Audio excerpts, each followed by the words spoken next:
Hello, everyone, and very warm welcome to the 6th Fusion HPC Workshop. I'm Mary Mantsian, ICREA Research Professor at the Barcelona Supercomputing Center, and it is my pleasure to open this workshop. Thank you all for joining us from around the world. First, I would like to acknowledge the people who made this event possible. My thanks to the fellow program committee members for shaping the scientific program and for their support in reviewing submissions and chairing the sessions. I also want to warmly thank the local organizing committee for the tremendous work behind the scenes. And of course, we are very grateful to acknowledge our collaborating institutions and partners shown here. We are very pleased to see the continued growth of this workshop. This 6th edition has attracted record 450 registrations from 50 countries. This really reflects the global importance of high-performance computing in future research. Thank you all for your strong interest and participation. Over the next 2 days, we will have a very rich and exciting program. We will hear 6 keynote talks, 6 invited talks, and 27 contributed talks. The talks are organized in plenary and themed parallel sessions. Please remember to check the latest program on the workshop website for any updates. Each talk includes time for discussion, which is really important part of this workshop. For the parallel sessions, we will use Zoom breakout rooms. Joining the breakout room is pretty straightforward. Depending on your Zoom interface, you will either see a Join Breakout Room button directly, or you can access it from the More menu. When the breakout room is open, you will see a pop-up window. Simply select the room you wish to join and click Join. Please refer to the workshop program to know which speakers are assigned to which room. You are very free to move between rooms during the parallel sessions.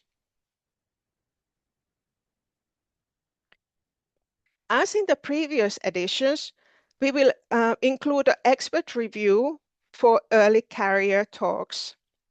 These talks will be evaluated using a structured rubric that has been shared with these presenters.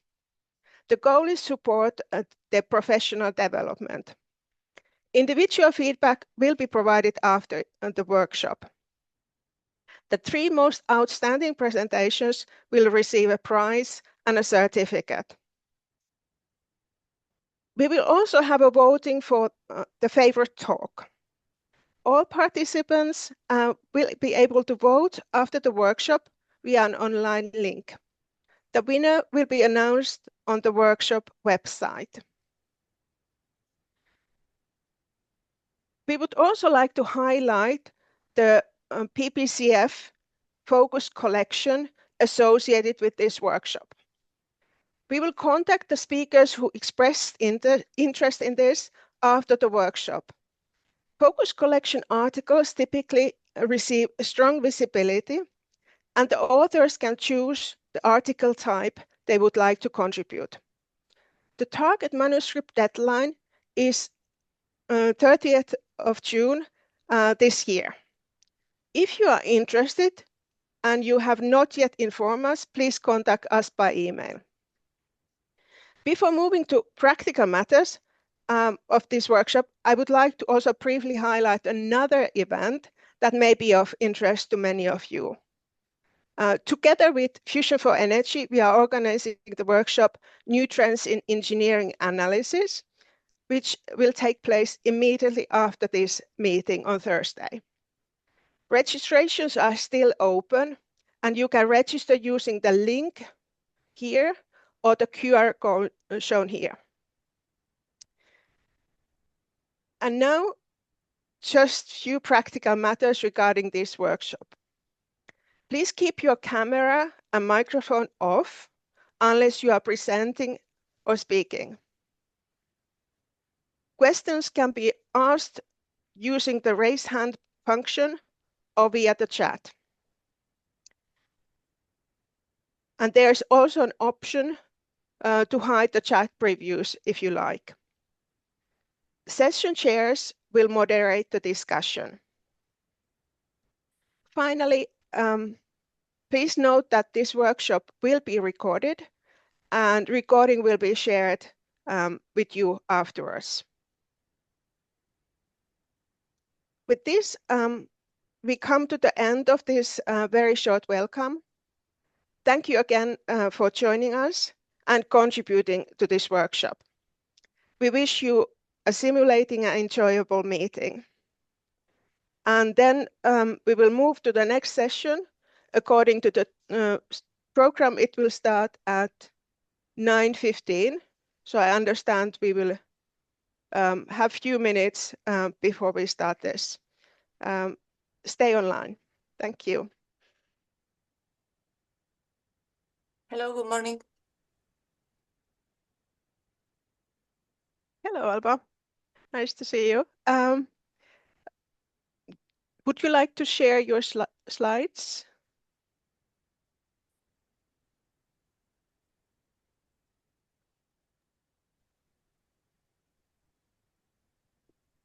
Hi, Alba. We can't listen.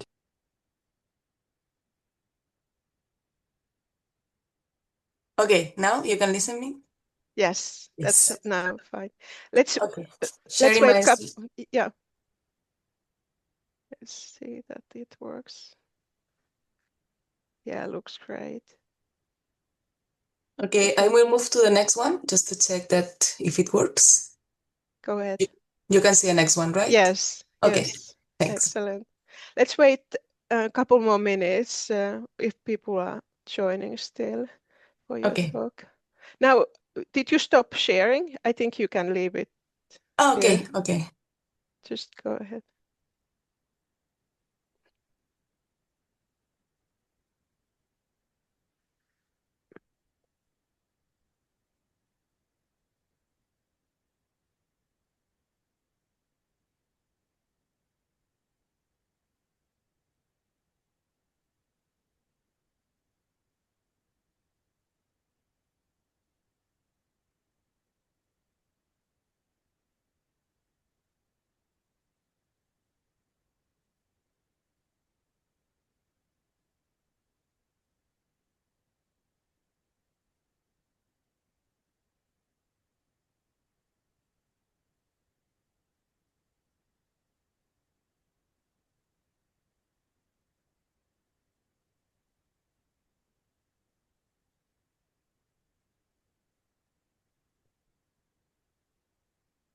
So welcome to this first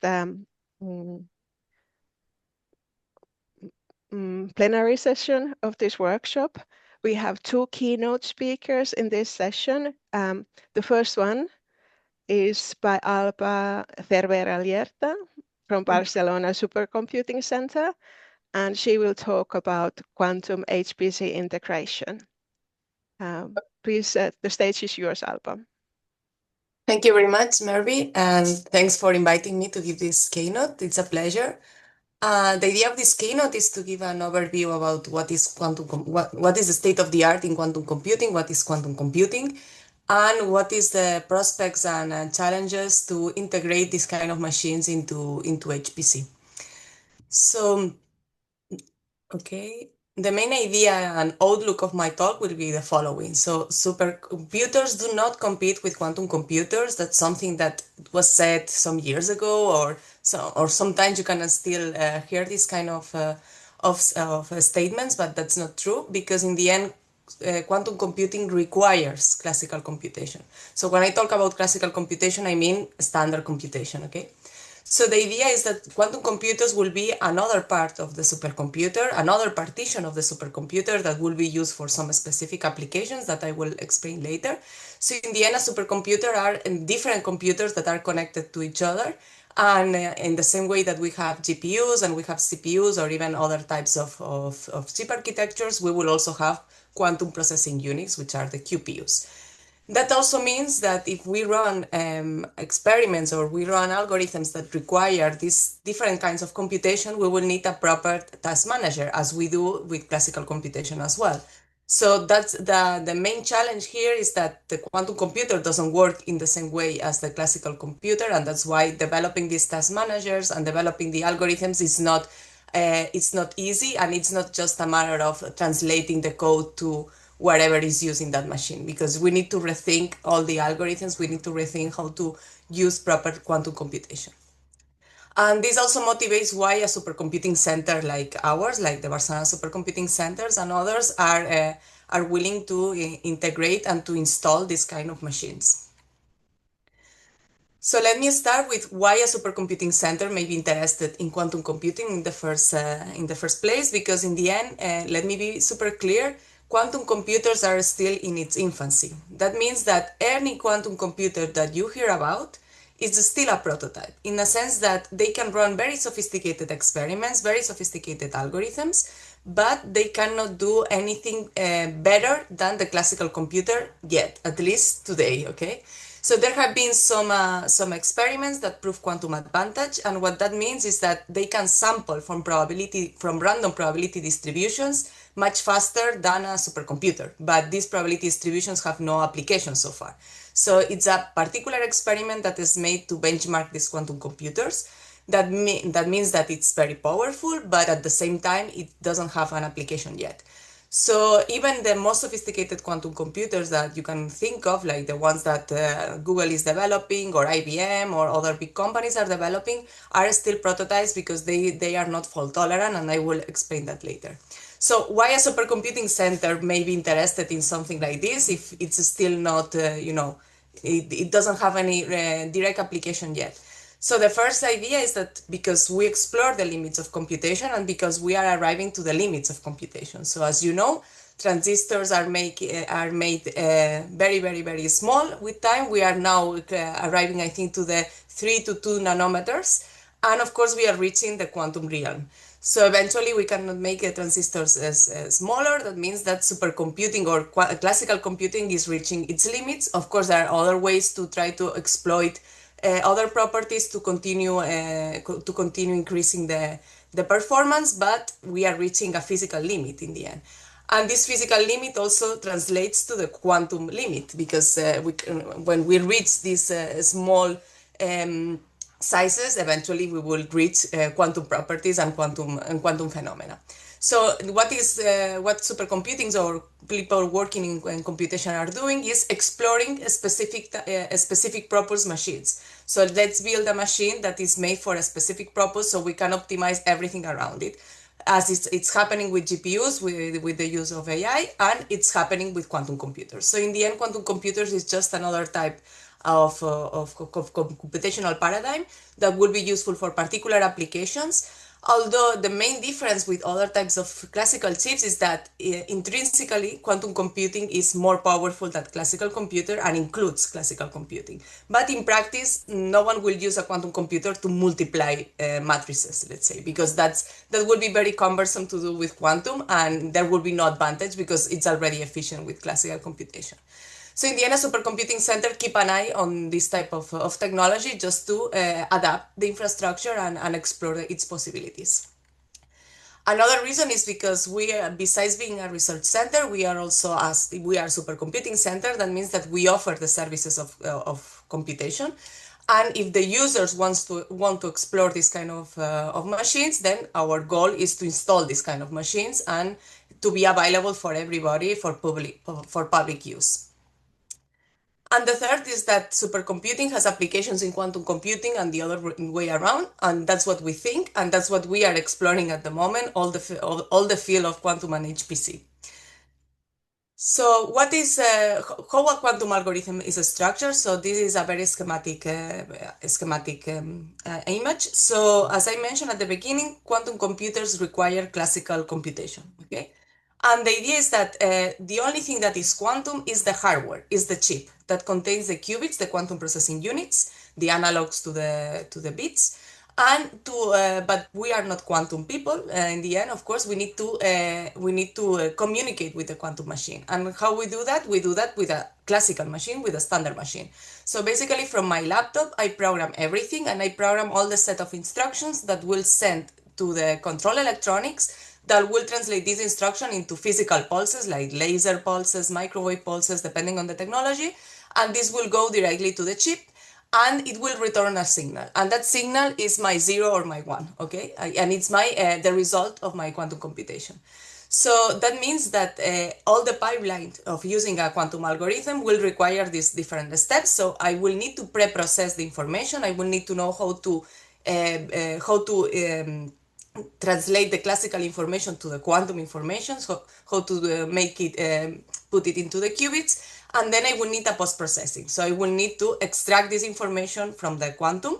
That will be classical information. So all the magic, let's say, it's been happening in the quantum processing unit to obtain any potential quantum advantage. There are different types of quantum algorithms, but one of the challenges of in our field is precisely this one. We know 3 types of quantum algorithms. That's it. And any other algorithm that you can think of, it's part of these 3. And we are still exploring what other types of algorithms may exist. So the first one was the main motivation of this field, which is quantum simulation. So if we want to understand quantum physics or anything that behaves as a quantum phenomena, we will need quantum computers eventually, because the cost of simulating quantum physics scales exponentially with the number of particles. In general, there are then other types of, depending on the quantum phenomena that we want to explore, we can simulate that efficiently, but in general, we will need quantum computers. And that was the main motivation of Feynman and other physicists in the 80s, and that was the motivation of trying to build a quantum computer initially. That means that quantum computers are naturally built to study chemistry, material science, nuclear physics, anything that is quantum.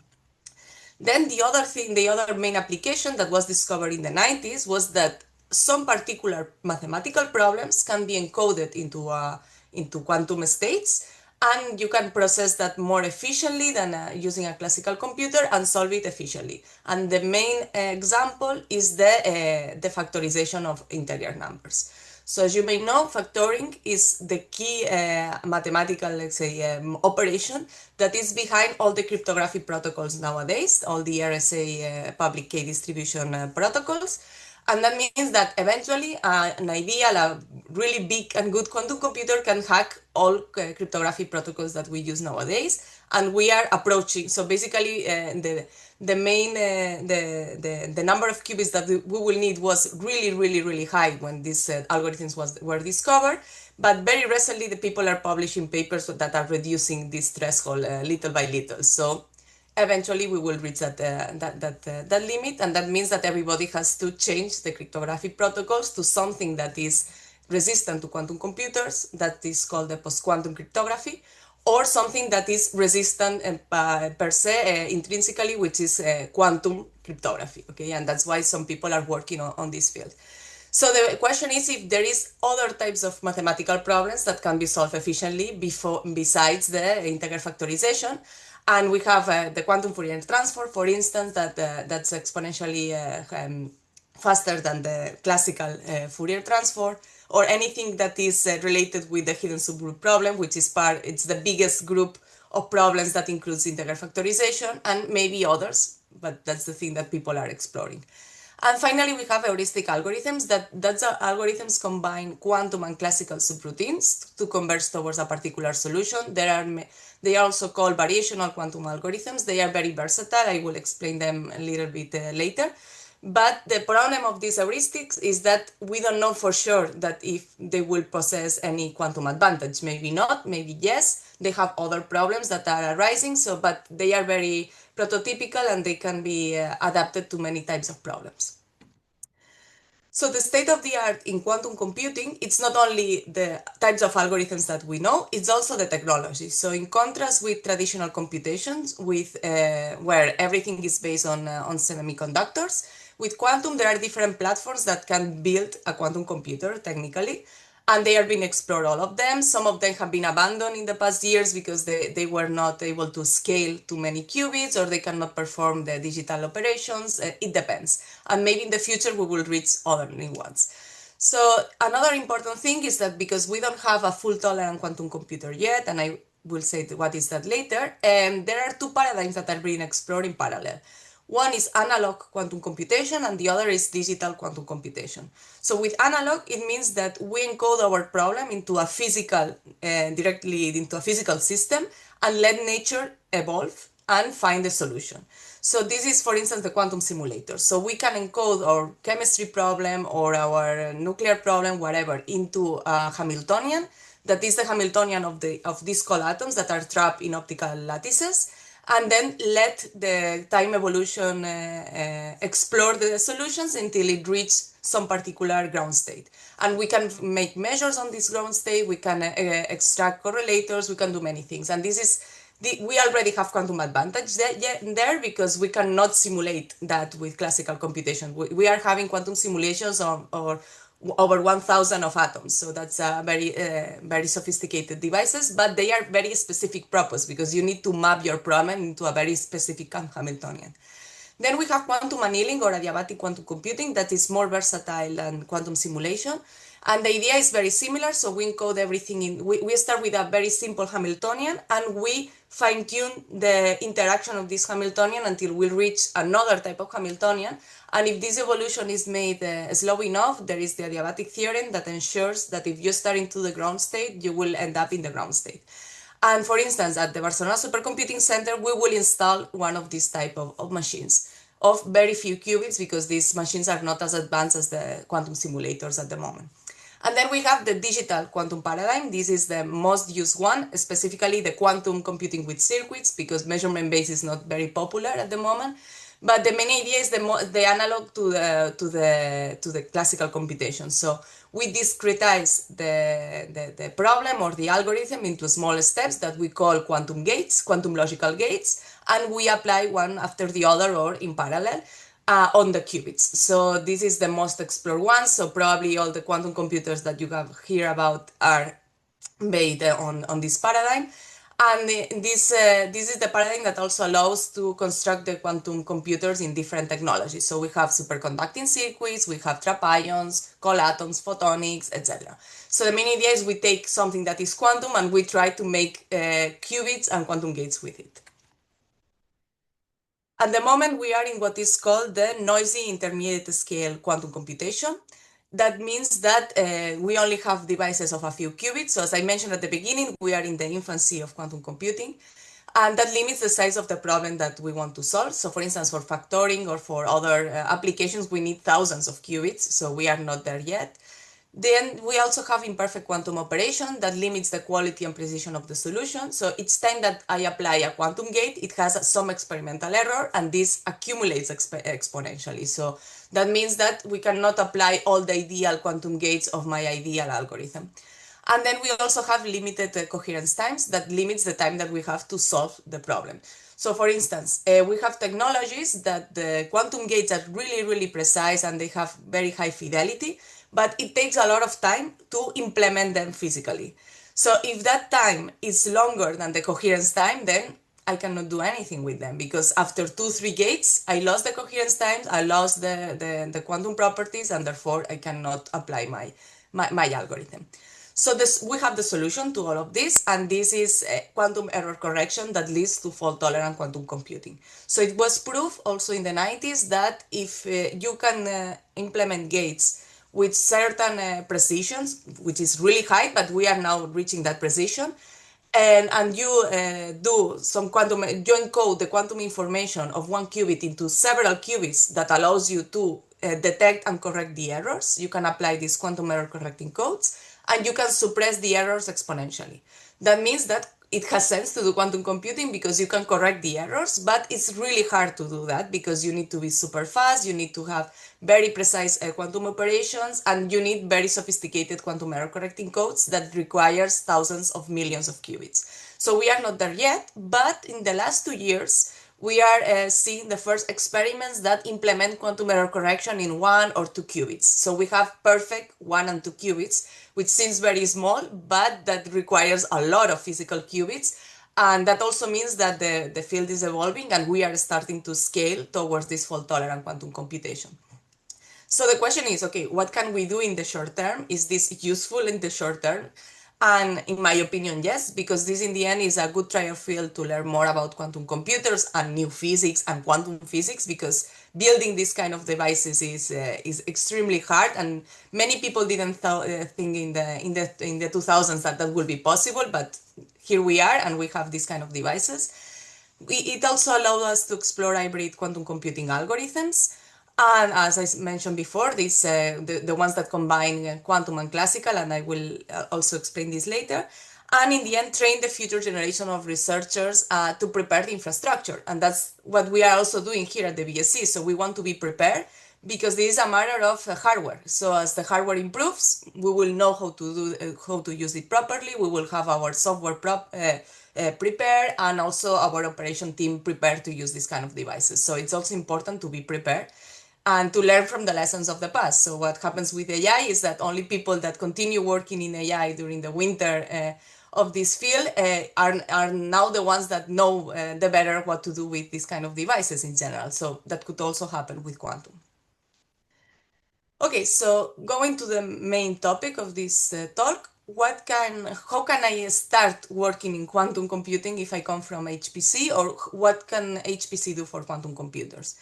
So the first one is an application that doesn't require a quantum computer at all, but it will be very important for quantum computing and for quantum physics in general, which is quantum simulation with classical devices. So when we mention quantum simulation, it depends on the context, means different things. So as I put in the bottom part, quantum simulators, the ones that I mentioned before that were a type of analog quantum computer and so forth, these are something that is quantum, so it's a quantum computer somehow. But when we talk about quantum simulation, sometimes we talk about simulating quantum physics with our computers. So as we have been doing the last years, of course, or everybody does, right? So that's why, depending on the context, be careful, because it will mean something purely quantum or not. It's just a simulation of something that is quantum. So this classical simulation of quantum is exponentially hard in general, unless the system that we want to simulate have low entanglement. And that means that we can use techniques called tensor networks that allow us to simulate everything efficiently. Or the quantum gates involved, so we can simulate also a quantum algorithm. And if all the quantum gates involved belong to what is called the Clifford group, which is a particular set of gates, then there are some theorems and some algorithms that allow us to simulate everything efficiently and polynomially. So that means that we need to go further. And why is this important? Because in the end, sometimes we can think about some specific quantum algorithm, and then we realize that during all this quantum computation, there is not much entanglement involved, or all the gates that I need are part of these Clifford gate groups, or only have a few that are outside of the group. Therefore, maybe I don't need a quantum computer after all, and I can use classical computation in a clever way. And that's what many people are doing, and they are exploring even other fields outside quantum physics. And this is called the quantum-inspired algorithms. Quantum-inspired because you use techniques to simulate quantum physics, but you use them for other purposes. And people are doing that for AI, to compactify AI models, and for many other applications. But then another important point here is that we need quantum emulators. So we use this emulator word to distinguish from the quantum simulation one. And a quantum emulator is fundamental because we want to benchmark quantum computers. So we can benchmark another quantum computer with another quantum computer, but as far as we can, we would like to check if we are doing the things right. So that's why we need proper quantum emulators. Eventually, these quantum emulators cannot simulate our quantum computer because this is exponentially hard. But the better the quantum emulator is, the farther we can go to compare with the results. So it will help us to verify the result of a quantum computer, and also to help us to design quantum devices and algorithms. So why is HPC important here? So obviously because this is a very, very hard problem for HPC, and because we have these techniques like the ones that are called tensor networks, that have been extensively used in physics, but recently they've been used in HPC because they know how to properly encode this into a supercomputer. And the idea is that we represent quantum system circuits as a product of tensors. And we need to contract these tensors to find the final solution, the ground state, whatever.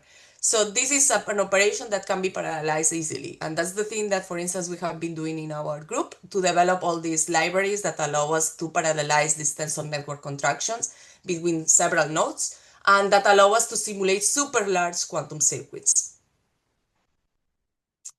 Another example is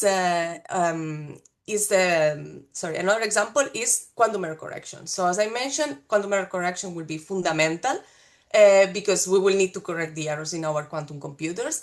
And the problem with error correction is we need proper quantum error correcting codes, and this is a theoretical, let's say, challenge of people that works in quantum error correction. But then from a hardware perspective, we need to implement this quantum error correction very efficiently. That means that during my coherence times, that sometimes, depending on the technology, are microseconds or less, I need to identify the error, decide which error has occurred, decide which kind of operation can I do to correct that error, and implement that operation. So this is a loop that happens outside of my quantum chip, but at the same time that my quantum chip is computing and doing everything. So I need to perform that super quick. And for instance, the last experiments that implement quantum error correcting codes, precisely the main challenge was to do this codification of the error and correction as fast as possible, and they use neural networks and they use different techniques to do that properly. So you need these super fast cycles, and for that, people that know about classical hardware and how to implement that and how to correct that as far as possible, and if we need neural networks, then we will need to train them somewhere and everything. This is where I think that the HPC can have a role in this subfield.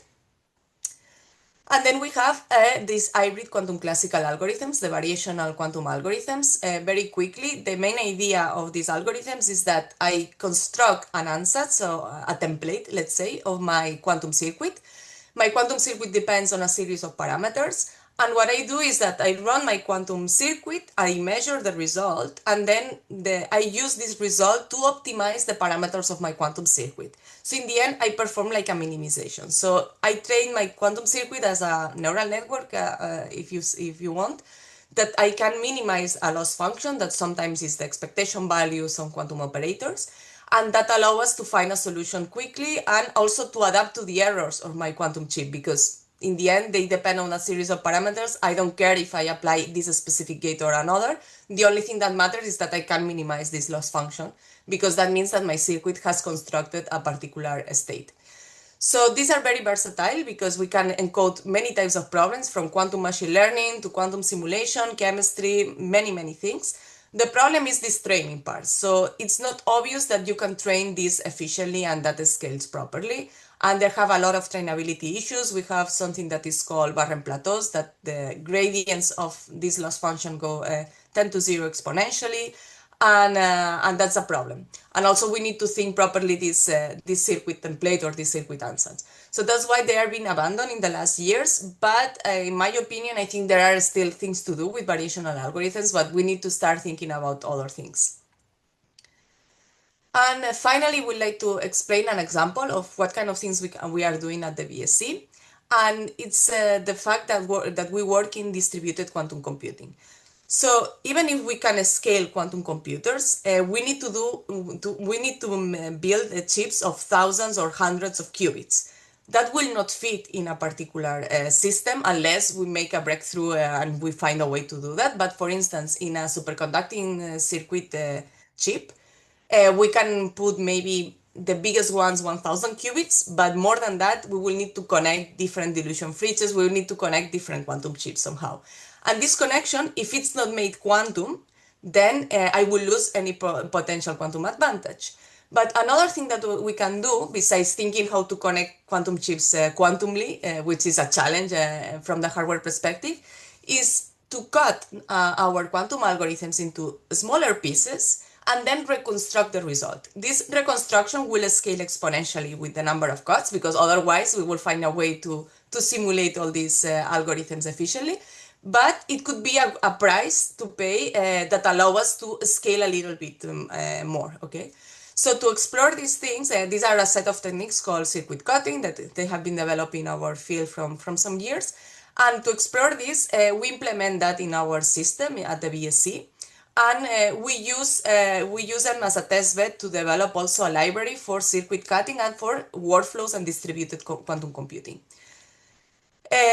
Before going to that part, let me remind you that the quantum computer could be a bottleneck if we run these hybrid quantum and HPC algorithms. Why? Because imagine that I have my quantum algorithm that requires some quantum subroutine and some classical subroutine, but they are connected, okay?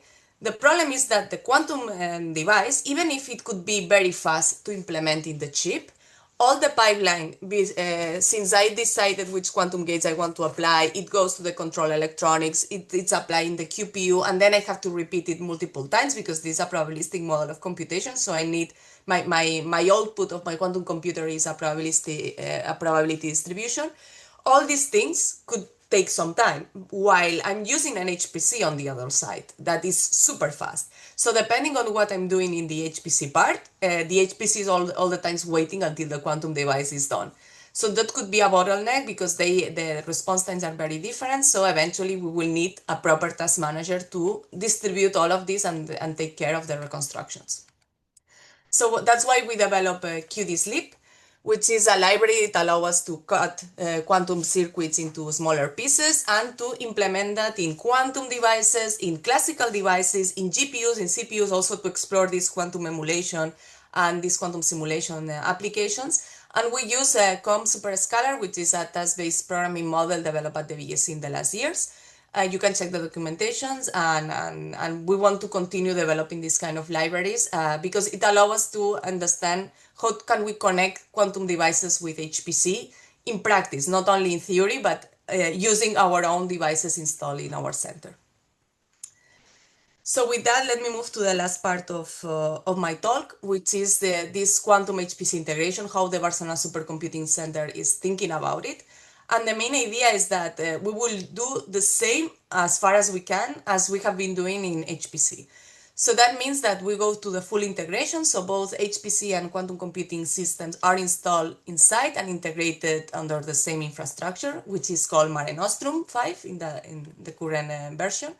Then the computers, all of them, including the quantum ones, are installed turnkey. That means that who operates the computer is BSc personnel, not the company that installs the computer. So of course the company that installs the computer performs a very sophisticated training on us because this is not the same machine as the ones that we are expert of. But at the same time, eventually they will leave and we will know how to do that, how to operate these machines, so how to calibrate them because they have different needs than the HPC ones. And that means that the vendors and the people that come and install these devices have to develop proper system monitoring, automatize and efficient calibration of the chips. Also, we need a technology that is low maintenance because some quantum technologies are very sophisticated, probably the best, but they require a lot of maintenance or many experts and experimentalists around it. So we need to use a machine that is as operational as possible in the current times at least. And then the main idea is that you as a user, you connect to the network, to SSH, as you do with supercomputers. And then we will use Slurm to use the queues of the HPC nodes, as we have been doing, but also for the quantum ones. And that allows us also to try to do this integration. So if someone wants to implement an hybrid algorithm that requires HPC and quantum, the entrance point is the same, and then the queues will take care of distributing the algorithm to the different parts. And eventually, we expect to have more than one quantum computer. Actually, we have 2 quantum computers. So in the future, maybe we have more. And what we have been doing this because we have 2 main projects that allow us to do that. The first one was Quantum Spain. Quantum Spain is finishing this year. It started in 2021. And it allows us to install a superconducting circuit digital quantum computer, and it's the one that I have behind me in my background. And this is a super big collaboration that involves 27 Spanish institutions that work in quantum algorithms, and also the Spanish supercomputing network. So if you are interested in using this digital quantum device, which will have up to 35 qubits, you can go to res.es, which is the Spanish supercomputing network webpage, and you can ask for computational time. I think that the deadline for the next call is March 8th, I think. You can check it. And it's free, of course, because you need to submit a project, of course, and have some scientific interest. But so far, we are now, I think it's the third of the fourth call of using this quantum device, and you can apply for it, and that's why we are installing it in the end. And then we are now finishing the installation of a second quantum computer, which will be a superconducting circuit analog quantum computer, so quantum annealer in particular, and that will be part of the Euro HPC network. So Euro HPC is installing quantum computers across Europe with different technologies, all of them European technology, which, by the way, the quantum spin one is also 100% European quantum technology. Because in the end, there is another layer in all of this discussion, which is the geopolitical one, of course. So the technological sovereignty of Europe. So we want to have quantum computers. We want to build these quantum computers with our own technology. And this is still a technology that is in its infancy. So we are still in time to do that properly. And that's why there are many startups and companies in Europe capable of building quantum computers from different technologies. So we are not far away from this race.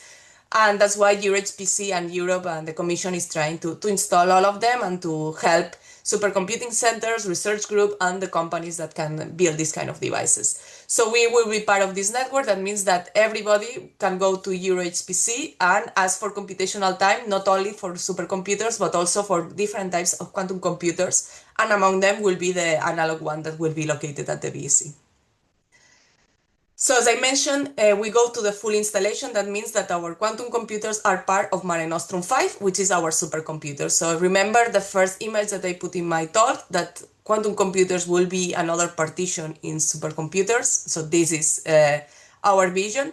So we share the storage, but then we have different types of partitions, and that includes Mare Nostrum ONA, which are all the quantum partitions, which at the moment have two types, the digital and the analog quantum processor. And this is how it looks like. So if you come to the BDC, well, actually it doesn't look like this anymore, because we have now a third quantum computer, or a third dilution fridge in the middle, that is the green one. This is the analog quantum device. This picture is from the digital one. And the ceiling in the chapel at the BSc has been removed. So we have now natural lights, and we can see all the windows, and it's really nice. It has changed a lot, the vision of the chapel. So you can come and visit it, of course, I recommend it highly. And these are superconducting circuits, so maybe in the future we have other type of technology, it will depend. But at the moment, this is Mare Nostrum ONA. So just to finish my talk, for quantum and HPC, we need to focus on why, not only on how, because in the end, it's not like magically I connect a quantum computer and HPC and I have an accelerator or an application. Because in the end, we need to rethink the quantum algorithms. We need to make sure that you need a quantum computer for that and how to do that properly. And the other way around, it's not like because I'm connecting with an HPC device, it means that everything goes faster. I need to think how to use HPC in that context properly. So as I mentioned, there are different types of technologies. So the response times will be different. So that's why there is no unique benchmark. There is no impact in quantum computing at the moment, although we are working on that. And there is not a way to certify which quantum computer is better than the others, because there are different measures. So it's not only a matter of qubits, but it's also the quality, the response times, and many other things.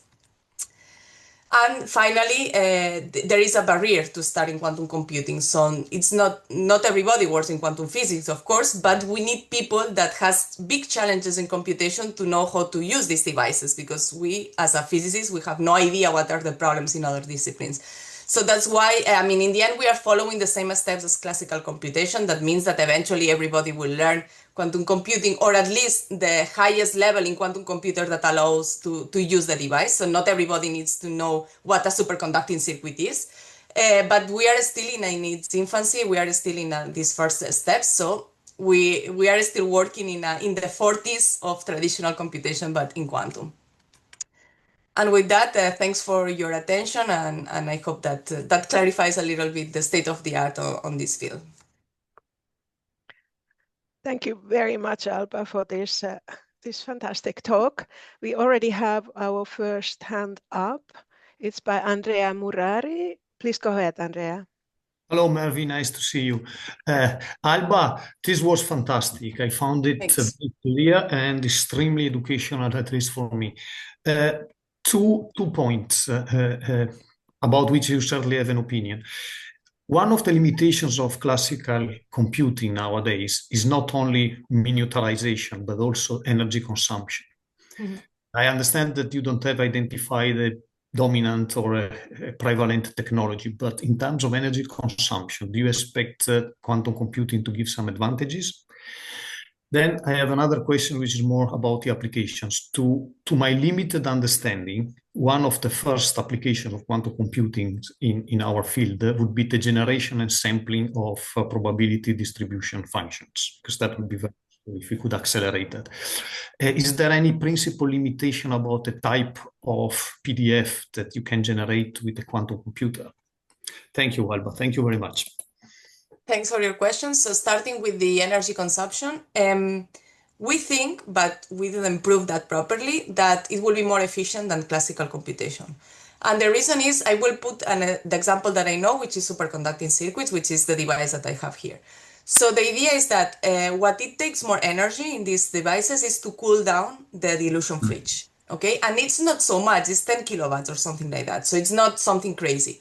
But once everything is cooled down, all the quantum operations are microwave pulses, so these are gigahertz, so it's almost free in terms of energy, okay? So the thing is that it doesn't matter that I have a 5-qubit chip or 1,000 qubit chip. The energy that I take is the same. It's not as in classical computation that more computational time, I need more energy, and it grows at least linearly or even worse, okay? So in that sense, also quantum computing is a reversible model of computation. So technically, I'm not losing energy there. But of course, in practice, I lose energy and I need energy. But that's the thing. So that's why we are also exploring why maybe the same application is more energy efficient in one rather than in the other. So that's one thing. And regarding the probability distribution, so the problem is that you need, if you want a quantum advantage, you need to generate a probability distribution that is hard for classical. And this is not obvious which ones are hard for classical. And in the end, the main idea is that I'm constructing random circuits, and because they are random, I cannot so to obtain the probability distribution, I need to simulate all the quantum gates, and that's the thing that is exponentially hard. So it's a very specifically and tailored problem that you make it really hard for a classical device, but trivial for a quantum one, because you just have to sample for something that is random, right? So that's why people are trying to see what you just asked. If we can kind of fine-tune this probability distribution to construct something that is meaningful for some application, but at the same time keeps it super hard for classical. And this is not obvious at all. But people are working on that, and they are trying to link it with some machine learning problems, or even with the factoring problem. I mean, it's not obvious how to do that, and that's what people are doing right nowadays precisely. Thank you very much, Alba. Very nice. Many thanks. Okay. We have a question in the chat, and it's very specific for fusion simulations, given this is the scope of the workshop. So how can quantum computer improve fusion simulations, especially in the direct drive inertial confinement fusion? And what are the challenges for their integration? And what do you think? Can quantum computers revolutionize fusion simulations? So, okay, first of all, of course, I'm not an expert in fusion, so I have no idea what is direct drive ICF. But what I can say is that as far as I understood, and correct me if I'm wrong, all these simulations, in the end, you want to simulate a fluid, right? A very sophisticated fluid. So you need to discretize the space, time, and everything, and perform the simulation, and that's why it's costly, as far as I understood. So in quantum, you have the same problem of discretization in that case, that you need to discretize your problem anyway and to solve the equations in some places. So what people are trying to do is see if with quantum devices you can solve partial differential equations more efficiently, or if you can solve linear equations more efficiently, and so on. And in some cases we know it's possible, but for the hardest equations like Navier-Stokes like and so on, it's not obvious how to do that, and nobody knows, and that's also real in our field. So I'm not sure if I mean, I think that it will help eventually, because in the end you're simulating quantum physics, and we have quantum devices to do that. But how to do that is not obvious, and that's why having the quantum computer is just a part of the equation. The other part is developing the application. So I know that, for instance, quantum field theories are being simulated in quantum devices, and we know how to do that, and lattice gauge theories. So in the end, it's similar in the sense that you need to discretize the space and so on. But in Fusion in particular, I don't know about any specific applications, but I think that will come later, in the sense that we are now understanding how to simulate the hydrogen atom, let's say, but eventually that's why we are building quantum devices, to perform these super hard simulations that are necessary in quantum physics. Excellent. Another question from the chat. How quantum algorithms differ from machine learning algorithms? Are they the same? No, they are not the same at all. In the end, I mean, machine learning algorithms is something super general. You need to, so you use, you in the end, you construct a very sophisticated function that you fine tune the parameters to approximate some target solution, right? Very simplified, of course. In quantum, you can also do that, and these are quantum machine learning algorithms, and you can do that in a different way, but the idea is very similar. But you also do other things. So in the end, it's like comparing machine learning with, I don't know, with solving an equation exactly, or with multiplying matrices. I mean, it's not comparable in that sense. It can be used in that application, because machine learning, in the end, it's a particular application in computation. But it's more general, of course. It takes other things. Yeah. Excellent. Then I have one question myself. I don't see anything yet from the audience more. So in the hybrid quantum classical algorithms, how do we decide which parts of this computation should realistically remain classical? Is there already some sort of rule of thumb emerging on this topic?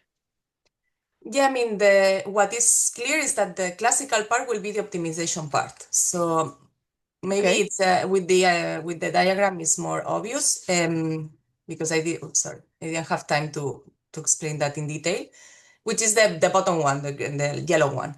Because in the end, you use these variational algorithms to find the optimal circuit. So if you have fault-tolerant quantum devices, ideal, etc., you will not need that, because you know how to construct this ideal quantum circuit, and there are different rules to do that. But in the short term, because you cannot apply infinite amount of gates or as much gate as you wish, what you do is, okay, I will approximate, like as you will do in a neural network, like I will approximate my quantum circuit with some quantum gates, but I don't know the parameters of these gates, so I will use a loss function to find these optimal parameters. And that's the part that is classical. But also you need to prepare the algorithm, as happens in all quantum algorithms. So you need to know what are you mapping into this quantum circuit. So for instance, I'm trying to obtain the ground state of a particular Hamiltonian, then which Hamiltonian is that one? So I need to introduce that information into my quantum circuit, or how to create this template. There are different ways of doing that. You can check the review that you can see below. We put together some specific strategies, but the idea is that if I have a Hamiltonian with these particular, properties, then I can design my quantum circuit with these particular properties, and there could be some classical part there in finding this quantum algorithm. But in the end, during the computation, the classical part is always in these algorithms the optimization. So you put that in SciPy and finds a set of parameters, this theta, that go into the quantum device again and fine tune the interactions. Excellent. Thank you so much, Alba. There's one more question in the chat, but we don't have time to well, address it here. If you have time, Alba, could you please write something there? Yeah, I can answer in the chat. Thank you so much. It was really exciting, this. So we now move to the next keynote speaker of this session. It's really my pleasure to introduce Carolin Nührenberg from Max Planck Institute for Plasma Physics in Germany. And she will talk about gyrokinetic simulations. So are you there, Carolin? Yes, I am. Let me see.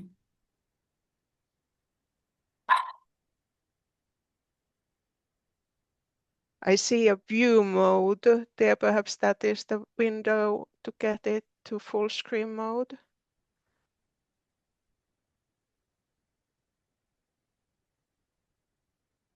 It looks good.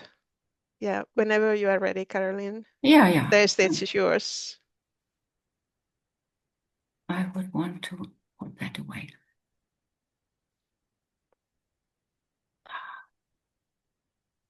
So, yes, thank you for the kind introduction. And my thanks also go to the organizers of the HPC Fusion Workshop to giving me the opportunity to give this talk on gyrokinetic simulations, as you said just now. And more specifically, this is on MHD modes in stellarator plasmas. And I'm speaking on behalf of my co-author colleagues that I list here. To give you an idea of what lies behind this title, I begin with these cross-sections of a stellarator, showing well-nested surfaces revealed by field line tracing. The plasma beta, the ratio of the plasma internal energy to the magnetic field energy is 2%. That is within the range targeted for future stellarator or fusion devices. In this configuration, after about 70 microseconds, a large magnetic island appears. You see it here. And intact surfaces survive only within this island, and it's surrounded by a broad ergodized layer.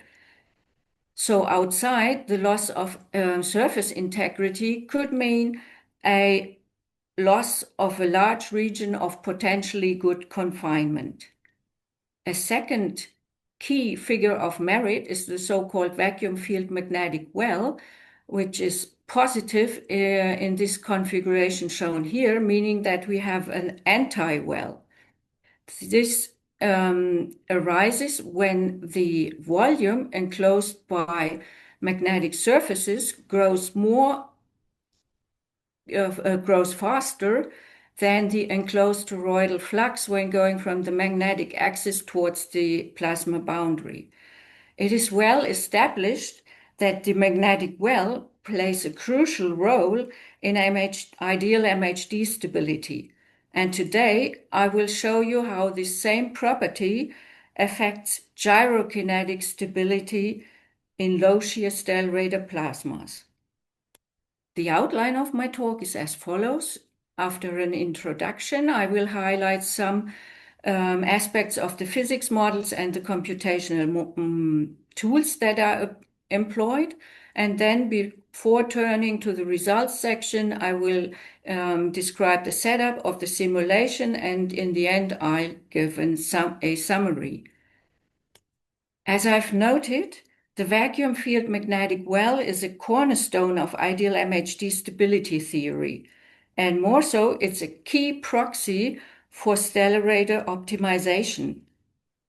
A deeper well typically implies better stability against global modes, global instabilities, but there is a trade-off.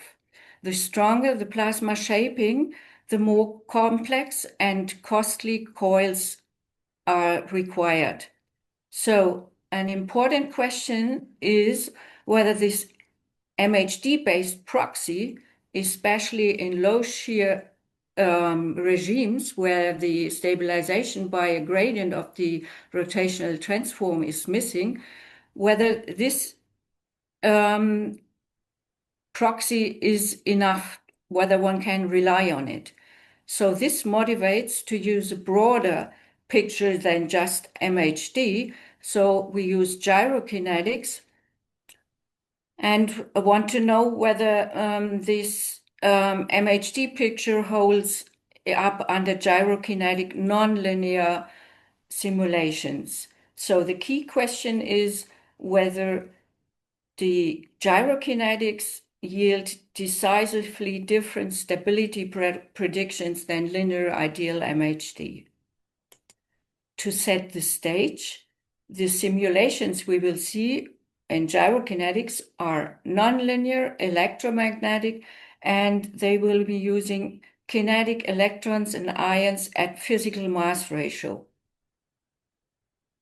And the simulations are designed to capture large-scale global perturbations, modes that can break the discrete symmetry of the stellarator identical field periods. Therefore, they require full torus, full radius description, and this is a major step up in the complexity of objectives used together in gyrokinetic simulations of stellarator scenarios. The codes that we are using are developed and maintained at IPP Greifswald. So we have the Cath3D code for global linear ideal MHD stability, developed and maintained by myself, CKA by my colleague Axel Königs, and the Euterpe code, which is maintained by a group of colleagues, and it originated in CRPP in now Swiss Plasma Center in Lausanne, in Switzerland. Moving on to the physics models, I begin with the linear ideal MHD stability.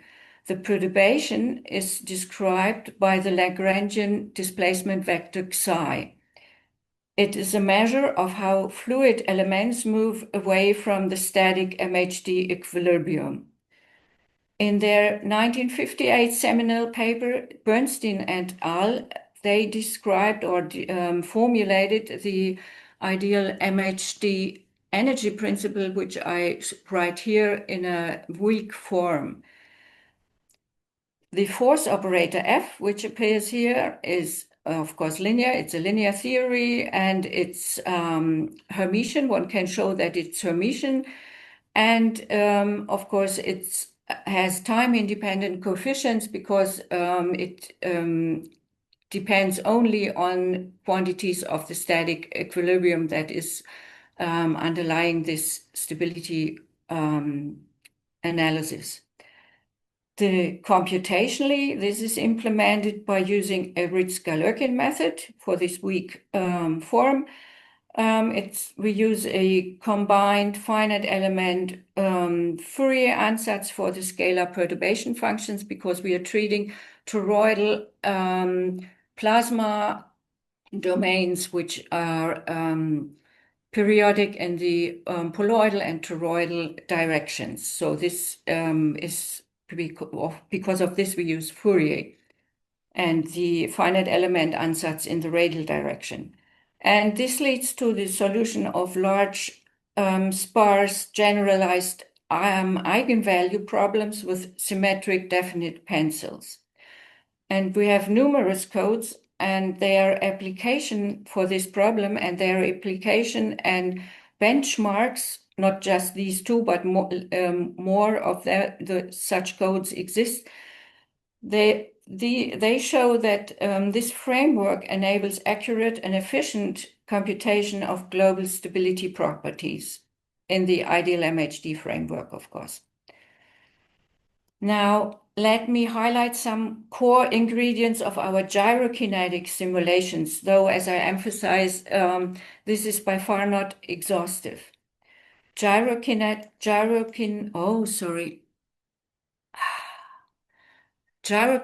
theory reduces the particle motion to a gyrocenter and a magnetic moment, averaging over fast gyro motion and cutting phase space from 6 to 5 dimensions. The equilibrium is defined by the magnetic geometry. Here I show some W7-X, Wendelstein 7X configuration, and the profiles for temperatures and density, also profiles that are extracted from experimental data as we have them from the recent experimental campaigns of W7X or other fusion devices. The Euterpe code implements a particle-in-cell method. So we have a cycle of push marker particles, deposit charges onto a grid, solve field equations on the grid, and then interpolate back the fields to the particle positions. And this cycle enables an efficient, scalable parallel computation. The GPU-enhanced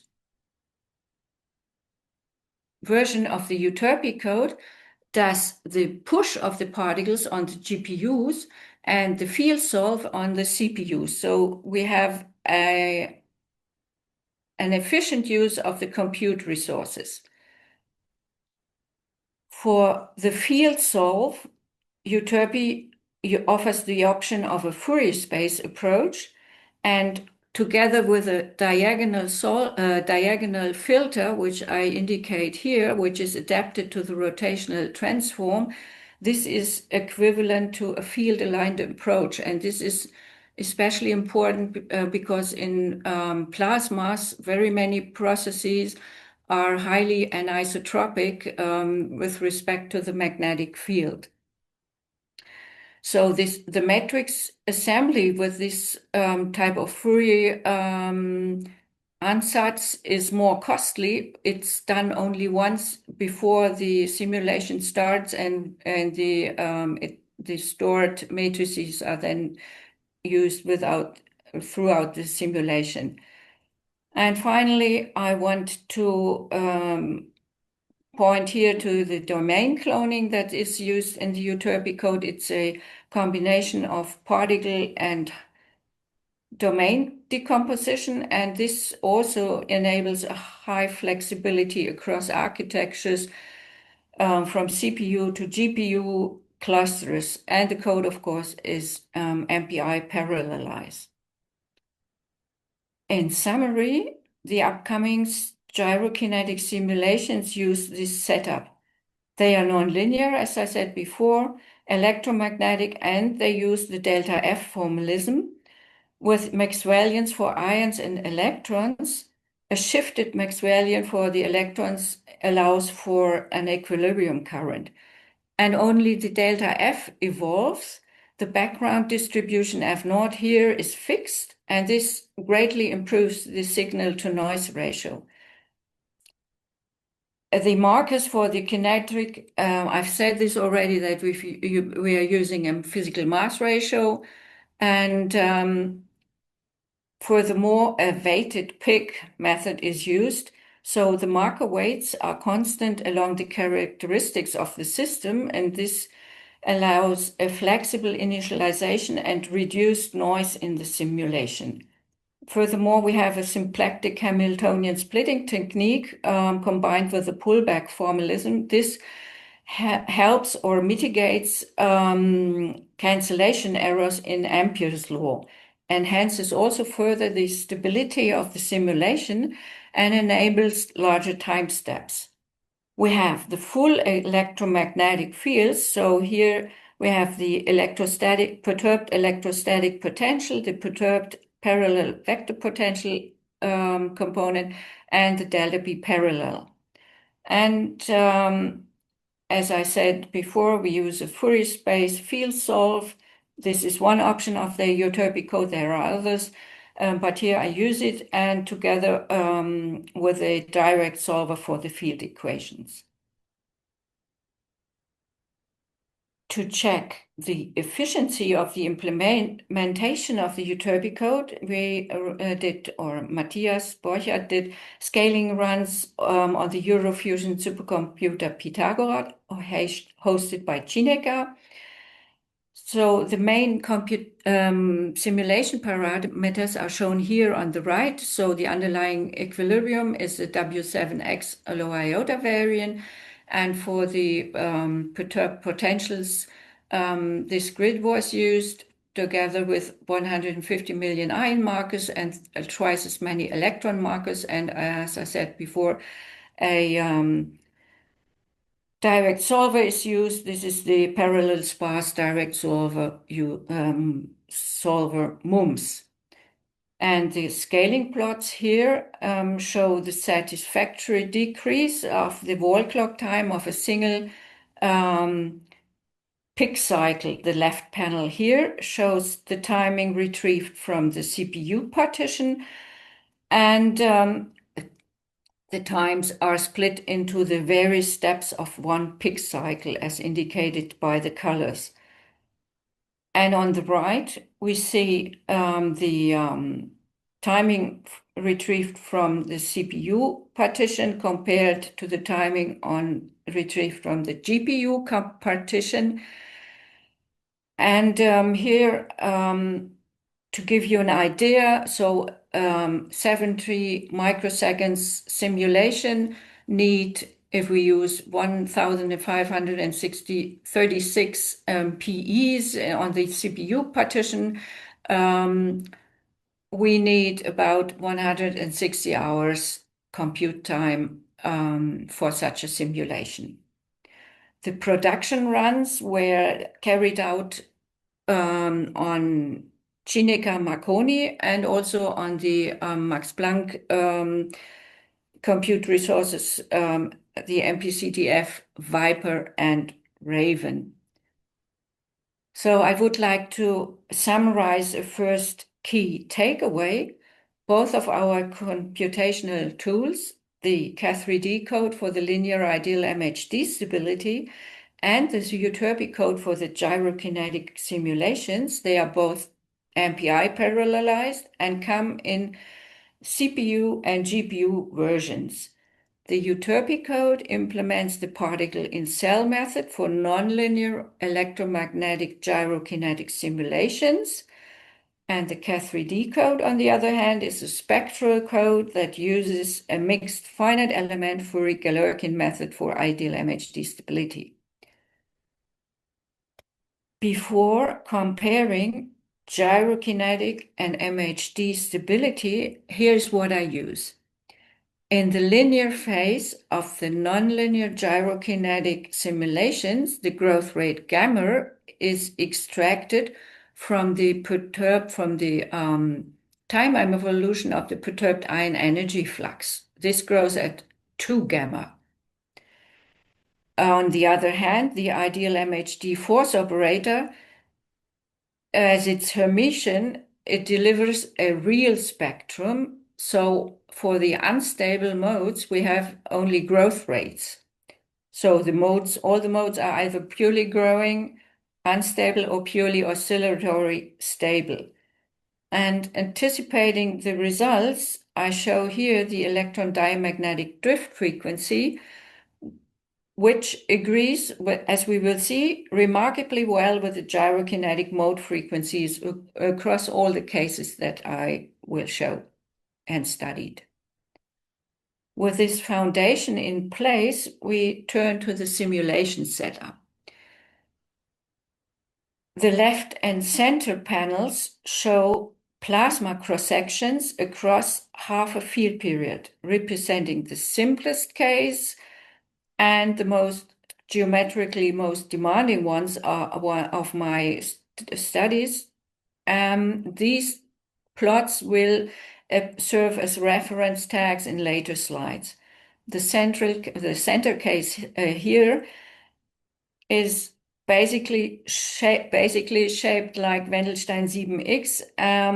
It belongs to the Helias class of stellarators and shares all the important features of this stellarator class. So we see indentation, we see ellipticity, triangularity, and a non-planar magnetic axis. On the far right here, I show the profiles that are used for the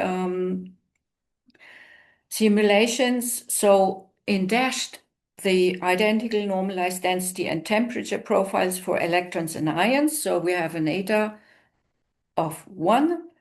And as plasma beta increases, the rotational transform, here shown by these colored lines, becomes non-monotonic in the gradient region, pressure gradient region.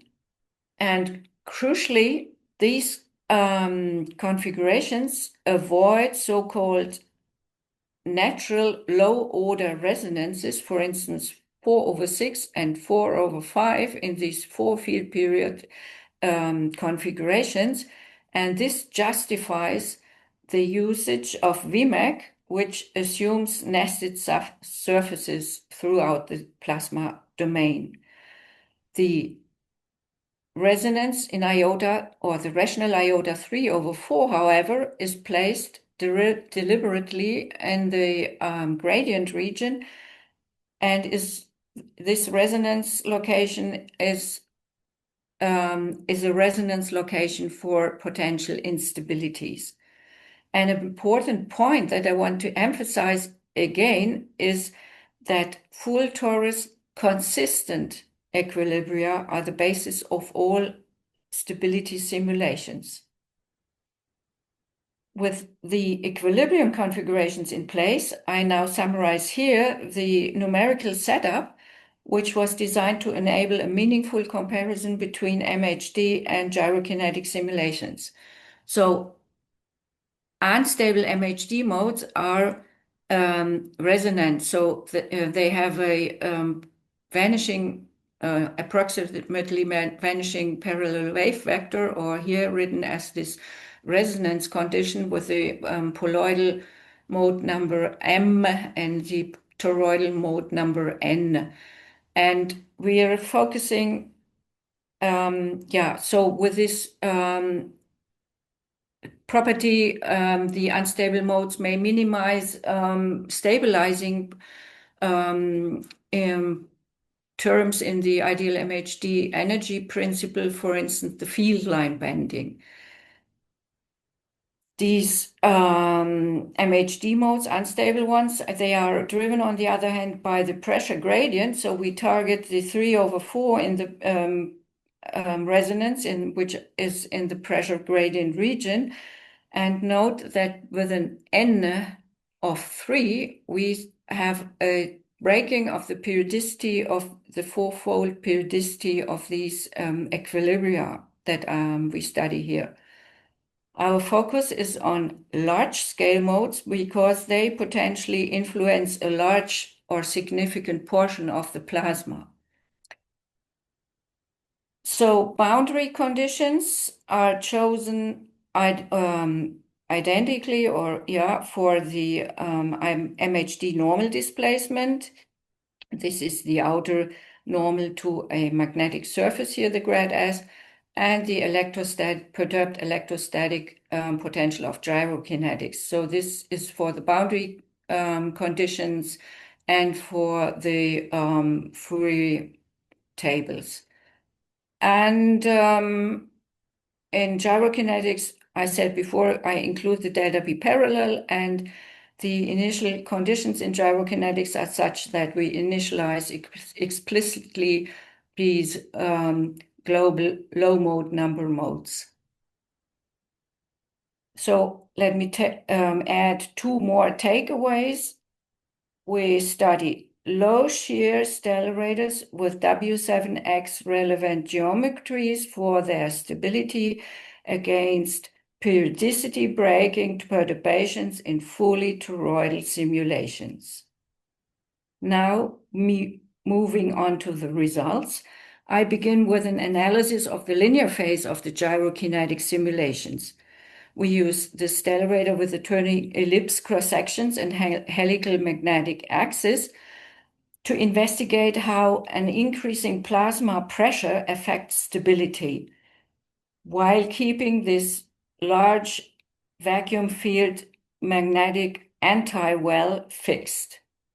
From the time traces here of this perturbed ion energy flux, we extract the gyrokinetic growth rates. The colors here represent the different values of the volume average plasma beta. And on these upper right plots, the growth rates that were extracted from here and which are measured in inverse microseconds are marked here with these black crosses. And you see that they all fall within this gray shaded region, which is bounded by the predictions of the MHD stability analysis, full ideal MHD and reduced MHD. And this indicates a remarkable agreement despite the very different underlying physics assumptions of gyrokinetics and linear ideal MHD. In the lower plot here, you see that the same holds for the gyrokinetic frequencies, marked again as black crosses, and these, as I mentioned before, the electron diamagnetic drift frequencies here seen as the red dots. In a second scan, we reverse the approach. Now the plasma beta is held fixed, and we gradually decrease the vacuum field magnetic anti-well. So in this sequence, the equilibria become more shaped, and the one at the vanishing vacuum field magnetic well is shown here. And once again, we observe a very good agreement here for the growth rates and for the frequencies. Having seen this good agreement in the growth rates, we now turn to the spatial structure. The gyrokinetic simulation accurately captures the mode couplings predicted by MHD. And this is seen here. I use again the perturbed ion energy flux as an indicator of growth, instability growth. And we look at a snapshot in this case here at a specific time in the late linear phase. And we see here dashed lines are for the gyrokinetics and the solid lines for MHD, that these dominant harmonics here of the perturbed electrostatic potential and the perturbed parallel vector potentials agree really well. So with having said this, I want to add 3 more key points to close this comparison. So first, in low shear stellarators, the linear phase of fully global nonlinear gyrokinetic simulations with a euterpe code recovers the linear ideal MHD stability. Second, gyrokinetics do not alter the ideal MHD stability limits in these configurations. And third, these results confirm that a lack of vacuum field magnetic well drives instability in these low shear stellarators. Now, returning to a type of results shown in the motivation, namely Poincaré puncture plots of the field line tracing in the gyrokinetic magnetic field. And here we examine the L equal 1, 2 equilibrium at 0.6% in average beta with a strong magnetic anti-well. The leftmost panel here shows the unperturbed, well-nested magnetic surfaces on the upright ellipse cross-section. remember that all equilibria were deliberately designed to avoid low-order rational surfaces, ensuring that the flux surfaces remain intact, and the assumption of VMAC, the equilibrium code of nested surfaces, is valid. The rightmost panel here shows again the perturbed ion energy flux with the linear phase here for the growth of the instability. I have marked in dashed lines 3 points in time, and at 32 seconds in the late linear phase, we see that small islands begin to form here in the outer plasma region. At 35.6 microseconds, we see that an M=4 structure surrounded by even more ergodization. And then in the saturation phase at 40 microseconds, we see that an M=4 island has formed, which is a protective shield for these inner intact surfaces, while being surrounded by this ergodized outer plasma domain. And we see here marked in red faint remnants of an M=9 island, which is located at iota or rotational transform of 7/9. So what we see here is that the onset of this stochastization is soft. It does not appear all of a sudden. This is what I say here.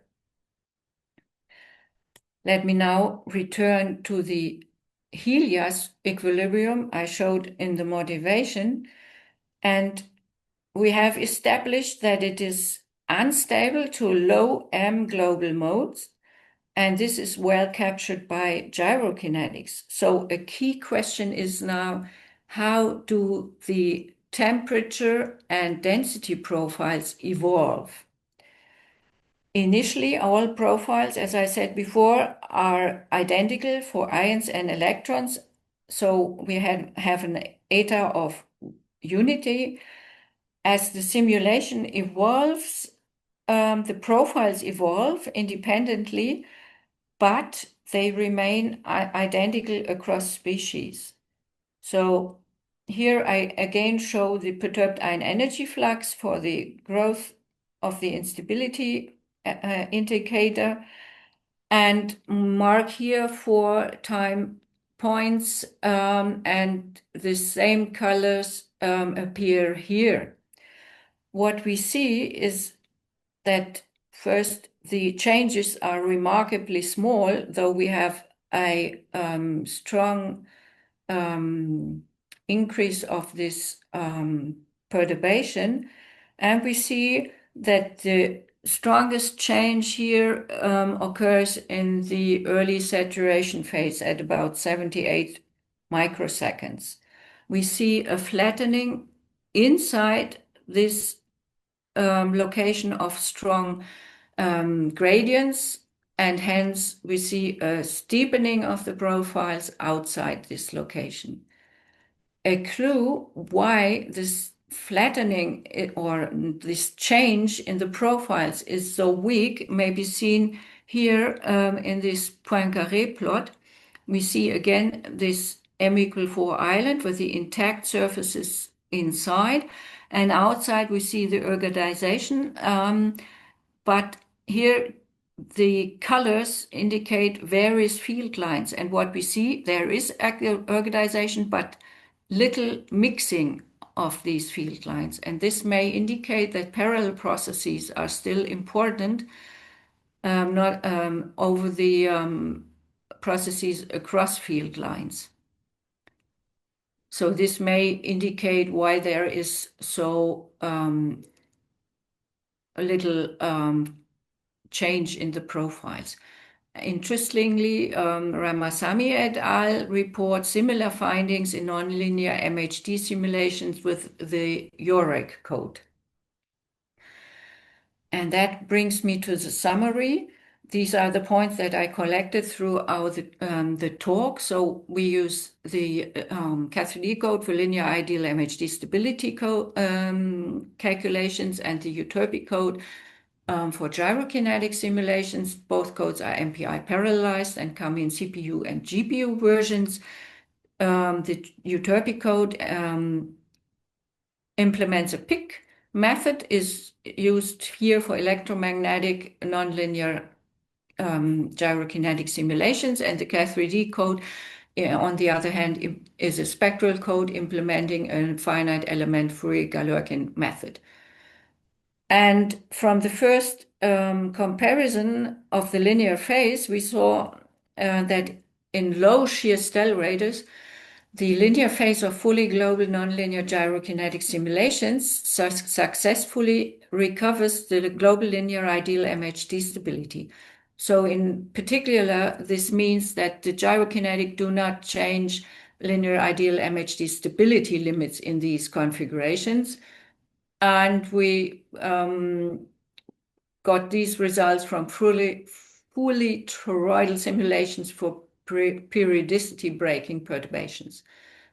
And the overall takeaway here is that these simulations confirm that a lack of vacuum field magnetic well drives instability in low shear stellarator configurations. And the points that I want to take away from the gyrokinetic simulations are that we expect low order islands to be driven by low MHD type modes. And this might mean a considerable loss of volume of potentially good confinement outside these islands. We've seen only a slight flattening or change in the temperature and density profile in the saturation phase. A point here might be the weak mixing of ergodized field lines in the late linear phase, which might indicate that parallel processes are still dominant. However, this remains to be studied, and this is one of the open questions. This remains to be studied in more detail, and we will do so. And a further point that I did not talk about here is the properties of the so-called zonal flow. This also needs further study. And of course, we plan to extend these studies to other stellarator configuration types. For instance, the very much discussed quasi-isothermic stellarators that are candidate configurations for future stellarator devices that the startup, for instance, a German startup, intends to use for their demo device. And also, of course, it is planned to, or have already started this, do simulations for data retrieved from our W7-X experiments. Yes. So this is all I wanted to share with you. Thank you very much for your attention. Yes. Thank you. Thank you so much, Carolin. It was really nice to hear about these results, thorough comparison between these different physics models. So the talk is open for questions. While the audience is waiting, I use my opportunity. So one of the key conclusions that you have is that basically the gyrokinetics doesn't modify these linear MHD limits. So from the physical perspective, did you expect this result, or did it come as a surprise? And could you expect that this is sort of universal result, or is this specific to these conditions? Can you comment? Yeah, thank you for your question. So, of course, we did not know a priori how this would turn out, this comparison. So this is one question or one point why it was done. and it's not a universal result. So there are lots of modes around in stellarator stability, and here, so when you can change quite a bit the profiles that you are using. We have temperature and density profiles. So I said that I initialize them to be identical, and if you go away from this, then you will obtain growth rates that are not as agreeing as I showed it here. So it is necessary to also check your initial conditions that you set for these simulations, and also here I studied a class of equilibria that is important for W7-X. However, in other stellarators, so like the large helical device in Heliotron in Japan, it has, for instance, a very different rotational transform profile. So there, such results might be different and should be checked. So, yeah, so it's not a universal result. Okay, thank you so much. Yeah. There are several hands up now. First, Amal Treacher, please, can you? Yeah, hi. Thanks for the talk. So I had two questions. So we know the gyrokinetics and the MHD follow a different time scale. Mostly gyrokinetics follow a much lower time scale. So how did you get the results of the MHD from just gyrokinetics? Did you take any assumptions or approximations, or did you take a lot of times iterations to reach there? And second question is, are you using the perturbed field quantities in the pushing of particles in PIC code, or is the pushing of particles only done from the calculations of equilibrium field quantities? Thank you.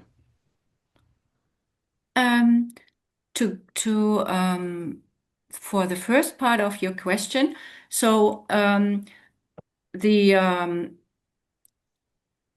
growth rates of the gyrokinetics, they were retrieved from the linear phase of the nonlinear gyrokinetic simulation. So from the slope here of this curve, you find the you find the growth rates of the gyrokinetics, which I indicate here by these black crosses, and we see that for these cases, the growth rates of gyrokinetics and ideal MHD stability compare well. And the other part, what was it? Can you repeat the second part of the question? So the second part is, are you using the perturbed field quantities for pushing the particle in PIC code, or are you using the equilibrium field quantities for no, pushing it's a fully nonlinear calculation. Okay, thank you. Mm-hmm. Okay, there's one perhaps related question in the chat. How important is it to keep the delta B para in these simulations? Oh, yes. Thank you for that question.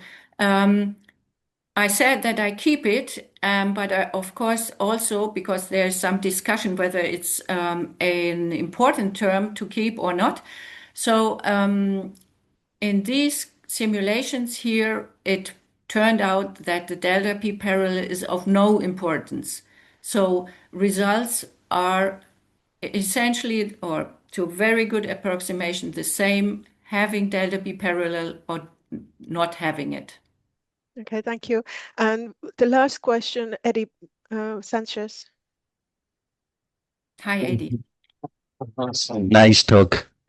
Um, you compare results from linear simulation, linear MHD simulations with nonlinear gyrokinetic simulation.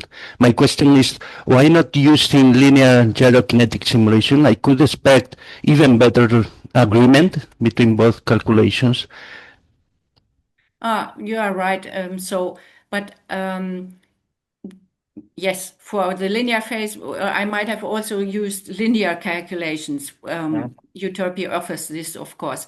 But I was also interested in the nonlinear part, for instance, seeing how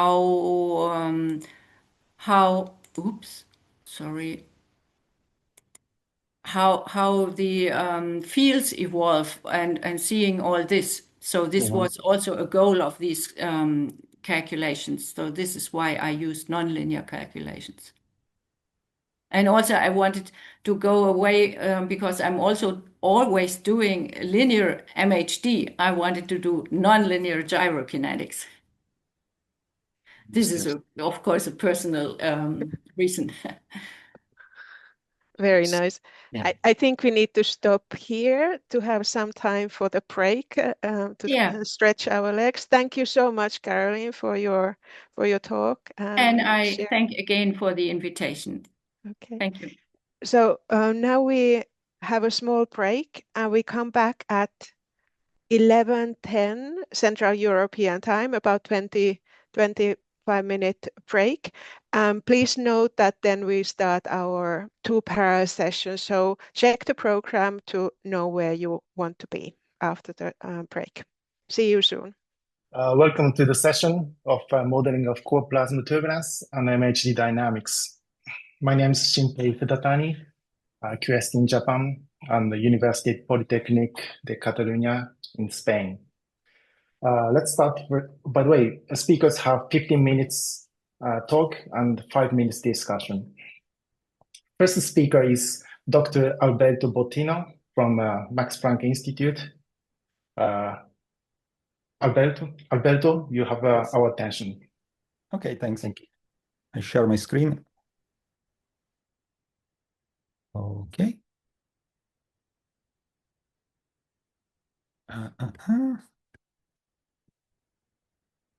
Oh, I have to. Sorry, just a second. I have to go full screen.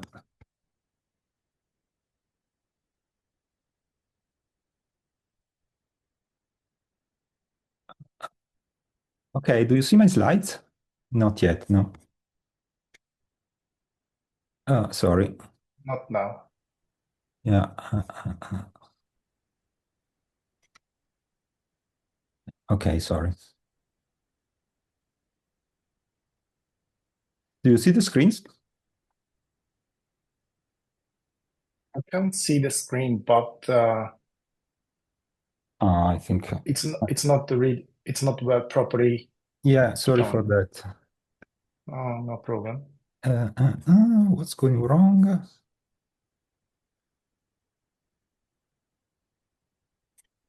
If I do the opposite.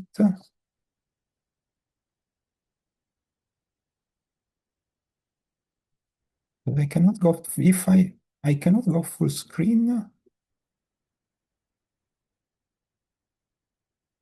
Okay, I try to share. I share the desktop. Let's see if it's better.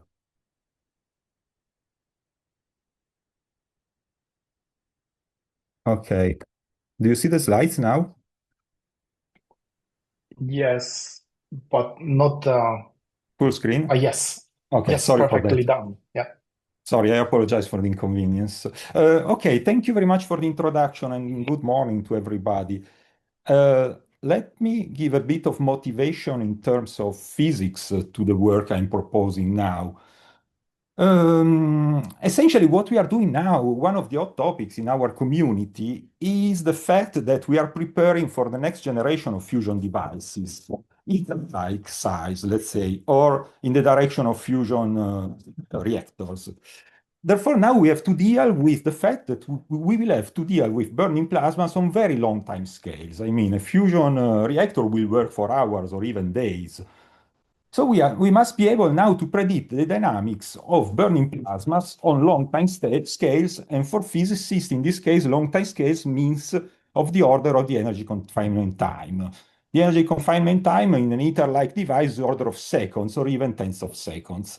Moreover, when we deal with energetic particles, we have another kind of physics appearing in the system, which is the fact that we are dealing with energetic particles. Energetic particles are particles present in the plasma which are not thermal. So they don't come from they are not part of the thermal background of the plasma, but they are generated by fusion, so they are not part of the Maxwellian. They have very high energy. We have also energetic particles in present-day experiments. So we already understand something for our experiments from this kind of physics due to the heating systems. Now, why energetic particles change the picture? Because energetic particles can resonate with MHD waves, destabilize them, and create a new zoology of stable modes. In addition, they can create new modes, EP-driven modes, which then interact with the turbulence and change the characteristics of the transport. Now, we had a beautiful talk before the break about gyrokinetic simulations, and this kind of gyrokinetic code are perfectly equipped to simulate this kind of physics, and they do. Euterpe produce many interesting results in this field, but there is a drawback. If you run a code like Euterpe or OR5, even for hundreds of thousands of time steps, and then you check how long the simulation is in real time, it's few milliseconds. So scale up these kind of simulations up to the seconds, the seconds or even minutes needed for a fusion experiment is really challenging. Therefore, the more and more theory is trying to help us by giving a way to predict the long-term evolution of the system without really simulating the full system. And now, there are two important results I want to recall, just for the sake of the following of the talk, is the fact that if you really check how the interaction between these EP-driven modes and turbulence work, you find out that the direct interaction, the usual wave-wave coupling in the nonlinearities, is not the most important mechanism. There is an indirect coupling via zonal structures. Zonal structure means in a Tokamak axisymmetric structures. The most famous is the zonal flow, but it's not the only one. And they work as mediator for this kind of interaction. And this is by far the most important challenge. There is an object that essentially determines how the interaction works. This is the so-called phase-space zonal structure. I don't have time to go into details, but the phase-space zonal structure in Tokamak is nothing else than taking the distribution function. I don't know if you see my mouse, probably not. Is the phase-space zonal structure is nothing else than the distribution function of the energetic particles written in terms of constant of motion of the unperturbed trajectories, which are energy epsilon, p phi, the toroidal canonical momentum due to the asymmetry of the Tokamak, and mu, the magnetic moment, and then integrate it over the orbit average, so the angles. It's not really important what is it, but the idea is that this object is still a distribution function, and this is essentially the part of the distribution function responsible for creating those zonal field and currents which dominate the interaction between EPs and turbulence. So practically, if you know how this PSZS evolves in time, you know how your system will evolve in time. The problem is that this PSZS is something which depends on the phase space. So it's more complicated than the usual transport theory, which just requires knowing how density and temperature evolves. Now we need the evolution of an object in phase space. The theory is rather complicated, but is well described in several papers, and there is even a transport model already constructed or already used as part of a project of Eurofusion, is this 8 project. Okay, so in my talk I will forget about all these, and I will be only technical on how do we measure and how do we use this PSZS in a particle in cell code. Okay, how do we measure it? First of all, why do we want to measure it? Well, because we need to give guidance to the people constructed reduced models. For example, imagine that you want to have some machine learning based way to determine how the PSZS evolve. You need a database of PSZS created by gyrokinetic codes. Very quickly, it's just a distribution function. So in principle, you can think it's relatively simple to construct it. But in a particle in cell code, we don't have a grid in velocity. And this is an object in phase space. So the simplest solution for me in OR5 was to create a finite element representation of this object. So create a finite element basis similar to the one we have in our solver, but it's not identical because those are three variables which are not periodic. So I needed a new solver. Then once you have your finite element representation, you can construct a linear problem, Gyrokinetic method. And then once you know your right-hand side of the problem and construct the max matrix, you know how to solve it. In this final equation, what you have in brackets is the PSZS. Now, constructing the PSZS with particles is a bit tricky because you have to deal with change of the Jacobian. This is the tricky part. But on the other hand, particle in cell codes are particularly prone, and it's relatively easy to construct orbit average in particle in cell codes because integral over angles are essentially sum of the particles. Anyway, this was done. Now we don't really solve the full linear algebra problem into the code. In the code, what we do is calculate this right-hand side. And then when we have this right-hand side, we store it in an HDF5 file, and then offline we can reconstruct the spline coefficients, and therefore the PSZS, this distribution function, everywhere in space.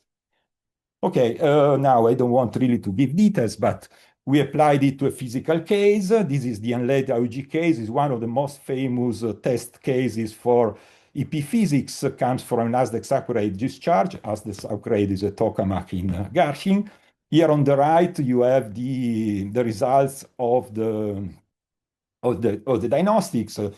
At the top, you have the P particle with a weird distribution function. Where you see the deuterium there, this is the bulk plasma. It's not very interesting, but it's just to prove that we can do that. I don't want to discuss the physics of this picture, but maybe just give an indication. If other codes are interested in do the same, the best sanity check you can do is after you have calculated your PSZS, the PSZS is still a distribution function which contains all the information if you do properly to reconstruct the density profile, function of the radius, the traditional density profiles. It's a tedious exercise because you have to go back from this phase space based on epsilon mu and p phi to the ordinary space, restore the theta dependent, restore the v-parallel dependence, take all the integrals.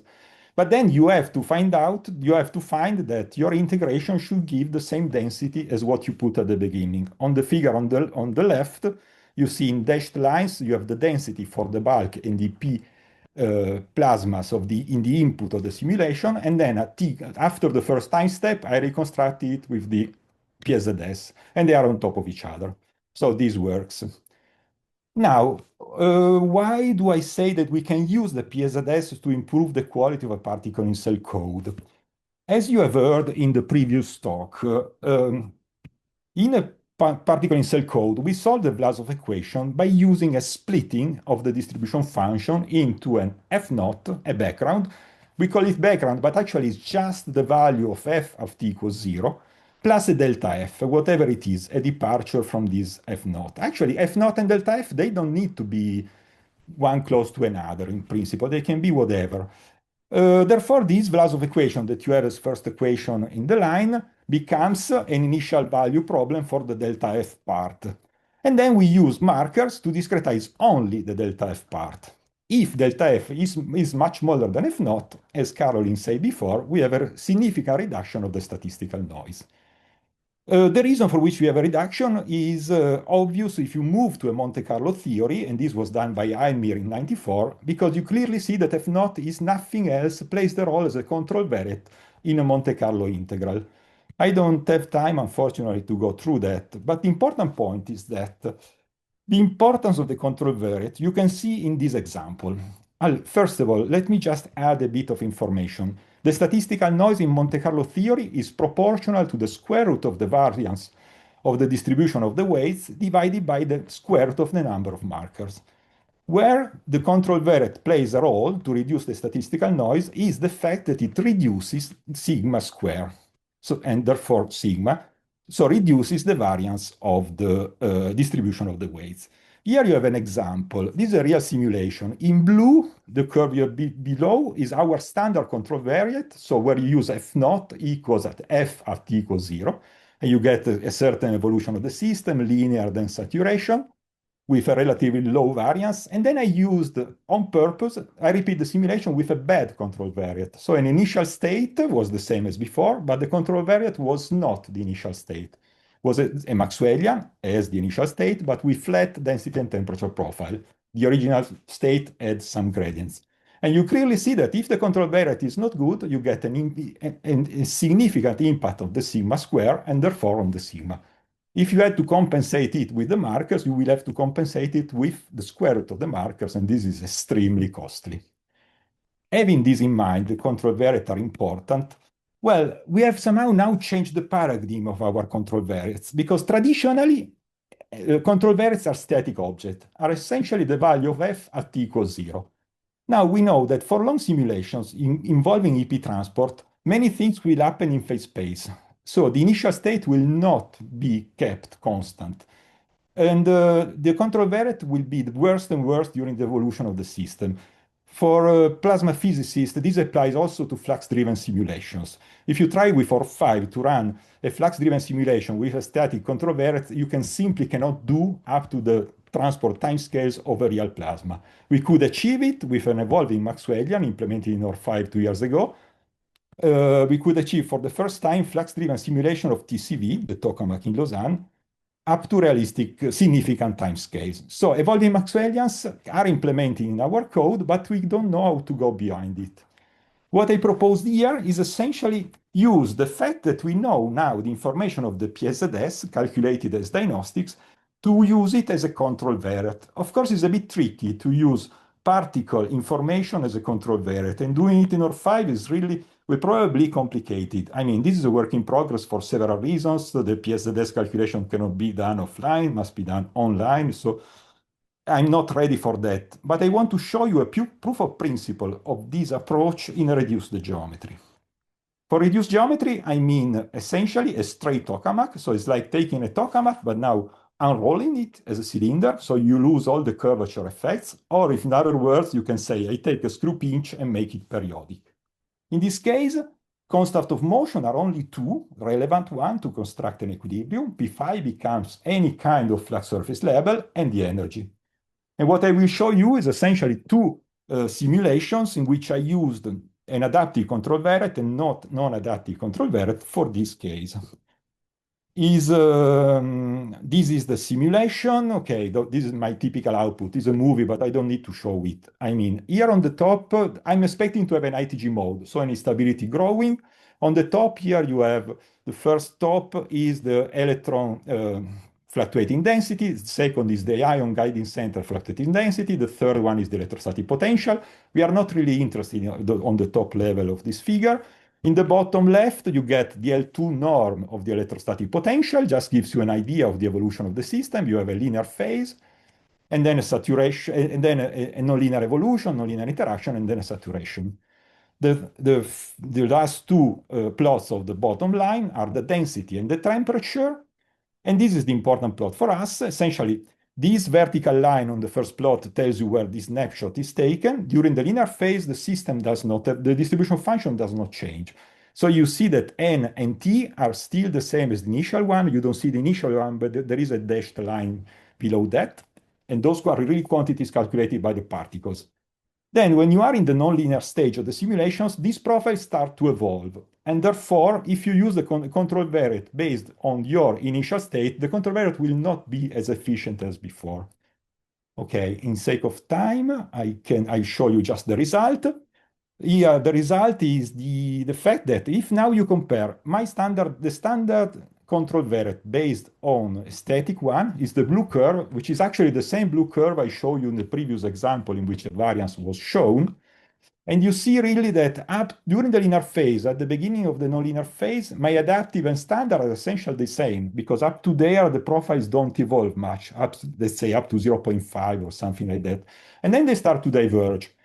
The standard one will continually grow. The adaptive will follow more or less the evolution, at least of the ion distribution function, the ion density, and therefore improving the result.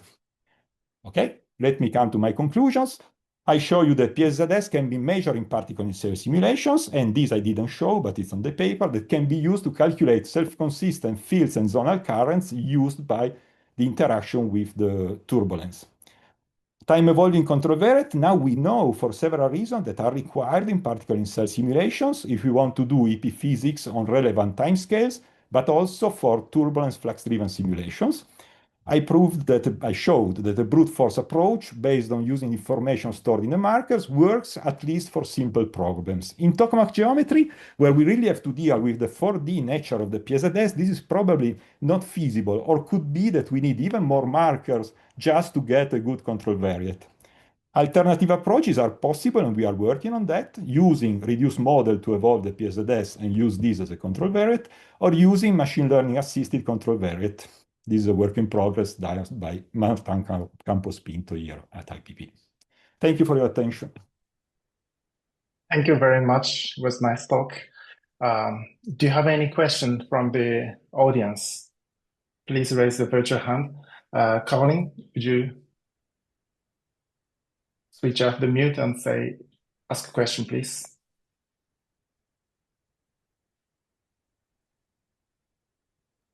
Oh, did you mean me? I didn't intend to ask a question. I just wanted to applaud Alberto. Thanks, Carolin. Okay, thank you. Eddie? Thank you for this nice talk. I have a question. You are using this adaptive method in nonlinear simulation. My question is, are you also using some tool to keep the profiles, to don't allow the profile relax during the nonlinear phase? Not in this simulation, no. Okay, so you can expect a relaxation of the profiles due to the evolution of the distribution function. Exactly. This is mostly because of that. But there is nothing, I mean, this should work in general. Now that you ask, I can tell you the real issue is keeping the quasi-neutrality. No, because you want to keep, I mean, you want to have you have to compensate it. You cannot use two different control variates for ions and electrons. Otherwise, you will end up with a non-quasi-neutral background, or at least you don't want to do that.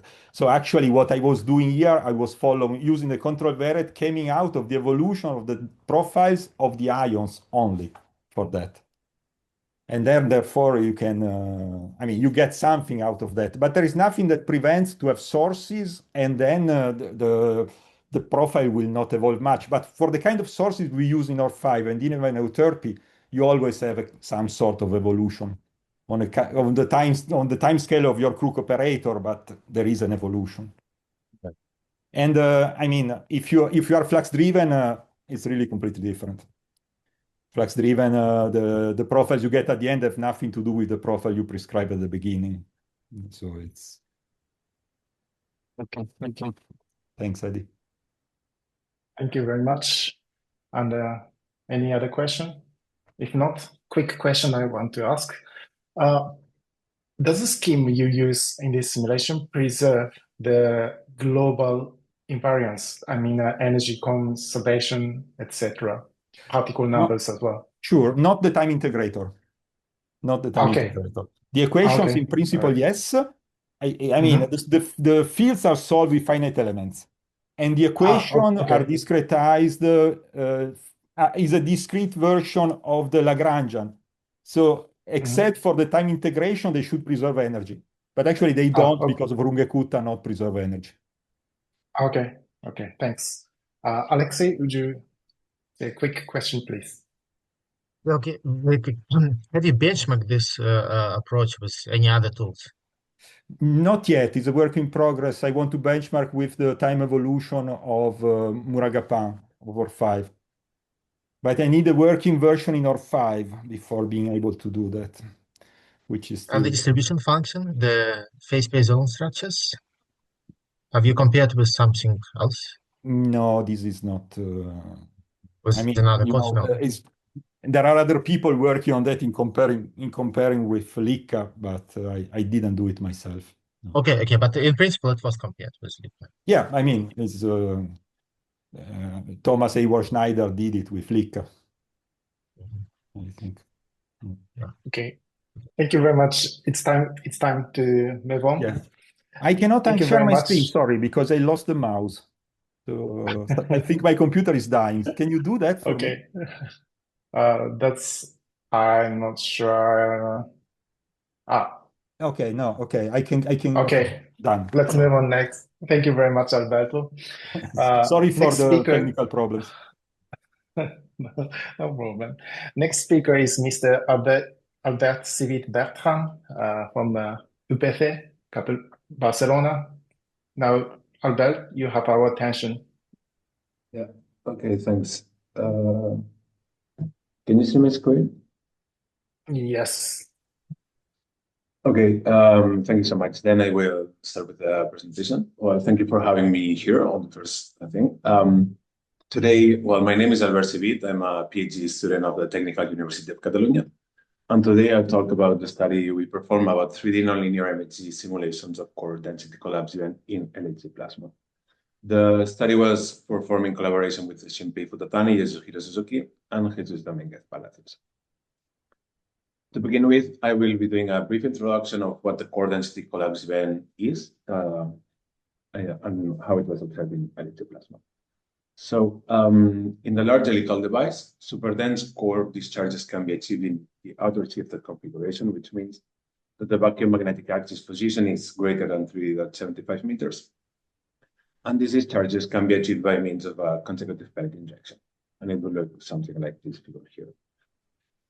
However, the increase in the axis beta is limited by a certain MHD instability, which is referred to as the core density collapse event, where the properties of this MHD instability are the following. The pressure and density suffer a sudden drop in the core, and there is a slight shift inwards of the peak. The temperature is practically unaffected in the core. And the pressure and density and temperature, the three profiles grow in the edge, which corresponds to a certain flashing outwards of the plasma.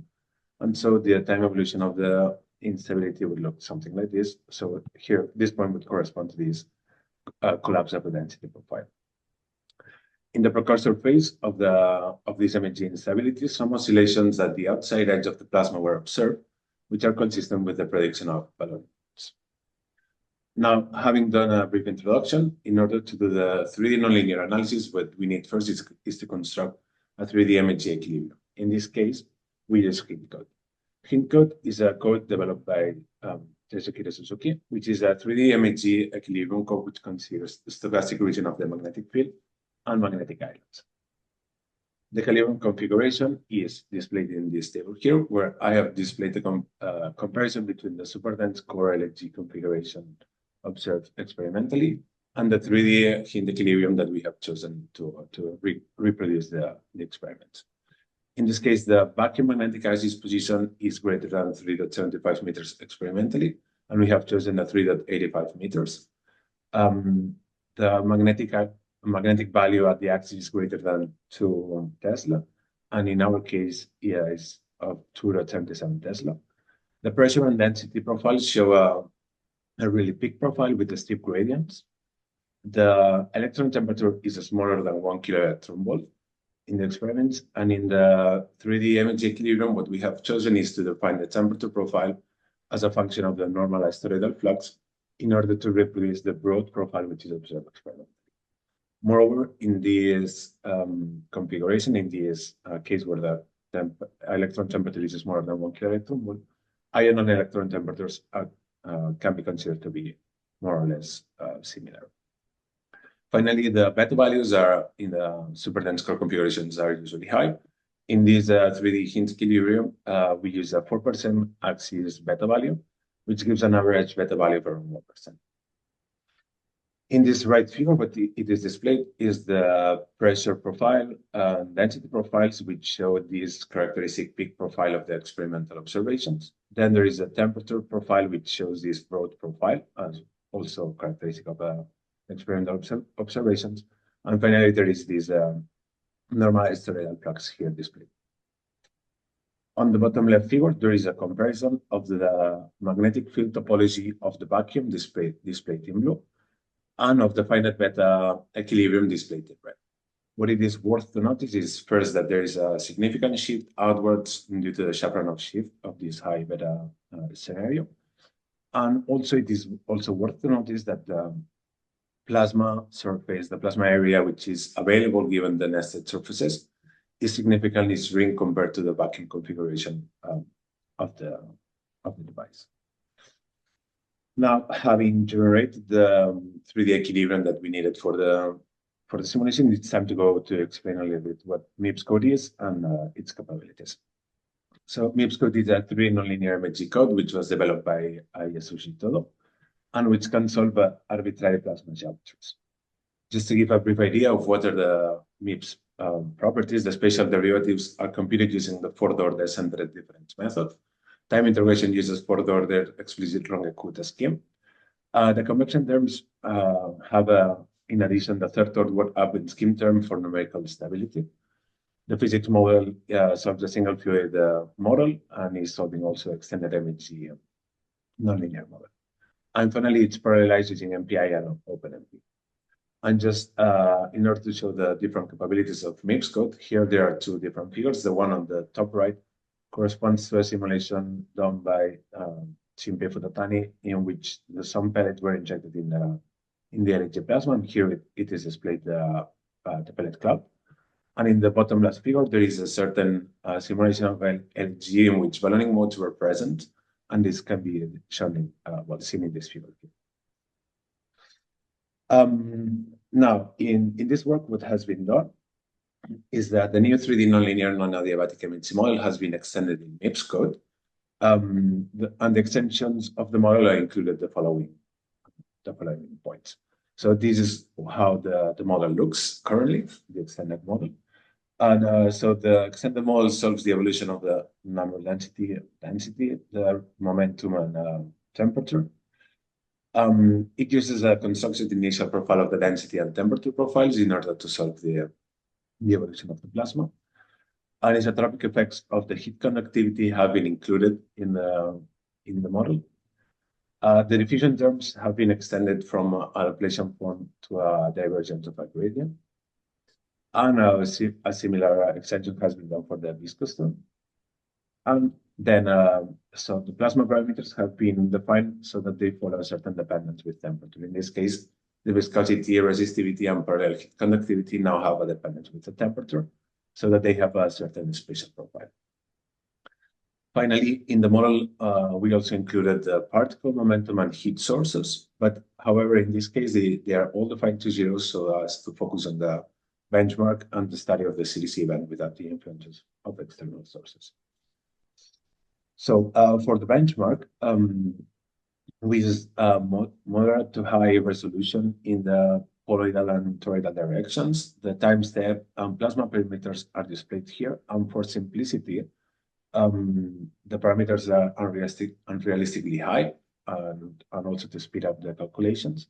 The viscosity, resistivity, and parallel heat conductivity are uniform, and also the density profile is uniform. In this figure now, it is displayed the kinetic energy evolution for comparing the reference model with the developed model. And as it can be seen, both models have a good agreement with the kinetic energy growth rate. And in this bottom figure, what it is displayed is the density profile during the linear regime of both models, in which it can be seen that both models show a similar, a good agreement in the pressure of density perturbation structure that can be observed here. So having done a more or less acceptable benchmark, now it's time to do the simulation results and do the corresponding study of the CDC event. In order to do the study of the CDC event, which we have called spontaneous because it's not affected by any external heat source, well, the resolution is the one that it is displayed here. So in the poloidal direction, we use 384 points in the radial and azimuthal direction. And in the toroidal direction, we use 1,792 points. So this is a quite high resolution simulation. The time step is 1.62 nanoseconds. And now the plasma parameters are slightly more realistic, and also they follow a certain dependence with the temperature profile for viscosity, resistivity, and parallel heat conductivity. But in this case, viscosity and resistivity are still a little bit high due to computational limitation of the model at the moment. In this right figure here, it is displayed on the upper box. It is displayed the kinetic energy evolution, which we can see that it is it follows perfectly an initial linear growth, and then it enters the saturation regime. And in the bottom box, it is displayed is the evolution of the average beta and also thermal energy. And as we can see, both curves follow a similar evolution, and they are in good agreement as well. Seeing this figure here, what we can define as the crash time, which would correspond to the time where the plasma enters the saturation regime and the profile collapses, is around 0.22 milliseconds. So it would be more or less this point here where this curve, when the linear regime starts to end. Now, on this left figure, what it is being displayed is a comparison between the equilibrium magnetic field structure, which is represented in these blue dots, and also the mode structure of the density perturbation, which is this region here. So the idea behind this figure is to show that during the linear growth, there is a certain perturbation which is in good agreement with ballooning modes, since the perturbation is localized in the outer edge. And moreover, it is interesting to notice that the perturbation is still localized inside of the nested surfaces of the plasma. During this study, the number of CPU hours that were used for the simulations were almost 200,000 CPU hours. The next figure here displays the profile of the plasma for 4 different time slices. So the first row corresponds to the equilibrium time slice, time equals 0, and where we show which is the topology of the magnetic field, the radial momentum, the density, and temperature. And this first row is for comparison. The second row corresponds to the late linear regime, and what we can see in the magnetic field topology is that it has already started to become stochastic, but there is some part in the core which preserves the nested topology. The radial momentum shows some perturbation localized in the edge, which is in good agreement with ballooning modes. And the density and temperature profiles also follow a perturbation which is in agreement with the ballooning modes. But the core is still preserved, given these nested surfaces here. Then the third row corresponds to the early nonlinear stage, where we can see that the magnetic field has become further stochastic. There is a small region in the core which preserves the nested topology. The radial momentum and the ballooning modes have already started to saturate, and they have become broader. And the density and temperature profiles, what we can see is that they have already started to break and diffuse. And finally, the last row corresponds to a late nonlinear stage, where we can see that the magnetic field has become completely stochastic. The ballooning modes have saturated further, and wider structures have already started to appear. And the density and temperature profiles have completely broken. And also there is this flashing outwards of the plasma, which we can see in this region here and also this part here.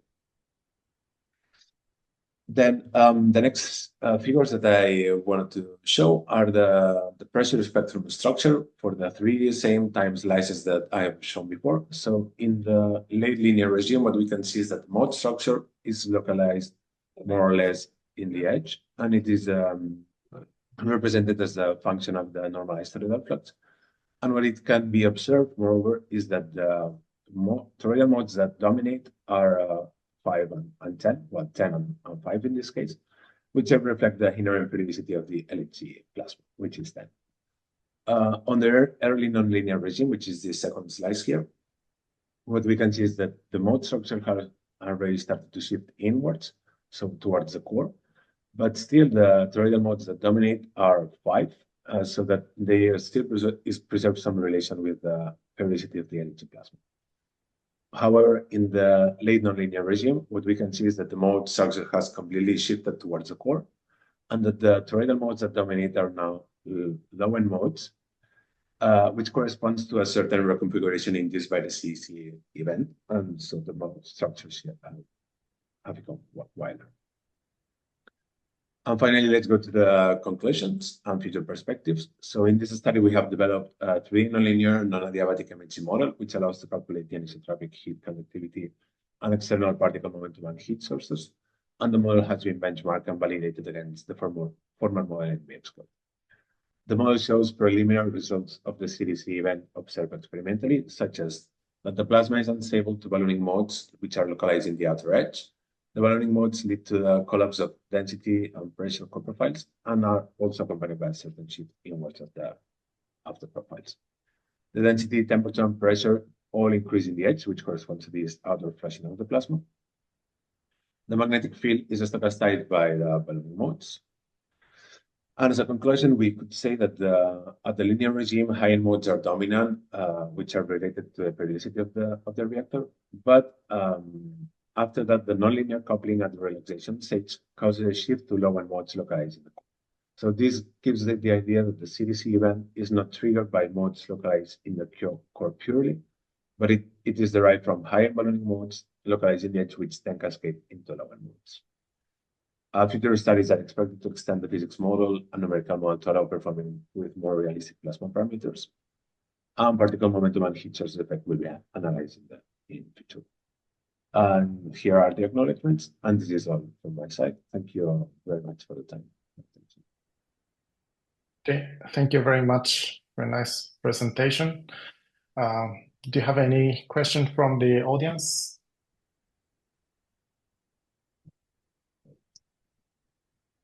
No? There's something.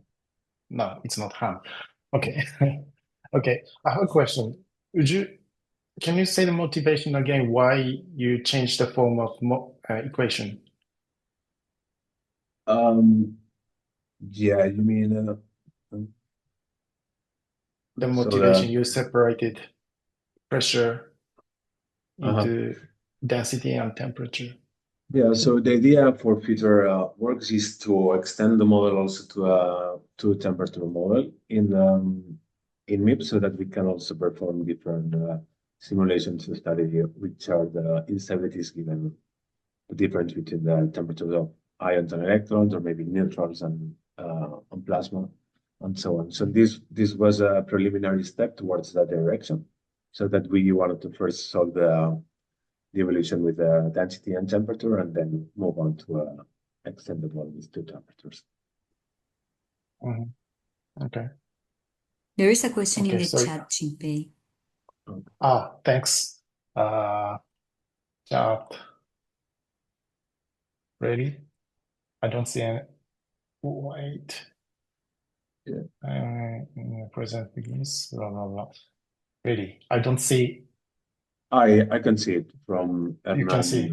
Yeah, from Hernán Domingo. Yeah, his question is why it was needed an upgraded model within MIPS to study the CDC event.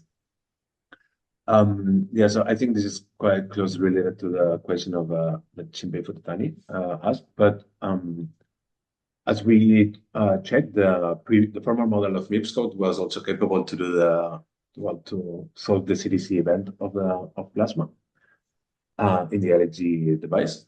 But in this case, since we want to continue the extension the extension of MIPS code, we wanted to do this temperature equation so that we could also inject some heat sources, so that we can also study other phenomena from that side.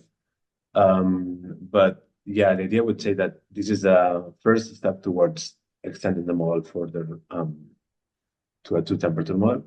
But anyways, the answer is that the former MIPS model was also capable to solve the CDC event properly.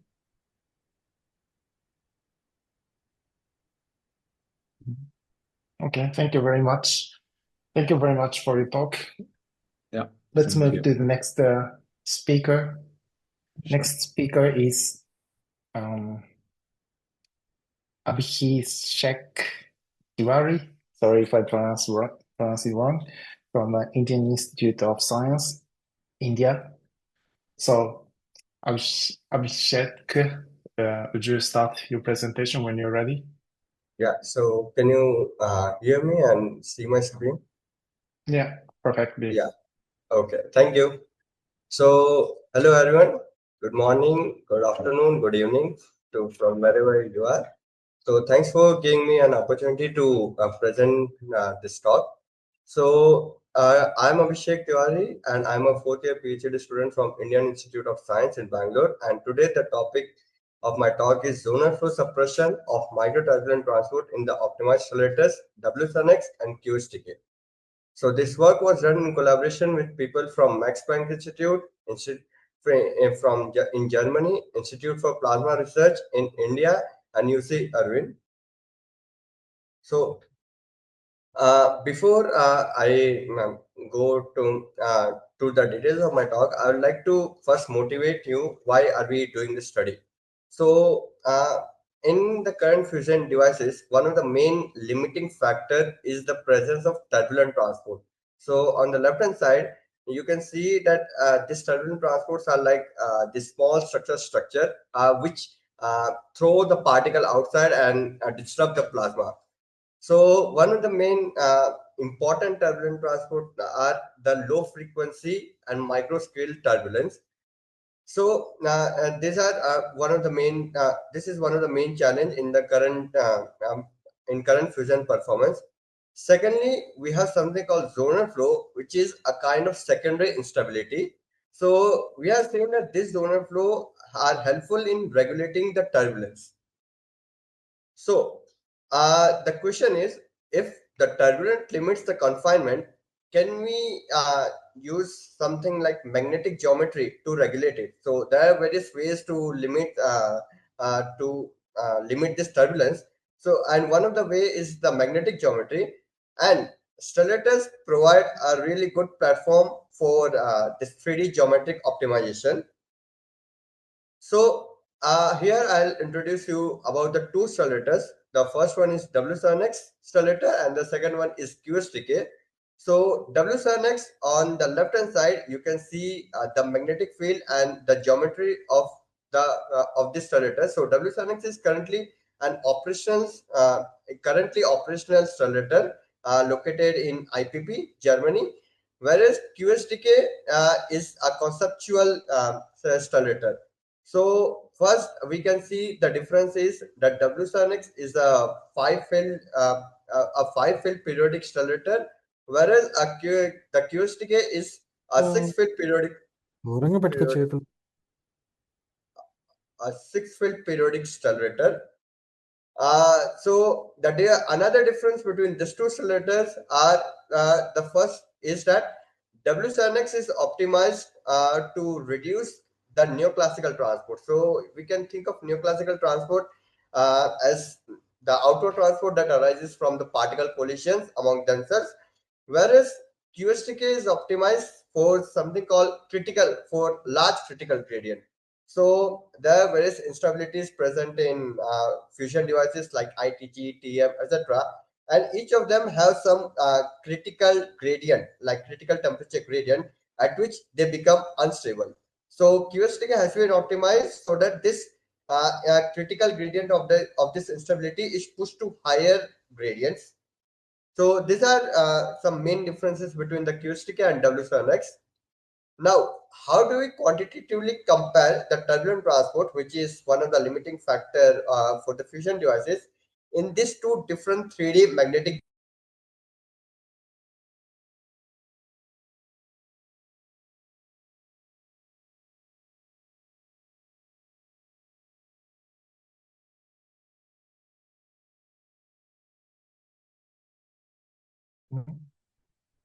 Hello. We can't hear. Is it only me? We can't hear Abhishek. Hello, are you still alive?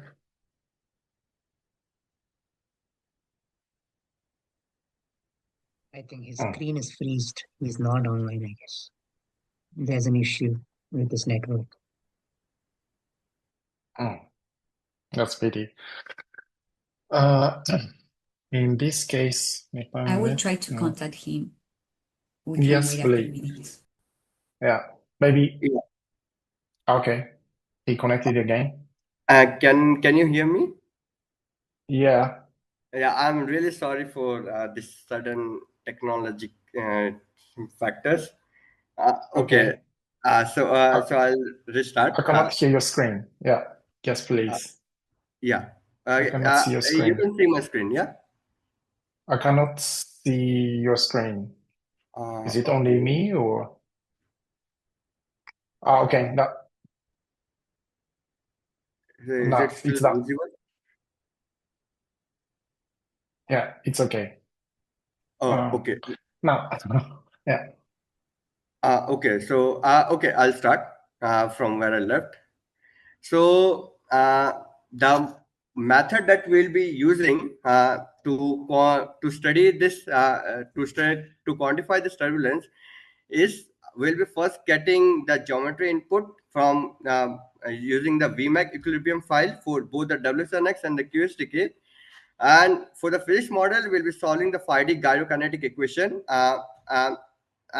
So they will be solving in the presence of ITG turbulence, and as well as we'll be studying the zonal flow dynamics. And the way we are going to execute is by using the global delta F PIC simulation done using Gyrokinetic Toroidal code GTC, which is developed by Dr. Lin and others. So this code is massively parallel code, and which uses both OpenMP and MPI. So the computational scale required for this simulation is one of the main challenge in doing this simulation is the high resolution required in the phase space. So just to give you the numerical resolution that is required for this is as you can see, I have shown you the cross section of QSTK on the left hand side of my figure. So in the radial direction we have around 121 points, whereas in polar direction we have around 4400 points. In the toroidal direction, and that is in not shown here, we require around 27 grid points to resolve to do this simulation. Further, we'll be using 200 particles per cell. So this translates like we'll be using something like 4.8 million grid points. Second, we have around 10 to power 8 particles to be evolved, and we'll be running this simulation for around 10 to power 4 time steps. So this whole simulation per run costs around 200,000 core hours. So the gyrokinetic model that we'll be using is the particle in cell implementation. So as previous speakers have said, has explained about this particle in cell implementation. So the main thing that we'll be doing is we'll be solving this 5D nonlinear Walliser equation using the GTC code. And as I told you, the way we will be doing is by using the MPI and the OpenMP parallelization, and using the decomposition of domain in the toroidal direction and the particle decomposition. So this simulation was done using Param Pravega in India, and we simulated around 10 to power 8 particles per simulation, and we required around 10,000 time steps per run. So so I have given you the computational thing that we required. So now we come to the physics part. So the way we set up this simulation is by using so I have shown you the temperature gradients, the temperature profile and the temperature gradients. So we'll be using a flat electron temperature profile. Second, we'll be having some ion temperature. So as you can see on the right hand side, only the ion temperature gradient is excited. So this is a pure ITG driven physics. We'll be using the adiabatic electron model, and the global, and we'll be doing our simulation only in the core region. So I have marked with this gray dotted lines that you can see. So we'll be doing our simulation only in this region. So first is the linear results. So on the left hand side, I have shown you the linear mode structure for W7-X case, and on the right hand side, I have shown you the linear mode structure for QSTK case. So couple of important results, like the mode numbers for W7-X and QSTK. For example, for W7-X it's around 74, whereas for QSTK it's 59. So physically, these mode numbers are inverse length scale. So you can think as length in the radial direction, kind of length in the radial direction. Second, we see the growth rate for QSTK, which is around 4 into 10 to power 4 per second. And for W7-X, it is almost double the QSTK case. Finally, we have the perpendicular length scale of this eddy structure. So for W7-X is around 0.55, whereas for QSTK is 0.75. So one of the main reasons to do this linear results are first to get the parameters like the time steps required to do the nonlinear simulation, the convergence, the particles, the number of particles, etc. So once we have done this linear simulation, we'll come back to the nonlinear regime. So first, we'll be studying the effect of zonal flow on these two stellarators, QSTK and W7-X. So the first thing that we can see is, as you can see on the left-hand plot, when we do not have zonal flow, the mode structure do not break. But in the presence of zonal flow, the mode structure break, as we can see in the second plot. The same thing is seen for the case of W7-X case, where the mode structure do not break in the presence of zonal flow, but they break in the presence of zonal flow. So the way we did this simulation was we artificially removed the phi 00 component, which is the zonal component, and all other simulation parameters like the time step, the number of particles per cell, etc., were kept identical. Next, we have one of the main important result of this simulation. So on this plot, I have shown you the ion heat diffusivity.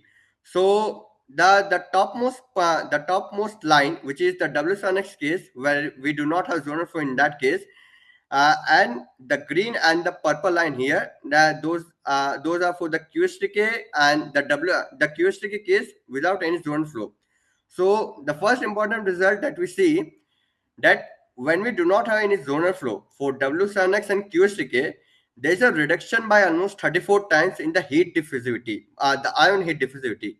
Second, when we do have zonal flow, for W7-X and QSTK, there is a further reduction in the ion heat diffusivity by 27 times. So the most important thing for the thing that we can get it from this plot is that QSTK shows a very stronger sustained suppression due to enhanced zonal flow regulation.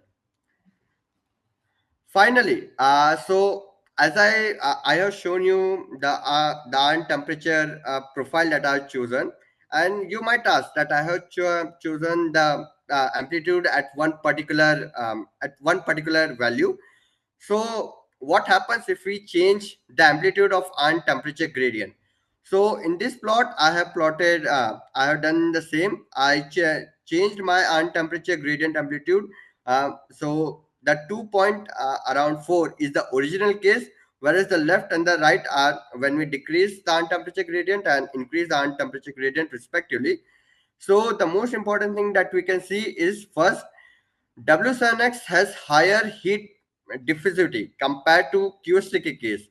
So we can say that QSTK performs better as we change the ion temperature gradient amplitude. So a couple of in numbers, at the lowest gradient, we have around 27 times reduction in the ion heat diffusivity, whereas at the highest gradient, we have around 5 times the reduction in the ion heat diffusivity. So now I'd like to summarize. So first, we have seen that QSTK exhibits a lower linear growth rate and a stronger zonal flow regulation. Second, we see that in the presence of zonal flow, compared to W7-X, there is around 27 to 34 times reduction in the ion heat transport. And so we can say that the strategy that was used to get this QSTK geometry, that is the critical gradient optimization, is really effective in suppressing the ITG turbulence. So these are my references. The first references is the paper from where I have taken these results. And so these are my acknowledgements. I'd really like to thank you to all the collaborators for their contributions and insight. And thank you. So any questions or discussions are welcome. Thank you very much for your talk. Thank you, and sorry for this technical glitch. No problem. Is there any question from the audience?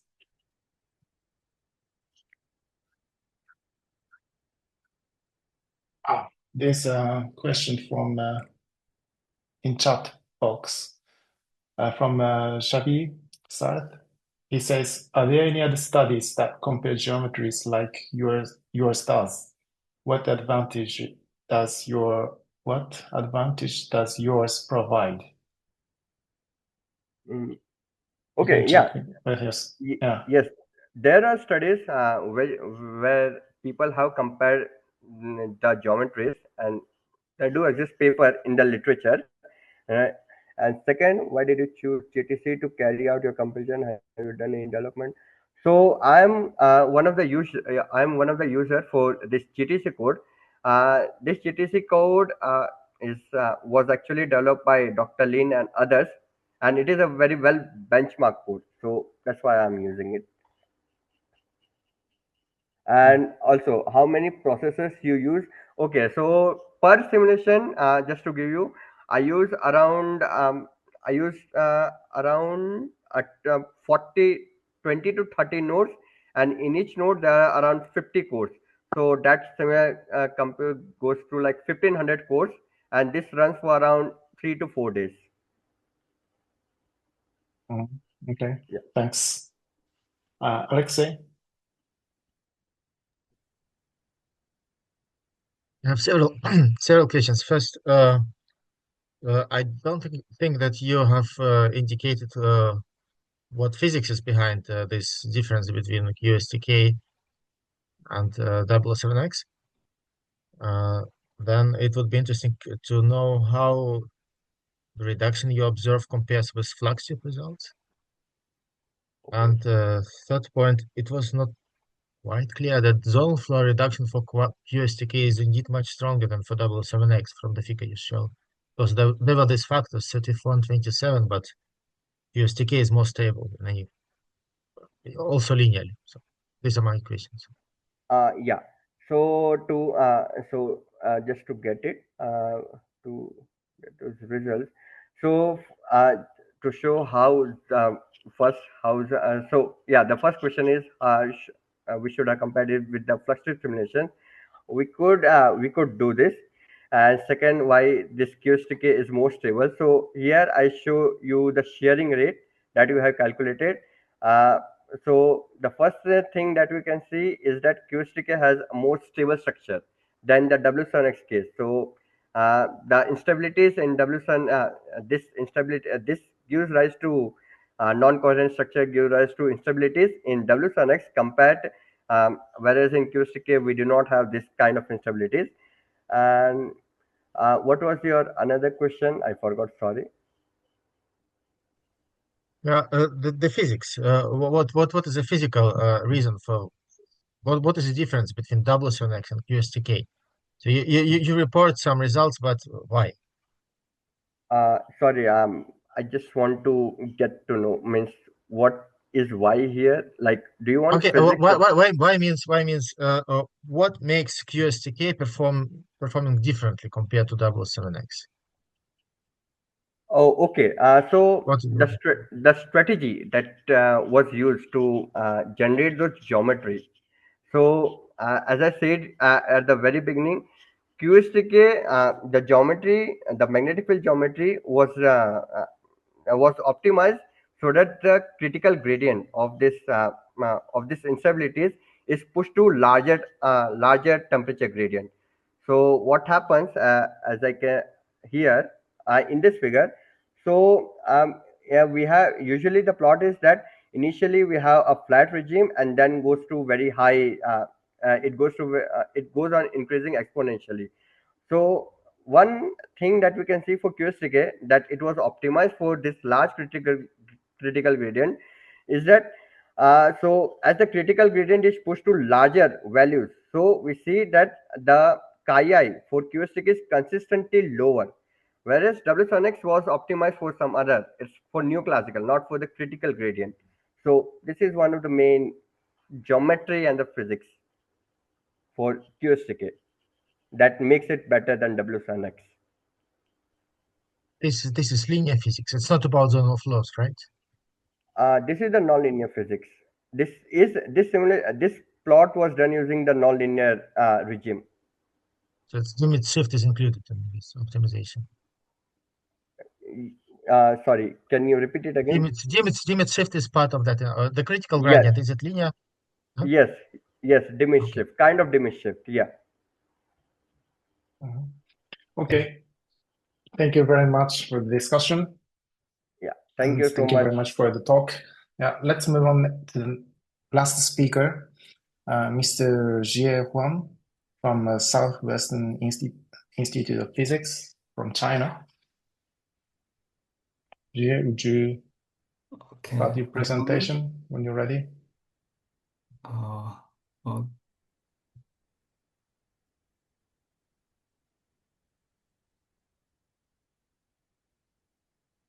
Can you see my screen, and can you see my screen now? Yes. Okay. Wait a moment.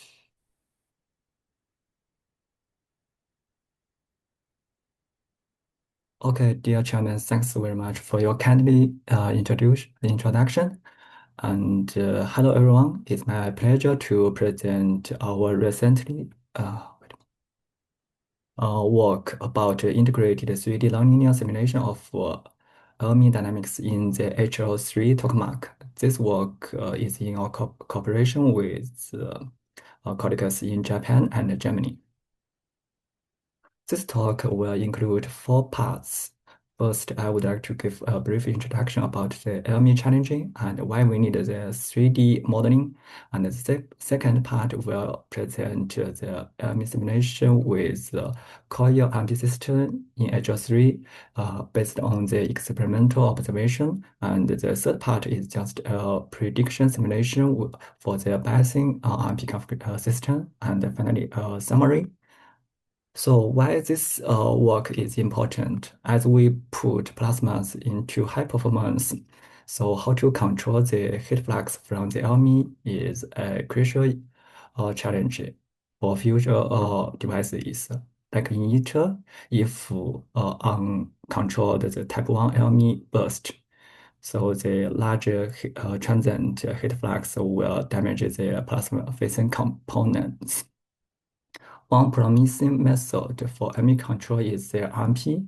Usually, the RMP method employs the 3D dedicated coils to generate the the magnetic island on rational surface and enhance the radial transport at the pedestal region. Here, later I will also introduce another RMP style named the BRMP biasing RMP diverter plates system. Unfortunately, from the vacuum assumption cannot sufficient to explain the experimental observation as for each case. So the nonlinear transition of suppression to weak mitigation during the RMP phase scanning. That means so the plasma response also plays a key role in LME control. Recently, observation from the aspects upgrade has been demonstrated the magnetic islands chain exist in the pedestal top in the LME separation. That means we should if we want to analyze the RMP effects properly, so we need a self-consistent 3D equilibrium, including the plasma response, and the also includes the magnetic island structures. To address this point, we developed a 3D modeling platform for HL3. Based on the HL3 plasma scenarios, we will we employ the kinetic fit to generate the initial 2D plasma profile, and then based on the RMP configuration, we can calculate the vacuum perturbation field, and also we can use the massive code to include the plasma response, and then we put this part as the initial values of the hint and MIPS code. These two codes, as Dr. Albert has been introduced before, here I will escape this. And before the numerical analysis, a brief introduction about the HL3 tokamak. HL3 is currently the largest tokamak in China. The main parameters are listed as this table shows. HL3 has two flexible RMP systems. The first here is just the common coil, 3D coil RMP system, include two rows. Each row has 8 inverse coils. Another has been designed as a four-group of balancing RMP system, which can generate the SO current along the flux tube. And also, since this current, the pitch angle is similar with the pedestal region, may more easily generate the resonant component.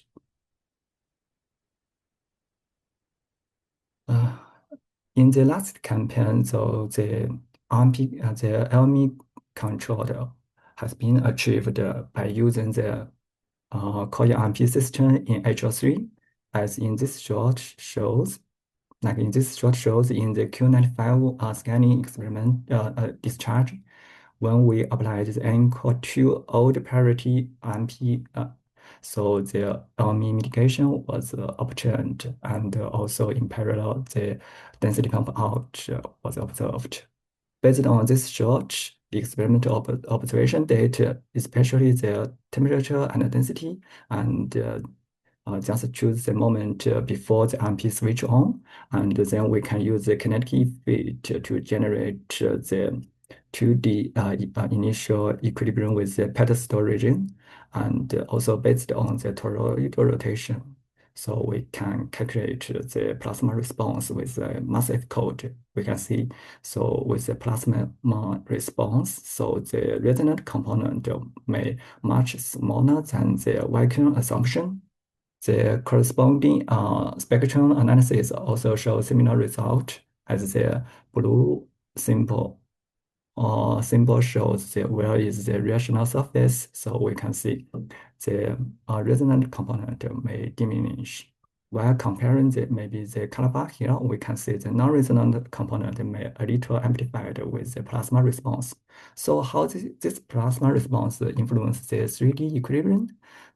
This figure shows the different approach. So that means a vacuum assumption or with the plasma response, or use the hint code to calculate the final equilibrium. So for the axis, we can see, so for the vacuum assumption, so the major displacement in the Z direction, and then shift to the R direction, and also have a little phase shift. If we comparing the 2D profile of the pressure, so we can see also even so with the plasma response, this is with the plasma response, the magnet island was very small, just very smaller the resonant component near the plasma edge, while the pressure still modulated with the non-resonant component.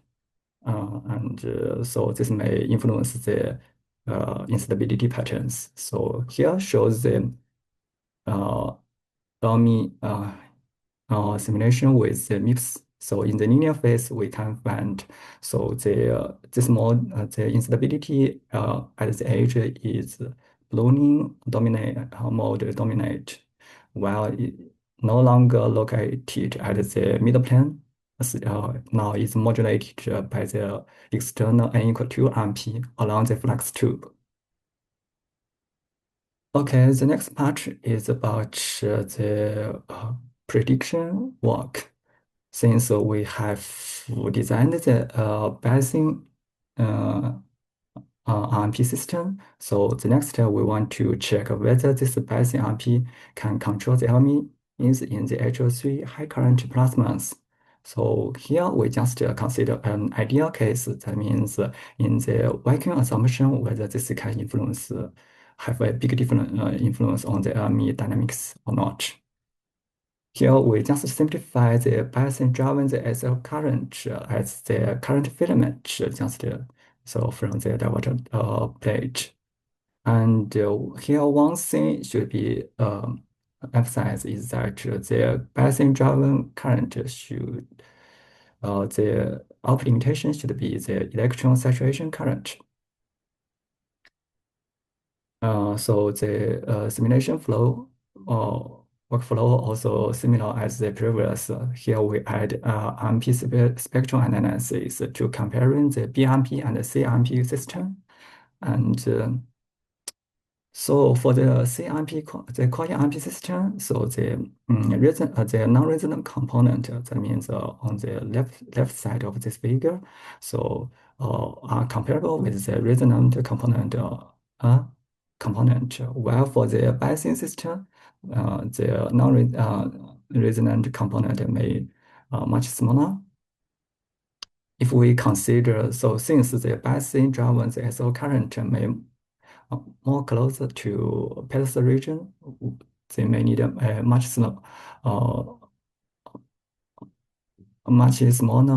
current of the to get the similar the resonant component at the plasma edge. So the next we will explore how varying the SO current amplitude to affects the LME behavior. This figure shows just when we add the BRMP to influence the 3D MHD equilibrium. So with the plasma edge becomes stochastic. So here the most change of the pressure comparing the previous 2D profile, so is located at the pedestal, and also some like the magnetic island structure also has some change.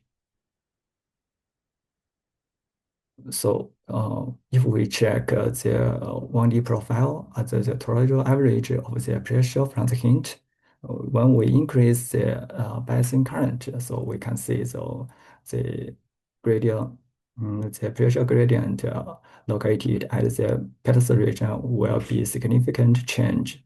This will give bigger different change of the instability at the linear growth rate also. Especially for the when the SO current exceed 1 kiloampere. Since from the theoretic analysis we found so the electron association current can be reach up to 1.2 kiloampere. We do think maybe the Bayesian configuration can also generate comparable resonant component for the LME control in the future. Here shows the natural LME for this case. So we can find, so this is a ballooning dominate edge instability. And when we add the Bayesian case, so we can find still maybe ballooning dominate, and but will be toroidal modulated with the n equal to Bayesian. Since this is also a similar result with the CRMP case as the most unstable region will be no longer always located at the middle plane. Finally, we also checked the toroidal components for the natural LME. So is dominated by the n equal 1. N equal 27 modes. While with the balancing, so in the nonlinear phase is n equal to dominance. That means in this case, in the BRMP case or both the RMP case, so it is not only influence the gradient, the pressure gradient at the pedestal, but also will have the nonlinear energy transform between the external RMP and also the LMI. Finally, a brief summary.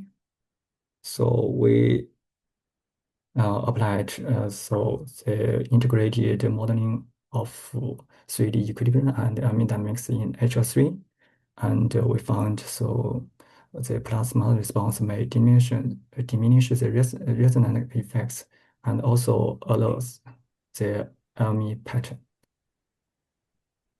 We also compared the spectrum and also from our modeling, we can do the prediction that the BRMP also can effectively control the LMI. Of course, this work is just a preliminary result, so we don't consider the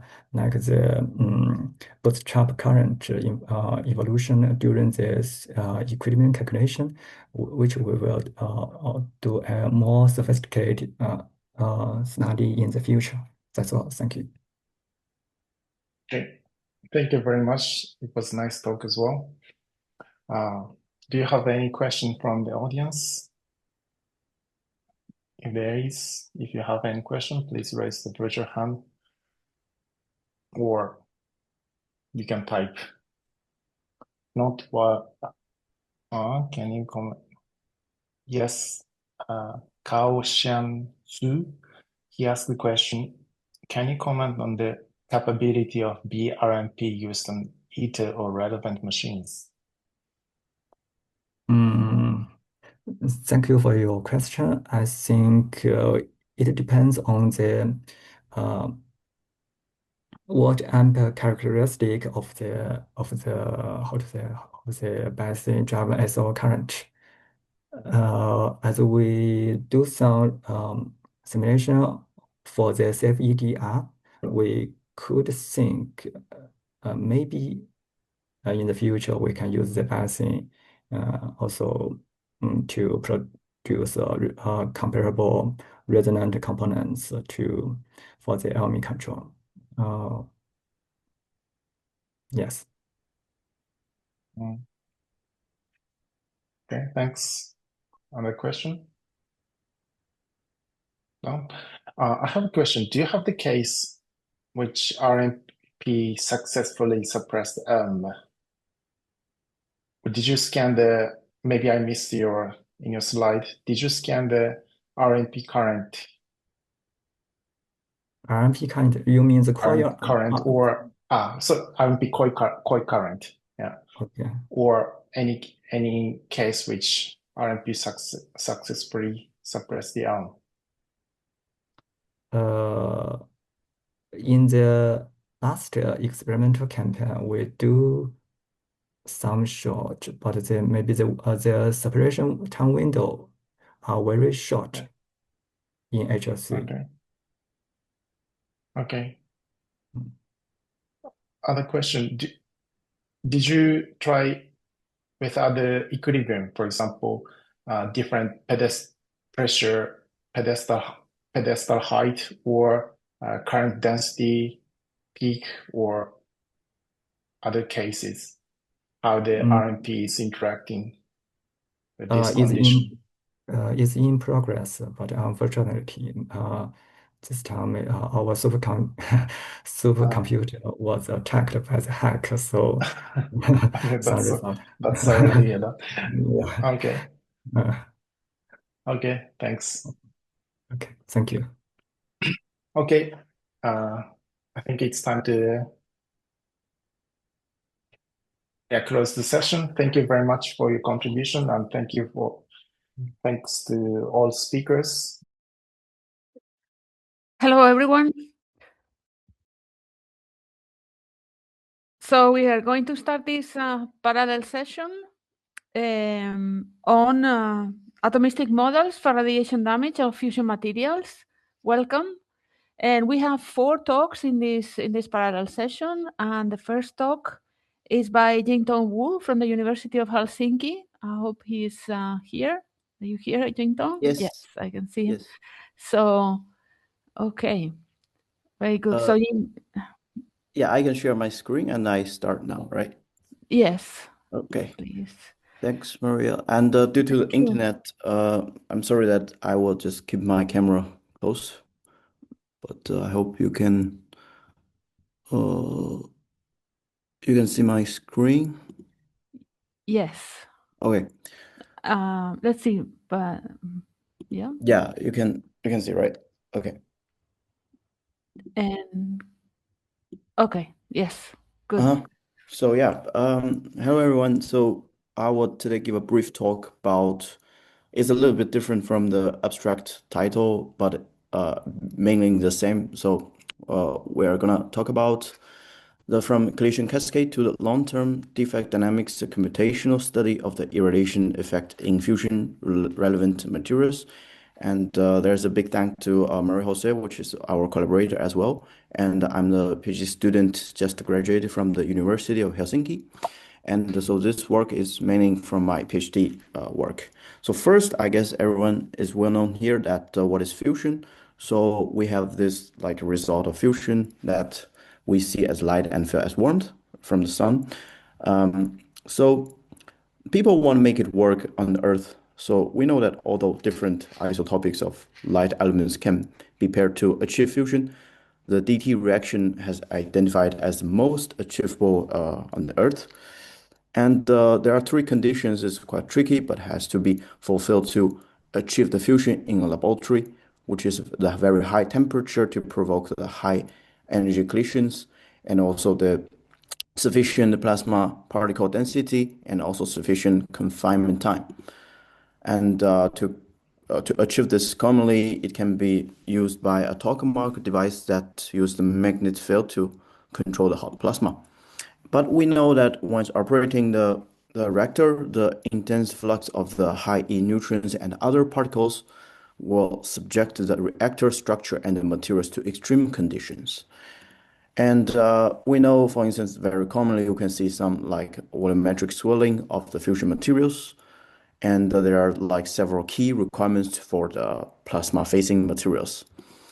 So we know that from computational perspective, like study, the irradiation damage in fusion plasma phasing material is essential because the long-term performance under the extreme neutron exposure directly determine the safety, efficiency, and viability for future fusion reactors. So now we're back to my topic. I would like to give a very brief introduction about the background story. So now we are talking about the neutron irradiation for the plasma phasing materials. So we need to understand about the process of cascade, or we say irradiation. And now we mainly divide it into 4 states at the most beginning. So at the most beginning, we call it state A. We have this linear collision cascade, which happened within 0.1 picosecond. And the method we can use could be binary collision approximation or the molecular dynamics. And then after that, the local region will get melted because of the heat spike state, which occurs around 1 to 10 picosecond.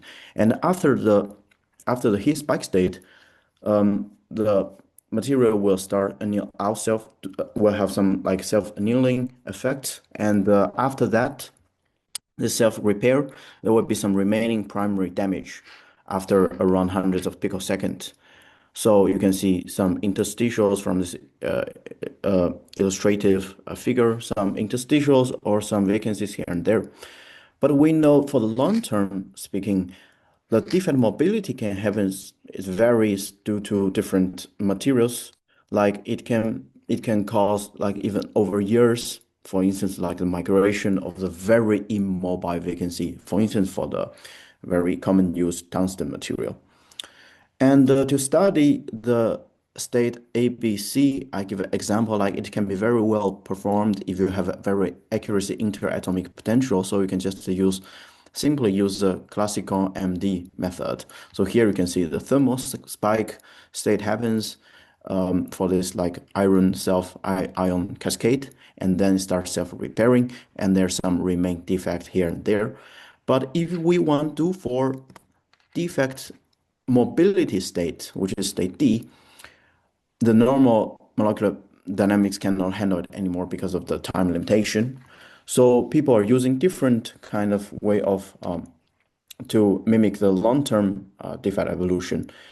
So among them here, I'm going to talk about the Object Kinetic Monte Carlo, and it's one of the KMC methods here we're using. So people just get rid of the atomistic structure configuration, but we only care about defect that remain. So we have some predefined database like shown here as distortion or detrapping or trapping, emission, and so on. In this way, we will only care about the reaction between defects, so we can very rapidly boost the efficiency. But how it can be done in the OKMC? So basically, we're using a thing called the PK database. So we take the let's say state C. We have some remained primary damage that we get from the classical molecular dynamics.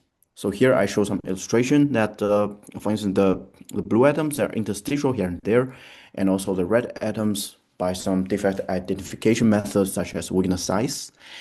And then we have those databases, and then we repeat it like hundreds or thousands of times. So now we just insert with this morphology to the OKMC cell. And once, for instance, like two different kinds of defect or the same kind, don't matter, but when they are within the capture radius that we predefine as well, there are certain rate the reaction gonna happen. So then in this way, we're doing this cascade overlapping in OKMC to reach this long-term evolution of defect. But how about the thermal spike state? How about this like self-repairing? How about this true cascade? We know there's no real cascade can be achieved in the pure OKMC. So here the short conclusion is like the true effect of the cascade on the pre-existing defect over long time scales still remains unknown. To achieve that, we developed a new methodology, which is shown here. That so first we have this cascade region in this like full atomistic configuration, and let's take a tungsten as an example for today. Here, those blue atoms, they are the tungsten atoms on the left side, and the gray region is identified and rendered by Oviedo, those region that lack of atoms, so we call it open volume voids. And now let's assume a cascade happened on the top of one of the voids, and then in the MD time scale, so let's say after 40 picosecond, we give 10 picosecond of relaxation even, and you can see that those red atoms, they are not true atoms, they are like empty space, so there are two big voids here. But because one cascade happened on the top of the void, and then it split into pieces, and there's some interstitial remain around. And now we objectify those different defects that are identified in this subfigure B, and we insert them back, those objects, into OKMC cell. And now we use this predefined that DFT base parameterization to run the long-term OKMC. So we do a 1 second, let's say, relaxation to reach a realistic dose rate, because we know like the dose rate in pure MD is crazily high. So now we do 1 second relaxation OKMC, and we can see some effect, for instance here, that those voids, they start forming together again, because here I give an example at high temperature for tungsten, so it's kind of mobile for even vacancy type of defects. And now we know the position and also the size, and the spatial distribution of different objects. Let's say here we only have void remain, and also the interstitial, they travel somewhere because they're very rapidly mobile. And now we just create a pristine cell, and now to map all those different defect objects back into this pristine cell. For instance, we have voids, then we just remove a certain amount based on the size that required. So in this way, one workflow gives one round of cascade, but we are doing cascade overlapping. So based on this cell, we do the next true cascade that performed by MD. And then we just repeat this workflow. And then I show some preliminary result here that using tungsten as an example. So here we are talking about 3 different temperatures, because we know, for instance, for the low temperature as room temperature, the vacancy migration energy is quite high, so it's almost immobile. And then for the 500 degrees C and 700 degrees C, we're trying to compile with compared to some experimental data. So here, actually, we can first take a look at the very qualitative distribution of defect at, if I remember correctly, it's 500 degrees C. So first, we take a look at MD scale modeling. We know that if we do a pure MD, here you can see a bunch of interstitials because the time scale limitation, they still remain in our MD cell and form the dislocation network. And in this MD cell, that we can see those black atoms, they are the vacancies, so they still remain isolated to each other. And in the pure OCMC, we can see actually they cluster crazily to form quite large voids. But the combination shows something in between. So first of all, those dislocations or interstitials, they traveled away, so they get sucked out from the OCMC cell, or we call it a combination cell because the very low migration energy. But for the vacancies, the truth cascade very apparently split them, so it shrinks the size quite rapidly.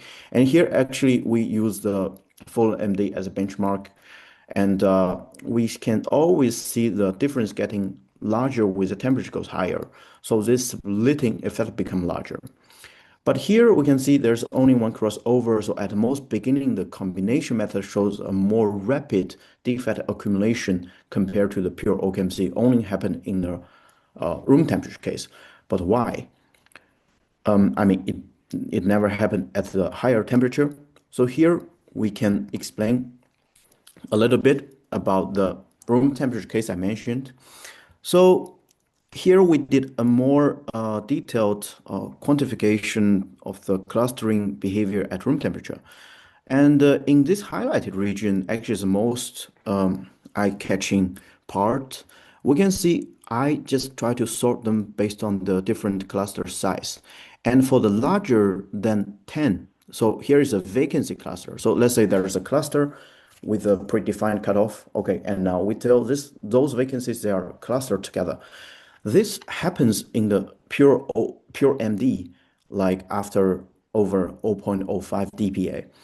But in the pure OCMC, because they are purely immobile, and we can see there's almost none of the vacancy cluster with the size over 10.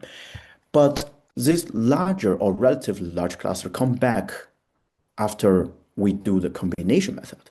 And we can see actually it occurs also with those around 0.03 dPa, 0.05, which consistently with the dPa that matches here. Which means actually when we're introducing the true effect of cascade at room temperature, it push those like vacancies clustered together compared to the pure OCMC scenario. Okay, now how about the higher temperature case? So here we're talking about the highest dose we reach in our simulation, which is 0.1 dPa. And we do a comparison for OCMC and combination because we know the full MD result is completely different from it, as we mentioned before that the vacancy are immobile. So here we can see that First, about morphology, we can completely, or the distribution of the voice, we can completely see that at actually 500 degrees C, there is not a big difference. But if now we try to do some heat map for the local density distribution of voice, we can still tell that from the pure OKMC, it shows like more dense locally compared to combination, but the size shrink is not that dramatic. I mean, splitting the voice. But for the 700 degrees C, you can see a huge difference between the pure OKMC compared to combination method. And for the figure B, actually, we use some spatial distribution function to quantify the figure A. So we can see the pair separation distance, when it gets smaller, it means like they're more close to each other. And here GR, it shows like the intensity of it. So you can tell that, let's say at 300 or at room temperature, they are very similar to each other, but combination still shows a more, in general speaking, more separated, more close to each other, sorry, because we know also like the cluster they form.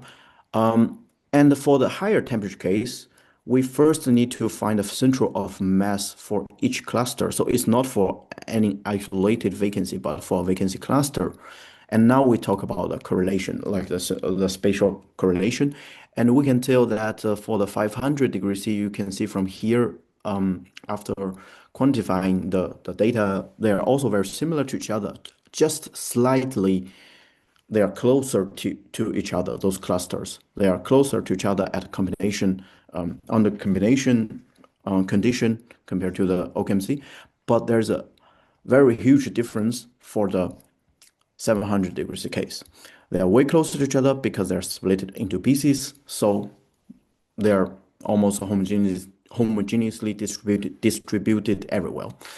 And now we do some experimental verification or validation. So besides of this purely computational work, we also have some collaboration with the Postron team from France that we try to develop a way to get some vacancy distribution based on the Postron raw data. So here we have the distribution of different, as a function of different void size at room temperature, because those DPA level looks a bit strange, but it depends on the condition of the experiments. So you can see the best match is with the combination method because it pushed to form some larger cluster compared to the pure OKMC.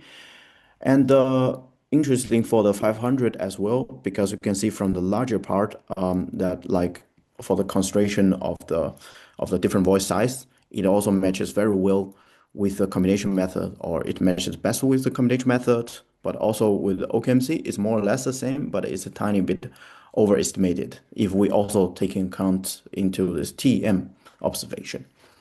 So here's the conclusion that I will give a very short concluding remarks. We know that full lambda cascade, we consider it into OKMC model, is very important for the impact especially to this atomistic evolution under reactor relevant conditions. And also in tungsten, we know the full lambda cascade dramatically change the void distribution by splitting and destroying existing void at high temperature, but provoke the clustering at room temperature. That is one of the most key points here. So this approach is transferable to various different materials. Actually, we also did for iron, but due to time limitation, I don't show here. So it can enhance atomistic level insights into irradiation effect when paired with experimental investigations. And that's all of my brief talk today. Thank you. Thank you very much, Jintong. If anybody has any questions for Jintong, please raise your hands, or you can put it in the chat.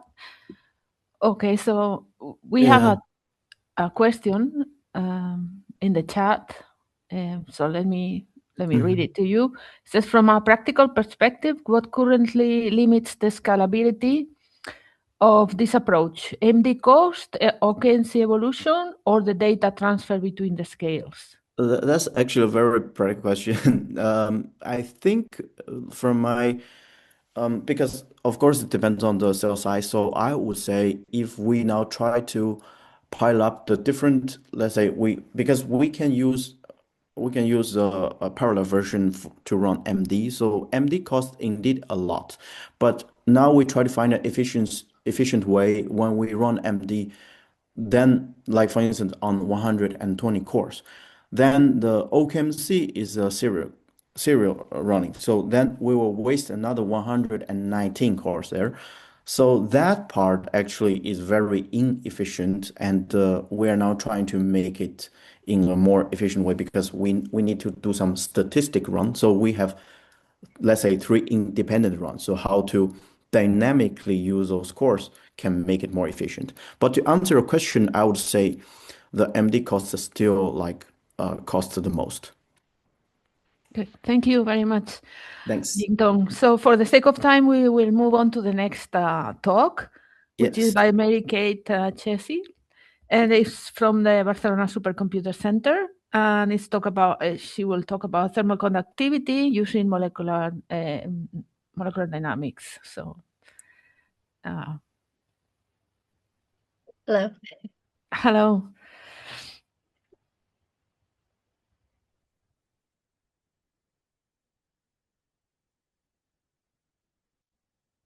Okay. I think, yes, you can see my presentation.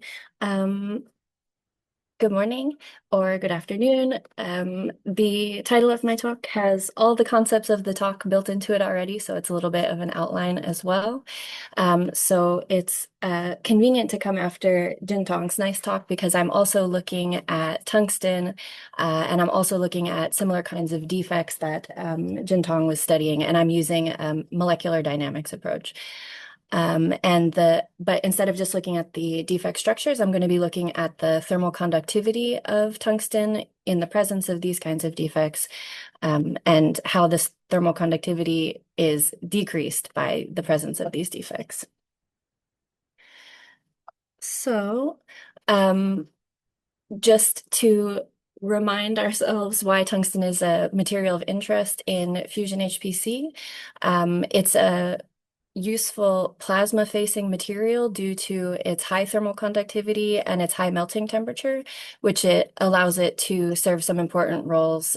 For example, the diverter is one component where shielding against the high energy neutron irradiation is important, and exhausting heat into the cooling system is important. So tungsten is a material that's uniquely qualified to do these jobs. If we zoom in a bit closer, for example, a tungsten monoblock within the cooling system within a diverter, here the tungsten is going to interface with some copper, which I think will be relevant in the next talk by Álvaro. And we studied zooming in on the tungsten atoms and looking specifically at how heat flows through this material when it has these kinds of defects that Jintong was just telling us about. So the thermal conductivity of tungsten is formed from 2 parts. The first and the largest contributor to the overall thermal conductivity is the electronic component. The other component is the lattice component, where heat is conducted through the material by phonons or vibrations in the lattice structure. So the reason that we focused on the lattice thermal conductivity for this study is just because this kind of thermal conductivity is expected to be more strongly impacted by these kinds of defects of displaced tungsten atoms from the lattice. We used molecular dynamics, and some of the constraints that Jintong was talking about, we avoided in other ways. So we used, for one, the interatomic potential that we used to describe the interactions between the tungsten models is an embedded atom model, which saves some computational expense instead of calculating many pairwise interactions, approximating many pairwise interactions using this model, which in this case, this interatomic potential was formed specifically for better accuracy simulating vacancy clusters in tungsten. And molecular dynamics lends itself well to parallelization by separating a larger simulation cell into smaller regions of space and doing calculations between smaller groups of atoms. So some small tests that we did at the beginning of this study as we were just getting started, we were finding that parallelizing lamps up to greater numbers across greater numbers of cores had a relatively good efficiency up to these 16 nodes. We still had 80% efficiency compared to the computational speed of just one node, and relatively good speed up. In order to create these kinds of defects while avoiding these very expensive cascade simulations in molecular dynamics with these very high energy primary knock-on atoms and these very close atomic interactions, we use this creation relaxation algorithm whereby we approximate the kinds of defect structures we expect to find by starting with one lattice atom and moving it to a random new location within the simulation cell. Do this a few times and then carry out a stress-induced relaxation of the simulation box using those interatomic potentials just to allow the displaced atoms to settle into a new spot in the material without an extremely high energy interaction between atoms. In this case, we calculate the neutron irradiation dose that we apply to our material using this canonical displacements per atom. This would be, if we had the same number of defects as we inserted, this would be very similar to the experimental metric of displacements per atom. But once we heat our system up from 0 Kelvin to room temperature, then we see mobilization of defects. So Jintong already mentioned that the self-interstitial atoms are relatively mobile at 300 Kelvin compared to vacancy sites, which are sit still pretty much at this temperature.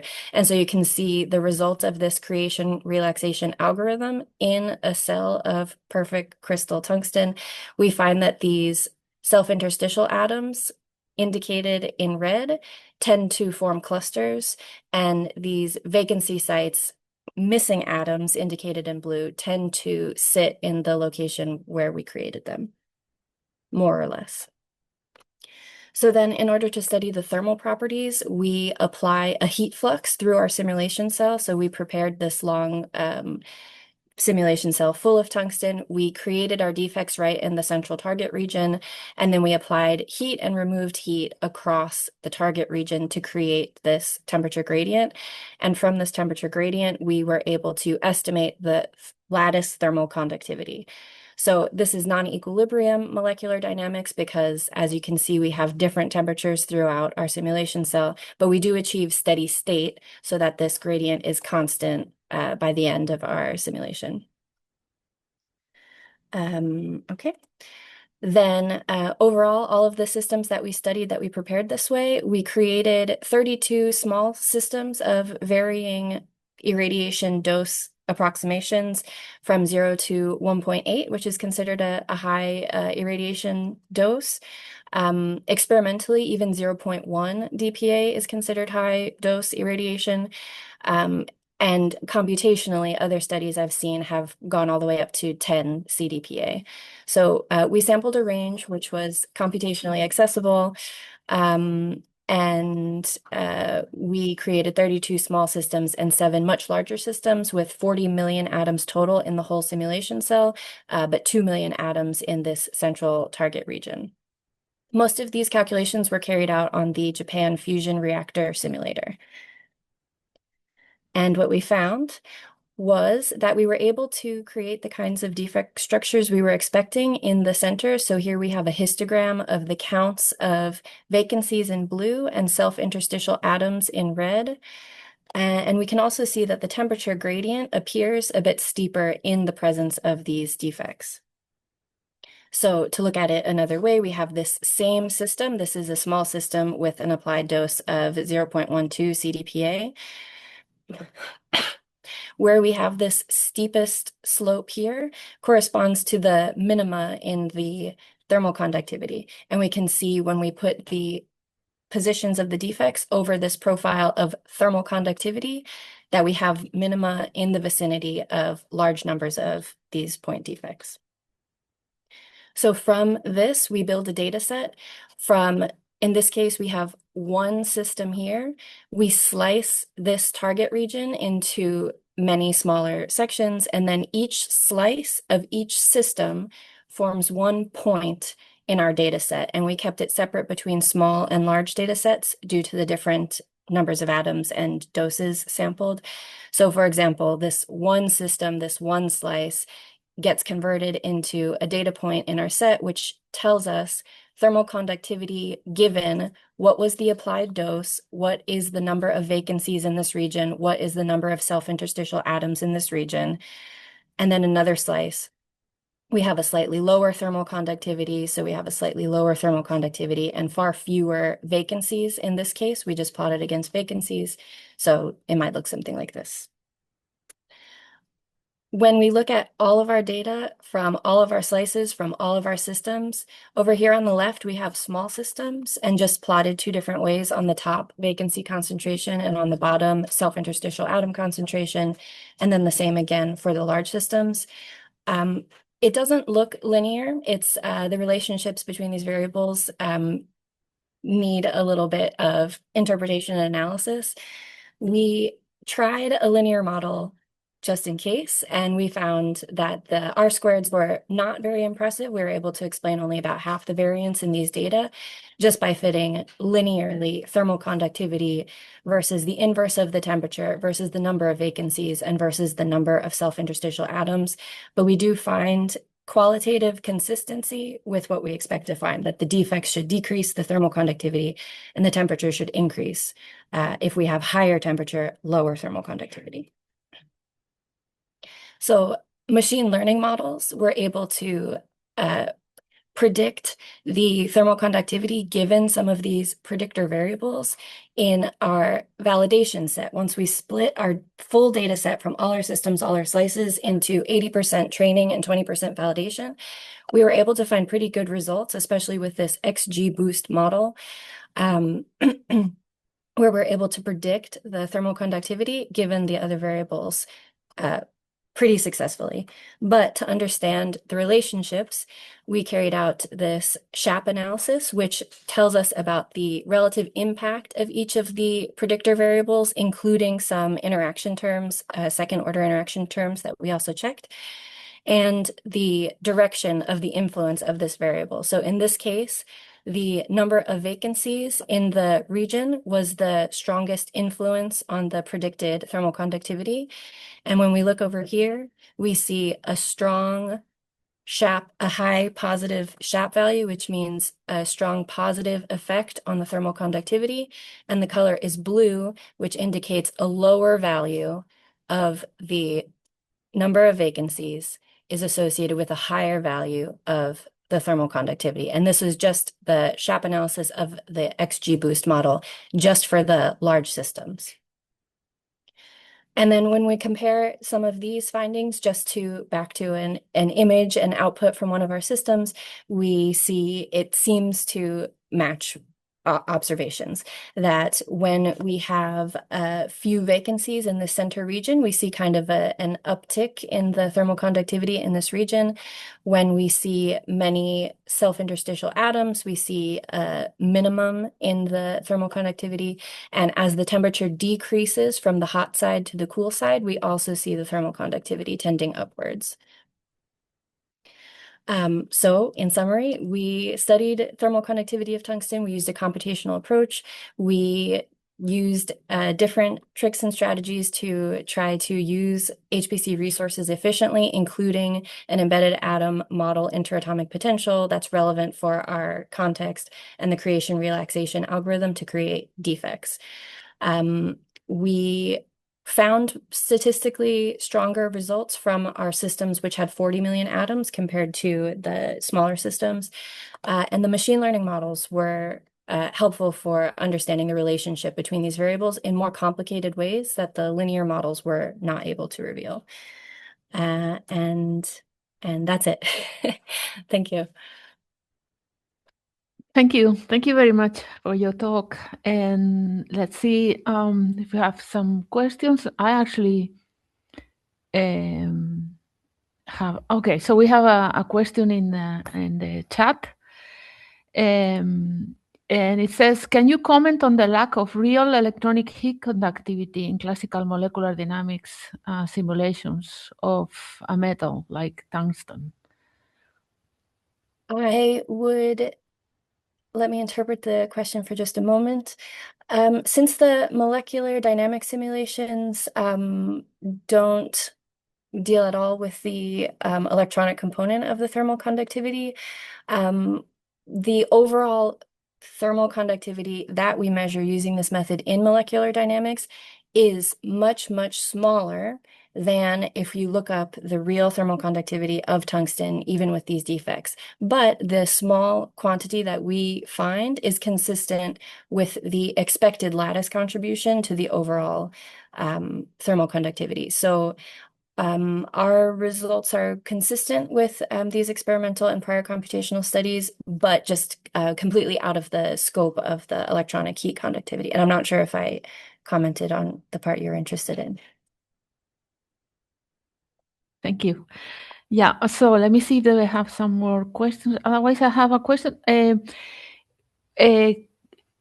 Have you thought about doing the simulation starting with defects that you actually create by hand instead of accumulating? So putting some defects that are normally observed experimentally, like loops or something of that sort of voids, large voids. So maybe the microstructure looks more like the experimental, and try to classify the effect on the thermal conductivity? We did at a small scale when we were studying initially. We were starting with some voids and we were increasing the size of the void. The only challenge is that some existing data sets of these structures, which would be perfect to study, we would just need to paste them together with material outside of that region in order to run this same exact approach that we use, this non-equilibrium molecular dynamics. So it's not something that we explored all the way through yet, but it's an interesting point and worth considering whether it's another way to save computational resources. Okay, thank you. So I forgot to mention earlier that there are some questions on the chat for the speakers. So if Jintong is around, please, if you could answer the questions if you have a chance, that would be great. And the same for you, Mary Kate, if there are other questions later on, or if you can look at them in the chat. So thank you very much, and we'll move on to the next speaker. Thank you, Mary Kate. And so the next speaker is Álvaro López Cazalilla, also from the Barcelona Supercomputer Center, and he will talk about these machine learning interatomic potentials that are so popular these days. Okay, so. Yeah, thanks, Maria Jose, for the introduction. So, yeah, I'm Álvaro. I joined last year BSc, so I was coming from University of Helsinki. And yeah, I'm going to talk about this part of our work. Yeah, probably most of you know that copper is the first candidate for particle accelerator. These particle accelerators have a wide range of applications. Scientifically, we are well aware of that, but also medical applications. And hydrogen is typically used in the beam that we want to accelerate. Even though these beams are quite well focused nowadays, it's almost impossible to have no loss on it. So eventually, this hydrogen ends up colliding with the surface of the accelerator. And if the fluence is high in this and the losses are increasing, or you use it for more time, for a long time, the blisters show up, and this leads to a very expensive replacement of the component. This effect is not only common in copper, it's common to many other materials. You see some of them there, but it's true that it's not so common in titanium, which points out the importance of the solubility of hydrogen in the metal for observing this effect. This effect, as I said, is common to other metal as tungsten. So this is one of the bottlenecks for the future nuclear power plants when you have a material that is exposed to this light species. How we approach this problem? We use atomistic method, more specifically molecular dynamics. For those of you that are not aware how this works, basically you integrate the equation of motion using the potential energy of your system, and the main part of this is in the potential, in the interatomic potential that you are using to reproduce this. So we, as Mary Kate mentioned earlier, she was using an embedded atom method potential. There are many of them. And one of the most popular nowadays is a machine learning interatomic potential. So for this case, we are using a Gaussian approximation potential in its tabulated form, is what is called TAPCAP. This was developed by Jesper Bigmaster at the University of Helsinki.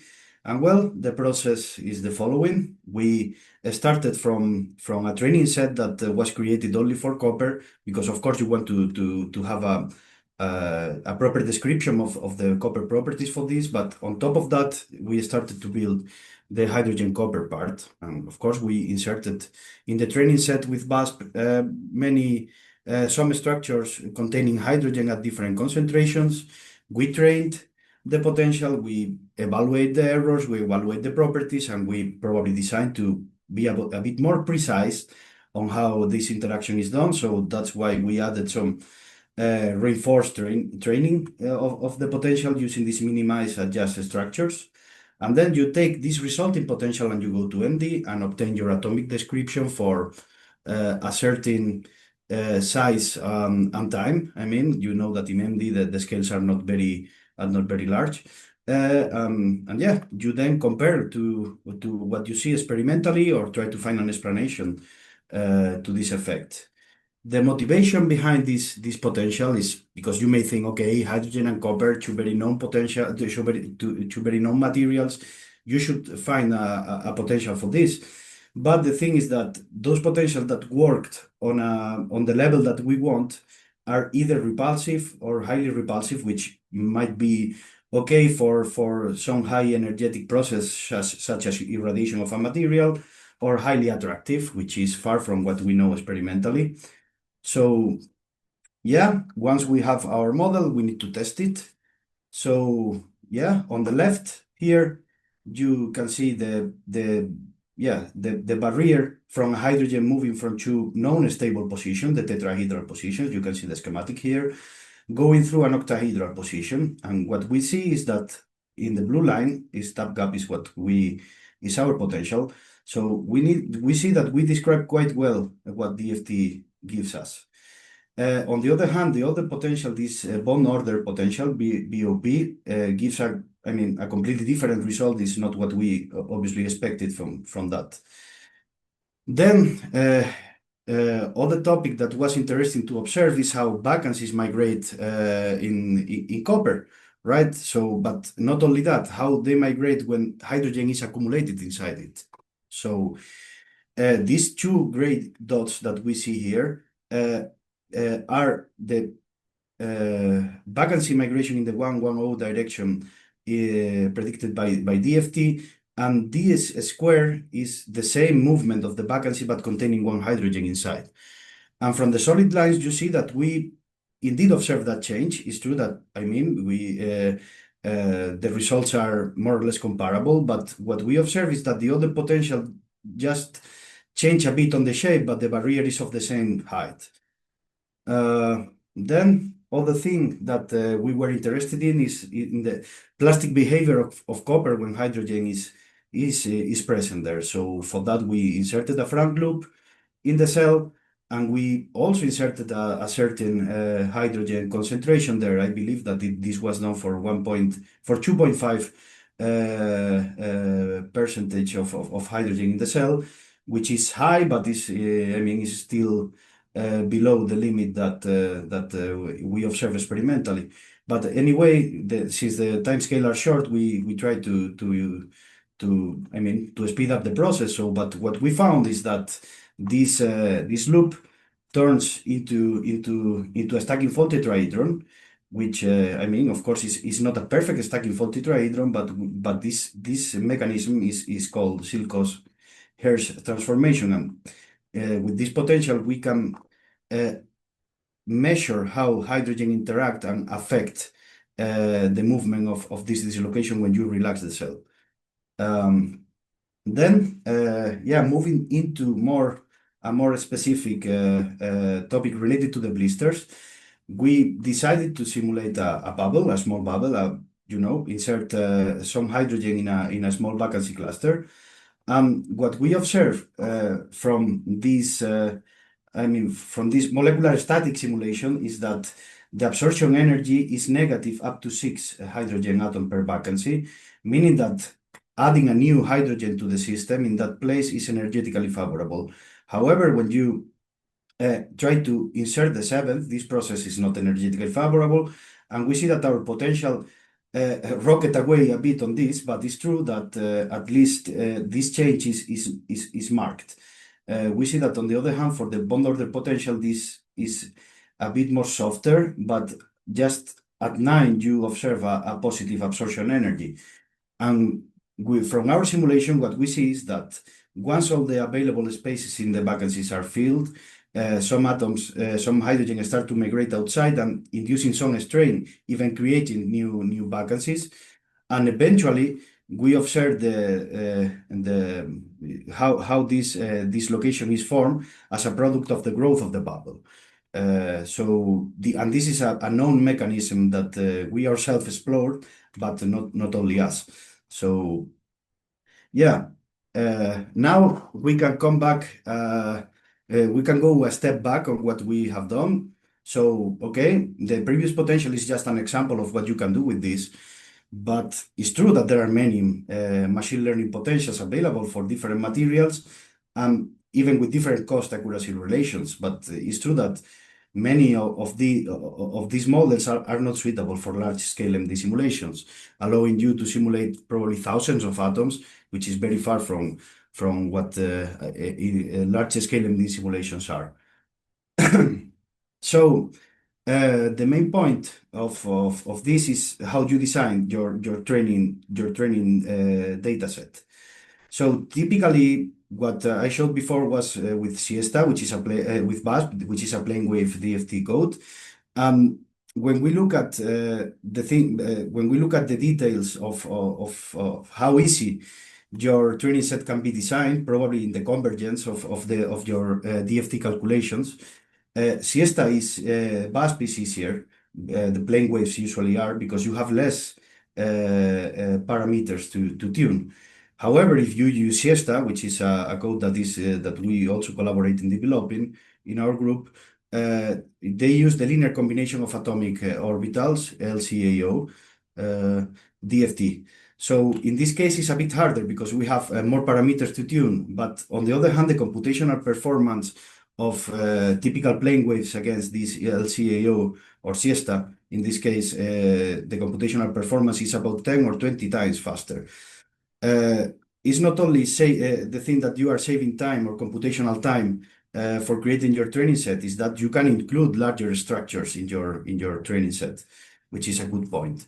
So in this case, we again use this TabCap to create this Siesta-based training set that are oriented to a goal. In our case, will be the formation of defects in material. So yeah, as I mentioned, you need to have a deeper control of the parameters in Siesta, but at the same time, this is an advantage. I mean, you can tune the efficiency versus the accuracy of your potential.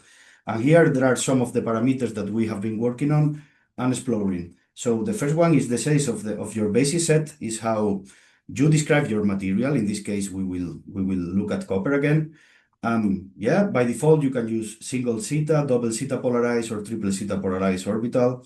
You can even change the cutoff radii of your orbitals to, make them larger. And of course, this comes with a cost. And you need to, it's not always translated into a better result, but I mean, you can do that. For example, when you have a vacancy, you are just removing an atom, but simply how you are defining your basis set, there will be an empty space there that is not described. It's something that that does not happen with plane wave codes. So in Siesta, what we typically do is insert a diffuse orbital, which would be just a ghost orbital in your structure, just to try to capture this empty space, or maybe use what we call a ghost atom, which is not having the atom there, but having the effect of the basis. So this is one of the things that we want to measure in order to train a machine learning potential. But the other, and probably very costly point, is the pseudo potential that we are using. If you are using a standard one that is more efficient, but probably not that precise, or the stringent one that, I mean, is very, it is developed in a very precise way. But eventually what is crucial for the computational time that you are going to spend, or the time that you are going to spend creating this oriented machine learning potential, is the size and composition of your training set. So here, just to show you a brief tip of what we are dealing with here is the calculation of the vacancy formation energy using different methods. In Siesta, we can use this standard double zeta polarized, or even using an increased basis set of our system.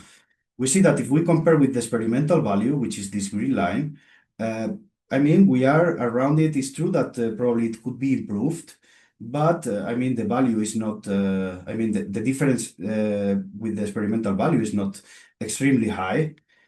Of course, if we compare with other plane waves codes, but I wanted to draw your attention into these red bars that, the cost, of course, here we are using is a single node calculation with the same configuration of tasks for all the methods.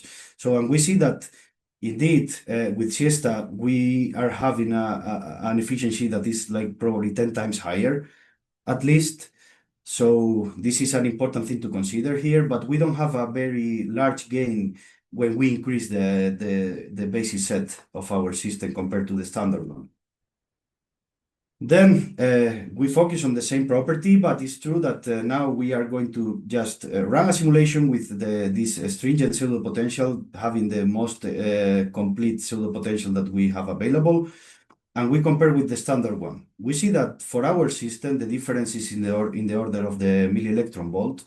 But if we look at the time, we see that, I mean, it matters, because for a very small gain, you have to, an increase of roughly 40-50% of the cost.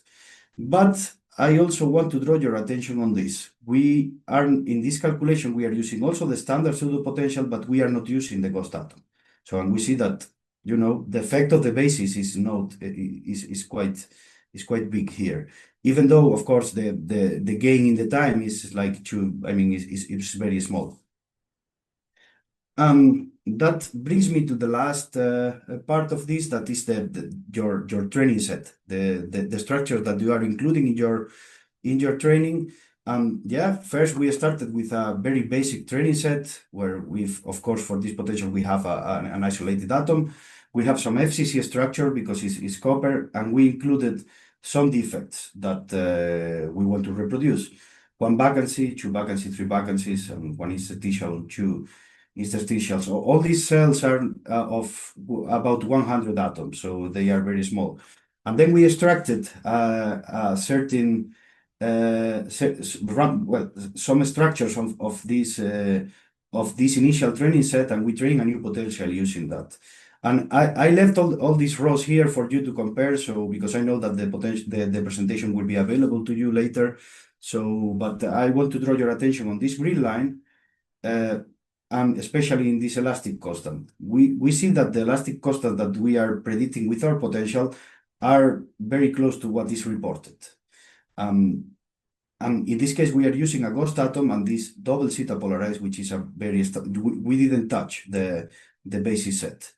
The basis set of copper. However, in this case, we are using this diffuse orbital, and we are not using the ghost atom, and we see that this becomes worse. I mean, you can see that how the elastic constant increase, and even the vacancy formation energy is even higher than the one predicted by this limited training set.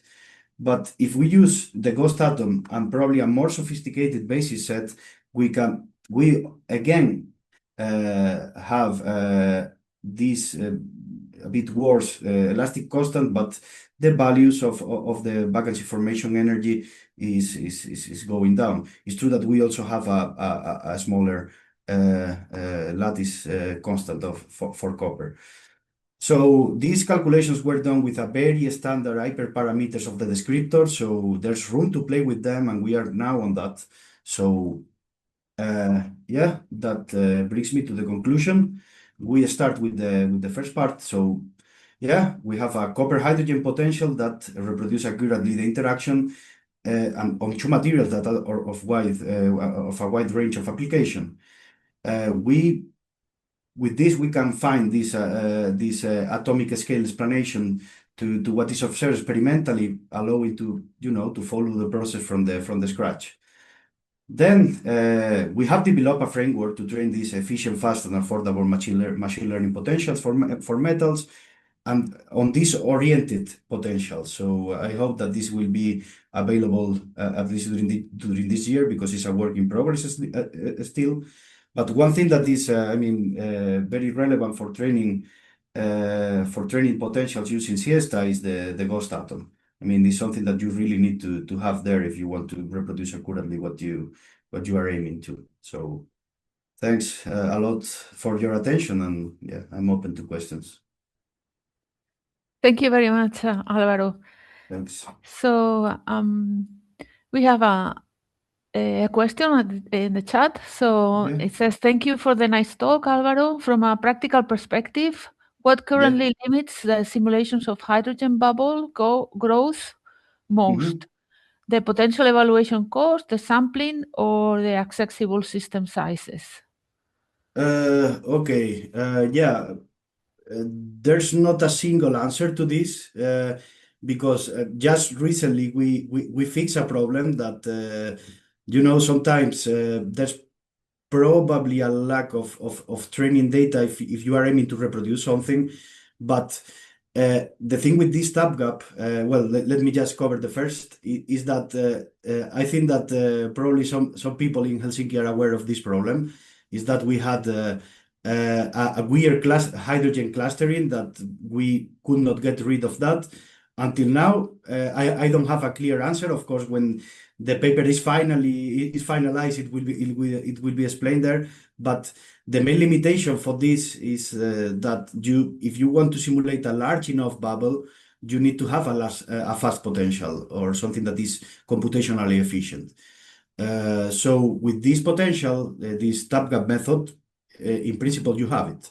I mean, and of course, with the scalability of lamps using this type of potential, and something that we have tested as well, the use of GPU allows to do incredible things, in my opinion. So I don't know if that answers the question, but I mean, there's not a single front on this. So. Yeah, it's complicated. So there is another question about the ghost atoms. So do you use them for vacancies or for the interstitials as well? Only for vacancies. It's only for vacancies. And actually, you could use it as well if you want to simulate a surface. You need to use it as well. So in any type of defect that you don't have an atomic representation, it's highly advisable to use that, or even use the diffuse orbital. There are different opinions on this, on depending on the defect that you want to reproduce. Is probably, you need to consider at least these two strategies to tackle this problem, but not definitely for interstitials. Okay, thank you. And I have a general question. So when you feed one of these potentials, you always use the same database or the database that you use is always from the same type of calculation. So either from siesta or from, is that? Yes, yeah, we don't mix it. Well, because of course the levels of energies that that you need to consider is different from siesta. You cannot really mix it in principle. I mean, if there's a way, I'm happy to hear it, but usually we only use either siesta or BASP separately. Okay. Well, thank you very much for the talk, and we'll move on to the next one. Yeah, thanks. And thank you. So the next talk is by Niccolò Di Eugenio from the Politecnico di Torino, also on machine learning interatomic potentials. So if... Hi, can you hear me? Can you see me? Yeah. Yeah. Okay, good. I will share my screen. Yes. As soon as it's... Yeah. Yeah. Sorry. No worries. So, all right. So, can you see it? Yes. All right. It's but can you put it in there in presentation mode? Yeah. Is it in presentation mode now? Can you see it? Yes. Now it is. It's a little. There you go. Yeah. Perfect. Thank you. Good morning, everybody. My name is Niccolò Di Eugenio, and I'm a PhD student from Politecnico di Torino, and I'm going to present our work on machine learning interatomic potential for radiation damage analysis of high-temperature superconductors. So just a quick recap on the motivation and why we do this. We know that current compound fusion reactors, such as ARC and STEP, the proposed models, are enabled by the presence of high-temperature superconductor magnets. And we study HTS like yttrium-barium copper oxygen, IPCO, because they are actually an enabled technology for magnetic plasma confinement, which is crucial when you want to design such fusion reactors. However, there is going to be flux of particles, for example, like neutrons, and this neutron damage is going to affect the superconducting properties. As you can see, we can, for example, depending on the different morphology of such defects, we can observe a decrease in critical temperature that is due to an enhancement in carrier scattering. We have an increase in critical current because defects can act as a pinning center. In general, we have a dynamical suppression of properties, and the performance is gonna degrade. And so we need actually to evaluate the number, the morphology, and the types of defects. And what our group is trying to do is to develop a comprehensive modeling of the irradiation effects in HTS. So for example, starting from the reactor CAD geometries, we can do Monte Carlo simulation with the particle transport code FITS. And from that, we can extract crucial information, for example, the radiation environment. We can estimate the total damage. And most importantly, we can actually extract the energy spectra of the pKa, which are the primary knock-on atoms. So the first particles that get, the first atom that get moved from their lattice positions. And the pKa spectra is going to serve as an input for the molecular dynamics simulations with which we can characterize such defects. But in order to do molecular dynamics simulations, we need an interatomic potential. And this is why we turned to machine learning potential and thus density functional theory. Actually, there is already an interatomic potential for radiation damage analysis in IPCO that was developed by our colleagues in Lancaster University, which is the Gray et al. Potential that was made in 2022. And it's mathematically, it's a Buckingham Coulomb and ZBL type of potential that is fitted on DFT results. So as you can see, you have two terms, Buckingham Coulomb that is usually done in cuprates, and then there is a ZBL nuclear screening repulsion term. However, the potential works well because it's fast and it's pretty straightforward. However, it misses some of the physics because the materials, as you can see, is pretty complex. IPCO has two distinct copper sites with different charge states. it has 4 oxygen sites. For example, it has copper 1 that sits in the copper oxygen chains. It has copper in position 2 that bonds to 5 oxygen ions and forms what's called a square-base pyramid. So we actually need an accurate and non-empirical potential that can be compared with experiments, and this is why we turned to machine learning potential. We had already some preliminary work on machine learning potential that we felt confident about, because this work in collaboration with made by Davide Gambino, we developed an ACE potential. I'm going to talk about the formalisms in a couple of slides. For IBCO, in order to describe the phase transition that happens going from the low temperature orthorhombic state to the high temperature tetragonal state.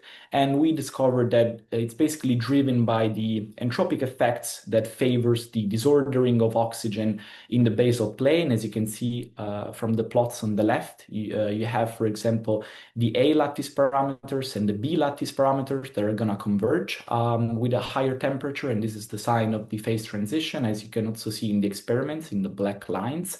And then it has snapshots of the basal plane before and after the transition to see what happens in the material.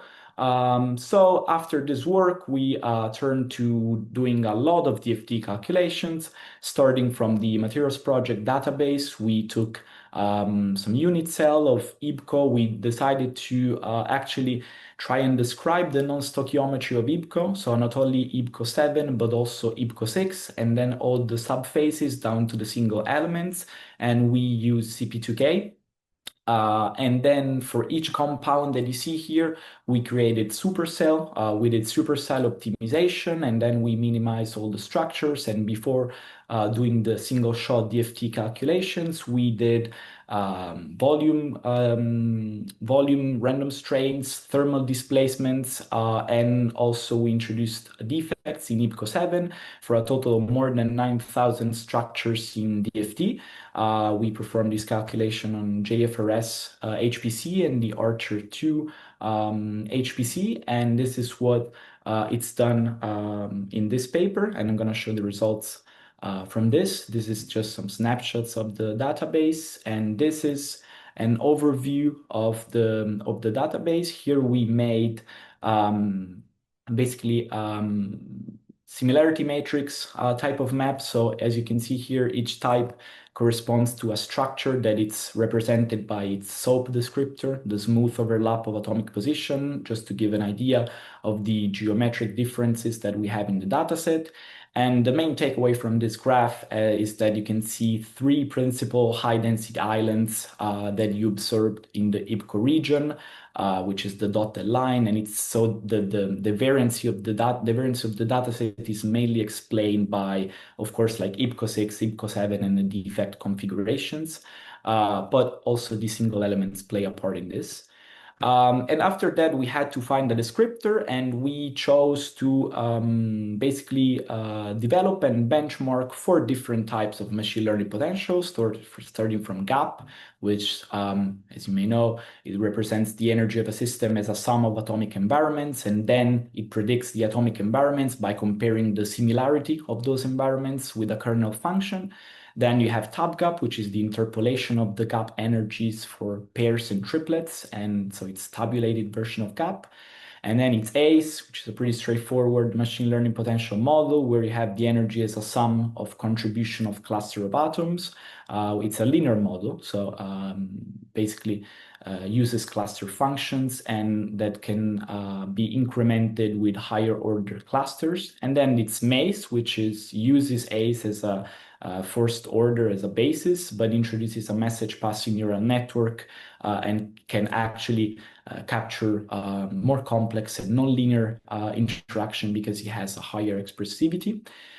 So in the paper, we first described bulk properties, and as you can see, all machine learning potential are able to reproduce the orthorhombic distortion in IBCO 7, so when the lattice parameters A is different than B, and the tetragonal symmetry of IBCO 6. Here we plotted the results in a color map where the absolute error is compared to the DFT results. So we can actually describe the symmetry breaking that happens due to the oxygen stoichiometry.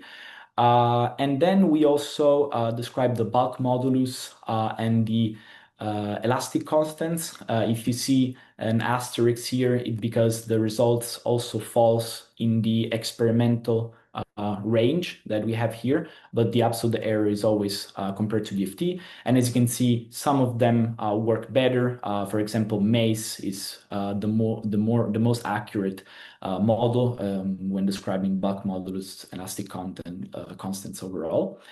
Then we move to defect formation energies.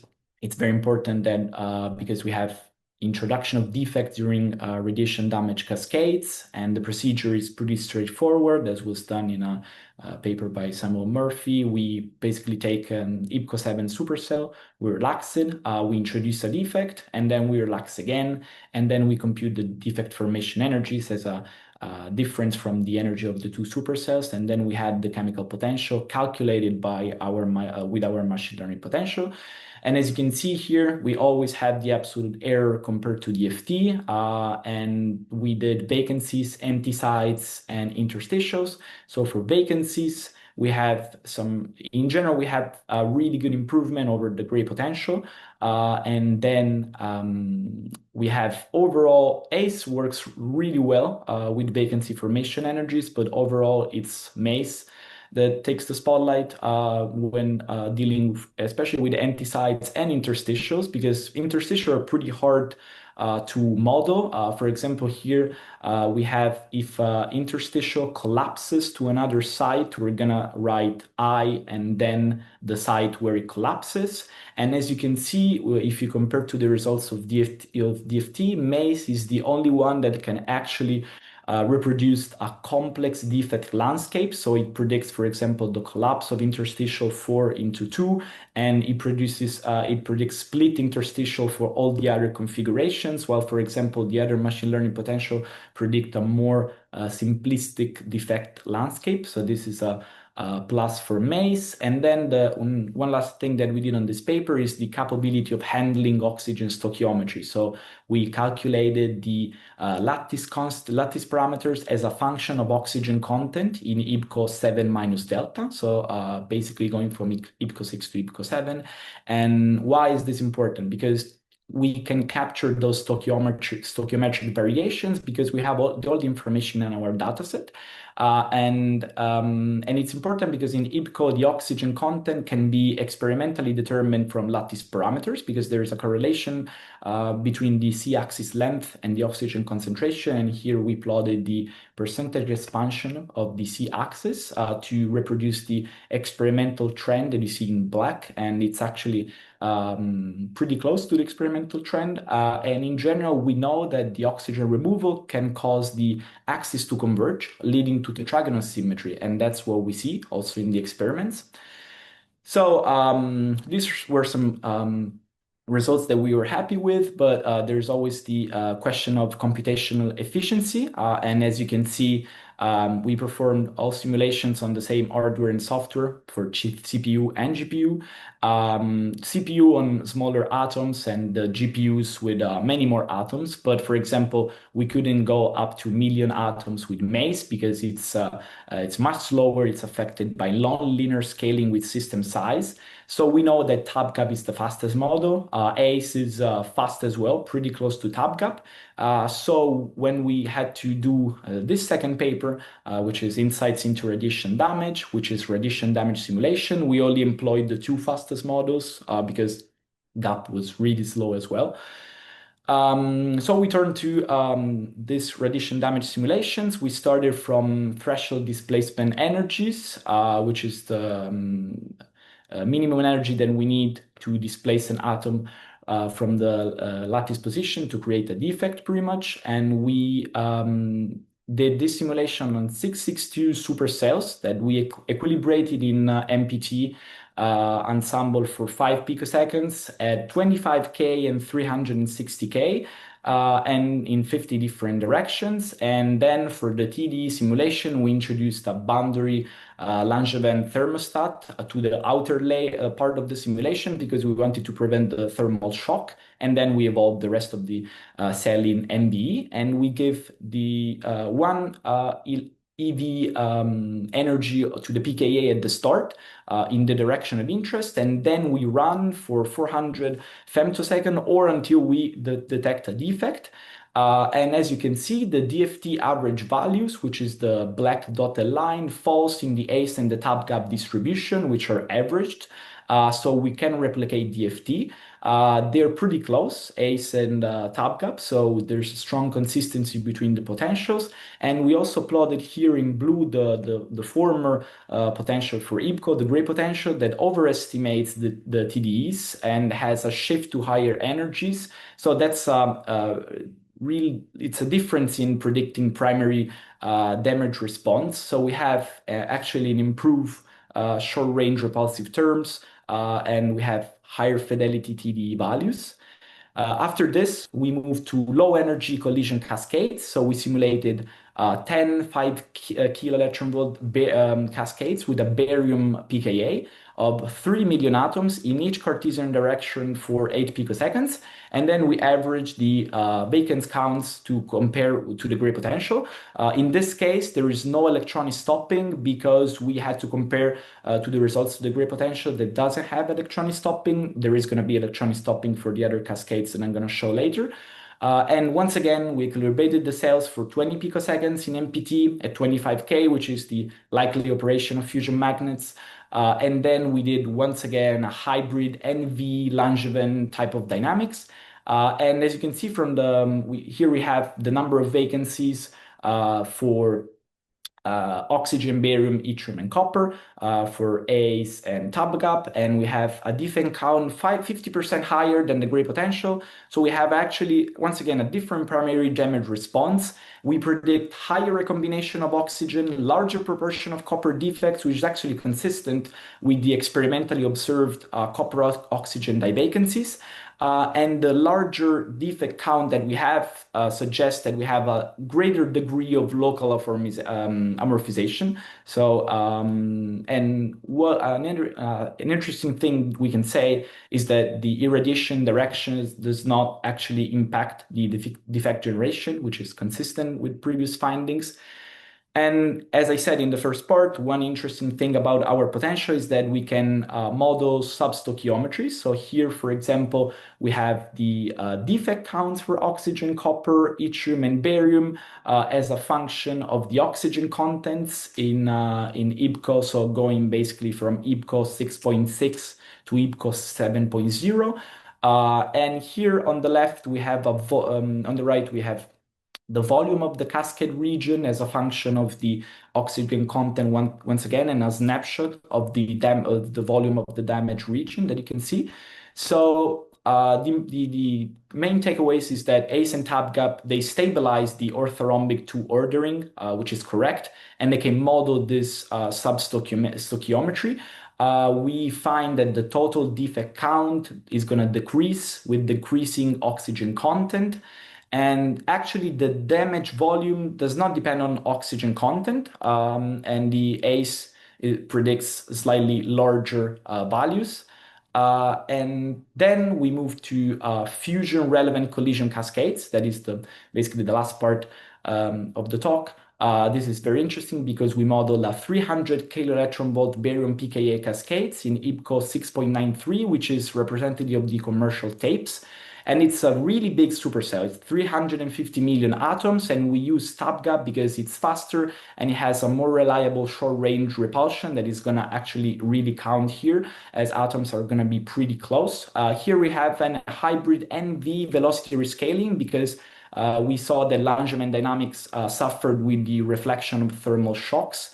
And as you can see from the snapshot of the defects that we found in the cascades, it exhibits splitting and multiple sub-cascades, which is typical of high pKa energies.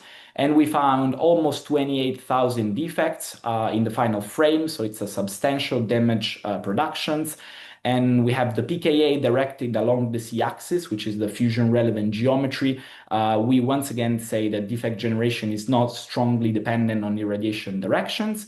And we validated this by doing a simulated HR10 image. So we extracted a 40 nanometers lamella from the cascade region with the UB10 package. We simulated the HR10 image. and we modeled the thermal diffuse scattering with a frozen phonon approximation on 10 different configurations to reproduce experimental contrast. And the imaging conditions matched the ones that we find in Linden et al. In the GeoGEM machine. And as you can see from the here, it's a snapshot from the simulations, and here it's a snapshot from the HR10. We have 3 nanometer spherical amorphous region with some peripheral oxygen interstitial, which is what it's experimentally observed in the morphology of the cascades. We have agreement with the IBCO-10, even though the region is smaller. It's 3 nanometers, so compared to the experiments. But we can actually capture defect production and short damage physics. Of course, it has to be improved. So that is the end of my talk. Just a quick summary. So we know that radiation damage in HTS has to be described, and we have to know the density morphology of the distribution of the defects that we found in collision cascades. We're implementing such workflow. We have some new models to explore IBCO properties with machine learning potential that are DFT accurate only at a fraction of the cost. We need experimental value investigation that will give us quantitative validations of our machine learning potential. And overall, we saw that MACE has a great accuracy, what I showed in the first part, but the computational time is too high. So can it be used for large-scale radiation damage simulation? That is what I'm going to work on this year with a project on what's it called, distillation neural networks, in order to actually distill the knowledge of a MACE model to lighter models and hopefully use them to model cascades. So that is the end of my talk, and thank you for your attention. Thank you very much, Nicolo. We have several questions. So the first one is, thanks for the great presentation. Could you comment on the computational performance of the different potentials? Computational performance for the different potential.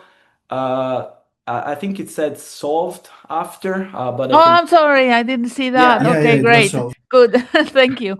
So then the next one is, thanks for the very interesting talk. Not sure if I understood this point. Did you extract VASP data from materials project and combine with your CP2K outputs? Or did you use materials project just to extract the geometries? We extract, yes, we took the unit cells from materials project, and then we did, basically, we performed supercell convergence. So we saw which were the correct dimension of each supercells. So yeah, we started from the unit cell from materials project, and then we used CP2K. So Julio also has some questions, more Yes, detailed questions. So I don't know, maybe you want to answer them in the chat, maybe? This is really interesting. Just to say, no, we did not use DFT plus U. We only used GGA functionals pretty much. We didn't introduce plus U corrections because the dataset would have been really computationally heavy. And for the properties that we were going to target, we felt that we needed more consistency than accuracy. So introducing a plus U corrections for all because we didn't only have like IBCO, we also have like barium, we had copper oxygen, we have barium oxygen. So introducing U corrections for all, we thought it was going to be, it was not worth for the properties that we were going to target. So I don't know if it answered your questions, but that's what we did. Okay, and the next question is also about the computational cost of the calculations, but I think those are also resources requirements. Reading the question. So for the we used HPC. I think I said it in the presentation. We used the JFRS for the DFT calculations. We did it on the JFRS 1 Cray XC50 and also the Archer 2 Cray XC30 HPCs. And then the validation of the potential was done on any HPC6. And I think my colleague in Lancaster also used the Lancaster University HPC. Pretty sure about this. And then I think there's a last question. The experimental measurement in using gadolinium, yes, that it's going to be like a future development, also develop machine learning potential for gadolinium BCO. Now that foundation models are everywhere, I think it's going to be also faster. Maybe you don't need to do, once again, 9,000 DFT calculations. So I guess, yeah, that's some future developments. So. Okay, thank you very much. Thank you so much. And thank you all for this very interesting session. So now we break for lunch and we'll be back at 2, also with 2 parallel sessions. So I'll see you in a little while. Thank you. Okay, we can start. So thanks again, everybody, for joining us also in this afternoon. My name is Iole Palermo. I will chair this session that is called Monte Carlo Neutronics for Fusion Reactor Safety and Shielding. And we will have here 2 speakers. The first one is Arkady Serikov from Karlsruhe Institute of Technology, Germany. And the talk will be 15 minutes of presentation plus 5-minute questions. So I leave the floor to Arkady, so you can start. Thank you. Thank you very much, Iole. I'm going to present our results for Pitagora neutronics computations for nuclear safety and waste issues for IFMIF-DONES Target Assembly. And I conducted this analysis last 3 months of my secondment to DONES facility in Granada. Actually, it was a very interesting job related to neutronic safety, and it is a very important analysis for interactions of neutron beam of DONES with lithium target and the possible interactions of lithium target with structural materials of the lithium channel. So my presentation includes 4 major parts. First, I introduce subject motivation.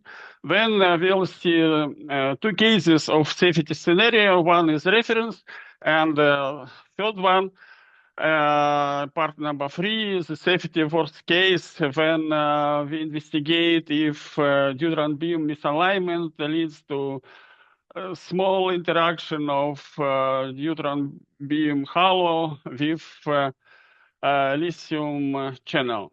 And then in last part number 4, we'll investigate activation of the materials of backplate, which is located behind of lithium target. In first part, I just want to stress that this is very important activity. DONES is currently under construction in the Scofar village close to Granada, around 30 kilometers from Granada. International team is working hard on this facility, and safety is the first, you know. And we have active work on this subject, and we can see presentation of Claudia Torregosa in February this year about safety issues. I did these calculations on a Pitagora supercomputer located close to Bologna. It is includes 2 major nodes. One type of nodes is data focused CPU node, which we actually use for MCNP calculations. And they also have GPU nodes, which are not so compatible with MCNP code system. So, and this year we receive additional budget from Eurofusion to run this project called Monte Carlo High Fidelity Computations, Mark Hi-Fi, on Pitagora. And I just mentioned some resources. We also receive some GPU node hours, but this is just for testing. Maybe we'll use, instead of MCNP, OpenMC code developed by ANL. It's open source, OpenMC, and it has some possibility to use graphical processors. That's different than the MCNP. And motivation for safety application of this runs formulated on the slide. I could quickly explain how it works. So we have neutron beam coming through these beam ducts. Actually, currently we use only one duct, one beam, one accelerator.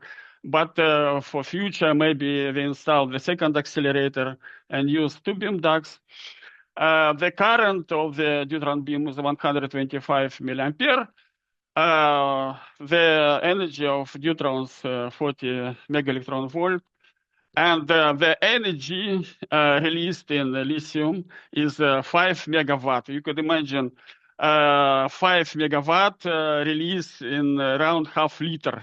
So you could take half liter bottle and release 5 megawatt in this very small volume, this extremely high density of energy. And this kind of extremal heating requires very accurate modeling. So we did this modeling starting from CAD design. So we did MCNP geometry conversion. We prepared model. And we also work very detailed to define the neutron beam description. So we defined a very precise spatial distribution of neutron beam because it was the issue of interaction of neutrons with vacuum chamber and lithium channel. And we provide nuclear heating density as input for thermomechanical simulation with star CCM code.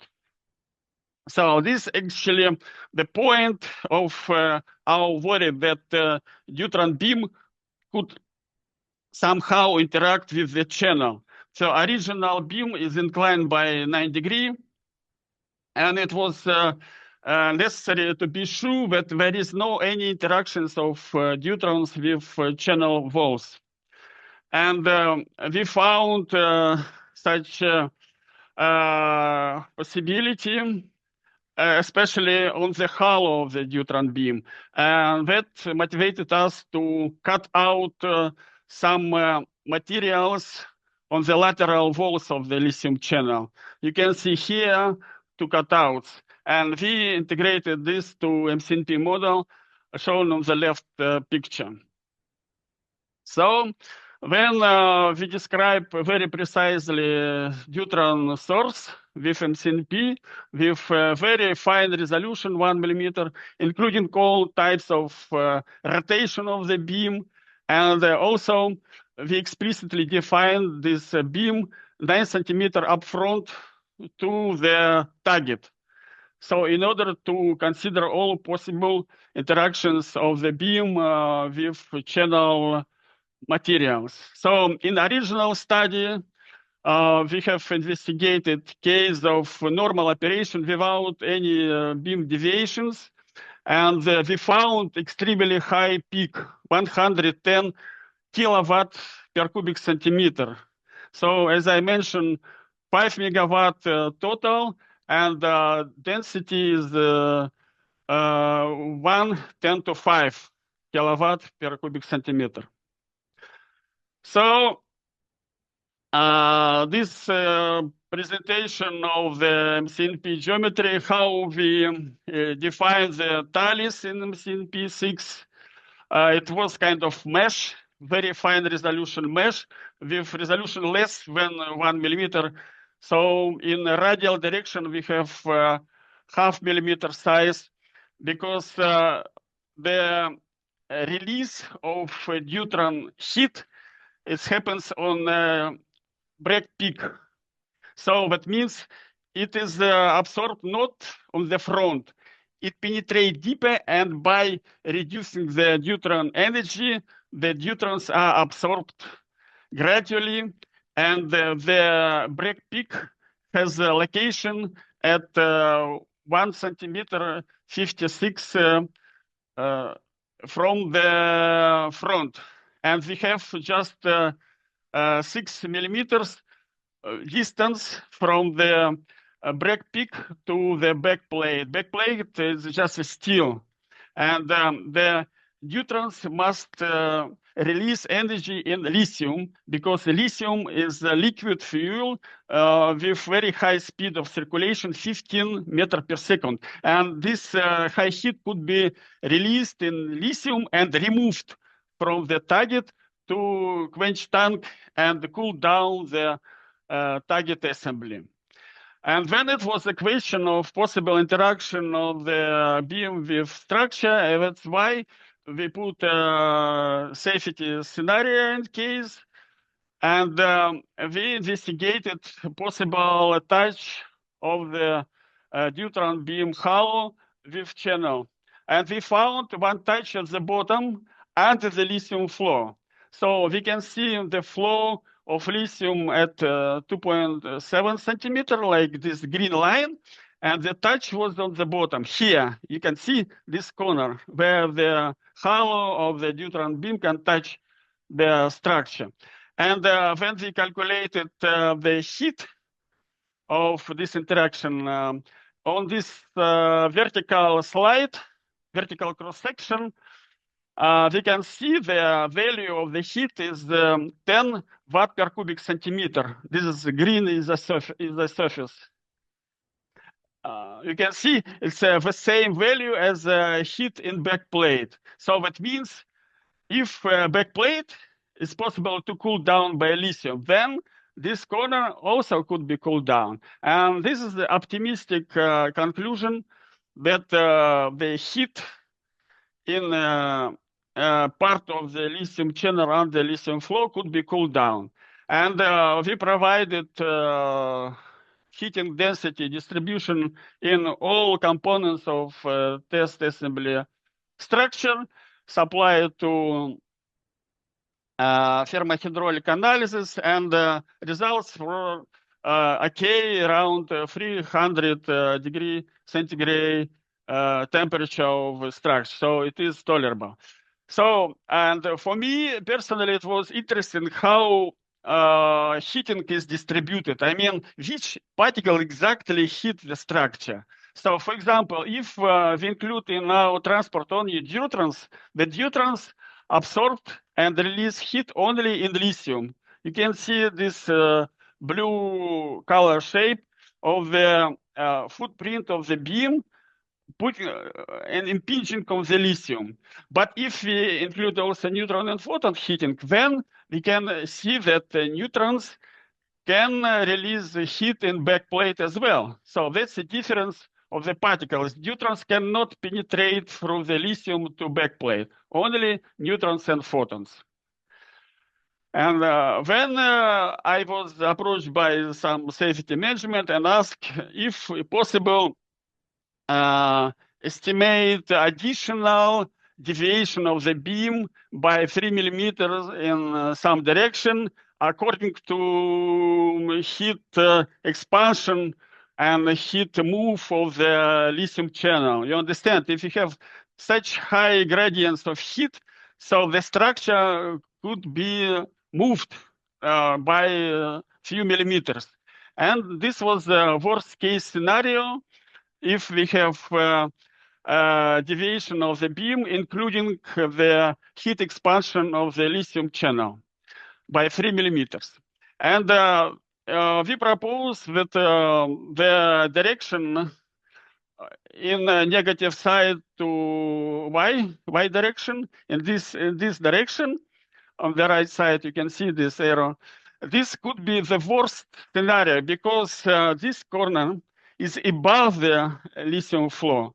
And this is actually not cooled absolutely. So this is an extreme case of the extraction of neutron halo with structure. And we investigated this worst scenario, and we exactly, literally found the interaction of neutron beam interaction of the a little bit low. You see the values of flux. It's a kind of 5 orders of magnitude less than in the center, but nevertheless, 10 to 11 neutron per square centimeter per second could interact with this corner if we have 3 millimeter shift in minus y direction. And when we calculate heat deposit, we found that at this corner we can reach 100 watt per cubic centimeter. Yeah, this is extremely high heat. And if we compare with previous reference scenario, where we have just 1 watt per cubic centimeter, we see 100 times increase of the heat load. And this results in neutron and photon and deuterons interactions. All types of particles release heat, and heat density supported to supply to star CCM code for thermohydraulic analysis.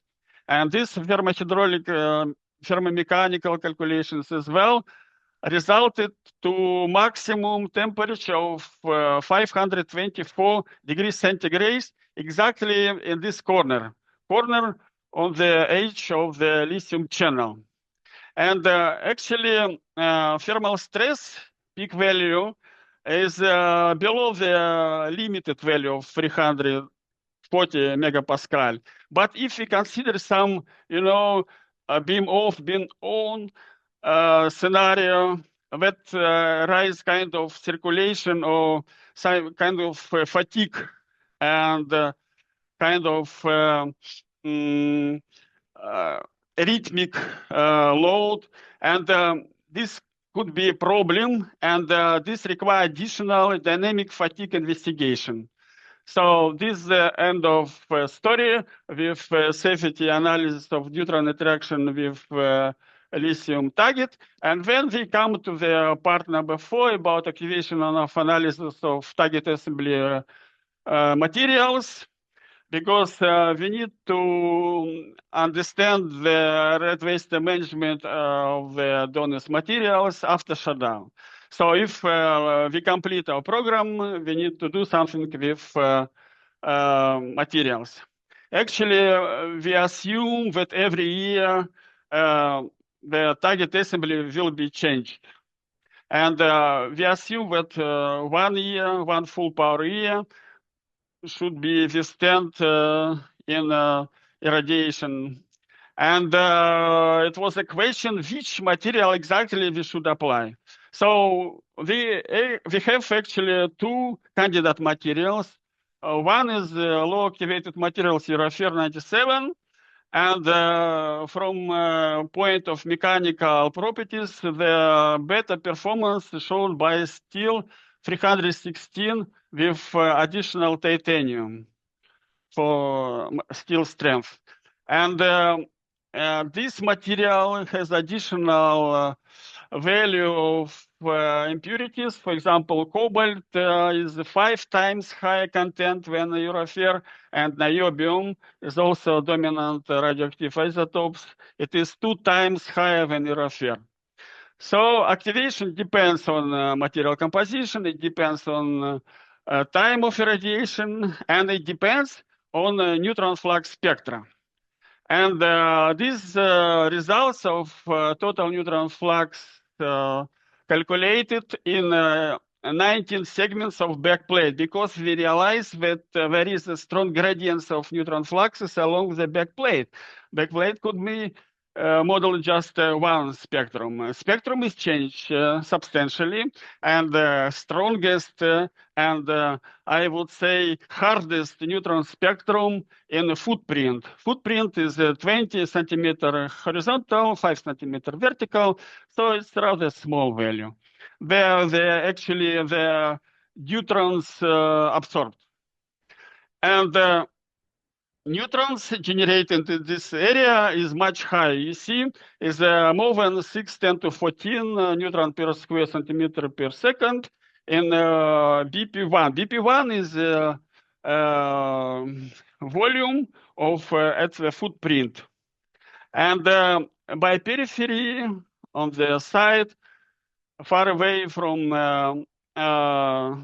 footprint, we have much low fluxes. And if we calculate a specific activity, becquerel per kilogram, we found that highest specific activity is on a backplate detector number 1, segment number 1. And of course, we have decay of specific activity according to this curve. And after 100 years, it decays by 10 orders of magnitude. And important issue is to understand also the distribution of this specific activity across the materials in backplate. And we can see that extremely high is the footprint decay. And this sort of histogram reflects the actual size of the segments. We split our backplate. And if we consider total activity per each segment, then we realize some increase in segment 15, 17, because 15 and 17 have a larger volume. So these rather large cells, and that's why the total activity is higher. But fluxes, again, fluxes are much lower in segments 15, 17. And when we compare, okay, so we compare, yes, you have to. We compare activity for Eurofer and for steel. We can found that for steel, we have a much higher activity because it was intentionally increase of dominant isotopes. We can compare these numbers, and we found it's possible to use these materials for rod waste management in El Cabril in Spain, rod waste facility. And this was very important impact on the project, because now we realize that both materials of backplate, Eurofer and steel, accomplish NRESA low and intermediate less rod waste material acceptance criteria level 2. I would not present all details. If questions arise, I will answer. Okay, thank you very much. Thank you very much, Arkady. There is time just for one short question if anybody wants to raise the hand. Maybe I have one. Have you considered, apart the misalignment of the beam, if other events can occur and can impact on the thermal hydraulic mechanical performances, for example, in terms of overcurrents that are of the beam, the overcurrents that can be, or some transitory situation that can impact also apart of the misalignment of the beam? Yeah, sure. It was took into account all types of errors in beam focusing. I work on this subject with Conchi, Concepcion Olivier from CMAT. Maybe you know her very well. And she supplied me this neutron beam distribution based on results of neutron beam dynamic analysis. She conducted this very precisely, and report is available. So she said that she took into account all types of errors, static and dynamic errors in focusing of the beam. So in principle, it's kind of cumulative error in neutron beam definition. So that means all types of errors included in one beam profile. So in this case, we use a rather safe assessment. And after that, you remember we have one reference. You just focusing errors. When we added errors related to thermal expansion of the lithium channel, if channel moves a little bit by 3 millimeters, you remember it was reference and worst. So that means we examined all possible misalignments in this case. And I worry now only about some, cycling loads. So if neutron beam switch on, switch off, switch on, switch off, and this could cause some cycling problems, cycling fatigue. So we should investigate this case. This is our future work. Thank you. Okay, interesting. Thank you very much. There is another question in the chat. If you can write to Helen some response, but we have not more time for I can answer by email. Okay. Thank you so much. Thank you very much. Thank you very much, Arkady. So it's time to switch to the second speaker. That is Fabio Calzavara from Politecnico di Torino, Italy. So if he's here and you can stop sharing, please, Arkady. Yes.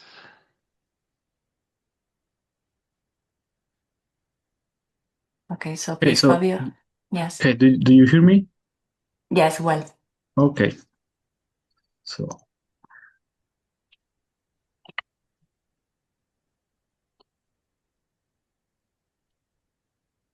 Okay, do you see the presentation? Yes, we see. Okay. Okay, so good afternoon, everyone, and thank you for giving me the opportunity to present our results today. I will be discussing our work on a systematic Monte Carlo analysis of a large set of binary compounds for neutron shielding application in compact nuclear reactors. Now, in the study, we took a brute force approach, evaluating many different materials in order to identify the most effective compound for shielding the most sensitive component in future fusion devices. So why is this study important? Well, modern compact fusion reactors like the archetype shown here face a major challenge, protecting the magnetic system and other components from radiation damage. In fact, these reactors produce an enormous neutron flux on the order of 10 to the 20th neutrons per second, with the energy of 14 megaelectron volt. So choosing the right shielding material is a very delicate challenge, because it must provide excellent radiation attenuation, but also maintain structural stability at high temperatures, and of course keep costs as low as possible. So the aim of our work was to systematically evaluate more than 700 binary compounds, and to do this we combined Monte Carlo transport simulations with activation analysis, allowing us to rank all these materials according to three main criteria: shielding efficiency, power deposition density, and in the next step, activation properties. The outcome of this work is twofold. First, identifying good candidates for shielding components, obviously, and second, we produce a comprehensive dataset that can serve as a foundation for future works, such as extension of the analysis to other materials and other components of our reactor, but also AI-driven or machine learning-driven optimization studies, and obviously also experimental validation. So to build our materials library, we used a brute force querying approach via the materials project API, focusing on stable binary compounds that combine like period 2 elements and with heavy elements with an atomic number less than or equal to 92.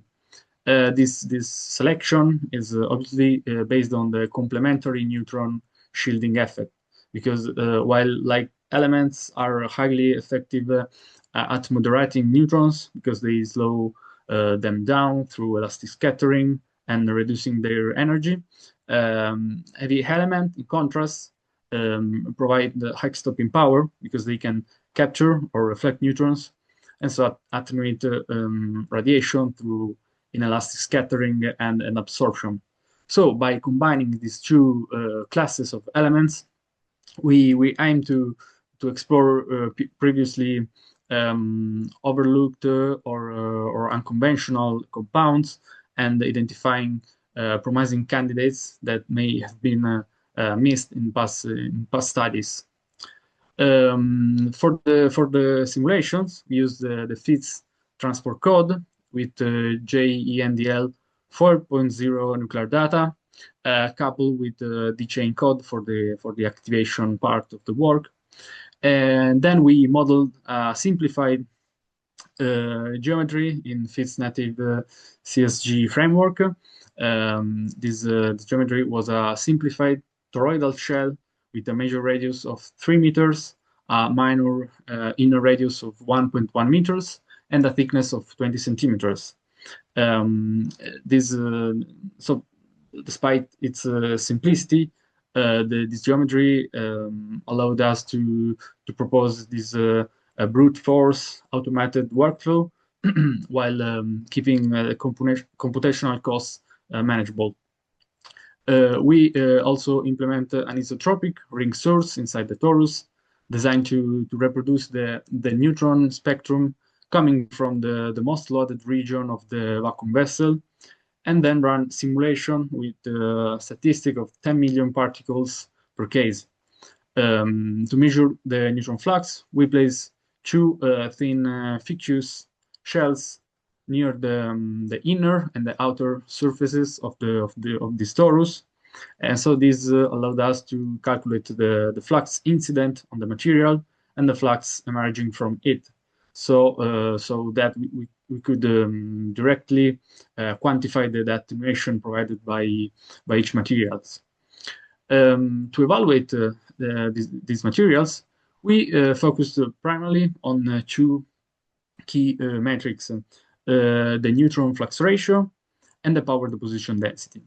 The first one directly measures the shielding performance, obviously, while the power deposition density is also essential from an engineering point of view because it relates to thermal loads and the material integrity at high temperatures.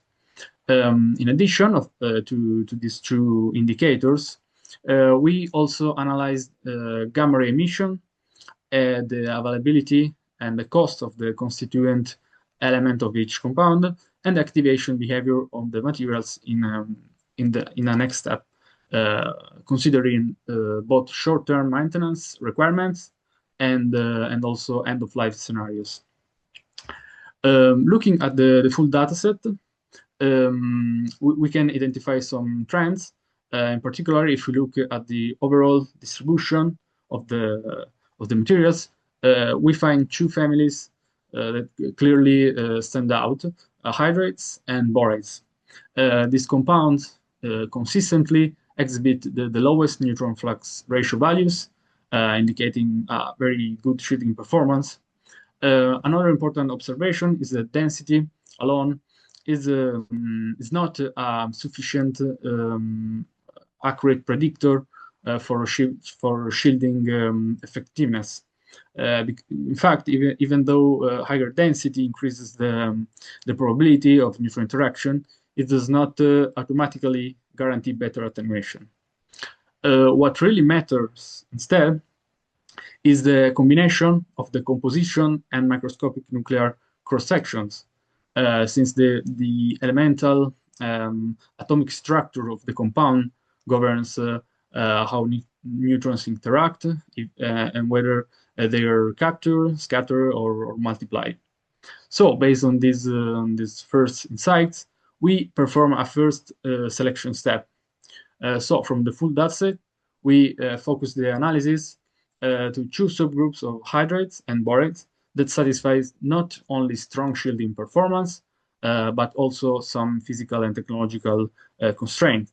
In particular, we require a neutron flux ratio below 3.5%, combined with a sufficiently low power deposition density, a melting temperature above 1000 Kelvin, obviously non-toxicity of the compound, and good abundance in the earth crust of all the elements in the compound. This allowed us to identify the most promising candidates for the further more detailed investigation of the work. So let's focus on borates. Overall, they show moderate to good shielding performance. Their neutron flux ratio is slightly higher than that of hydrates, but they generally exhibit a lower power deposition density, which can be advantageous since it means that they generate less heat in general. Another key benefit of borates is their high melting temperature, which makes them particularly attractive for reactor environments. And in addition, most of them show relatively low gamma ray emission, which is good in terms of secondary radiation. One exception in this sense is the manganese tetraborate, but in this case, the higher gamma emission can be attributed to the manganese 55 neutron capture reaction channel that enhance the gamma production. And finally, here you can see a list of the best performing borates emerging from this first analysis. If we now move to hydrates, we observe a slightly different behavior. In fact, hydrates provide the strongest neutron attenuation on average over the entire dataset. And this is mainly due to the presence of hydrogen, obviously, which is extremely effective in slowing down fast neutrons through elastic scattering. However, this better shielding performance comes with some trade-offs. In fact, compared to borates, hydrates generally exhibit a higher power deposition density, meaning that more energy is deposited inside the material. And in terms of thermal stability, many hydrates still maintain sufficiently high melting temperatures, even if lower than compared to the borates ones. And finally, gamma ray production tends to be slightly higher than in borates. So also in this case, here there are the best candidates for hydrates in our selection. And then, based on this consideration on hydrates and borates, we narrowed down the analysis to a smaller subset of compounds. So this slide summarizes the 8 base overall candidate materials emerging from our analysis. The ranking is primarily based on neutron flux ratio and power deposition density, as I said before, but there are additional technological constraints that we consider. For example, we excluded material that are only obtainable under extreme conditions. For example, the thulium trihydrate in the figure that I showed before requires very high temperature and high pressure synthesis methods. And so it's not very practical in applications. And at the same time, we added also zirconium dihydrate in the list. And that's because despite not being the absolute best in terms of attenuation, it is already widely used in fusion-related application. And in addition, zirconium is significantly more abundant than many other heavy elements considered in the study. So this selection, we can say that this selection represents a balance between shielding performance, thermal behavior, and practical feasibility. For this final subset of candidates, we consider also the activation of the materials, which obviously is a critical factor for worker safety, radioactive waste management, and also long-term maintenance. In particular, we calculate activation profiles using the chain code for 2 scenarios. during a 2-month maintenance shutdown and after 10 full power years, representing an hypothetical end-of-life condition. As you can see, hydrides generally show faster decay after shutdown. For example, vanadium dihydride has a very steep decrease in activity during the maintenance cycle, while titanium dihydride maintains relatively low long-term activity, so making it attractive from radiological safety perspective. Borides, on the other hand, tend to retain higher residual activity even after long shutdown periods. And so for this reason, they obviously may pose more challenges in terms of radioactive decay and end-of-life handling of the components. So in conclusion, our results show that hydrides represent the best choice for neutron shielding scenarios.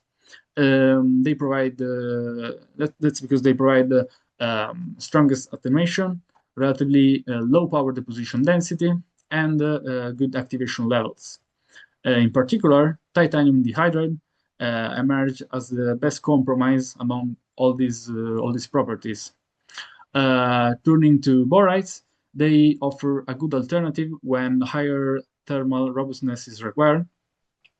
And moreover, they can also be advantageous in application where the presence of hydrogen-rich materials is undesirable, such as in some nuclear facilities.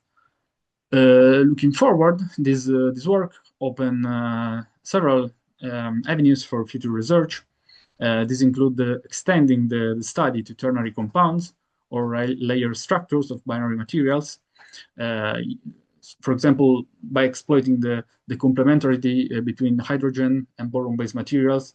And finally, another direction is to integrate these findings into the engineering design of optimized fusion components. So I hope you enjoyed this presentation, and I want to thank you very much for your attention.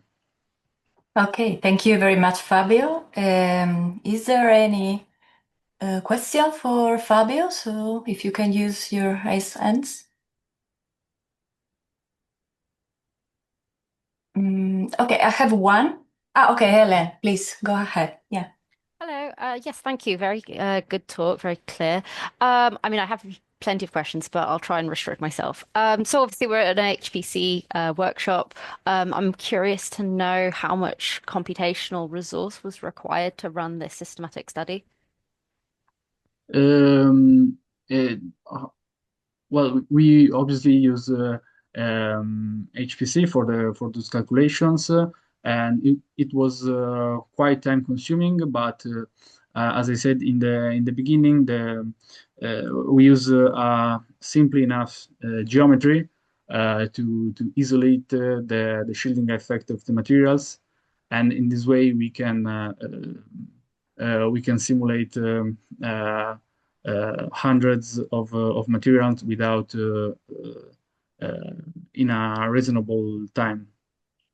Well, I guess what I mean with the question is sort of how much resource do you need as a minimum to run a study like this in case somebody else wanted to do something similar or change some of the assumptions or change the kind of question they're asking. So how easy or difficult is it for people to do depending on how much computing they have access to? Yeah, well, actually, I didn't run personally all the I mean, I didn't set all the simulation personally, so I don't have this information in this moment, but you can find in the published paper of the presentation. All right, thank you. Okay, thanks, Helen. Thanks, Fabio. I have a short question, very short. You have mentioned the melting point. Have you looked also at the hydrogen dissociation temperature? So if the titanium hydrates dissociate at a lower temperature than you have considered, for example? Yeah, actually, no. In fact, for the melting temperatures, we use the data from the materials project that are calculated, obviously, in a computational way. And but we didn't find also this information, so we don't calculate in this work. Okay, because it depends on which part of your compact device you will put the hydrates. I think that if it is too close to the blanket section, maybe you could have some problem for the dissociation of the titanium and hydrogen, I think. But you could look at this to verify. Okay. Yeah, obviously. That's a suggestion. In fact, we include also borides, even if they don't have the shielding property as good as the hydride, for this reason, because in some situation you want to avoid a lot of hydrogen-rich materials in the reactor. Okay. Thank you very much, Fabio. We have to finish the session, so thanks again to speakers. Hello. Good afternoon to everyone. Can you hear me? Yes. Okay, thanks. Good afternoon. Welcome to this session devoted to algorithmic and machine learning acceleration of plasma simulations. In this session, we have two contributed talks by two speakers from the Dhirubhai Ambani University from India. And the first speaker is Living Varghese, who will talk about an adaptive self-aware sorting mechanism for improving performance of particle-in-cell codes. I don't know if Living is ready to share the screen. Yes, I am. Am I audible? I cannot see your screen. I will share my screen. Yeah. No. No.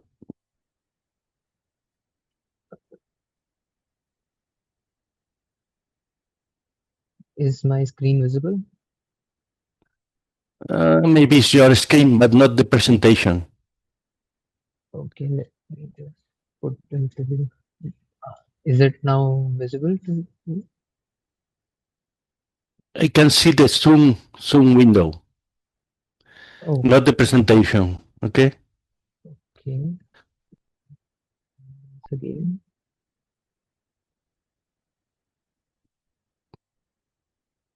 Now is it okay? Now I can see the presentation. Okay. So, Living, the floor is yours. You have 15 minutes for the talk, and then we have 5 minutes for question and answers. You can start. Yeah, thank you. So, yeah, first.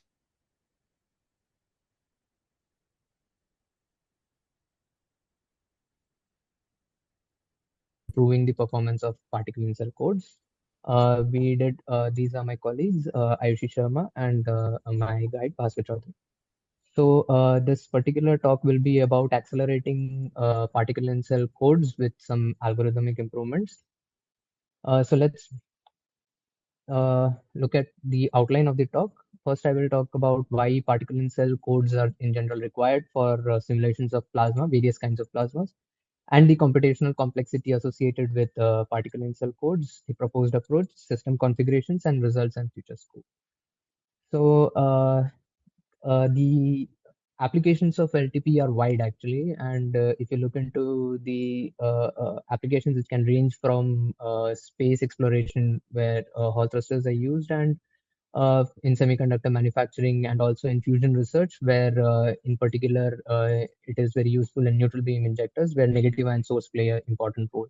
So in negative ion sources, you require low temperature plasmas to extract the negative ions on the plasma extraction grid, And this is the typical configuration of an E cross B based system. So this is a very generic E cross B system where you have a magnetic filter applied perpendicular to the flow of plasma. And this can be viewed as an E cross B system which can have applications in neutral beam injectors and negative ion sources and Hall thrusters also. So here in this particular configuration, I'm taking a generic domain where I have applied a bias potential on one of the end, which mimics the potentials applied in case of neutral beam injector, where the plasma extraction grid is present and negative ions can be collected. And you have the applied magnetic filter, which is perpendicular to the plasma flow, which generates these kind of instabilities. So why particularly particle in cell is useful, because it is one of the most accurate ways of actually simulating plasmas with this to study these kind of instabilities where E cross B drifts are prevalent.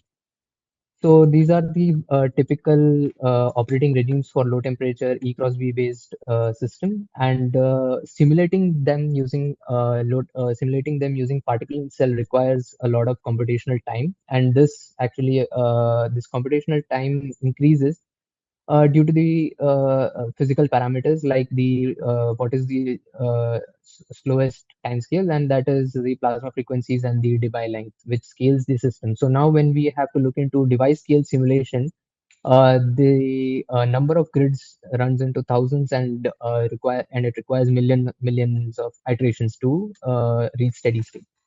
So this effectively translates to thousands of core hours for particle in cell simulations. Now, sometimes scale factor can be used to bring down this kind of by artificial scaling, we can bring down the required computational time.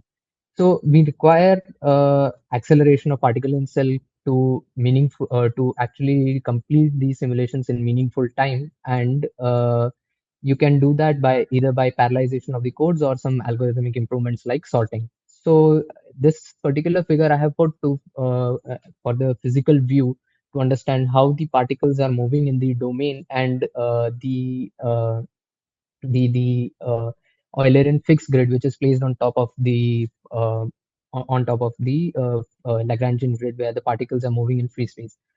So this is the in-memory view. When we look at it computationally, these particles are arranged in a certain way at the start of the iteration, and throughout these simulations, these particles can jump in cells and can get randomized. So the particle data structure will get randomized, and you can see that there is no specific order. Like if I have a loop which runs over the particle data structure, so the throughout the simulations, due to the randomness of the system, it is not necessary that two particles which lie in close in physical space should lie close in the memory. And in such a scenario, it will lead to a lot of cache misses. So that is why sorting is an algorithm where you can sort the particle data structure in a certain fashion, and so that all the particles which are containing in a certain cell lie close to each other. So if you see, if I pick this particle, the next particle will lie in the next cache line, and then already these 4 data points would be already stored in the memory. And so the operations which will be performing in the particle in cell code can lead to reduction in the cache misses. So what is the problem? Like, what is the challenge? Like, I can always keep on sorting at every iteration, right? And I can get a nice clean data structure for all the iterations. But sorting again comes with an overhead. So when you sort too frequently, this sorting itself has an order of n cost, and as the number of particles scales, the sorting overhead will increase.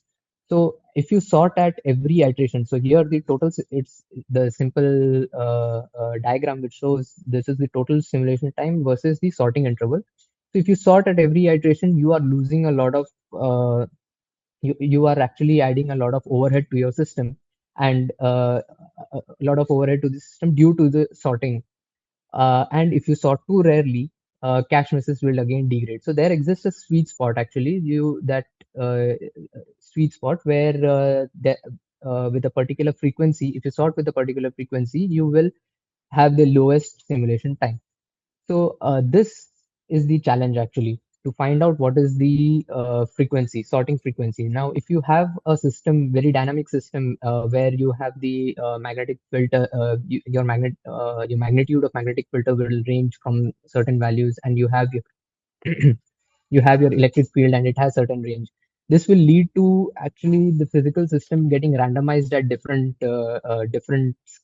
time scales, and that will shift the sweet spot, that is the sorting interval, that is the time step between any two iterations that is required for sorting, can shift from system to system. Also, it depends upon what is the hardware being used. For example, it depends on what is the size of the L3 cache and what is the frequency of the clock frequency of the CPU that is being used. So in such a scenario, it is very difficult to predict beforehand what is the sweet spot. So typically, the question is then when to sort, right? So in our GIGS PIC algorithm, we have incorporated a self-aware sorting mechanism just before the particle, just before the interpolation subroutine. And here, this is the typical view of a particle in cell, where you have this kind of a data structure to store the information, like store the information of particles, and you have this data structure, which is the grid data structure. So this is the charge deposition subroutine, where you are interpolating the charges from the particle to the 4 nearest grid points, where you read from the particle data structure and write onto the grid data structure. Then you have a particular subroutine which pushes the particle around, and that reads from the grid data structure and writes to the particle data structure. So these two subroutines combined in a typical particle in cell is the most computationally expensive subroutines. So as you can see here, I have a diagram which I have a pie chart to show what is the effect in a serial code, how much percentage each subroutine contributes. So I did some parametric studies to find out, to show an example here. So I have taken a system, very low end system, and I have run a serial code, and I want to show what is the sweet spot, right? So here, for a particular configuration, we have to compare the a certain system is run, and we have to compare the no sort with the different sorting intervals. You can see that at a certain sorting interval, that is 50, you can get up to 4x speed up. That is like if you have 4 days worth of simulation, you can do it in a single day just by adding a sorting algorithm to your code, and just a simple algorithmic change to your code, right? So now, why is it that the iteration times increase without sorting, right? So there are two factors to typical particle in cell. You have the particle per cell increasing throughout the simulation. If you have a source term, you can have increase in particle per cell, and that will eventually lead to an increased runtime. And this rate of increase is very much dependent on the system system configuration, hardware, as well as what is the PPC, and so on and so forth. So here I have taken two very different systems, and you can see the rate of growth of increase of time with respect to the iteration is much different. So that is why we require a self-aware sorting mechanism to which can automatically detect what is the sweet spot and decide when to sort, right? And sorting too frequently is bad, and not sorting is also bad, as you saw in the previous slide. So here we have introduced the self-aware sorting mechanism, which takes which actually tracks the entropy of the system and automatically decides when to sort. So for that, we track actually just two variables. One is the current iteration time, and one is a dynamic threshold that is decided based on the that is based on certain factors. So whenever the current previous iteration time from this loop is being when the particle in cell loop is being run and the previous iteration time crosses a certain threshold, it decides that it has to sort now. So as soon as sorting takes place, we'll again update one of the variable to decide the threshold, which is called tau minimum, which tracks the minimum time of the minimum time taken by the charge deposition and the mover routines. And then we have a variable which is called tau max, which actually tracks the maxima. So I can show you how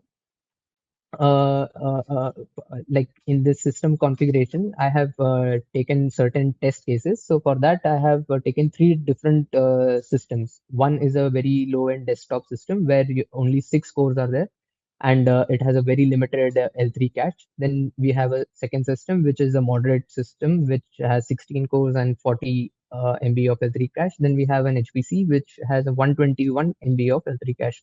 which is pretty good for a system, and it has an 88 core system. So we play around with different configurations. If you see when we change the configuration, change the nx, ny, and the scale factors, the total number of particle changes, which eventually changes the total data structure. So here certain data structures certain configuration is chosen such that it exceeds the maximum cache available from the largest system, like here in this case 3 and case 5. Right, so this is how my self-aware sorting mechanism performs for a certain configuration. Here you can see that throughout the iteration, you can see how the iteration times, which is measured in blue, it keeps on increasing in the it keeps on increasing because as more particle per cell is introduced into the system, naturally the iteration times will go up. So I have a threshold, which is the orange one, which is calculated based on the averages of Tmax and Tmin. So here you can see my algorithm takes care of the increase in PPC as well as system anomalies. So why system anomalies? This is a very tricky question to answer. Here you can see there are certain spikes. These spikes can occur due to someone running something else on the system, which is very common if you have a shared workstation. And it is also possible in HPCs also, if you have asked for a limited number of cores from a very large system, some other freely available cores can be allotted to someone else also. So in that case also, your iteration time can go up, and based on that, if your iteration time goes up, it can come down once the process is ended. So the variable threshold, this T threshold, dynamically tracks all of these, and as you can see, even though the iteration time went up, there is a spike here. The threshold dynamically came down to again match the overall average. So these are the results from my parametric studies. Here you can see I have taken one particular configuration and run on a system, and as you can see, my self-aware sorting mechanism is ideally tracking finding out what is the minima, and automatically getting adjusted. Either it finds a new minima, or it finds it is very close to the minima, which is tracked from the parametric studies. Again, I did that again with these varying scale factor, and wherein again my self-aware sorting mechanism is able to track the minima. So here I have here I am showing all the different configurations that I have run, and here I can see how different sorting intervals for different system configurations are coming up. Like here, in this case, we have a 500. Here in this case, we have a sorting interval of 10. And still my self-aware mechanism is lying very close to the optimal frequencies. So that was my presentation. Thank you. Thank you very much, Living. Now we have time for questions. Please raise your hand or write the question in the chat. I don't see any question. I have a question myself. Yeah. These tools that you have implemented are quite hardware dependent, let's say. So my question is, to what extent you can export or you can use these tools that are prepared for an architecture to another cluster, let's say, with different number of cores, different architecture? Is it possible? If I understood your question correctly, you are asking about the hardware independence of the algorithm, yeah. Right? Mm-hmm. Yes, so that is why we have actually used very different hardwares here with very different cache sizes. So we range from 9 MB to 121 MB. So I am pretty confident that this algorithm will work on any kind of an hardware because as you can see, certain features like here only 9 MB of cache is present. So even the first configuration has requires 13 MB of cache, and it exceeds the minima here, and still it works flawlessly on this system. So I am sure this kind of same effect will be mimicked when you have a larger system and you have a larger system configuration. So hardware independence is present there in the code.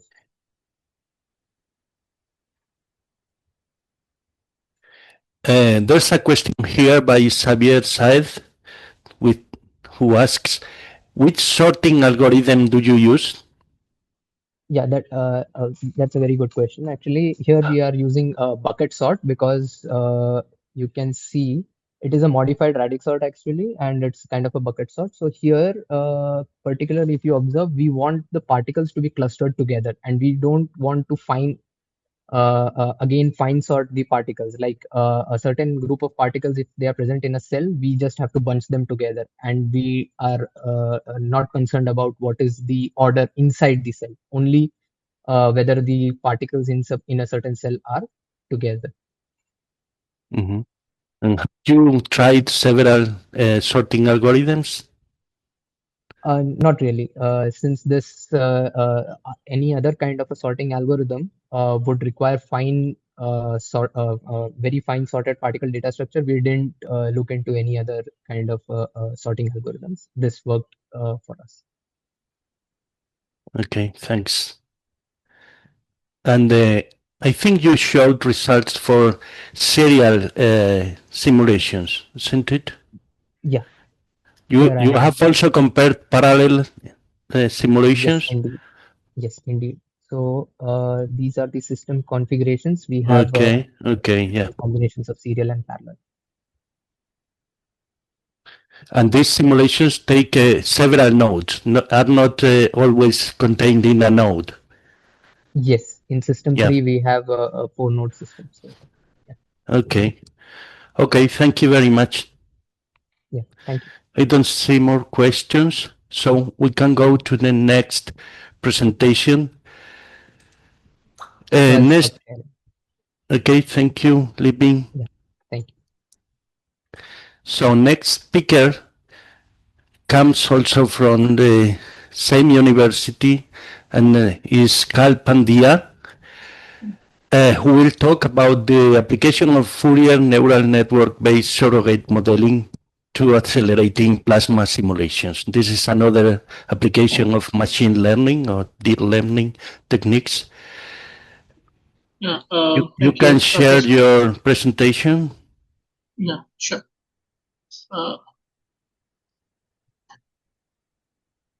Yeah, is it visible? Yeah, but not in presentation mode. Yeah, now okay, now it's okay. So you have 15 minutes. Let's go. Yeah, sure. Thank you. Okay. So, hi, good afternoon, everyone. Today I'll be talking about Fourier neural operator, how it can be used in surrogate modeling for accelerated simulation. In our case, we have used a plasma simulation, which I will be describing. I would like to thank the co-authors and guide Professor Bhaskar Chaudhary for this. So in this work, as I told, we are using high pressure, high frequency plasma. So these are some live images of around 762 or 710. In our case, we are using air plasma. So pressure we have used the 762. And we are looking at the breakdown. So these conditions we have kept in the simulation. So applications of this work, like applications of this plasma are in like space systems, plasma generations for fusion research, and power thrusters and different domains which can be explored. So the simulation which we are using is fluid-based simulation, where we have implemented Maxwell-based equations for solving the electric field, and we have used plasma continuity equation for this plasma dynamics. So this is how the combination goes. As EM solver, like we are using 110 gigahertz, so it is running on picosecond scale. So there are two time scales in this problem. The picosecond time scale is for EM solver, and the nanosecond time scale, as you can see, capital delta T is for plasma solver. So this is the hard challenge in developing this model, is that this consists multiple physics and multi-scale problem. So when we studied its time structure, like how which solver is taking how much time, so we found that EM solver is taking more than 99% of computational time, as you can see, because there are several cycles of EM solver in the because of the time scale difference. So, and the second thing was to capture the physics like high gradients. So that's handled nicely in the computational solver. The only drawback of this was that speed up. Like if we increase the domain size, if we took 10 lambda domain, then it takes around 500 days to complete the whole simulation, which is too much time. So on previous works, our group has explored several other techniques like parallelizing the codes on HPCs, where hardware support is the must. So there is that drawback, and mesh refinement techniques where hardware support is not required, but the accuracy loss and that we have to consider. So that's why there is a limited speed up chances is around 8x we found in this study. And in this work, we have explored deep learning based surrogate modeling. So one of our previous studies showed that in individual predictions of in running individual simulations of EM solver, there is a potential of 1000x speed up, which was proof of concept paper in this. So through that, we started working on this surrogate model. So this is how we control the surrogate model. There is a so in this, like we have machine learning and we have a C-based solver. So one of the big challenge was combining Python and C as at the data structure level. Like both memory saving and all are different. So how do we match the data types? And so for that we have used C types library and matched both structures. So this was the flow, like setup model. All the models were present in the computational model. We added one Python block instead of computational EM solver, and we integrated it at every capital delta T, which is nanoscale cycle. And this was a new. So all the small simulations of EM solver got replaced with one FNO based EM solver. FNO is our new model which we are using. So these were the steps in creating this whole surrogate model, like first was data generation. This I will be explaining step by step. So first is data generation. So this is our domain setup, which we have kept for the simulation, which is of 0.5 lambda plus 1 lambda, and delta x, delta y can be calculated accordingly. N lambda we have kept 512 to have in multiple of, like in power of 2. And yeah. So these were the electric fields for which we created this data set. As you can see, the number of samples vary because every electric field will interact with plasma differently, and the cutoff is based on the streamer size. So when the streamer size reaches the 80% of the simulation, we break them. So in high electric field, it will be faster. So this is the size of, and these are the distributions. So in testing, we are keeping completely unseen electric fields, but in the same range. So we have kept the range from 2.5 to 3 megavolt per meter, but this testing electric fields will never be introduced to the training part. So these are this is the streamer length, how the streamer length grows with physical time. This is the velocity of streamer, and this is the tip electric field, like ERMS value at the plasma tip. So this matches with so this is how the simulation grows. So for here it will be the ERMS tip, which I'm talking about in the previous slide. So this is how streamer is growing. Like electric fields are coming from these two directions, like plus x and minus x, and streamer is growing along y direction, and magnetic field is in z direction. So if I talk about model architecture, so the Fourier neural operator, so we have used 4 layers of this model. In input, as we have multiple electric field, so second channel we are passing to identify which electric field it is. So when plasma is absent, this is the standing wave of that electric field, and plasma density we are passing, and the model's work will be to identify the scattered electric field distribution.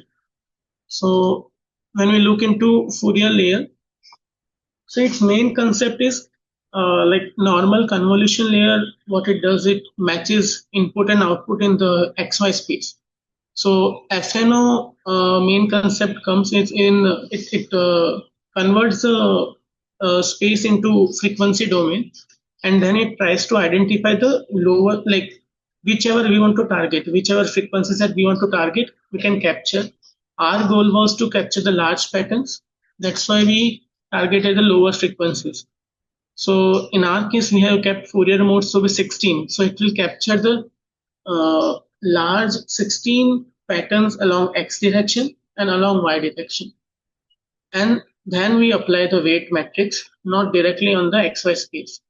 So then we apply and then we reconstruct the electric field ERMS. So this fast Fourier transform is used in this model. And sometimes like small patterns are not noise but physics, so we don't want to lose that. So that's why there is this linear transformation bias to, like, if there are very minute, like high frequency information, then that is taken care by this linear transformation bias layer, and we get the electric field for P2. So this is one Fourier layer, and such 4 Fourier layers are used in final model.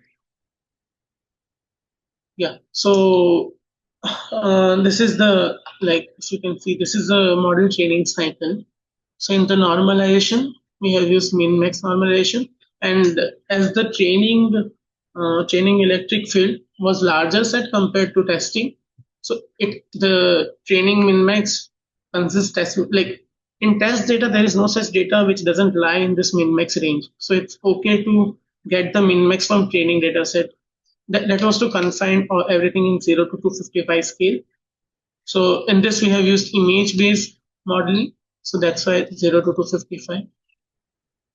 FNO model, as I explained earlier, it goes into FNO model, and then between prediction and the ground truth, we have MSE loss. Currently, we have used mean square error loss, and Adam optimizer with 1e-3 learning rate we have used, and then model training. So these are the individual prediction-based comparison. So currently in this, we haven't run the simulation. Like we are passing different density files, and we are checking whether model is able to correctly predict it or not. So as you can see, the FNO's performance is far better than UNet performs. There is near to 0 residue in the FNO, and training wise also it never overfitted. Like here you are not able to even see the FNO with compared to UNet, because FNO's loss, SSIM and APE are very much like SSIM is too high, near to 1. We'll have to zoom in very much, like both are in not even the same range. So just how this is a comparison, how good the FNO is performed. So here also this discontinuity is in UNet. So this was also one of the drawback of UNet, discontinuities. So in FNO we captured the frequency patterns and we constructed. So there is no chance of there is very less chance of discontinuity, where UNet is pixel based, so there is high chance of discontinuity, so which can break the physics of next plasma solver. So this is the ablation study we performed. We fine-tuned the model on different parameters and loss functions, and then we selected, like, the reason behind selecting 4 as number of, like, depth 4 and Fourier mode 16, because it performed best in other parameters. And MSE loss we have kept. So this is the pipeline performance. Like now we have run the pipeline, and as you can see, there is a near to perfect match. Like not able to distinguish if the dotted line was not there. Like only one color will show. So like in every density profile, whether it's Gaussian or like the simulation growth is also getting captured very nicely in the Fourier neural operator, like hybrid model.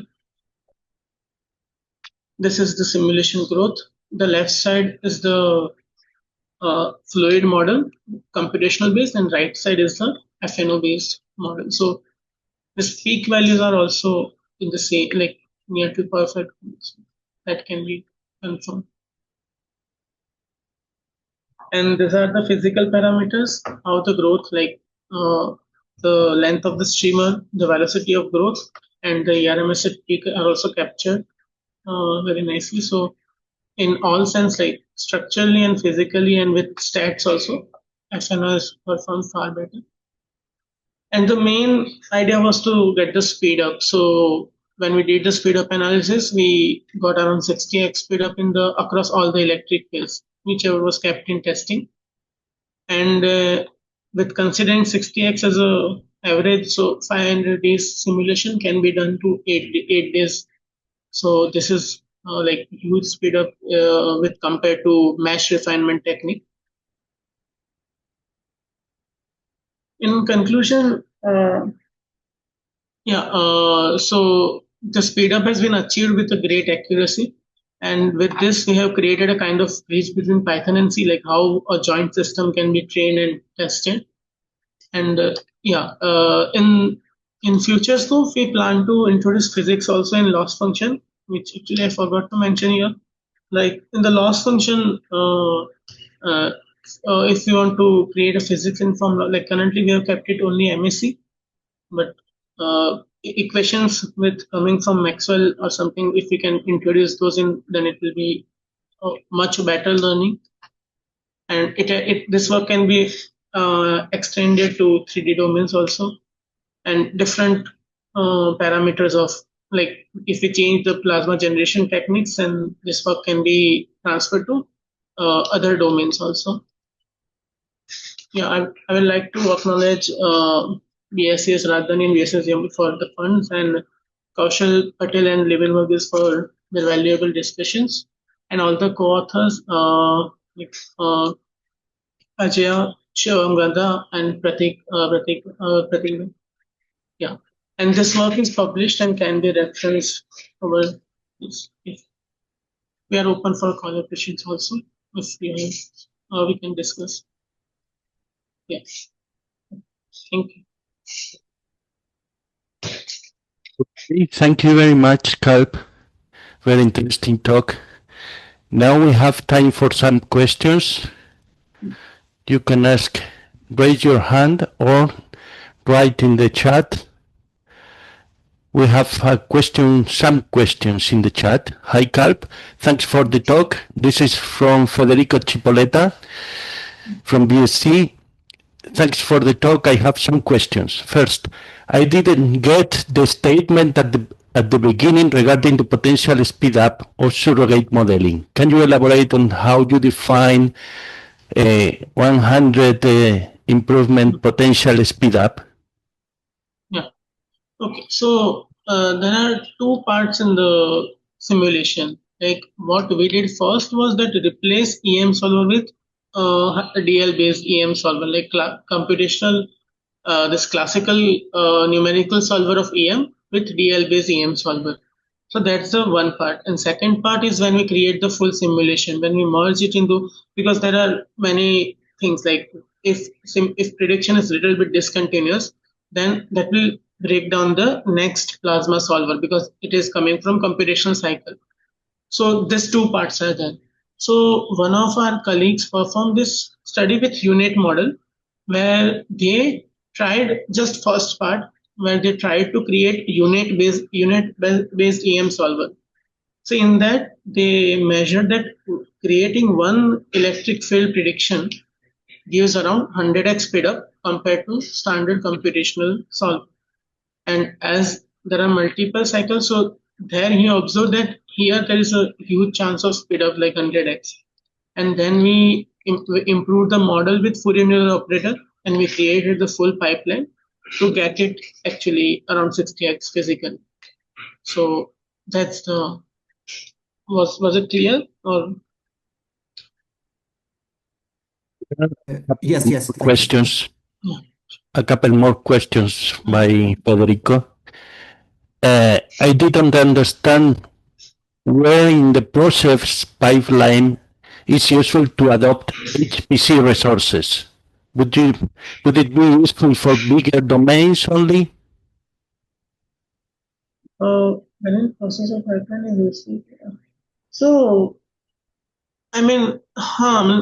HPC resources can be used if you have a parallel CPU-based code. Then, if you have faster DE-based plasma solver, then you can introduce that so that you can get multi-CPU code. And if you have a good GPU, then this model can be deployed in multi-nodes, but I don't have idea on how a single model can be run on multiple GPUs. I will have to study about it. But this, if you have parallel numerical solver, then other steps you can replace with that. So in that way, you can use. And bigger domains, so that's one of the benefit of FNO also. Like it is not domain dependent. Like here, there is no like FNO model will give exactly same output as the same input. Like it doesn't depend. Like I can change in this model also. In testing phase, I can try different domain size also, which currently we haven't done. But a generalized model can be developed also. Like UNet has restrictions like input shape should be same as the training data, but in FNO there is no such restriction. Thank you. There is a last question by Federico. Can you elaborate a little regarding results verification, validation, and uncertainty quantification?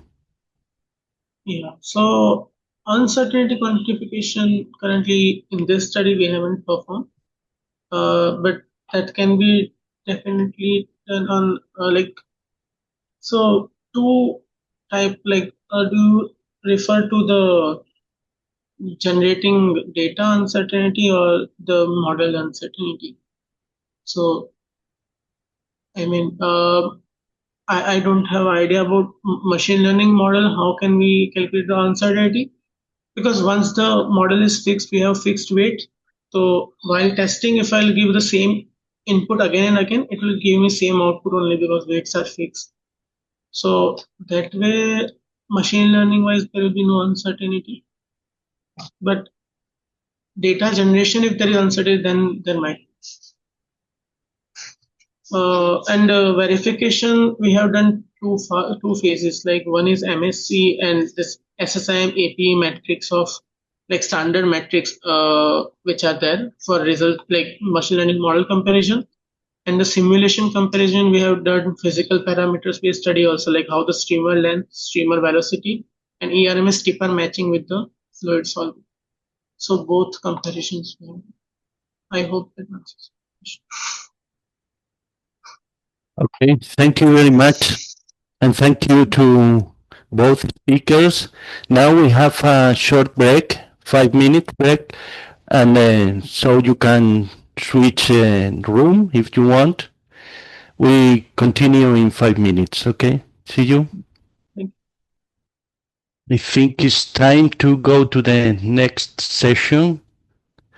This is a plenary session that is devoted to AI-driven scenario development and control in fusion plasmas.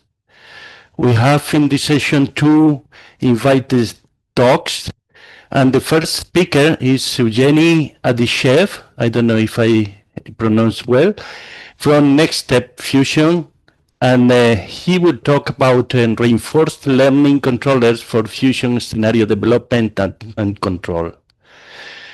Evgeny, you have 25 minutes for the talk and 5 minutes for question and answer, and I give you the floor. You can start when you want. Okay. Thank you very much.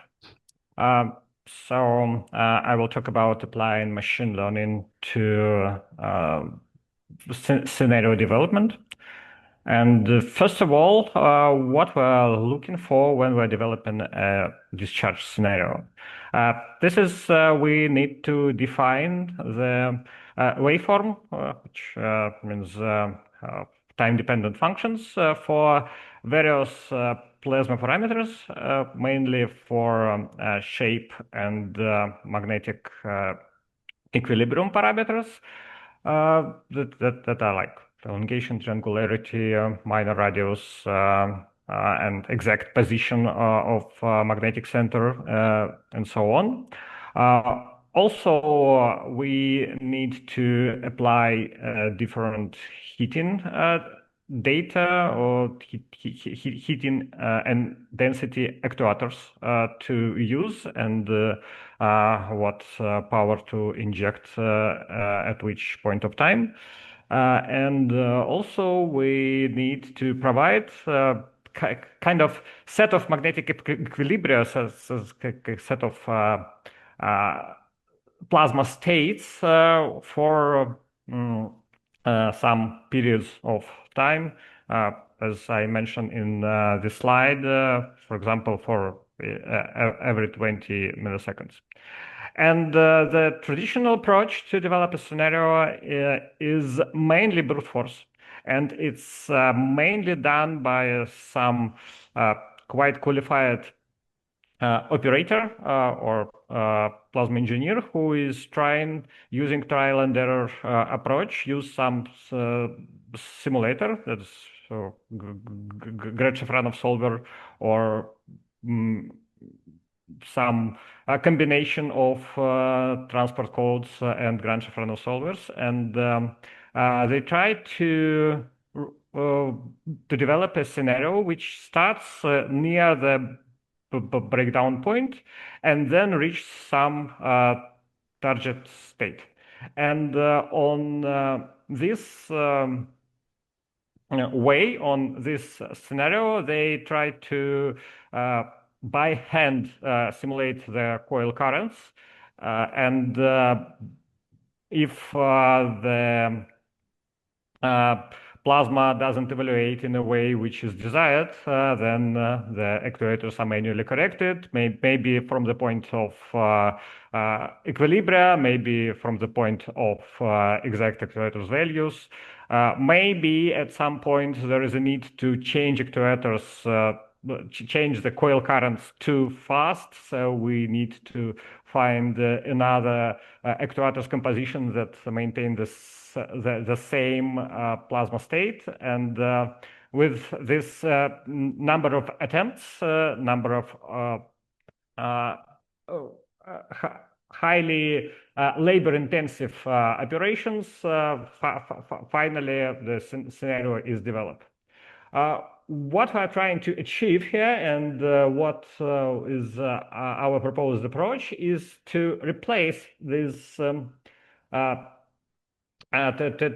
replace this manual work with an automated optimization procedure. And with this change, we will get into the situation when we don't tweak the actuators values, but we control and we set the high-level objective in terms of plasma performance. And of course, we will not eliminate participation of plasma engineer completely, but we want to make this kind of semi-automated procedure. And here comes the formality of reinforcement learning approach. There were several attempts to apply reinforcement learning to Tokamak controls, and first of all, famous work by TCV team with DeepMind when they implemented the controller that achieved quite interesting and including some unconventional plasma shapes like snowflakes and this droplets shape, and they presented it in their Nature publication in 2022. And also I'd like to mention, of course, the work of our team. We applied a different reinforcement learning algorithm and a different device and different actuators power system, and achieved quite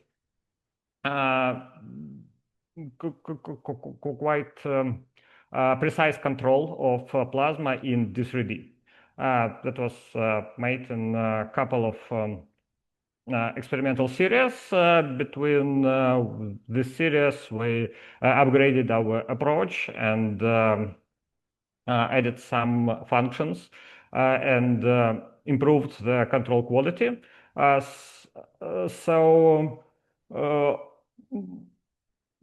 we basically can do it with our pipeline and our toolkit as well. These works were mainly focused in real-time control. So the algorithm that is developed here is meant to be implemented in real-time system, so it should be fast, it should be deterministic, and it should consume the values, the diagnostics that are available in real time. The change that this project deals with is that we do not aim to go with this algorithm, with the resulting model to the real time. What we want to do, we want to express this scenario development task as a control task. So the model which underlines our algorithm will input plasma shape, position, and actuators state as well. And the part that differs this model from the previous one is that plasma shape and plasma position comes from the reconstruction. And the reconstruction is another algorithm that is available at calculation time, but that is limited in real time. So here we give our model more rich, more processed information, so it knows more about the plasma state. And also this model gets as an input the target values for some metrics which we define. And here we define, since we are trying to do a ramp up with this model, we as an input give to our model the desired plasma current. So we can vary plasma current evolution speed or evolution profile, and with this controller provide different scenarios. And this model outputs the control signals, and basically it's in different machines. It can be different values. For example, there are power systems that consume voltages for the coil currents, or it may be currents, and a separate controller providing the voltage to change the current to the desired value. And as I briefly mentioned, the environment for this model, for this agent in reinforcement learning terms, is the Tokamak, which which resets the environment near the breakdown plasma states, and it can respond with different plasma parameters, changing plasma states in response to the actuators. Objective is, first of all, geometric proximity to the desired plasma shape and plasma current. So what are the achieved results? We demonstrated and tested this approach with the EAST model, this Chinese machine. And this is a scenario developed with the model, optimized with the model when we ramped up the plasma current from something about 200 kiloamps to 300 kiloamps. The plasma during this discharge changed from the limited shape to the elongated shape, and also achieved the desired shape. So it changed from the inner wall limited shape to double null shape, which was selected as the target. So the interesting thing that the model, the machine learning algorithm found some features that are implemented by an engineer who is looking for optimization of this scenario by hand. For example, first the plasma changed its size and became bigger.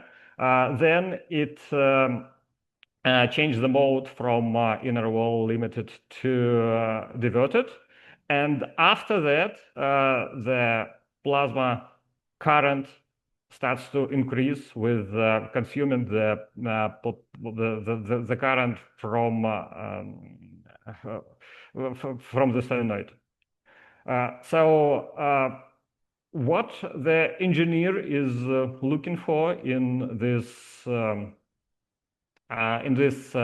manual trial and error optimization procedure can also be found by the model in automated manner, and we only spend here CPU time, not time of a physicist.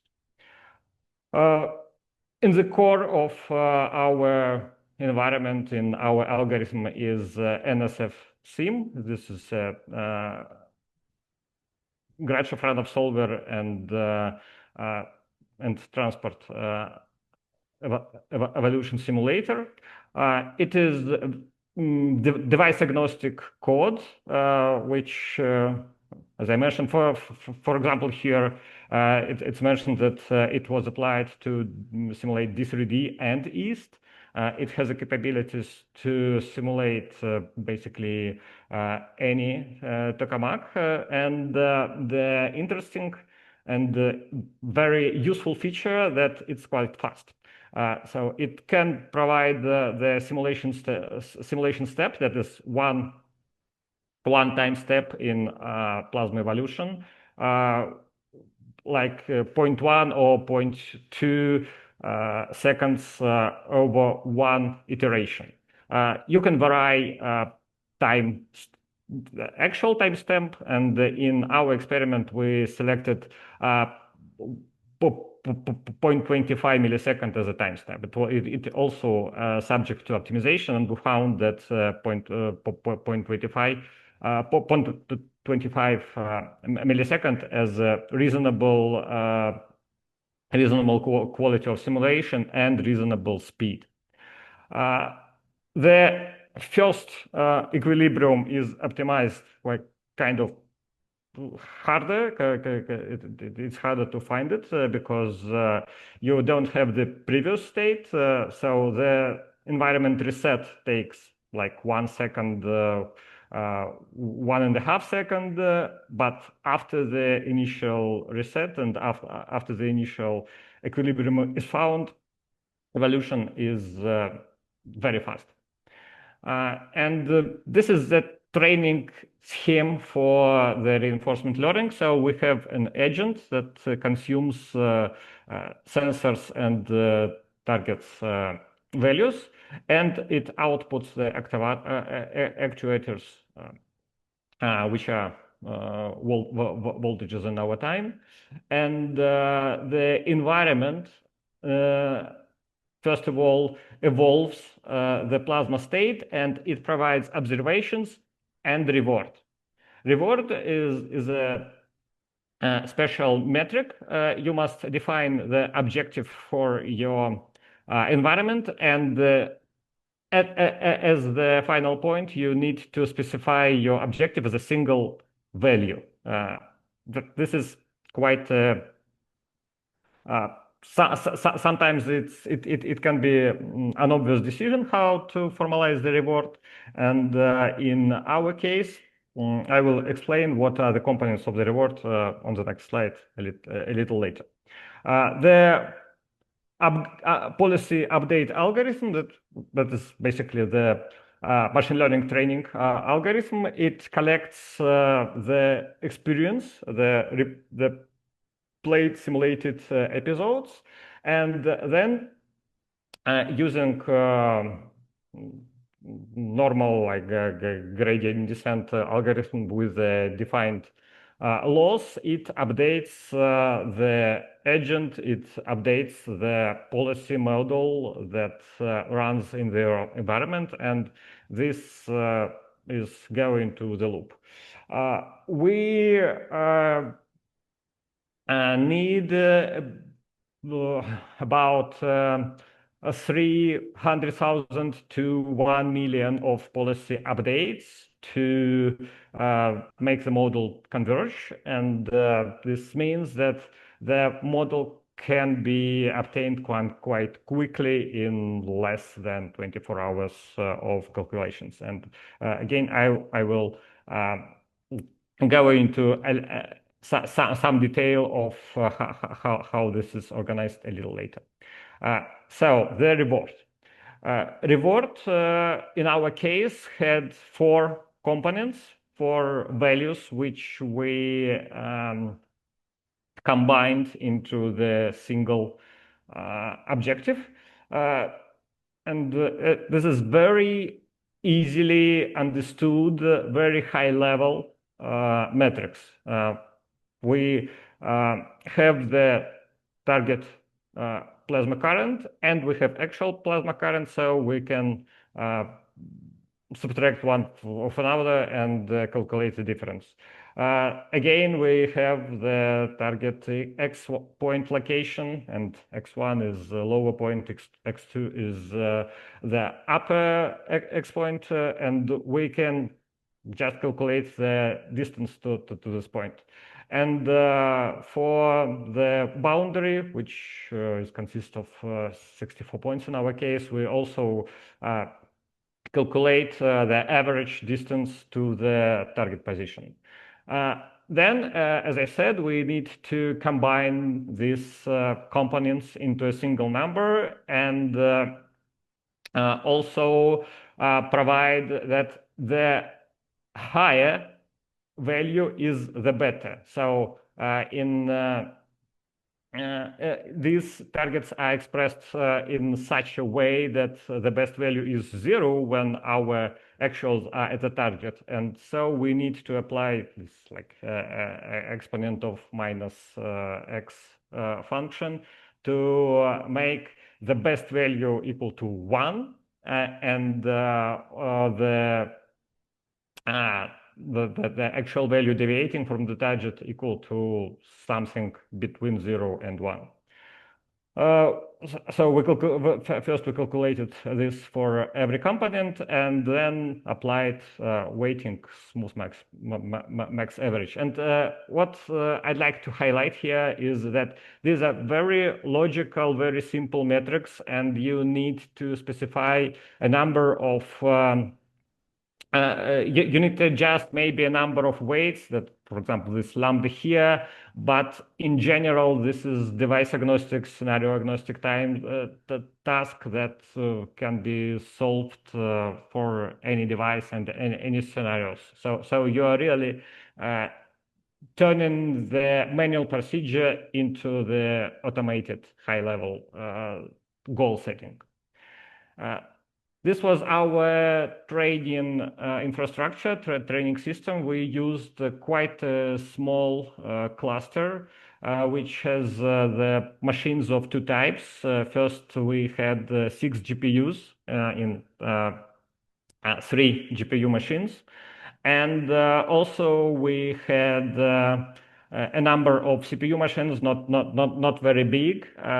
In total, our cluster has about 500 CPU cores, and we used array distributed calculation systems to run the simulations on this cluster. Every cluster has only CPU, as I mentioned, and it runs the simulator, and it runs the simulations for the actions that are calculated on the GPU machine using neural network model. So this task involves some CPU intensive and GPU intensive calculations, and we tried in our profiling, we tried to keep the ratio like 1 to 2, where 1 comes to GPU machine and 2. So CPU time is twice larger than GPU time. You have the famous Amdahl's law here for the diminishing returns of parallelization. So when you have 2 parts of your system, and the first can be parallelized, can be run in parallel, and second cannot be run in parallel, you have some limit when you stop gaining improvements from adding new workers and new parallel environments. And here we stopped at 50. We tried more actors, more workers, up to 200, maybe up to 500. As I mentioned, that we had 500 CPU cores, but we found that the majority of improvement comes from going from 1 to 50. And we track experiment results in MLflow system for experiment tracking, and save all the intermediate modules to S3 compatible storage. Also, which we found the great improvement of speed when we switched from some cloud storage to the local storage, which is compatible in terms of API to the Amazon S3 storage, but that sits in the same network. So the storing data is fast, and we can gain maximum potential from the parallel calculations. So in general, how we see the workflow as an end game, that we defined the environment in terms of what is the device, how do we control the device, and what can we have from the device, what are observable metrics. Define the target metric, and it can be plasma shade current, and also it can be something like heating, or maybe high-level parameters like beta or safety factor. And then we train the agent that is able to run various scenarios. The agent then can be used by the scenario designer, and you still have this repetitions here, but in the previous procedure you don't had the agent, so you had to cycle through the 3 last steps, but here we limited to only 2 last steps, and so it improves the speed dramatically. Basically, this is the main our results, and if we think about the future, we can couple our simulation with various transport codes and improve heating and density control scenarios, and we can add as actuators ECRH or NBI actuators, and include these into optimization. And also we can add various objectives. For example, optimize not only the way from breakdown to the target state, but also include here, for example, consumption of central solenoid or consumption of coil flux currents, which we are exploring now. This is a project in progress, and this is our intermediate results and the goals. So thank you. I can answer the questions if you have any. Thank you very much. Now we have time for questions. I don't see any question. You can raise your hand if you have a question, or you can write it in the chat. I have a question myself. There are some works implementing machine learning tools, network, and this kind of things to control, to mitigate or prevent disruptions in tokamaks. Do you plan to integrate these kind of tools in this control loop with your automated tools? There is a possibility to do it. Yes, we know some of this works. Right now, this is not the main focus of our work because we are trying to control and maintain the state that is internally stable. So we would like to overall the trajectory be in the states that are kind of stable. So where this probability of disruption or VDE or some other kind of disruption is quite low. And we have the metrics, for example, stability coefficients, which we try to maintain low over the shot, so we don't need to implement the tools for explicitly or implicitly react to this kind of events. So we are aware of these events, but we're trying to be in a safe area, not to react on this. But in general, some safety metrics and some controllers for safety also can be applied using this framework. Okay, thank you. And I have another question. This kind of tools are device dependent in the sense if you train the tool in a device, in a tokamak, can you export this trained model to another device without many retraining, let's say? The model itself is device dependent, yes. Yeah. The model itself, for example, outputs the coil currents, and you have each component of this vector tied to the specific coil, and you have to be dependent on the geometry. However, the framework, as it uses the simulator that is capable to simulate any tokamak, and this pipeline of model training is device independent. It was tested in various devices. It was tested in about 5 devices in total. So you only need to wait overnight while new model is trained. It's not a huge time to wait. So we are trying to be the device agnostic in terms of the pipeline. Okay, I see. Thank you. Thank you very much for your talk. I think it's time to go for the next talk. And the next speaker is Alex Panera. And he comes from De Ver, Netherlands. And he's going to talk about pellet fueling and AI surrogate modeling of integrated modeling of pellet fueling. Alex, the floor is yours. You have 25 minutes and 5 minutes more for questions and answers. You can share your presentation. Hi, thanks for introducing me. Will share my screen. No, we can't. I will.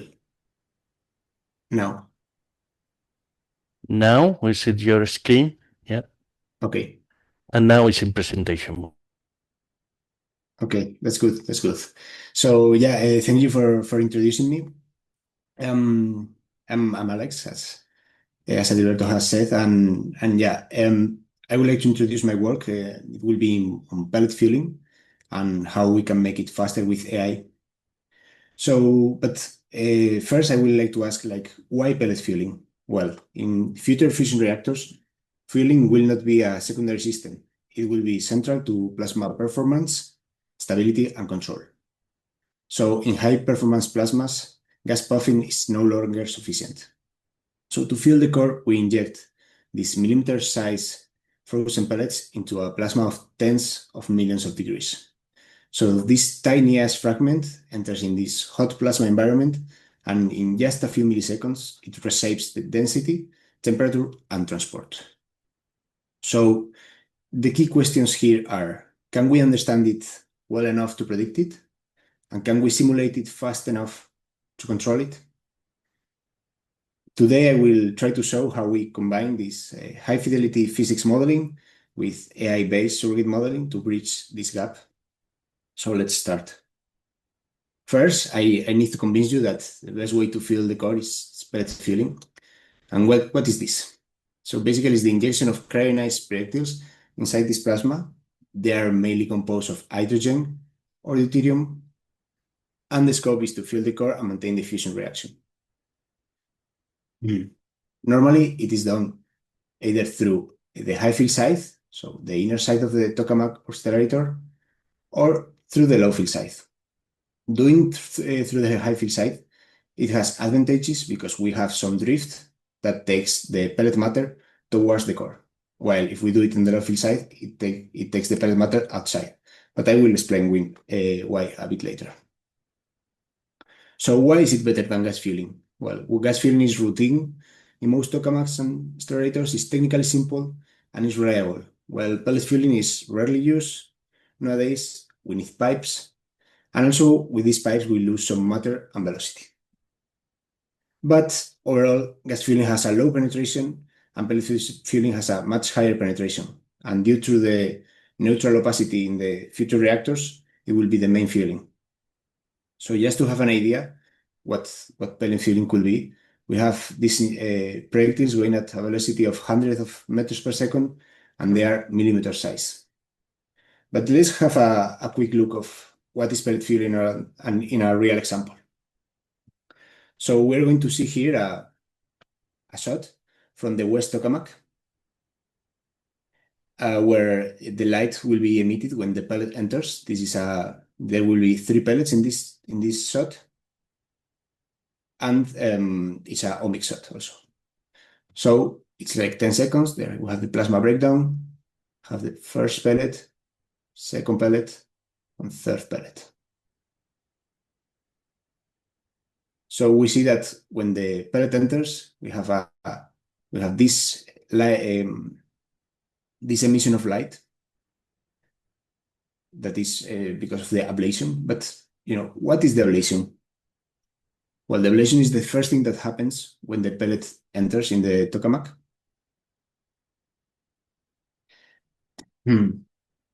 So let's describe it with this picture. On blue, we have the pellet. On green, we have the neutral cloth around the pellet, sealed in it. And in orange, we have the plasmoid or ionized cloth. And we have also these arrows that represent the magnetic field.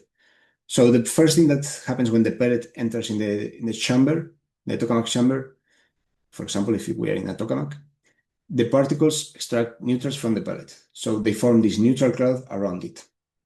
Then more plasma particles started to ionize this neutral cloth, and then we have an ionized cloth or plasmoid. And now this is charged, so this will follow the magnetic field lines, unlike the neutral cloth and the pellet. So they will leave the plasmoid, while the plasmoid will follow the magnetic field lines. So this is a cyclic process in which the pellet leaves these plasmoids behind, these cloudlets, and then these plasmoids are the ones in charge to fill the plasma and to give the final deposition. So now we go into the homogenization of this plasmoid. How does this happen? And why do we have a drift? This drift I mentioned before. Well, these plasmoids, they expand along the magnetic field lines. However, the magnetic field is not the same in all points of the torus. So basically, in the inner part is bigger, it's higher, and in the outer part is lower. So this change on this gradient of magnetic field creates a charge separation because it affects differently to ions than to electrons, and this creates an induced current that develops a polarization current and then an electric field that creates this E cross B drift that goes from the high field side towards the low field side. So basically, if we inject from the high field side, our plasmoid will be pushed towards the core. And if we inject in the low field side, the plasmoid will be pushed outside. So that's why high field side injection is normally better. But this is not the only thing that happens in homogenization. We also have the drift stopping mechanism. So we have mainly three, which are the magnetic tension in the ideal MHD, because the ideal MHD doesn't want the plasmoid to leave the magnetic field lines, but because of this drift, it wants to leave them. And we have the external connection that is related to the rational surfaces of the Q profile, especially present in tokamaks, and the internal connection related to the induced current, especially present in stellarators. So now we can see that even with the same pellet, if we have different equilibria and different profiles, we can lead to very different deposition outcomes. This is exactly why we need predictive models, but also why they can become expensive, because we have several equations to solve and we have a lot of physics here. So what are the needs of the fusion community with respect to this technology, with respect to the pellet fueling? Well, the fusion community needs two things, and they often conflict. On one hand, we need good understanding of the physics. We need accurate ablation and deposition prediction, and we need confidence for extrapolation to future devices like, for example, ITER or DEMO. And we need the ability to design and optimize operational scenarios. On the other hand, we need fast simulators. We need this to explore large scenario spaces quickly, to enable real-time control and digital twins, and to integrate into post-design workflows. The good understanding usually comes with high-fidelity models that are slow, while the fast simulators, normally they have lower fidelity. So the question is, can we get both? Can we combine both? Well, let me show you first the high-fidelity model we will start with, which is the gold standard for pellet fueling, and this is HPA2. HPA2 is a physics model designed to explain and predict pellet interaction with tokamak plasma. It calculates both ablation and homogenization, including the ejective plasmoids that we have described before. It takes as inputs the electron temperature, ion temperature, and electron density profiles, pellet mass, pellet velocity, and magnetic equilibrium quantities. And the main outputs are the effects of the pellet on the plasma, which is the change of electron density and temperature after the injection. We can see here in this poloidal cut of West how the different plasmoids that are calculated here in blue, they sum up together this deposition profile that we see. So we have here the electron density before the pellet and the electron density just after the pellet. This pellet model is integrated into the high-fidelity pulse simulator. So this is a good model to use when you want to simulate a full pulse, a full discharge. Also taking into account transport, impurities, and other things, so we can integrate this with that. But the main bottleneck is, well, the computation time is about 15 minutes per pellet. And if you want scenario optimization, controller design, or multi-shot validation, minutes per pellet can become limiting. So, well, before accelerating it, we ask, can we trust this model? Well, to see that, we're going to try to validate HPA2 in the West tokamak. We're going to compare the HPA2 predictions with experimental data, and the base option for this is going to be using interferometry. So line integrated density along multiple line of sight. We see here in the Tokamak West all the different line of sight of the interferometry. We see that some they go more towards the core, other more peripheral regions. And the model that, and we're going to validate this model with the figure of merit alpha over different line of sight. So we define alpha as the ratio of these two quantities, which are the difference between the line integrated density after and before the pellet. So we are literally measuring the jump predicted by HPA2 in this line of sights and comparing it to the experiment. So basically, if we have alpha equal 1, this means we have a perfect model, and if we have alpha higher than 1, we are over-predicting. Alpha lower than 1, we are under-predicting. We also need to estimate the pellet mass, because in this discharge, we don't have any way of knowing what is the real pellet mass that is entering the tokamak chamber. So we do this through the total number of electrons that we see here. We see the total number of electrons here in orange. We clearly see the 3 pellets. And this perturbation of electrons, we can totally allocate it to the mass, because this is a high field side injection shot, and because of the E cross B drift, the fueling efficiency on the high field side is almost 100%. So we can suppose that the total number of electrons here are because of the pellet that we are entering. So we see the results here in this small table. We see the different line of sights here, and we see the 3 pellets that we have injected. And then we see the values of alpha. They are all slightly higher or slightly lower than 1. They are approximately good results, and we see that the average error for the first pellet is 13%, second pellet 12%, and third pellet 6%. Taking into account that all the uncertainties that this validation has, like for example, equilibrium reconstruction, profile reconstruction, pellet mass, and pellet velocity, this is a good result. So overall, this shows that SPA2 is well positioned to provide reliable predictions in this operating space. So now we have all the physics elements on site. We know that we can trust them. So let's accelerate this physics without throwing it away.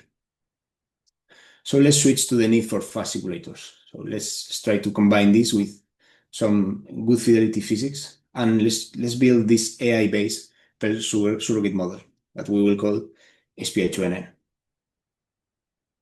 So surrogate models, they drastically reduce the computation time, which unlocks several capabilities.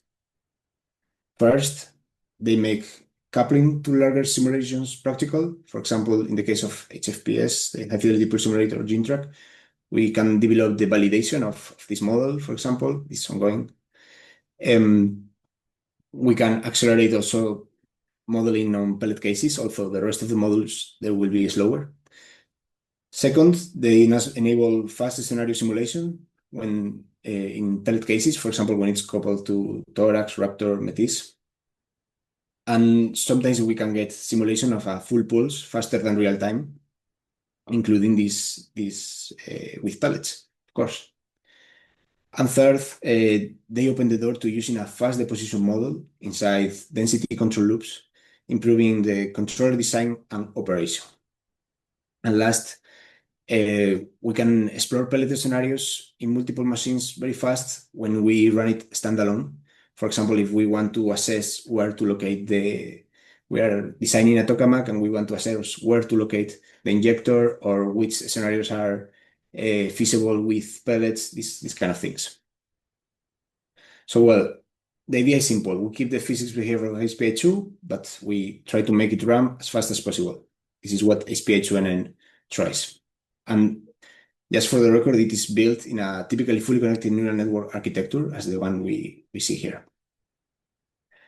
And well, SPA2NN is built in 3 steps. First, data generation, training, and integration. So the first step is to build the database. So we run around 10,000 times SPA2, simulating pellet injection in West experimental data and ITER simulation data. We have also run a lot of simulations in ASDEX, but those are not yet trained, so that's why I'm not mentioning them. The inputs are electron density, electron temperature, ratio between ion temperature and electron temperature, Q profile, magnetic field at the center, pellet size, and pellet velocity. And to make learning efficient, we compress the input profiles using a proper orthogonal decomposition approach, turning profiles into a small set of scalar coefficients. And for the output profiles, we have the variation of electron density that is the deposition profile that we approximate as the sum of two Gaussians to make it easier for the neural network. We have also the ablation time, and if needed, we can calculate the electron temperature change that in practice is calculated using the adiabatic constraints. So we get some extra physics to this SPH2NN. And with this, the training database is built. Now we can see here what is the range of values that we have trained in West and ITER for the electron density input profiles. We have to remember that we can only work inside of the data region, because if we predict outside of the data region, we will most likely underperform, and the surrogate model will not be trained for that. So now, step 2. Now this is this has been the hardest part, getting all the data, getting the data from different machines, getting people together to do this. But now we have all the data, so we can train it. So we get a fully connected neural network with a modifiable loss function that compares profiles, not just single scalars, because this improves accuracy. And the key result here is the speed. So we go from 15 minutes in SPH2 to 10 milliseconds in SPH2NN inference. We have same inputs as before, same inputs as the database, same outputs, and the average mean relative error on the test set for West is between 5 to 10%, and on ITER about 3% in both deposition and change in temperature with respect to the peak. And the relative error of the peak is also around the same. We can see here for West and for ITER, the deposition profiles and the change in temperature. We see that the accuracy in ITER is much better, also because the deposition depth is not as variable as in the case of West, where a big pellet can go very, very into the core, but ITER is a makeshift device, so that's not possible. So it's easier for the neural network to get this than this. So now let's present the inference. So we have SPH2NN, we have built it, and now we have to have a workflow so people can put their inputs and get their outputs, and everything is easy. We can implement it into bigger simulators. So basically, this is the workflow. We get the electron density, electron temperature, ion temperature, Q profile, with pellet size, speed, and magnetic field at the center. We specify the machine and the injection angle, and we get SPH2NN to digest all this, and in 10 milliseconds gives us the deposition profile, change in temperature, and the ablation time. So now let's see what happens. Let's see what happens when we couple it to a pole simulator. We're coupling it to the high fidelity pool simulator, so it's also named Jintong. And we're going to simulate a West case using the Jeto transport and coupled to the Bonn-Jervon turbulent transport model, and of course to SPH2NN to simulate the prediction. So here what we will see is that around 36.18, we will see an abrupt change in the density here at the left. And that's when SPH2NN enters and predicts this deposition. After this, the density profile will relax and will evolve with the turbulent transport model. In the case of the temperature, when the pellet enters, the temperature goes down abruptly, and then it recovers because this pellet injection is adiabatic. So this is the result that we expect. So I want to mention that this is in GitHub. It's publicly available. It's open source, so anyone can use it. You just need to provide input arrays, NET, the same inputs we have mentioned, and it's very easy to use. It's pretty explainable, nothing too strange. So yeah, if you have any doubts, now we are continuing the validation and coupling work. We are also extending the database. So right now it's working for ITER and West for all the injectors at West, and also in the main injector at ITER. but we will extend it very soon to ASDEX. And probably in the future we will do a Tokamak agnostic version, but that will take a bit more of time. But it's ongoing work. And well, just as a take-home message that I would like to convey, well, pellet fueling is essential for future reactors because it is the best way to fuel the core in high-performance regimes, and we need high-fidelity physics models like HPI-2 that can provide reliable predictions, but they are sometimes computationally very expensive, or well, at least just expensive. And if we need accurate and fast models for scenario exploration, intuitive modeling, and eventually for operation control. And HPI-2NN fills this gap quite well within its operating space, preserves the behavior of HPI-2, and reduce the cost from minutes to milliseconds. So here AI is not trying to replace physics, here is accelerating them. Thank you so much for your attentions, and I hope you like the talk. And I want also to extend my gratitude to the organizing team for giving me the opportunity to present our work. If you have any questions, I will be pleased to answer. Thank you very much, Alex. I think we have some questions, but I can't see. I think no, I don't see any question yet. So I have a question.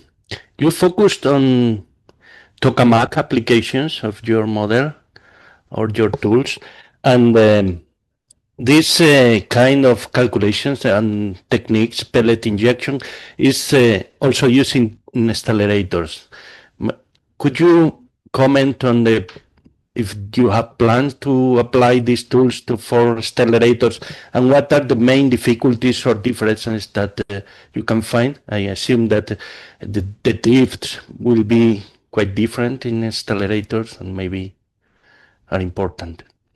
Yes. Thank you for the question. Yeah, it's a very good question because indeed I'm interested in developing this for stellarators.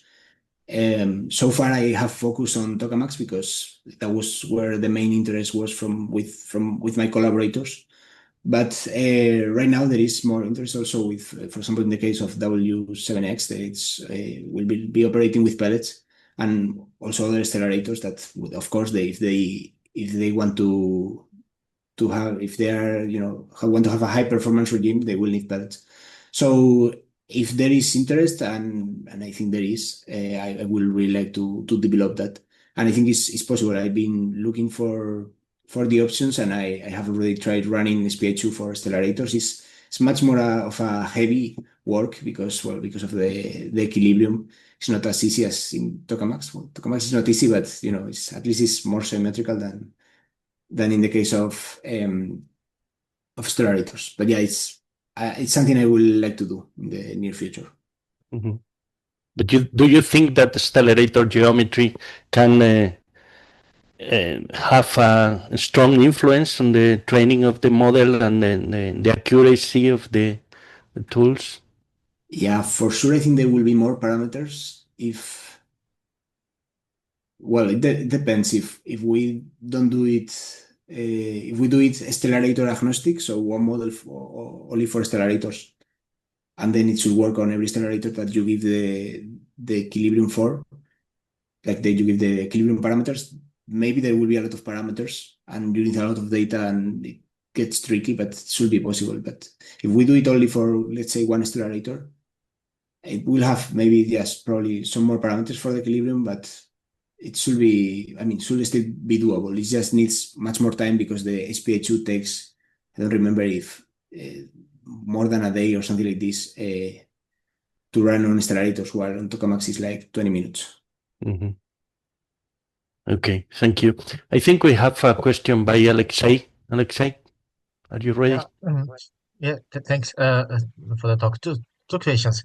First, about high fidelity part. I think there are some cases when pellet modeling is done with codes like Jorik or even XGC, and it seems to be even higher fidelity than HPI2. Does it make sense given HPI2 seems to explain a lot. Why bother? Maybe you can comment on this. So this is one part. Another part, HPI2 itself is, as far as I understand, MATLAB code written like 20 years ago, which is not really HPC product. And presumably one can gain a lot just by making it more modern. Is my understanding correct, or am I wrong? Yes. Okay. Thank you for your questions. Okay, I will answer the second first.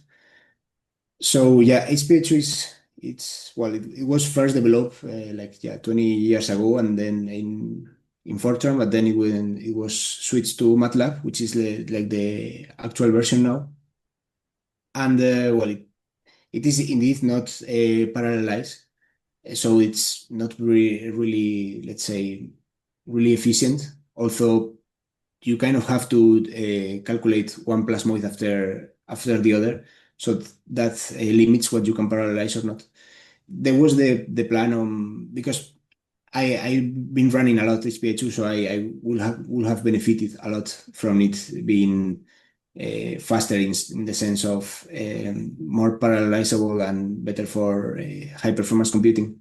And there was the idea of turning it into Python to do this, because with MATLAB it was a bit of a problem because you have to compile it, and the idea was to turn it into Python, but that project kind of froze. So it's something that should be addressed for sure. Like there is a change I made on the code of HPI2 that I didn't advertise it here, but basically I changed the way that the plasmoids are calculated to make it more, let's say, more physical, more consistent with the physics.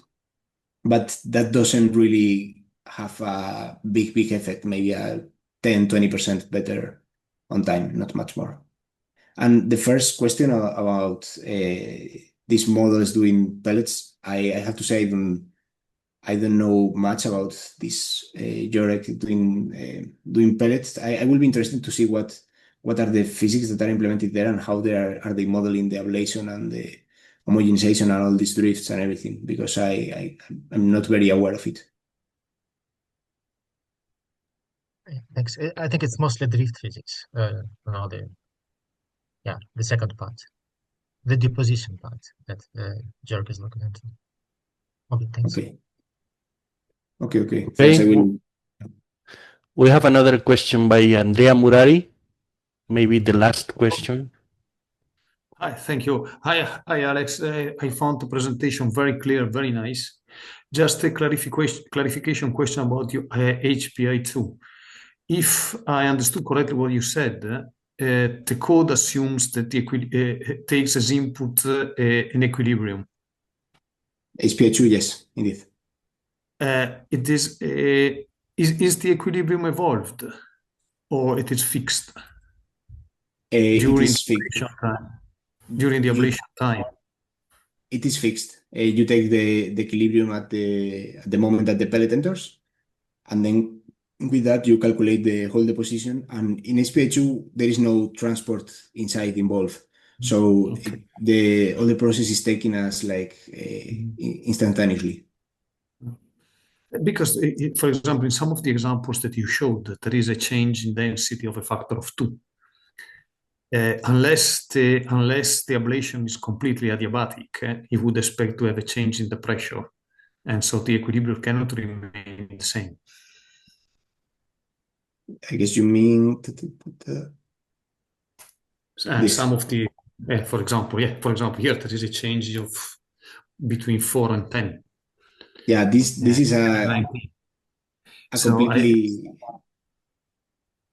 is completely off. Like this pellet is huge, and it's just to show it very big. But I think that if this pellet enters as it is, it will cause a disruption, most likely.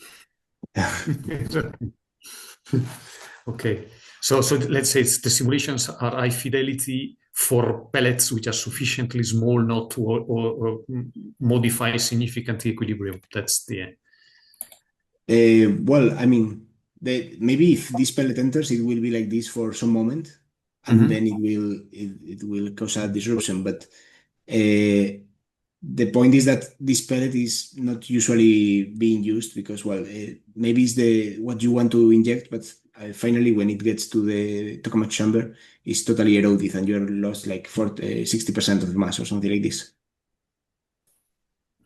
Thank you. Thanks for the question.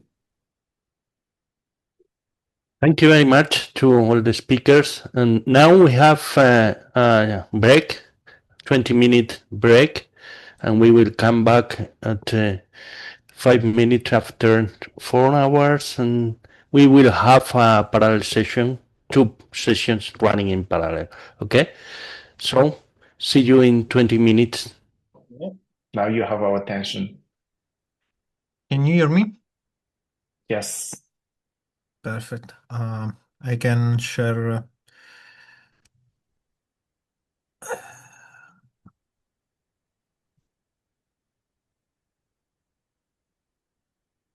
Okay. Can you see my screen? Yes. Okay. Sorry.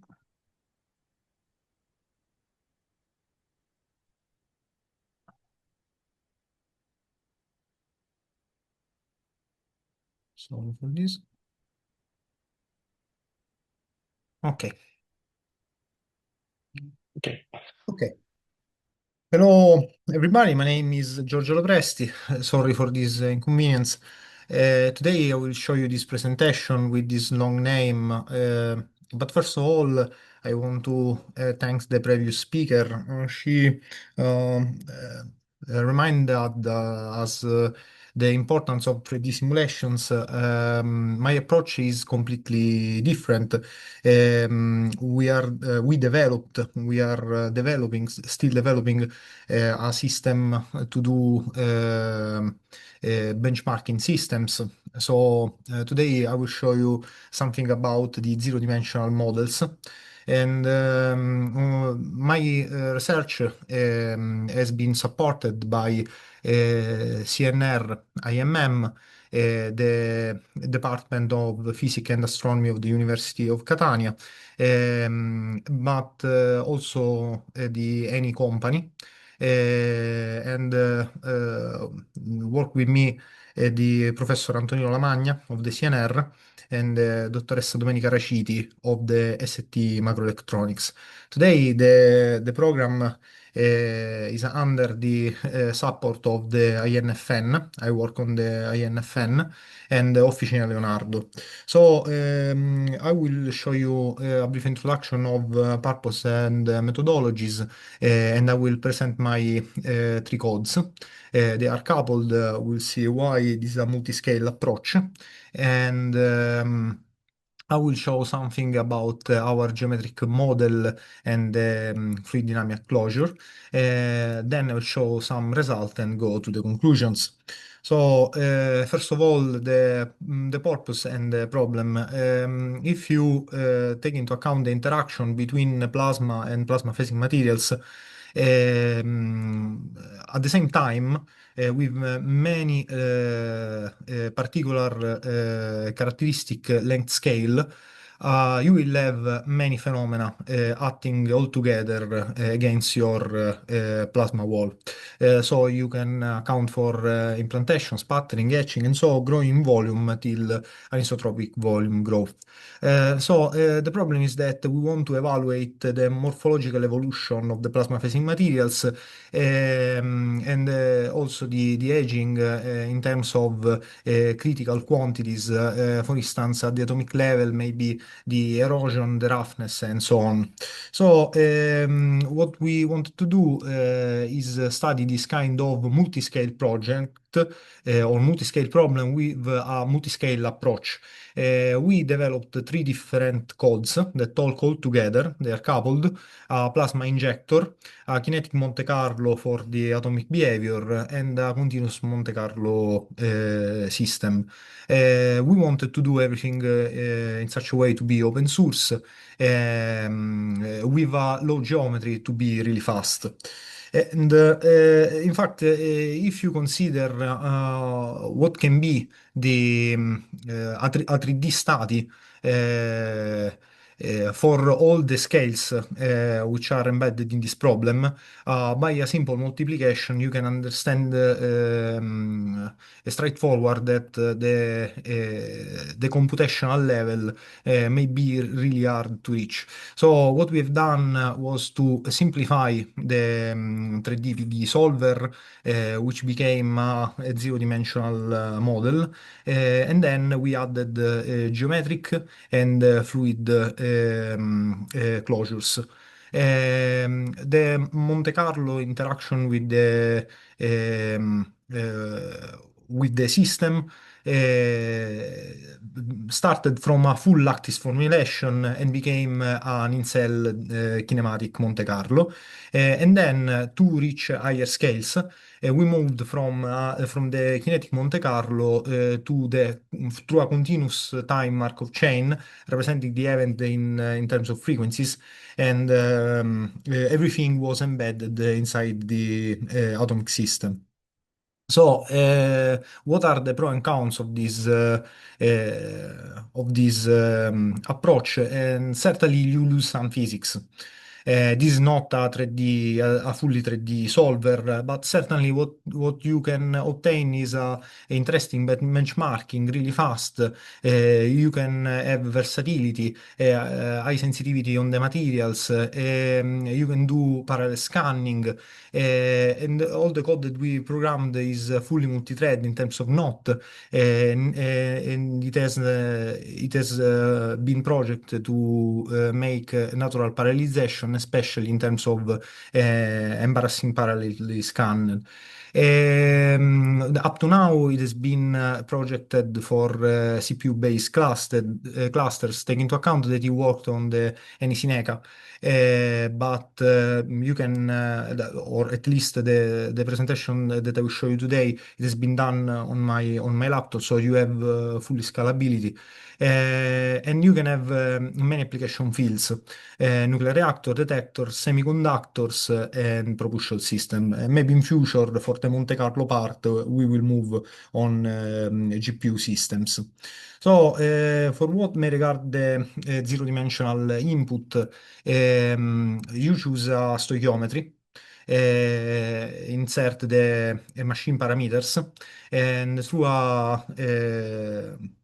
through a cylindric approximation, you can obtain the results in terms of pressure, power, and for each species, and electron temperature and electron concentration. Here there is an example for zero-dimensional hydrogen plasma. I will not enter deeply inside each reaction, take into account just that the system is closed, and that we have done this for many species. And in future we will run everything all together. But that were the volumetric reactions. As I told you, to obtain a 3D behavior starting from a zero-dimensional system, you have to define an effective area and volume. And you must account for the interaction with the walls in terms of reaction and in terms of fluidodynamics. Also considering that if you choose a geometry, for instance, here the example are made for linear geometries, which are really suitable for the experiments.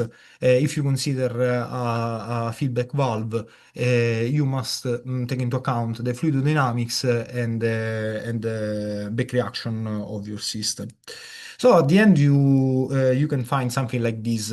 Those were our first results in terms of temperature and density. Everything is stable, and and bounded, and also you can obtain the results in terms of sheet and pre-sheet potential. Those are the results in terms of fluxes. In fact, you can have the speed for the neutrals and also the bond velocity for the ions. Okay, and here I can skip just to say that I have a lot of results in terms of geometry and other gases. This is an example for the helium, and this is a benchmarking with other codes for the helium plasma. Once you have the plasma behavior, you can couple to the materials to understand what is happening on the first surface of the plasma phasing material. This or at least our ideas was to run this kind of in-cell Monte Carlo, which is able to simulate hundreds of nanometers in depth.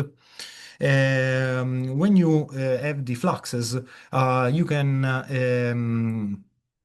initialize the ions in terms of shifted Maxwell distribution and neutrals in terms of Cousin distribution. So you start from the previous simulation on the plasma, running through the parameters from the DOE of the entire machine. And then for each configuration, you can couple to the materials and also have feedbacks until you are able to tell me what are the fluxes. This is the behavior of our program. Everything is made through databases, and you can add and parameterize your phenomena through routines. This was an example with 11 compounds with reaction in volume in surface in terms of etching, deposition, impingement, sputtering, and also sticking. Okay, now this is a GIF which shows what is the evolution of the first surface of the materials. And as I told you, you can represent the results of the evolution, the morphology of your system with respect to the initial parameter of the plasma. What I wanted to say is that we didn't stop with this, but we consider, as I told you, that was a multi-scale problem, and so to take into account what is happening inside two different divided by a let's say really long distance.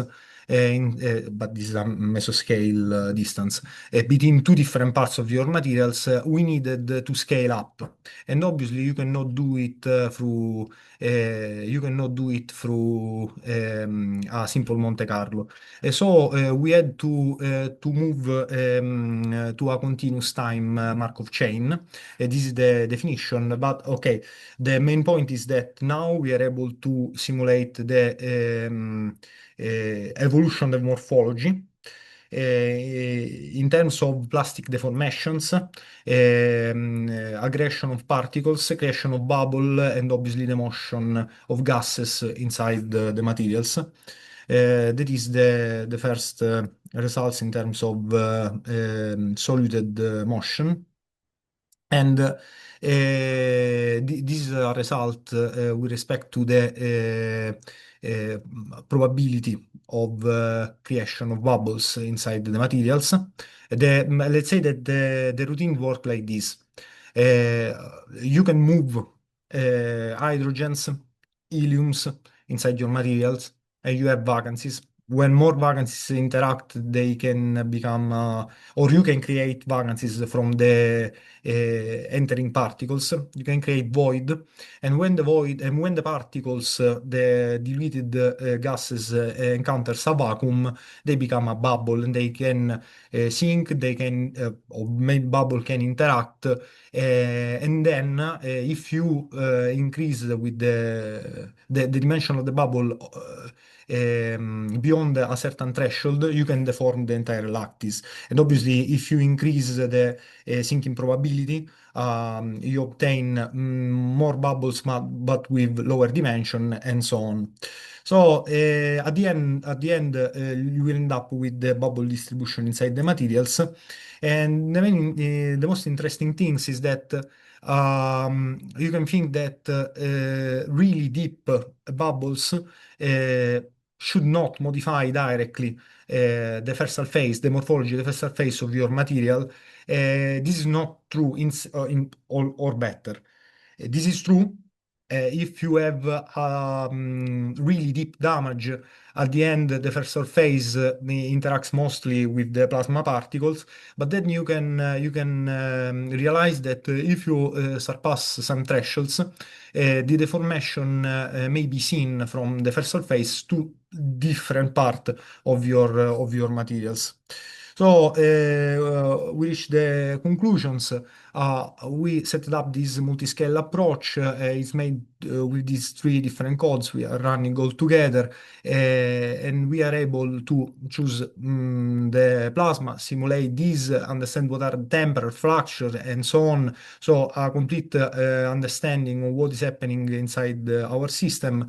And this is possible to study the DOE condition for your machine to obtain results on the first surface.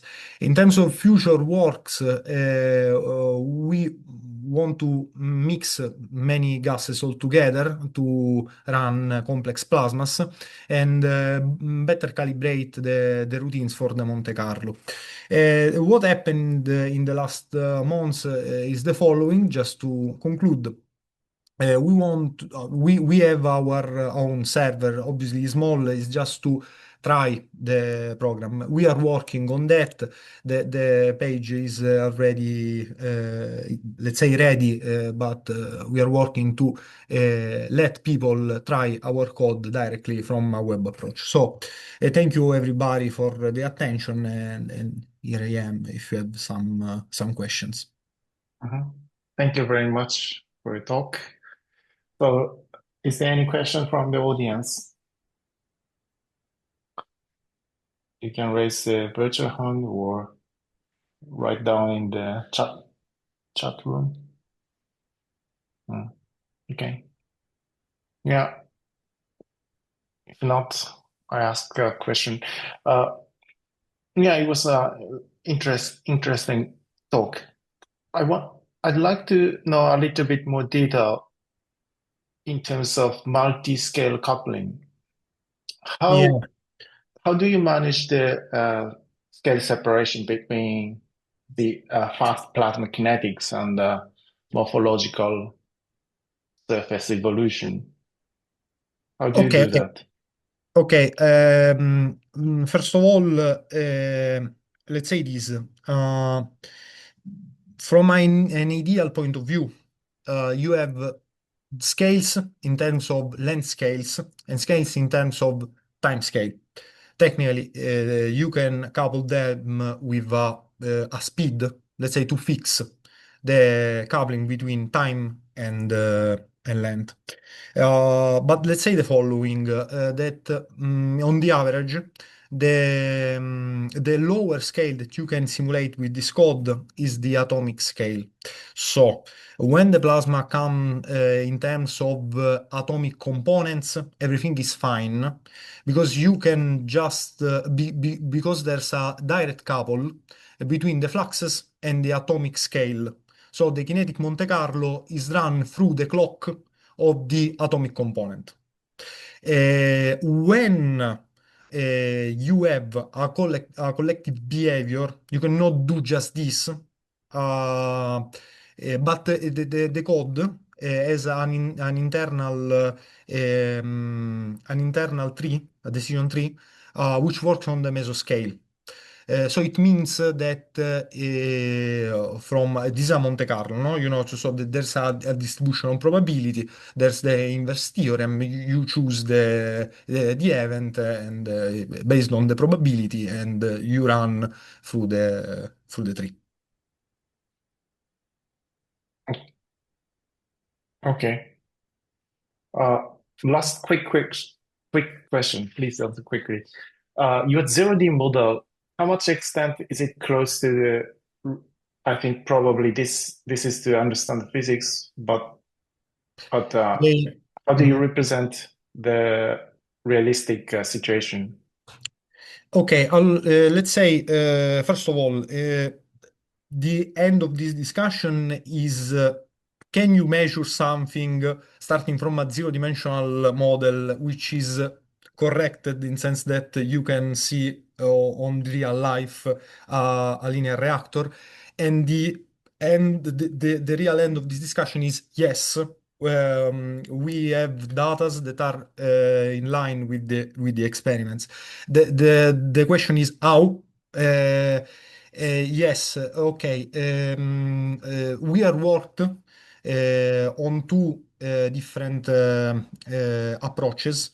The first of all was this one. Practically, you have to calibrate the interaction between your plasma and your wall when you study the back reaction from the Monte Carlo. The second one is this one. You should study what are the average values inside your or at the center of your system when you consider the most important thermodynamic variables inside your chamber. So let's say that you, let me this term, fit what is the internal condition, fixing the boundary from the external ones. I don't know if it's clear. Okay. Thank you very much. It was nice Thanks to you. talk. Okay, it's 16:05, and I think we could start our session on GPU portability of and exascale availability of Fusion codes. And the first presentation is by Augusto Maidano from Barcelona Supercomputer Center, Spain, titled Porting of Era 2 to Exascale GPU Architectures. Please. Okay, I will share our presentation. I need to share? Yes. Okay. Yeah, please. Yeah.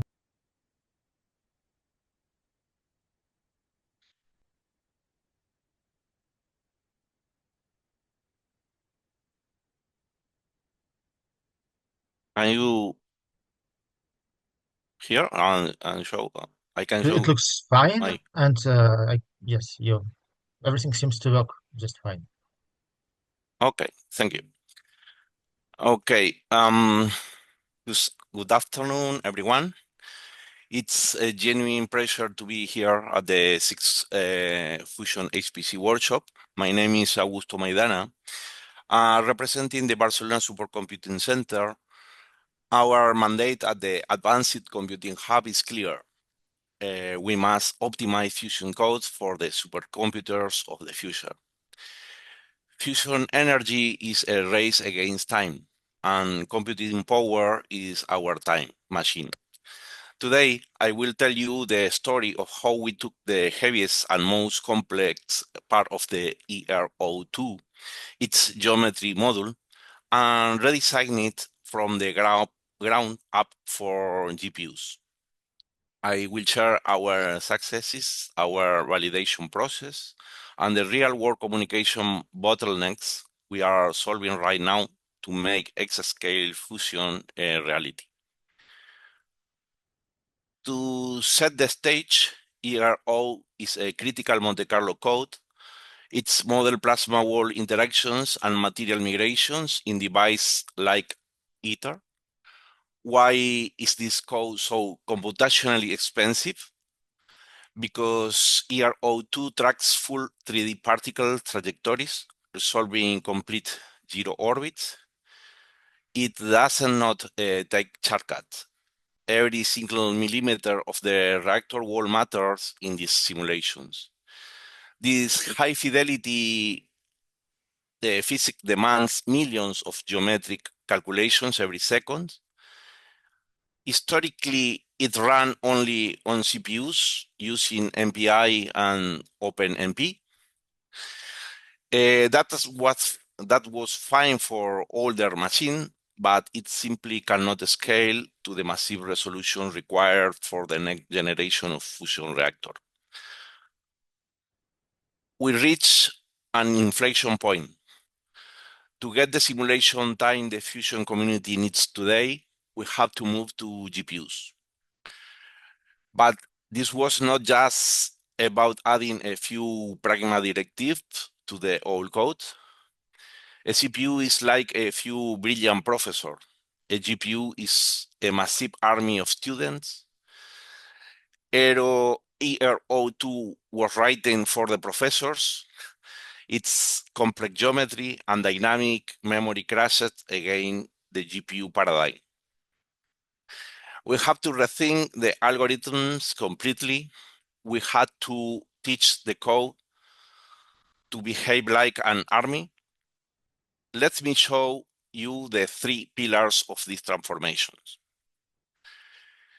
Pillar 1, abstractions. The original CPU code heavily used object-oriented C++, like virtual functions and dynamics container. On a GPU, these are absolute performance killers. Virtual functions cause memory indirection, and dynamic memory ruins parallel performance because threads must wait for allocations. Our solutions: we stripped away these high-level abstractions. We replaced dynamic objects with managed CUDA buffers of fixed size using unified memory. This was a game changer. It restored the determinism, which is mandatory in Monte Carlo statistics, and eliminate memory fragmentation on the device. Now, the GPU knows exactly where every piece of data is before the kernel even starts. Pillar 2, data layout. This is the most fundamental change for the GPU performance. Originally, geometry was stored as an array of structure. Imagine reading a book where every word is on a different page. That is an array of structure on a GPU. GPUs access memory in large blocks. If thread needs scattered data, memory latency kills your code. So we rewrote the core modules into a structure of array format. Now, adjacent threads access contiguous memory block. It puts the whole sentence on a single page, on one single page. It is a tedious refactoring process, but it is the golden rule of the GPU architecture. The single change gave us massive throughput gains. Pillar 3, the biggest algorithm challenge. ERO2 use octrees to find collisions. Octrees are naturally recursive. You go deeper and deeper into the branches, but each GPU thread has a very small fixed memory stack. It is physically impossible to do deep recursive traversal with millions of threads. The GPU simply runs out of memory and crashes. We have to flatten the math. We converted all recursive search into iterative kernel using a breadth-first search approach. We explicitly manage the search queues inside the kernel using shared memory. Now, millions of particles iterate through the geometry simultaneously without crashing the GPU. We transform a sequential tree climb into a massive parallel sweep. We radically transformed the core algorithms. But before going further, we must prove our new GPU math is correct. In Fusion, a small geometry errors means a particle escaped the reactor in the simulation. To be absolutely clear, here we are validating the standalone geometry modules, comparing millions of distance queries between CPU and GPUs across complex ether meshes. We achieve full mathematical consistency. The maximum deviation is around 10 to the minus 7. Why do we report absolute error and not relative error? Because when a particle hits a wall, the distance is 0, and relative error formulas break down. This tiny absolute error is simply the natural hardware rounding of FMA, fuse, apply, multiply, add instructions. The geometry math is perfect and fully validated. Now that we have proven the geometry math is correct,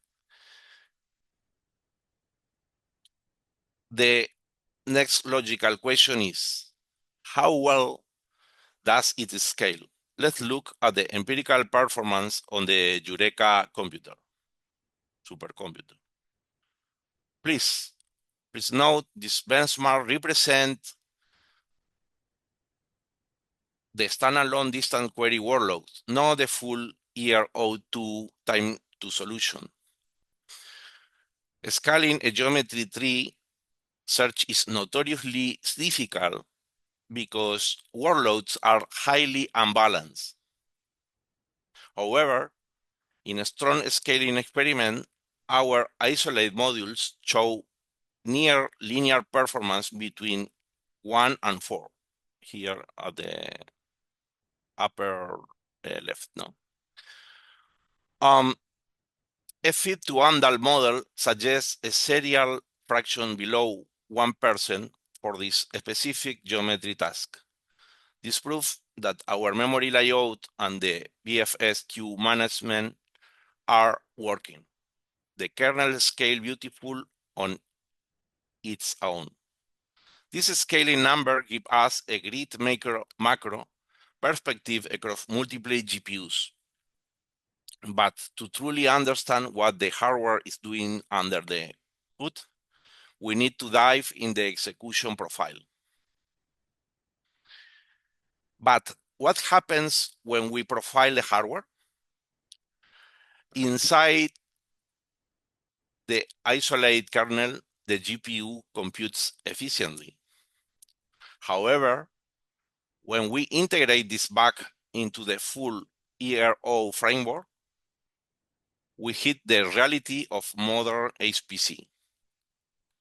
The integrated ERO2 code is currently limited by host device synchronization. Because the physics loop is on the CPU and the geometry is on the GPU, they are constantly playing ping pong with the data over the PCI bus. The CPU asks, where is the particle? The GPU calculates it and sends the answer back. Doing this million of times per second saturate the PCI bus, not the compute cores. The communication overhead is currently hiding the true power of the GPU. We have measured this, and it is our primary target. This timeline shows us that the isolate kernel is working efficiently. To fully interpret this efficiency and find our absolute hardware limits, we map this metric onto the roofline model. To confirm that the GPU kernel itself is doing its job, we look at the roofline model for the standalone geometry modules. The roofline model is our ultimate truth teller. It shows us the absolute physical limits of the hardware with an arithmetic intensity of 0.78 flops per byte. The kernel sits exactly where pointer chasing theory predicts, in the memory bandwidth bound regime. Here, the high of this line. No? This proves that our BFF kernel is not wasting cycles. It is successfully saturating the memory limits of the A100 GPU. We are moving data exactly as fast as the Ampere architecture allows. The engine works perfectly. We just need to figure how we feed it.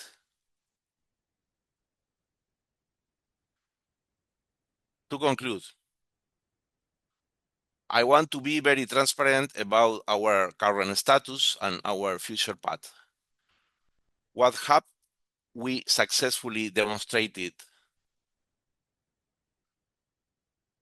First, the standalone geometry module is fully ported and mathematically consistent between CPU and GPUs. Second, the isolate kernel scale efficiently and saturates the GPU bandwidth. What remains to be done? We need to demonstrate end-to-end physics validation for the integrated code. And most importantly, we must remove the PCA communication bottleneck. Our immediate next milestone is to implement massive particle batching. We will gather hundreds of thousands of particles on the CPU, send them over the PCI bus, just one, compute everything on the GPU, and return. This will stop the CPU-GPU ping-pong and unlock the true time to solution speed up for ITER campaigns. The hardest algorithmic barrier is broken. Now we optimize the flow. This is all. Thank you very much for your attention. I look forward to your questions. Thank you for this nice presentation. Very clear. I will take advantage of my position and ask the first question. Based on Nsight, at some point you were using Nsight, so it's NVIDIA GPUs that you are targeting. Yes. The first question: what kind of approach have you used? OpenACC, OpenMP, or libraries like Cocos? Related question: what would you do? There are more and more AMD hardware around. It may become dominant at some point, cheaper than NVIDIA. So presumably, how are you going to deal with that? And last related point: do you have a good connection to compiler vendors or to the companies like NVIDIA, AMD, etc.? Thank you. I'll try to answer to your questions. Yes, we are using GPUs, NVIDIA's, in the Eureka and in Mare Nostrum 5.2. Yes, at the first time, I tried to use OpenACC. We do several tests, but wasn't working enough for us because there were some constraints when you program in OpenACC. It's impossible to arrive to the to the tools what you have when you use CUDA directory. I am using CUDA directory. Yes, we are now working with CUDA exclusively. And in about your question about the compilers, yes, it's very, very, very complicated. It's probably the most complicated when you join several environments at the same time as in this case, NVIDIA with our compiler, the difference, OpenMP and MPI, very, very, very complicated, but it's a battle of every day. It's very frequency to be fighting with these problems. I don't know if I answered all your questions. Last point, Eugene, one part. Can you put pressure on vendors? That's do you have a good connection to compile? You know, there are often situations that say Fortran standard and whatever you want from GPU, they do not play together. There are bugs in the compiler. Are you, as a BSc, in position to talk to them and make them improve the situation, improve compilers? Can centers such as BSc serve as an interface for the entire community for us, representing us, you know, talking to vendors, because you have obviously knowledge, and hopefully you have enough power. You buy the computers, you're a big client. Can you comment on that? Is you my point? No. Yes, we have a good relationship with NVIDIA support. We have, I did several hackathons with them. Yes, is with their support and with the documents. I am fighting all day with this job, with this work. But no, I haven't any comments. Only I think to animate, because it's very hard the work, but it's every day you can advance. No? Thanks. There are not much time. Are there other questions? I don't see them. Good. Thank you very much for this talk. We have to move on because there are other presentations. Thank you. Okay, thank you. Okay, so next talk is, as I remember, about Gyroc, about GPU enabling of Runaway module, I think, and it will be given by Eduardo Cara from Max Planck Institute for Plasma Physics. Yeah, rapid fluid kinetic simulations of runaway electrons. Can you hear me correctly? Yes. I will present them.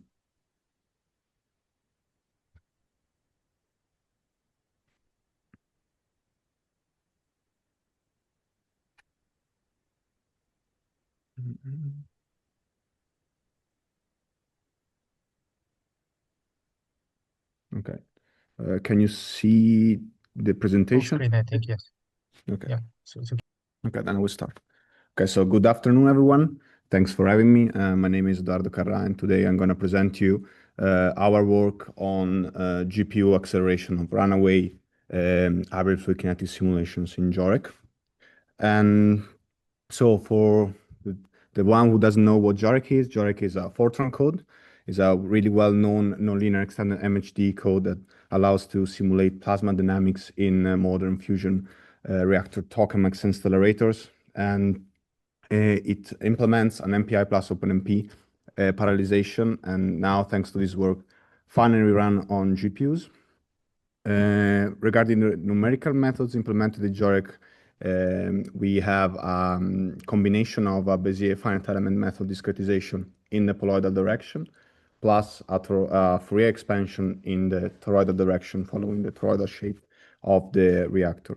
And so today we are trying to solve runaways, and for runaway electrons are electrons that may exceed the magnetic confinement, reaching relativistic speeds, and thus damaging plasma-facing components. So it's very important to understand how these electrons generate and behaves during the fusion.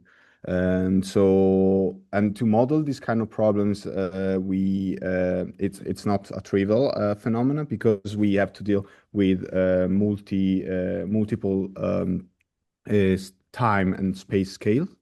And in fact, like I said, Gyoric models the plasma using MHD equations, but which most of the time phase in capturing the kinetic effects. And so recently in Gyoric was added an extension, a kinetic extension that allows to explore hybrid fluid kinetic simulations. And how it does that? Through the following scheme. So we have a main loop in the center, and at each loop we solve the fluid time step, which is the classic finite element scheme in which we assemble the metrics, we assemble the preconditioner, and then we solve the linear system. And then for each fluid time step, we perform multiple times for multiple particles the kinetic evolution. And just to see in more detail the fluid time step, like I said, we have the MHD equation, which are a combination of the Navier-Stokes and the Maxwell equations. And then from here, we go through each element.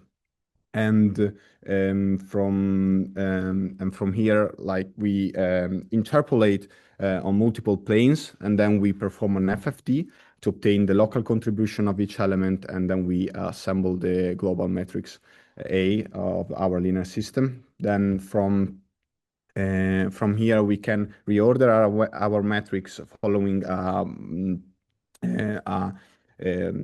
block distribution following the harmonics. And from here, what we can do is invert in parallel the different blocks, and ignoring all the coupling between the harmonics, and obtaining a preconditioner, which is a physics-based preconditioner. And we are doing that using direct solvers libraries such as MUMPS, Strumpak, and PASTIX. And then finally, we solve the preconditioned linear system using GMRS. And so regarding the runaway electrons evolution specifically, what we do, and like I said before, for each fluid time step that we just saw, we do multiple kinetic time steps. So for each particle, we interpolate the electromagnetic fields at the particle position, accessing the particle's element. Then we compute the coupling terms, which for runaway electrons means taking the parallel velocity and the perpendicular velocity and the current, and we accumulate these quantities into the finite element grid. Then we push the particle in the phase space, and finally we find the new particle element position, both locally and global.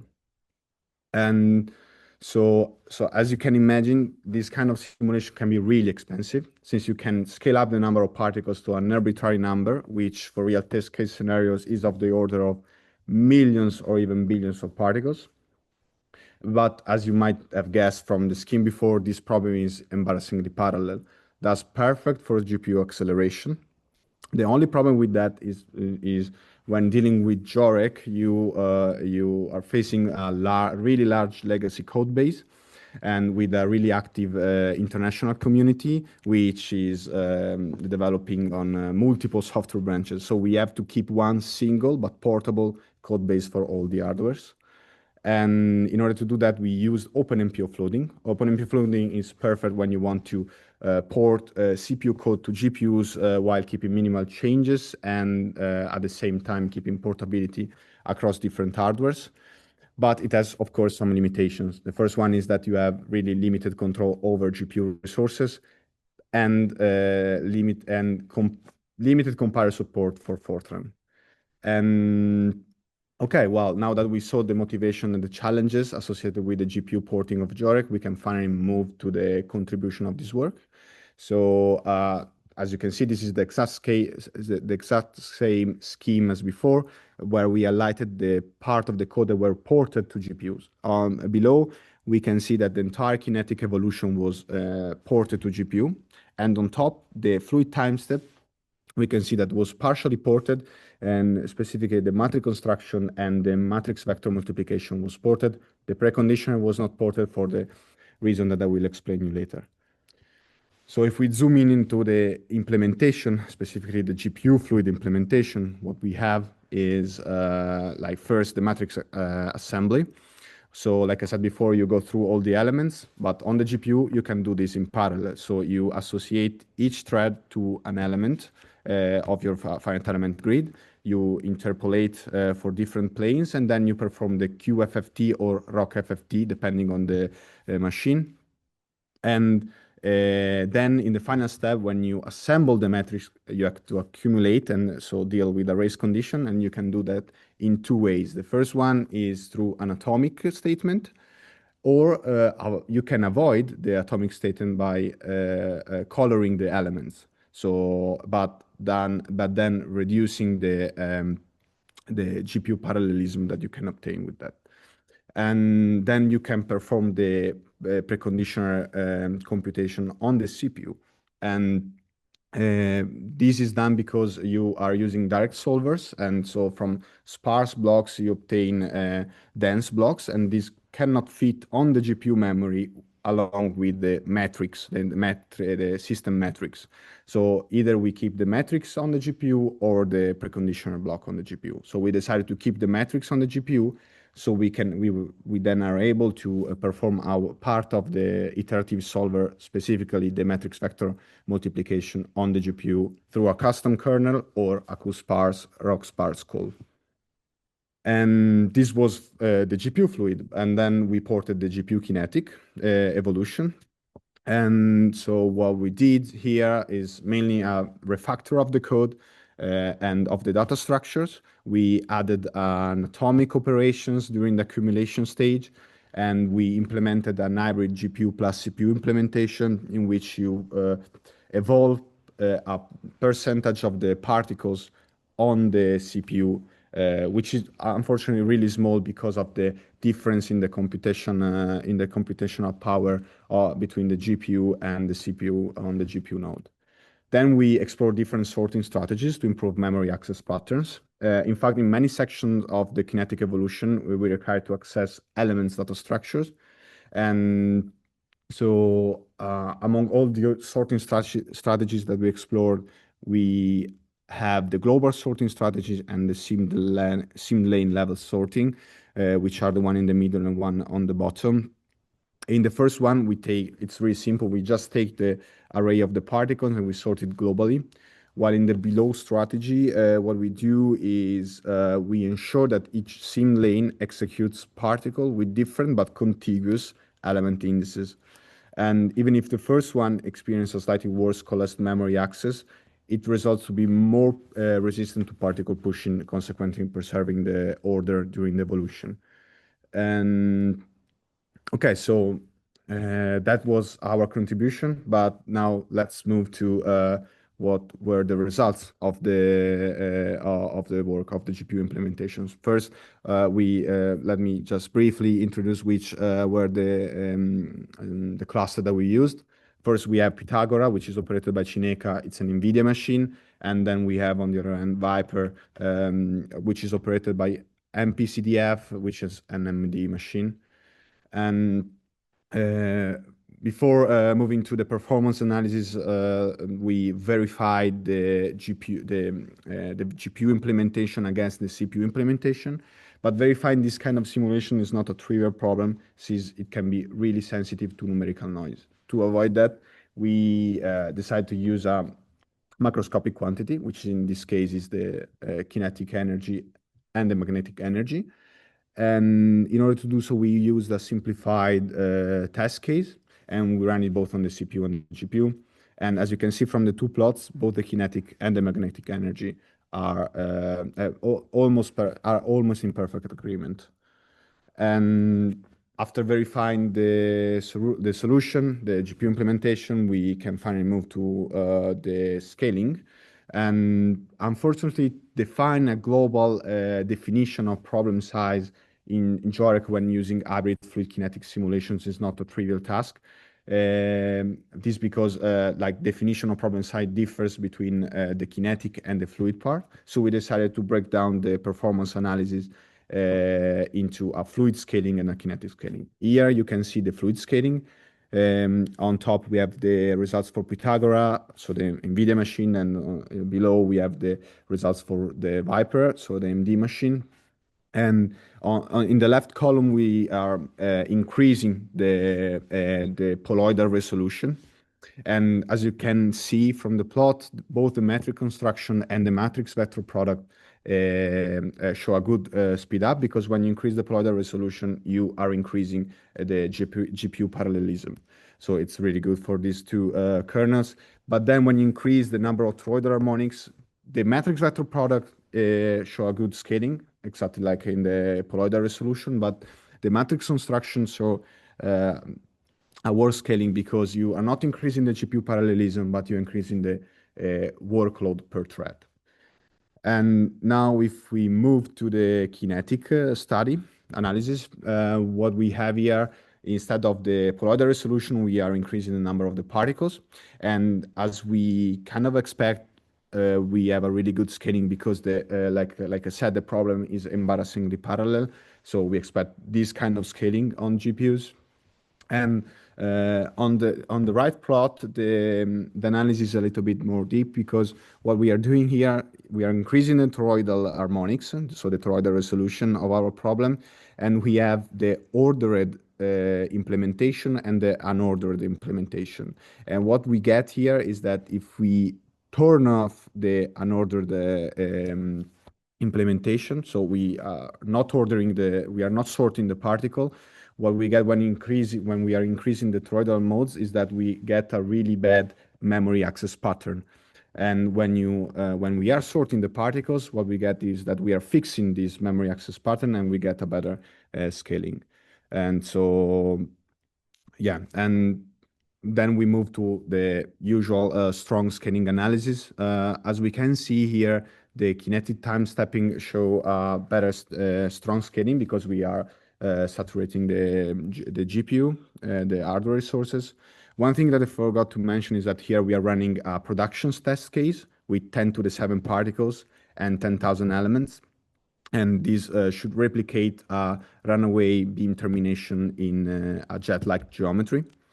And then on top, we have the fluid time stepping scaling, in which we are not saturating the particles, so the scaling is a little bit worse. We are not saturating the GPU, so the scaling is a little bit worse.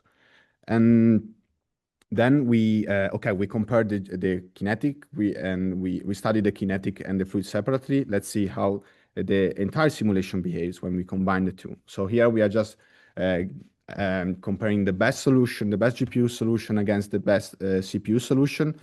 That's the production test case, the one that I just showed you. And as we can see, the kinetic evolution dominates the entire simulation. So what we expect is that the total speed up will be dominated by the kinetic evolution speed up thanks to the GPU.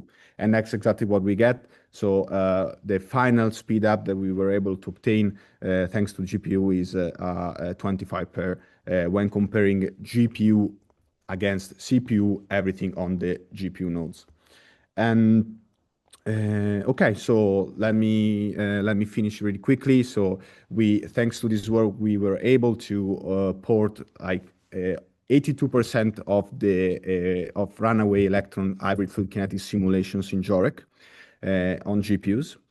We achieved almost 25% of global speed up on production case tests, and we successfully verified the GPU implementation against the CPU, and we demonstrated a really good, strong and scaling in general. And yeah, the next step will be to pour new particle types and explore other preconditioner types, other preconditioner formulations to avoid this bottleneck. So thank you for listening, and if you have any question, I'm happy to answer. Thank you very much for the presentation. Are there questions?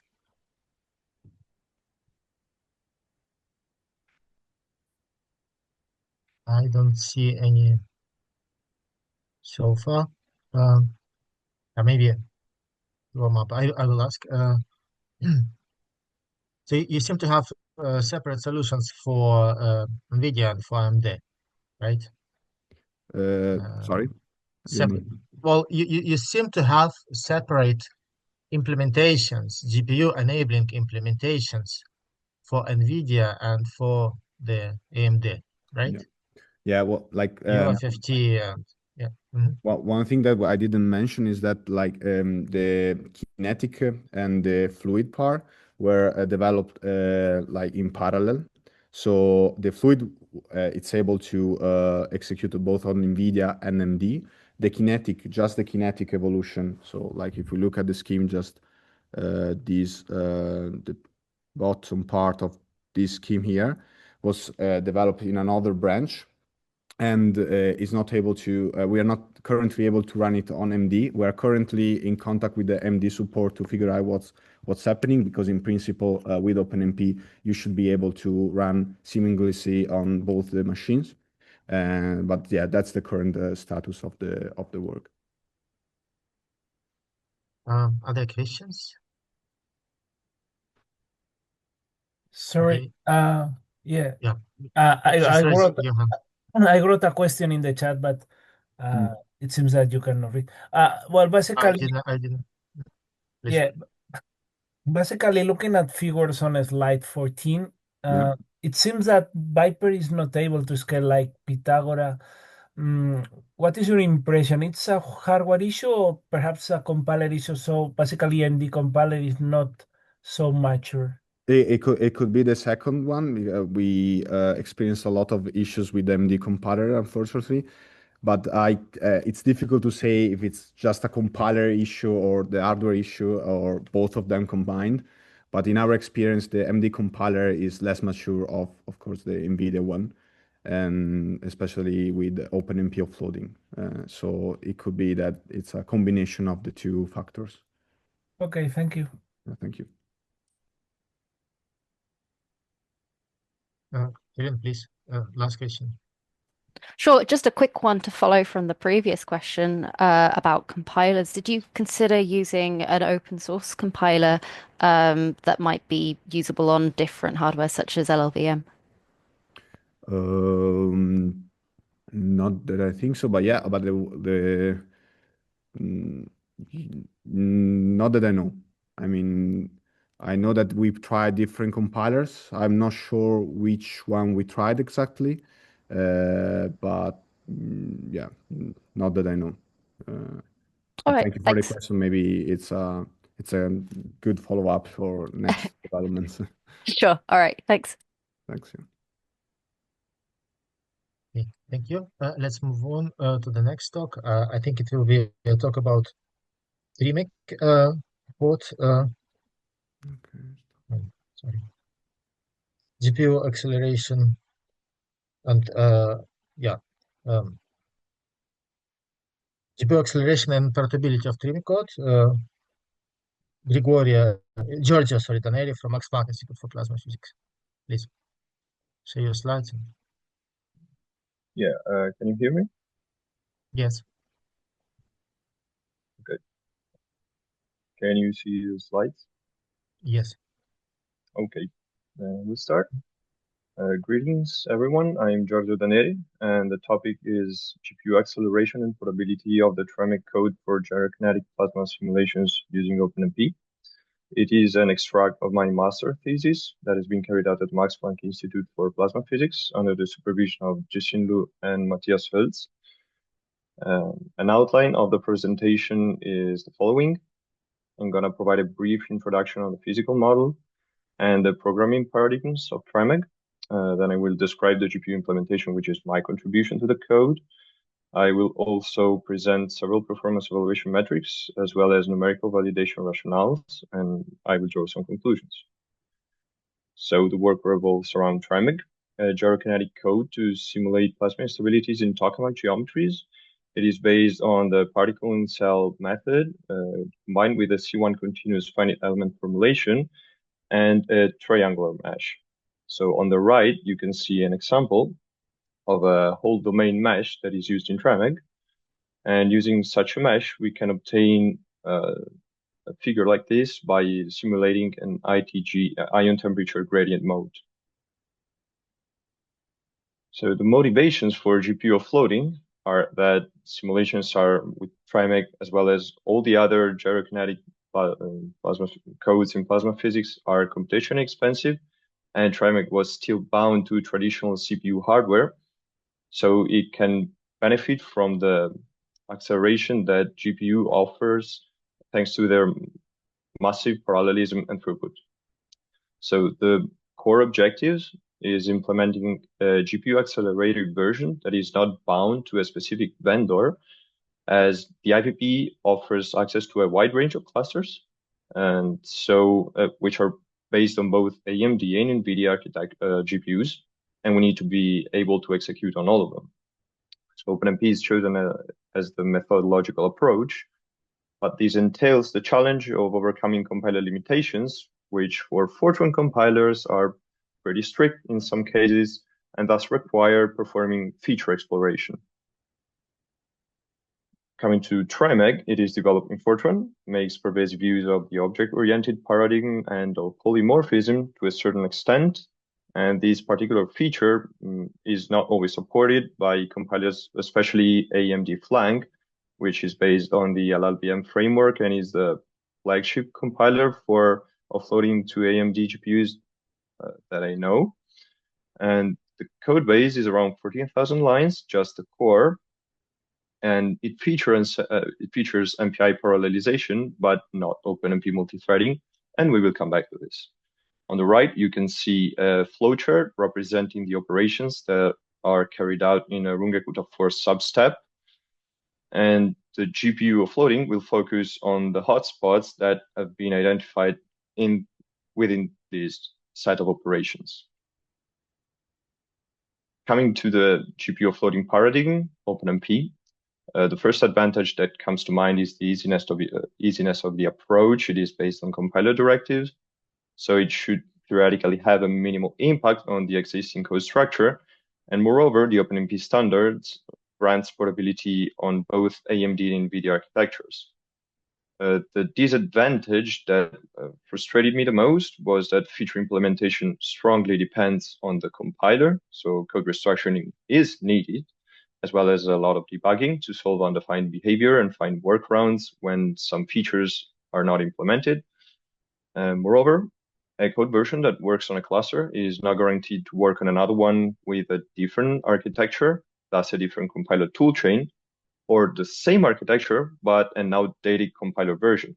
So the bottleneck of the GPU porting process is the compiler. And from a performance perspective, there is no low-level control of memory transfers, kernel scheduling, shared memory optimizations, and more. And because the programmer needs to rely on the compiler to apply them. So in a nutshell, abstraction limits performance. My contributions to this work are code compilation, which might sound trivial, but especially for AMD, it's not. I developed the NVIDIA and AMD versions in parallel to eventually converge to a single portable solution. I implemented the GPU kernels that I will very briefly describe. And I had to do a lot of debugging, but I won't go into the technical details. You can find them in my thesis if you're interested for some reason. And I gathered performance evaluation metrics such as kernel profiling, GPU parameter exploration, single kernel speedup, and multi-node scalability studies. And finally, a fundamental step was validating the physical results of the GPU version against the original CPU version by performing benchmark cases.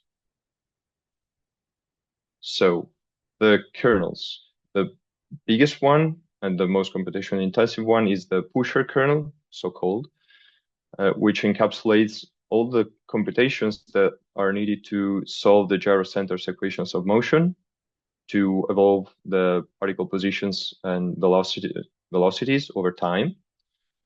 In realistic simulations with TriMech, it can take up to and more than 50% of the total computational time. It is massively parallel, as each particle marker can be processed independently. It is quite vast. It's over 3,000 lines, and the call stack of functions to be called inside the kernel is quite deep, making it a challenge to offload it as a whole, as a single big kernel. Then I implemented 3 smaller ones for grid-to-particle operations, for the pullback treatment, particle density calculation, and distribution function interpolation, and they have the same structure. On the right, you can see the updated flowchart where the GPU accelerated operations have been highlighted in red. The first performance analysis is an individual kernel analysis on a single node with and without NPI parallelism. And why is this important with TriMech? As I told you, TriMech does not feature OpenMP multithreading, but it scales really well with MPI. So in order to achieve the best possible performance, we need to map each CPU core to an MPI process. But for the GPU version, this corresponds to several MPI processes launches their own instance of a kernel onto the same GPU device, thus leading to oversubscription of that GPU resource. And the kernels are serialized on the device. The data transfers are serialized on the PCI Express bus that connects the host to the device and vice versa. And the context switch between kernels can be costly. So all of this might lead to performance degradation, which we need to assess. The workload size for this preemptive analysis has been limited to just 1 million electrons. Focusing on the first table, it concerns the pusher kernel, the bigger one, on a GPU node on the Viper cluster, equipped with 2 AMD MI300A leveraging unified shared memory against a TOC CPU node with 2 AMD CPUs. Note the sharp difference in core count. We have 24 cores per socket on the GPU node and 128 on the CPU node, and we have 2 sockets for each node. So we have more than 5 times MPI parallelism on the CPU node, and this needs to be taken into account when evaluating the speedup. The first row corresponds to ideal execution conditions for the GPU version, where we have no MPI parallelism. So a single MPI process can fully utilize the GPU resources, and in such a case, the speedup is great. But we also need to mimic real simulation conditions. So mapping all the available CPU cores to MPI processes, thus leading to oversubscription of GPU resources. We do not expect the GPU version to scale, besides the fact that we are using 2 GPUs instead of 1, but the gain is marginal, while the CPU version scales really well, as you can see. And thus the speedup is reduced to just 3.3 for this small workload. We had similar figures for the G2P kernels, a little bit lower as the workload itself is smaller. And again, I aggregated the results into a single table as they have the same structure. Same analysis on an NVIDIA-based cluster, Pitagora, from Cineca, where 1 GPU node is equipped with 4 NVIDIA H100s, and the speedup figures are pretty much comparable to the ones before for both the pusher kernel and the G2P kernel. So we should not be discouraged.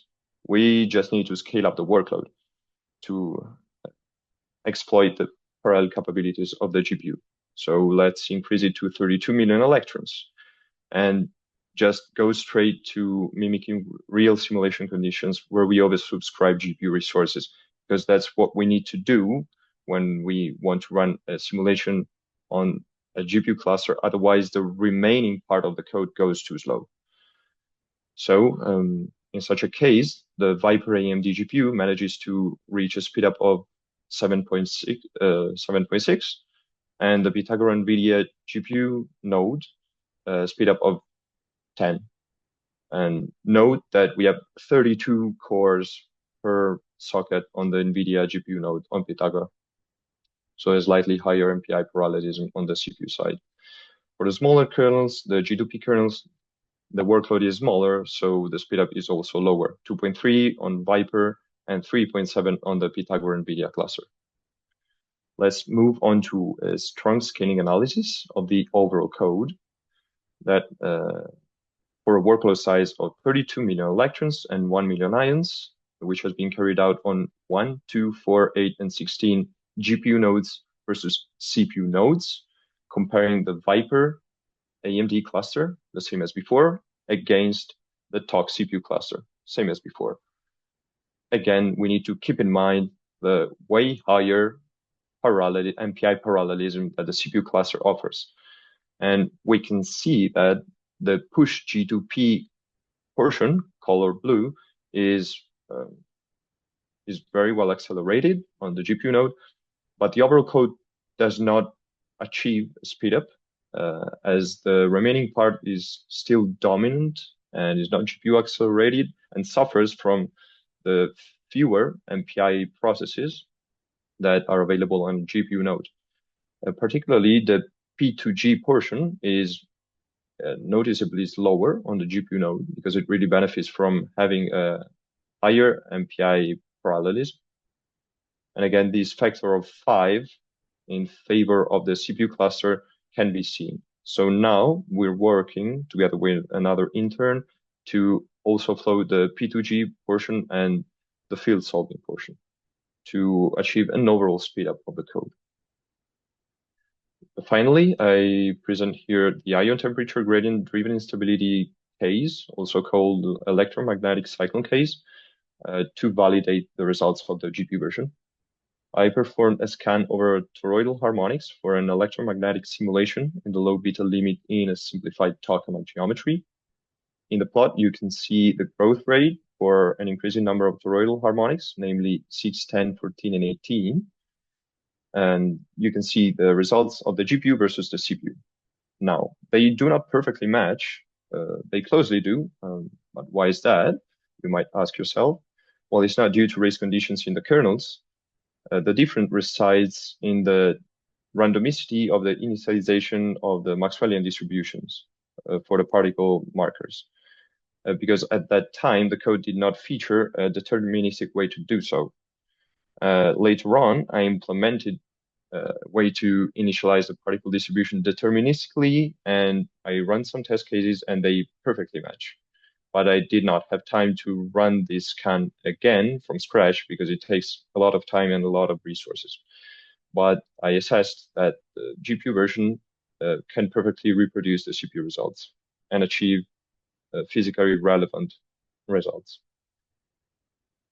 So wrapping up, I managed to implement a GPU accelerated version of the TREMIC code that is portable to both AMD and NVIDIA architectures with some caveats that are due to the restrictions that compiler imposed on programmers, especially Fortran ones. And these requires extensive programming, debugging, which has to be taken into account when opting for a seemingly easy GPU offloading paradigm, such as OpenMP. Still, the GPU version can correctly reproduce physically results from benchmark simulations, and optimal performance cannot be achieved with a hybrid MPI plus OpenMP offloading strategy, but oversubscription of GPU resources does not lead to a significant performance degradation, and speedup can still be achieved for a large enough workload. And finally, for future works, I am currently working on a full porting of the code from Fortran to C++, as the code base is not too large, and we aim to better exploit open GPU programming in general, and also better programming features and better compiler support. And we also plan to expand towards stellarator geometries. You can find some references and any questions?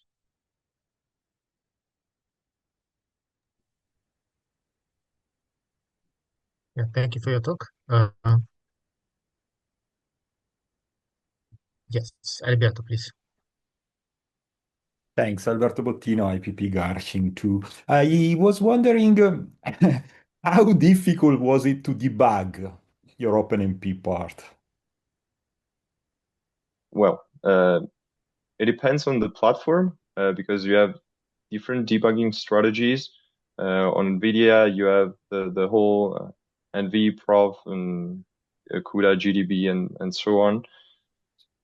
And on AMD, you have the whole ROC suite, but it was a pain. Was a pain. And yeah, it was definitely a pain, especially for AMD, and also from the compiling step and the linking step. I was actually in contact with the AMD staff at some point because we couldn't make the code to compile, let alone running it. Mhm. So this took up, I think, 80% of my time of the 6 months that were allocated to my thesis. I So, can yeah. imagine, yes. Okay, thanks. Helen, would you like to discussion? Yeah, thank you for the nice talk. Regarding the MPI oversubscription, I guess I was and particularly because the MPI strategy is important for the code, I guess I was wondering, did you investigate different process binding strategies for mapping MPI processes to NUMA memory domains, because that can potentially increase the efficiency of getting the memory on and off the device? Yeah, okay. Not really. I just use a round-robin approach to map MPI processes to GPUs. So no, I did not consider NUMA domains. I just made sure that one MPI rank always runs on the same GPU. That makes sense. I guess but what about mapping multiple MPIs to the same GPU? Oh, that is necessary. That's a constraint, as we have way more on a single node. We have way more MPI processes than GPUs. For example, in such a case, we have up to 48 on a single node where we have only 2 GPUs. So you need to map 24 MPI processes to one GPU, which is a massive oversubscription of GPU resources. And it's not meant to be done this way. Sure.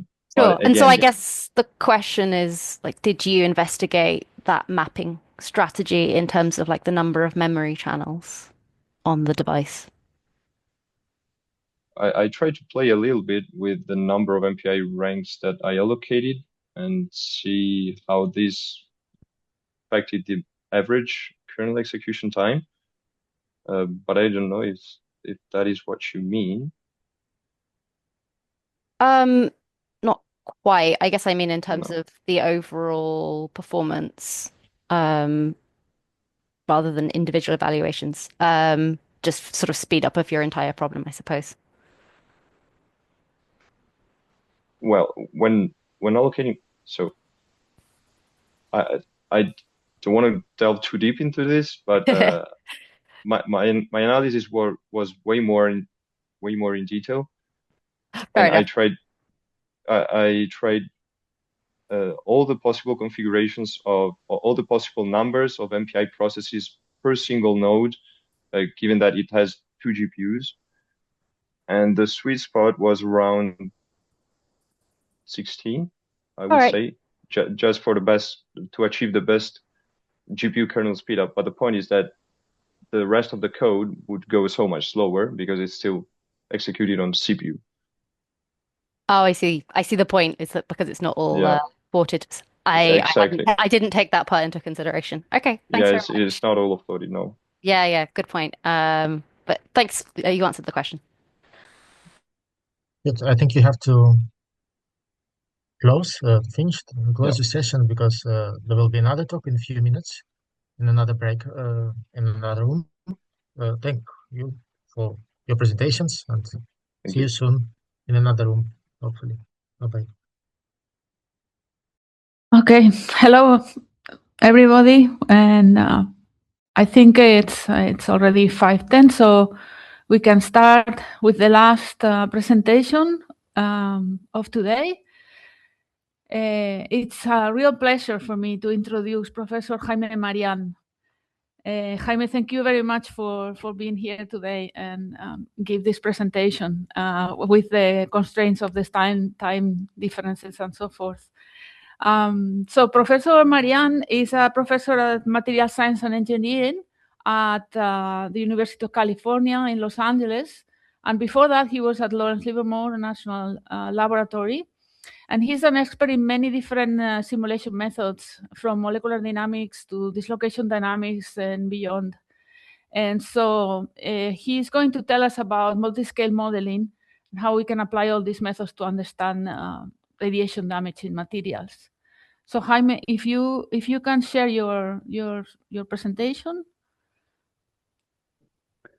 Perfect, Maria Jose. Let me see.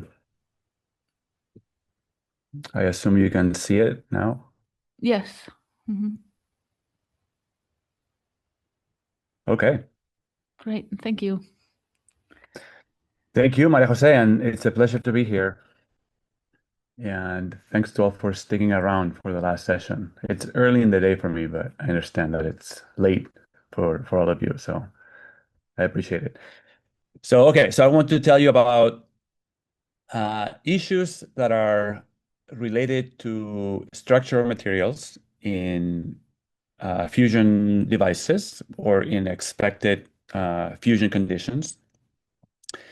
And you know, a lot of what I'm going to talk about pertains to the field of irradiation damage theory.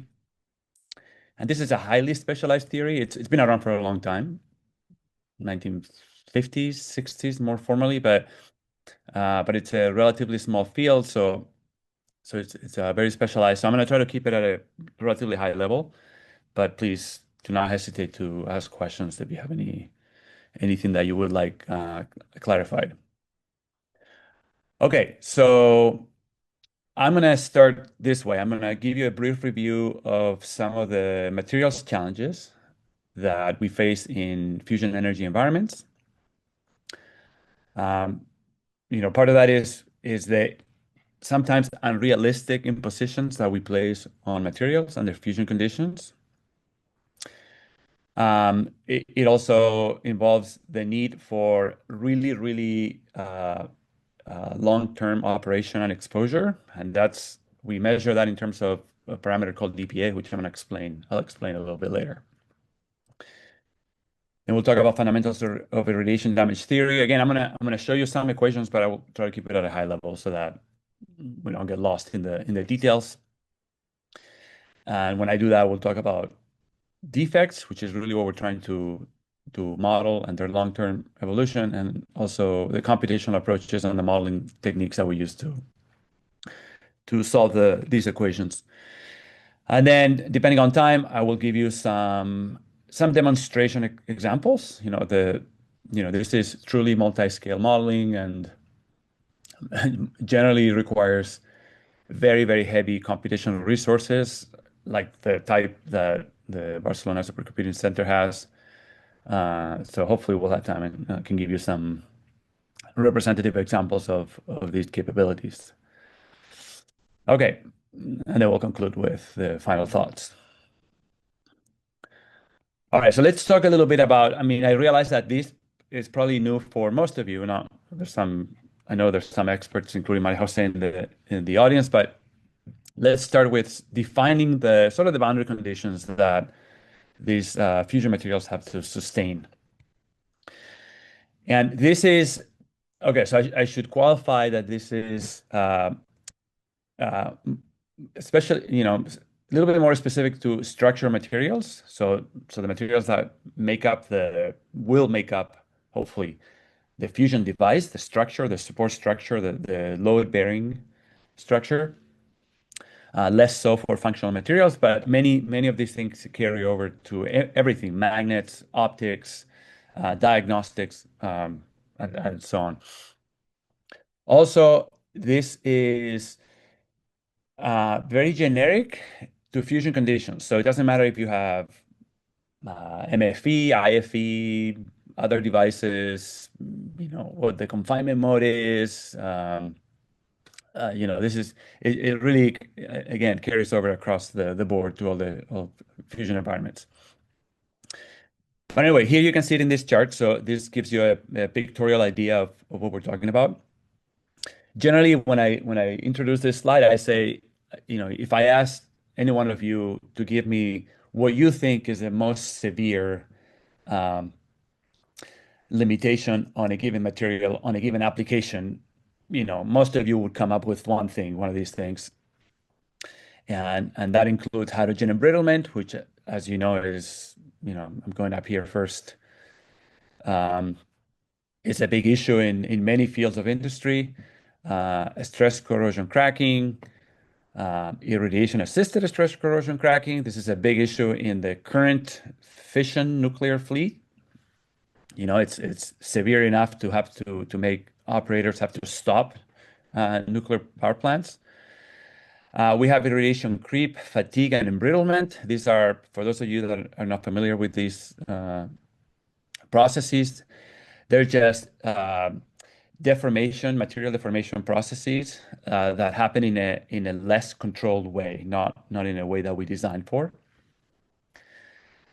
And all of these pertain to the overlap between stress and chemical environment changes.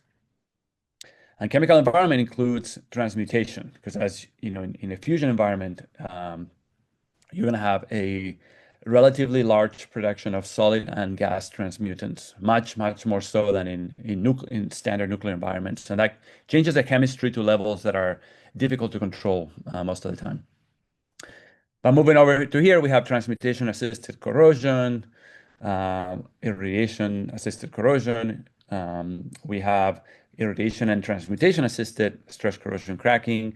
Then with the introduction through transmutation as well of helium and hydrogen, we have helium embrittlement, helium-induced swelling, all kinds of issues. All these are happening at the same time, and they're a consequence of a relatively high stress environment, a highly reactive chemical environment, and then two neutron-associated issues, which are chemical transmutation and atomic displacements, because the neutrons are coming into the materials and are making mini explosions and displacing many lattice atoms. And in the process, they create permanent defects. And these defects accumulate inside the material, and they can lead to long-term effects.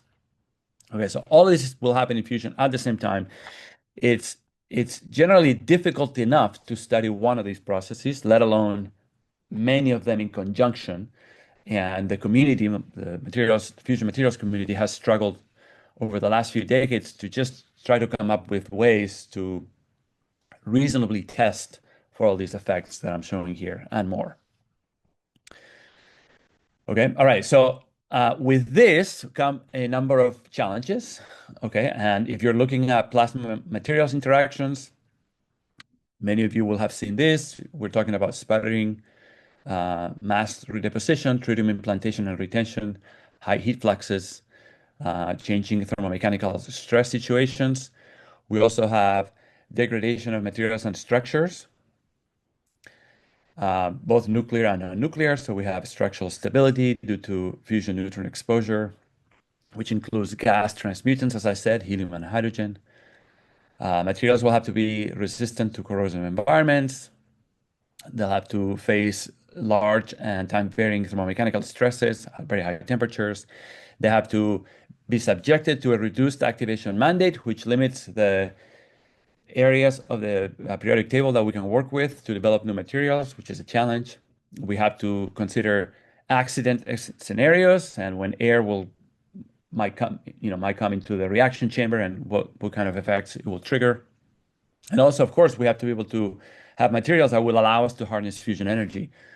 And that involves minimizing tritium inventory in the structures, being able to efficiently extract the tritium from a hot coolant, and also mitigate plasma-related instabilities. And some of the previous speakers have talked about those a little bit. All right, so in the beginning, it all comes down to a very specific process, which is the impact of a neutron inside the material. These materials are generally crystalline. There's some glassy materials that are being considered also for fusion applications, but generally they're crystalline, so they have an ordered lattice structure. The neutrons come in, they hit some of those lattice atoms in there. When they do that, they create a cascade of displacements. It's like a bunch of billiard balls. That creates a cascade. The cascade reaches its maximum extent. at some given time, and then it kind of cools off as heat is dissipated away from the cascade region. But in doing that, some of the displaced atoms have lost memory of where they came from, and they can't go back and occupy their original positions, leading to the formation of permanent defects. And some of these defects are complicated. You can see them there in green and in red. So the red ones are vacant sites, vacancies. They're unoccupied lattice atoms. And if I go to the very end, and then the green ones that you see there are, we call them self-interstitial atom defects. So these are displaced atoms that don't have a lattice site to go to. They're kind of wandering around. They don't know where they belong to, and they usually agglomerate and form these clusters. Now, this is, I believe, this is a 20 kiloelectron volt cascade. So that means that the neutron has transferred 20 kiloelectron volts to this lattice atom at 600 Kelvin, and that's where you see the the evolution of that mini explosion. Now think of this happening all the time, everywhere in the material at a very high rate, non-stop, right? So you're constantly producing defects, and then these defects are eventually going to mobilize and interact with one another. Okay, so this is sort of the primary damage state, and we need to be able to characterize it really well. And this takes place over time scales of typically picoseconds, so 10 to the minus 12 seconds, and nanometers in length, right? So 10 to the minus 10. So extremely fine scale. So the only way we can study this is with atomistic methods, either based on electronic structure calculations or more semi-classical physics interactions. And the ones based on first principles or electronic structure, they're very helpful, but they're currently, even with massively parallel supercomputing, they're currently limited in the timescales that we can simulate. So these are typically done using classical molecular dynamics simulations. And the community has done a tremendous amount of work over the last 2-3 decades since we had enough computational power to run these simulations to characterize what happens with all these defects in different materials, different conditions, what kind of defects are produced, how many, how they cluster, what are their properties, etc. And this is absolutely key and fundamental because it's, like I said, it's the primary damage state, is from where everything begins, right? So it's absolutely essential that we characterize these defects as accurately as we can. Okay, and there's still limitations in how we run the simulations and in the physical fidelity of the interactions between atoms in the simulations, but the community has done an amazing amount of progress in recent times. And despite these still remaining limitations, we have a pretty good idea about how these defects are produced, how they evolve, what are their properties, and so on.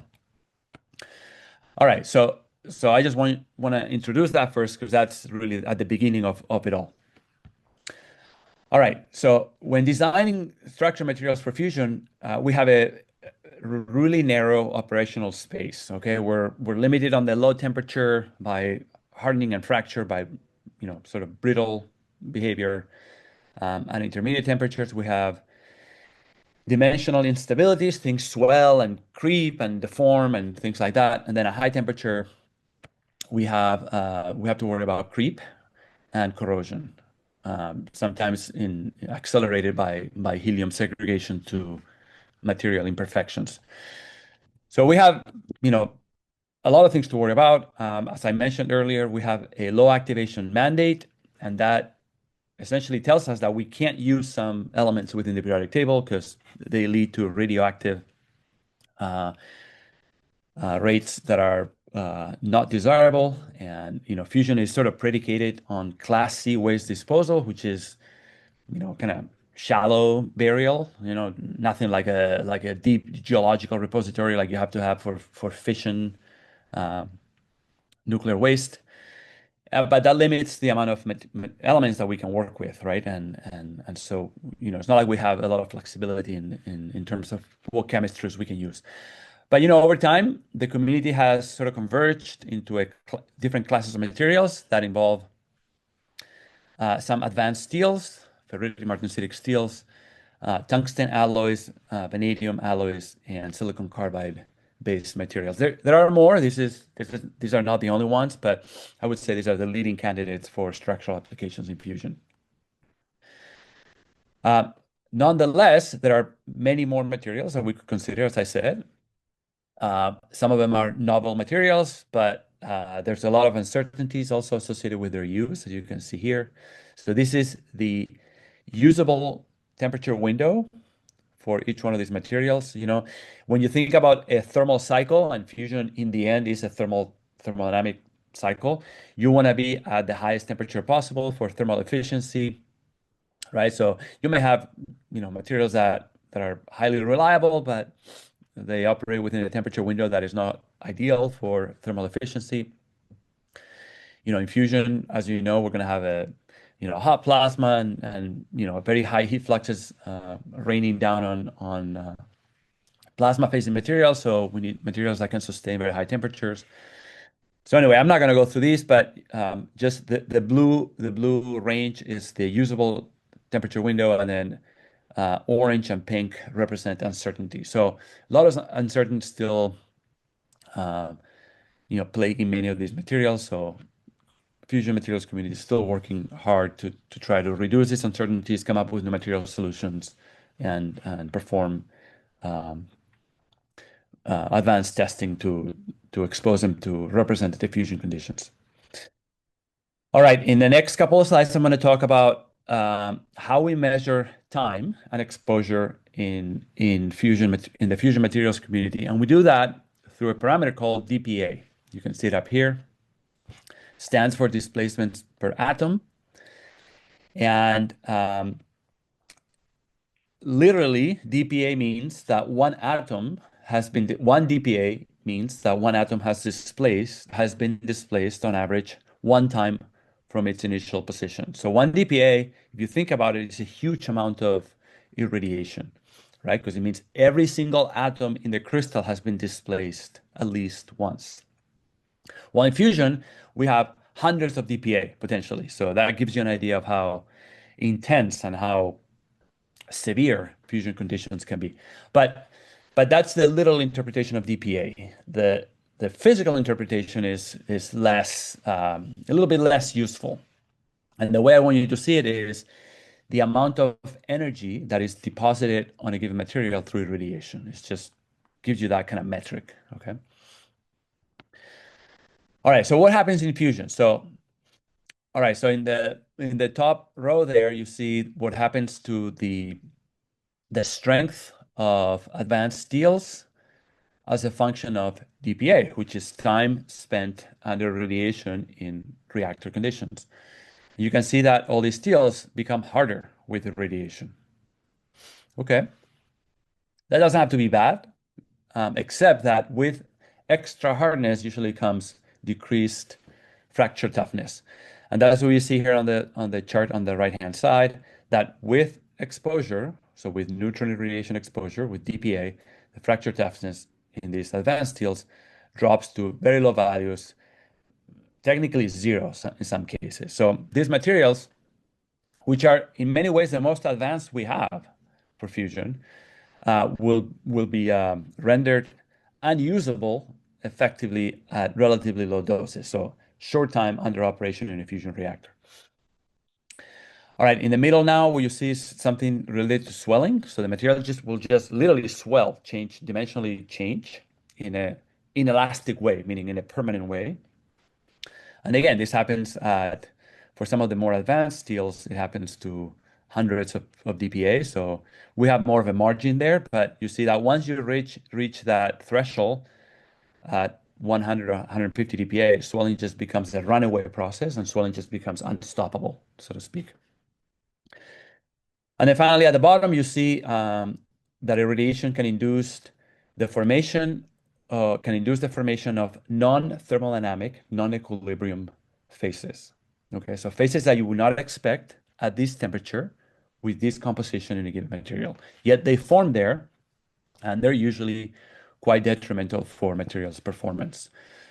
So as you can see, this just gives you a glimpse of the issues that we have to deal with. And for the relatively limited testing that we have been able to do over the years in the fusion materials community, you can see how grim things look.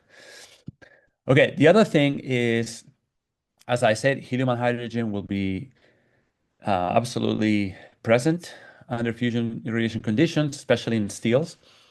And these lead to very crazy effects. You know, they produce bubbles, they segregate to grain boundaries inside the material, they embrittle the system, etc. And one of the issues we have is that we don't have good enough cross sections at high temperatures, so 10 MeV neutron energies and above, to really have sometimes accurate estimates of what the transmutant gas production is going to be. So that leads to many uncertainties that prevent us from having predictive ability as to, you know, what the helium effects are going to be in terms of swelling and embrittlement. All right, so just giving you an idea of the complexities of fusion materials. All right, hydrogen can make things even worse because it can synergistically interact with helium and amplify things. All right, so let's move into some of the, like I said, at a high level, the essential theory of irradiation damage. So it is eminently a multi-scale process. As I showed in the beginning, everything is initiated at the angstrom scale, 10 to the minus 10 meters, and the femtosecond scale, 10 to the minus 15 seconds, give or take, right? And then you move on to maybe the nanometer scale, 10 to the minus 10, or the picosecond scale, 10 to the minus 12. But it happens at really, really fine length and time scales. But its effects can be felt at the macroscopic scale and the engineering scale. So we have to be able to bridge all these things, all these processes across the scales. We're talking many, many orders of magnitude in time and length scale. This is a tremendous challenge. It's a grand challenge in terms of theory, modeling, and simulation. Like I said, the community has seen great progress over the last 30 years, but still many challenges remain. And I'm going to try to show you, you know, in a sort of entertaining way why that is. So in some way, and this is not the only way to explain this, but in some way you can think of the problem that we have, the mathematical problem, as being defined by an equation of this type.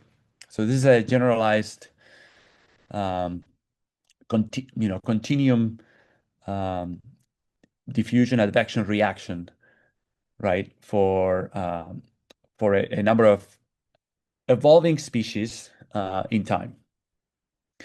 All right, so what do we have here? We have a sort of a diffusive term, you know, and this is dictated by crystal structure and chemistry. And I'm not going to go into the details of all the parameters that are here. Some of you will recognize them, but just know that this is defect diffusion as dictated by the crystal structure and the local chemistry. We also have defect insertion. So radiation is constantly, as I said, constantly producing defects, and you have to take those into account. These defects then can be mobilized, and they can go to sinks that remove them from the system, or these defects can themselves reproduce, replicate, or dissolve. Okay, and that's captured in terms like this that are linear in the concentration of the defects. And then finally, we have defect reactions. And these defect reactions are generally truncated at second order. So you see the reaction between a defect J and a defect K, characterized by the proper chemical reaction kinetic constant. And anyway, and you can see here that I have this subindex here, I, and this I can range, it goes essentially from 1 to millions of species, right? And the more species you have, the number of equations grows geometrically, not arithmetically. So we have a tremendous mathematical challenge in front of us that captures crystal structure, chemistry, irradiation conditions, microstructure, and materials physics. So it's almost like, you know, any fusion material scientist has to, at least in modeling, has to know at least a little bit of everything, right? So you're becoming a specialist in many disciplines of science, which makes it very interesting, but also very challenging. Okay, so anyway, all these processes are taking place as I said, continuously. So this is a reflection of a time-changing process. You're never quite in equilibrium. You can reach, if you're lucky, you reach steady states, never in equilibrium. But like I said, the challenge is to be able to solve these strongly coupled multi-million equation PDE systems that make things very, very challenging. Okay. And of course, like I said, all the physics has to be somehow embedded in this system of equations. Okay, so we do is, we can't tackle this directly. Some of these processes take place on vastly different timescales, as I mentioned. Some are fast occurring, some are slow evolving. You can't really bring them together one-to-one because the fast degrees of freedom overpower you computationally over the slow degrees of freedom. So anyway, the community has been working on this for decades, as I said, and we have arrived at a set of best practices in the community that effectively links a bunch of codes, simulation codes, and the information that is passed from one set of codes to another set of codes is established based on not really any true set of scientific guidelines, but it's more established in terms of experience, intuition, luck sometimes, trial and error. Okay, so that's where we're at. Some people think that the advent of AI is going to help us, sort of improve that information transfer protocol. Maybe I have some doubts, but at the moment I can tell you that is not established science more than just a set of best practices that the community has developed over the years and that we have implicitly agreed to apply as a community. All right, so those include, as I said, a bunch of different techniques, including neutronics, neutron transport kinetics, ballistic collision physics, electronic structure calculations, molecular dynamics, kinetic models of damage accumulation, like kinetic Monte Carlo, mean field ray theory, microstructural evolution models like dislocation dynamics, crystal plasticity, phase fields, and then also extraction of effective correlations for materials response that we can implement into finite element codes. Here you see like a pictorial representation of this, where generally we talk about time scale going down and length scale going to the right, and we start with neutronics. And neutronics tells us the neutron spectrum to expect in a given material under fusion conditions.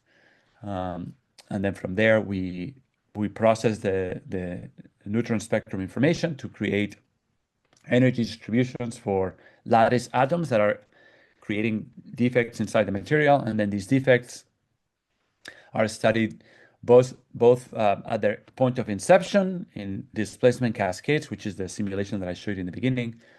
Also their mobilization, how they move, how they interact with one another, and also their properties as they interact with the macrostructure. And then we can elevate this and bring it to longer timescales by using simulation of defect cluster evolution and buildup, and you see some of the models there, and then finally connect to property and dimensional changes. All right, these defects, I tell you about defects and, how they are created at their inception point and how they mobilize and they interact. These defects are very complicated, and just to be an expert on defect physics is quite an accomplishment. So these defects move in very mysterious ways sometimes. They move in one dimensions, as you can see here. They jump back and forth. Some of them move, some of them don't move. We don't know why. Sometimes temperature has a big factor. Impurities also control how these defects can move. Anyway, I'm not going to go into a lot of the details here, but just to give you an idea that even defects at the nanoscopic scale can be very challenging to understand. But, we have techniques that allow us to study their structure so we can map out the atomistic structure of some of these defects and then see if we get good match with experimental characterization. And if we do, then that allows us to at least establish with some certainty what the nature of these defects is. And here you see an example where basically by trial and error, we say, okay, let's try different atomistic structures. Let's process what their equivalent imaging representation would be, and then let's map that to a true experimental image and see if there's a match. And if there's a match, we can say with some certainty that those are the defects that are being produced. Here you see how spectral information from neutronics calculations is transferred to lattice damage, and we use this lattice damage energy distributions and to create these mini explosions and irradiation condition simulations in the material. Like I said, defects are complicated, so they interact in strange ways sometimes, in obvious ways with the microstructure and with one another. So we have to extract theoretical reaction laws for them, and that takes time. But like I said, the community has done it. So so just to give you an idea of the amount, really the amount of work and the level of effort that has been involved in doing this. All right, and then in the last few minutes that I have, I'm going to show you some select examples of materials processes under radiation in fusion conditions and how we simulate them. So one of them is the formation of these bands, the formation bands that you see here in irradiated materials. This is for copper. Normally, if you take a copper specimen and you deform it, you would see no bands, generally. Under radiation above a certain dose, you see them form all the time, okay? And of course, that has to do with the accumulation of defects inside the material and how that interacts with the existing microstructure.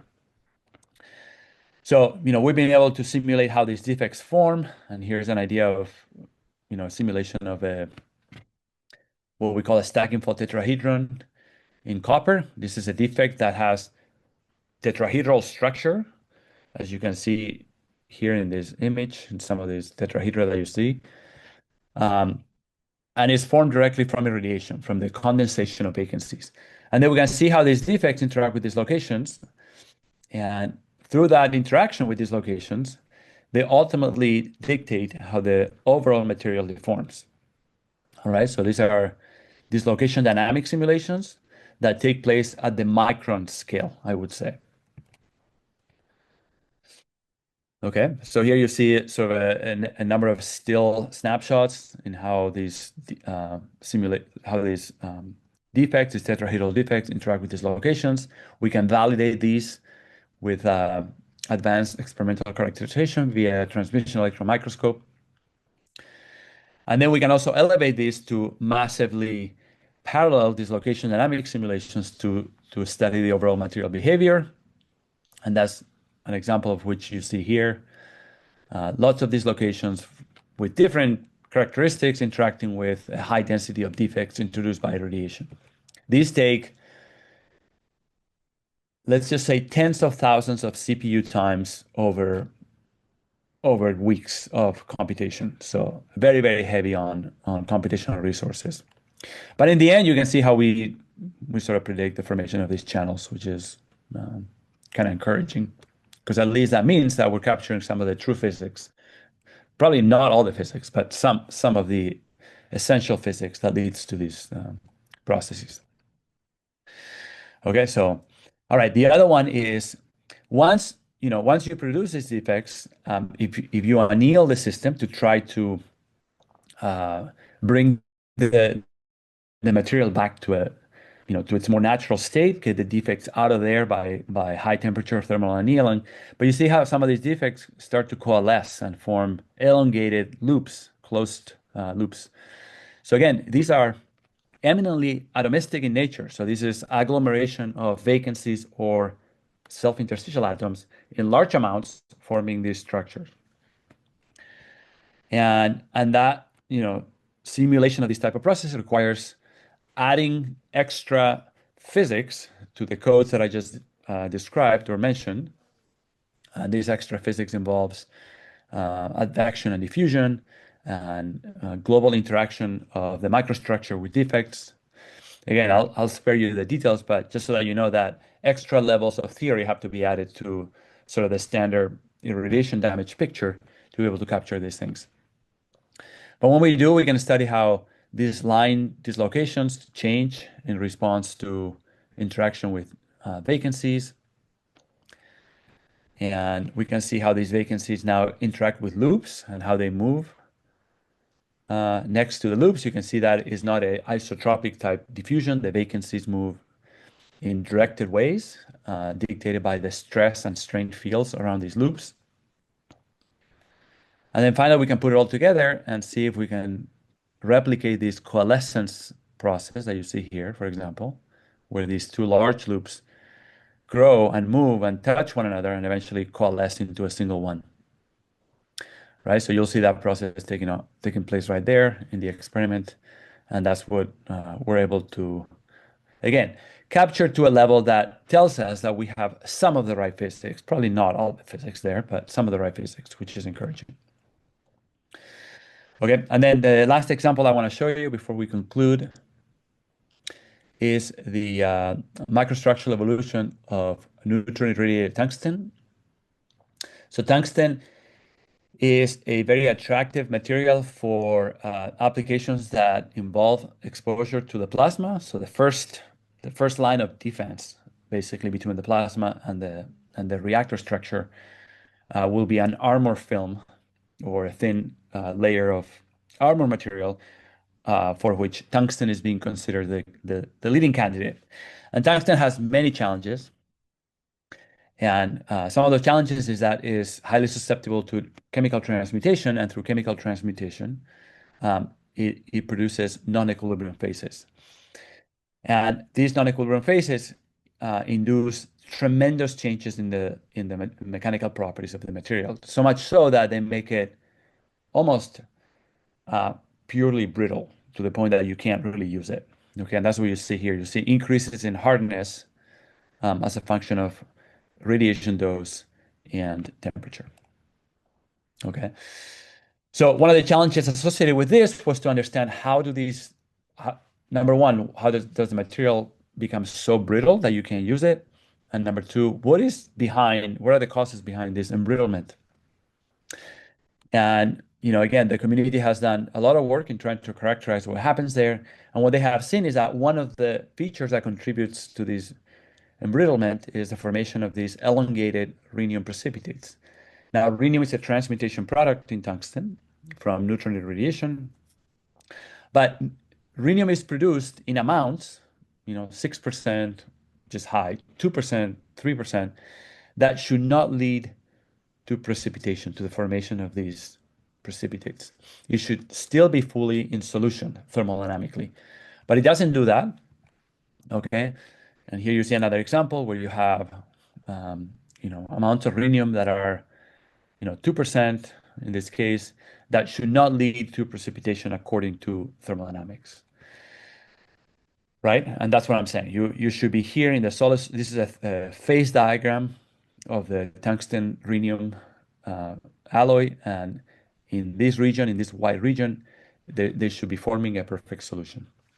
Yet they form structures that are consistent with this region and this region, this sigma and chi phases, which are precipitated structures that are highly embrittling. All right, so one of the things that we have done is use electronic structure calculations to characterize the alloy properties. And again, I'll spare you the details, but these are pretty heavy on the computation as well. They require a lot of CPU power to be able to map out the concentration space. But we can do that, and we can then fit, in advancing this multi-scale sequence, we can then fit kinetic models with these electronic structure calculations that allow us to push the time scale and the length scale to higher levels. And in doing that, we can also characterize the motion of defects. And what we saw in this case is that using kinetic Monte Carlo simulations is that when you have pure tungsten that has not been irradiated by neutrons, but only by, say, ions, so you have no rhenium, these defects move in mostly elongated trajectories, as you can see here. But now when you have rhenium in the system, the same defect, exactly the same type of defect, which is self-interstitial atom moving, instead of moving in sporadic elongated trajectories, now moves in a much more three-dimensional and short-range fashion, right? And one of the reasons why I did that is because it associates itself with the rhenium atom, and that association with the rhenium atom changes completely the kinetics of cluster or defect diffusion.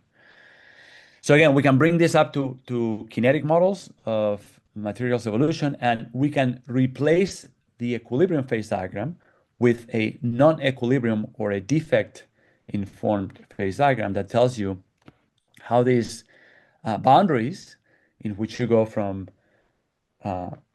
perfect solid solution to precipitated solution change with irradiation. And that's what you're going to see here. And you see that, even in concentrations that are below the solubility limit, you form these, sandwiches, right? Basically of vacancies and rhenium. And when you bring interstitial into the mix, you do the same thing. And you see now that these boundaries are being pushed to lower and lower concentrations, right? And so this is yet a demonstration that by using advanced modeling and simulation, you can predict or estimate, I should say, how you will change thermodynamic phase boundaries as a consequence of irradiation. And these boundaries are pushed further and further to the left until you almost take them out of the phase diagram, and that tells you that the alloy is unstable and will form a precipitated system. Okay, and here I want to show you how when we have 2% rhenium in a larger system at high temperature, you do form these precipitates under non-equilibrium conditions, even though under standard thermal or thermodynamic conditions, you should not see them in there. Okay. All right, so we'll finish there because we're, I think, just about in time. But we'll finish here telling you that this experimental estimation or measurement of embrittlement and hardness that is seen in irradiation is also at least qualitatively captured by the models, right? That tell you that you have a sharp increase in hardness when you have irradiation coupled to neutron transmutation and production of solid transmutants.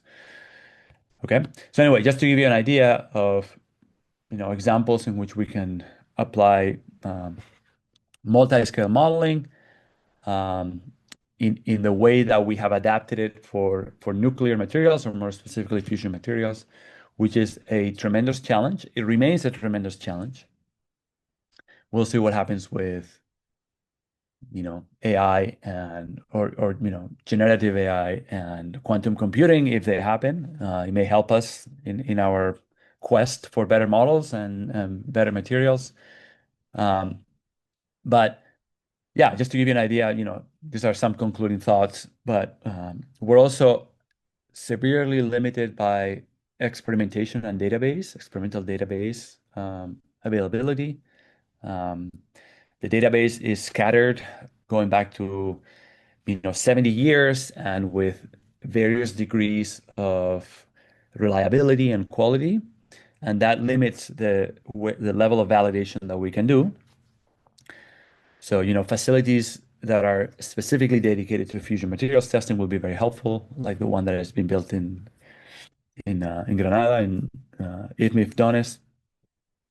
But also others that are in operation or will be in operation elsewhere in the world, as we're pretty starved for high quality databases and high quality experimental characterization to validate the models.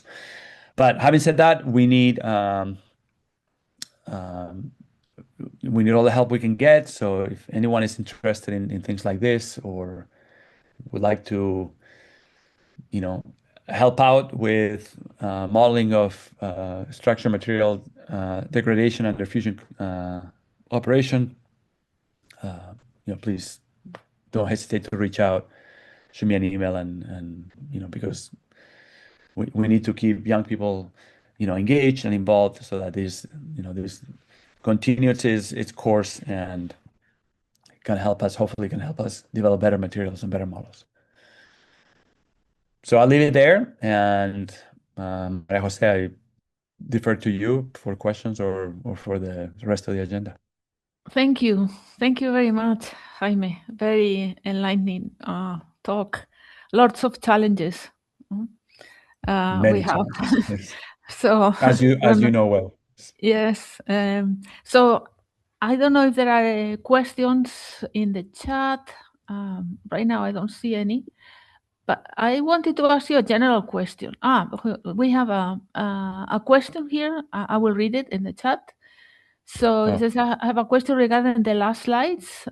Said I didn't quite understand the neutron radiation simulations, the rhenium production. What kind of simulations were there? Were they Monte Carlo calculations? Yes, I think.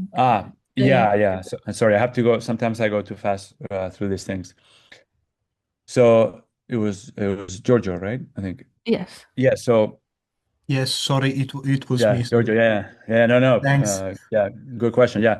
Yeah. So what we use is this. We use neutronics first, and from neutronics we get the neutron spectrum in tungsten, right?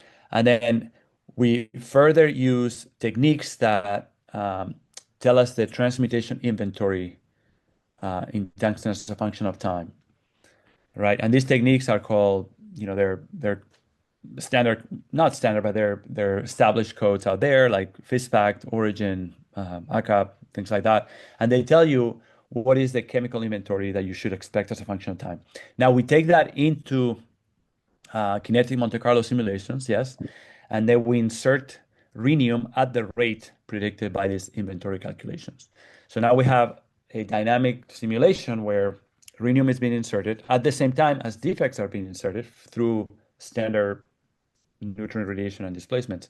And now we see how they both interact and give rise to these structures. Thanks, Professor Mann. Now I understood. Yeah. So there is another question in the chat. It says, so what materials or alloys would you say that look more promising than pure tungsten? So I mean, this is a very technical question, but it's also almost a philosophical question in some ways. Tungsten was selected in many ways as the least bad material, compared to the options that we had before. I don't think it's going to work because tungsten was conceived as a plasma-facing material from its pristine properties. But now we know that under exposure to high heat fluxes, light ion discharges and neutron radiation, it's not going to work. So my personal preference now is going to be some, advanced technical ceramics. I think it's going to be a more viable option. Maybe things like beryllium carbide or boron carbide, and they have their challenges too. Or maybe something that is a sacrificial tungsten metal composite. Sacrificial meaning it will be eroded away or destroyed away, and we'll have to replace it. But it's still a huge challenge. Some people have said that instead of having a dry wall, you should have a liquid wall, right? That sort of protects the solid structures from the plasma.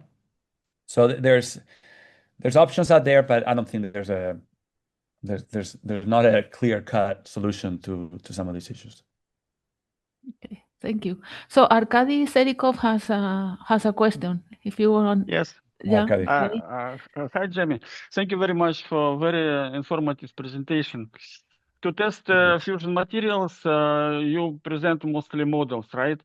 And at the end, you mentioned IFMIF-DONES facility in Granada. And I am interested in plans of Department of Energy in US. Are any plans to do similar irradiation facility for fusion materials in US?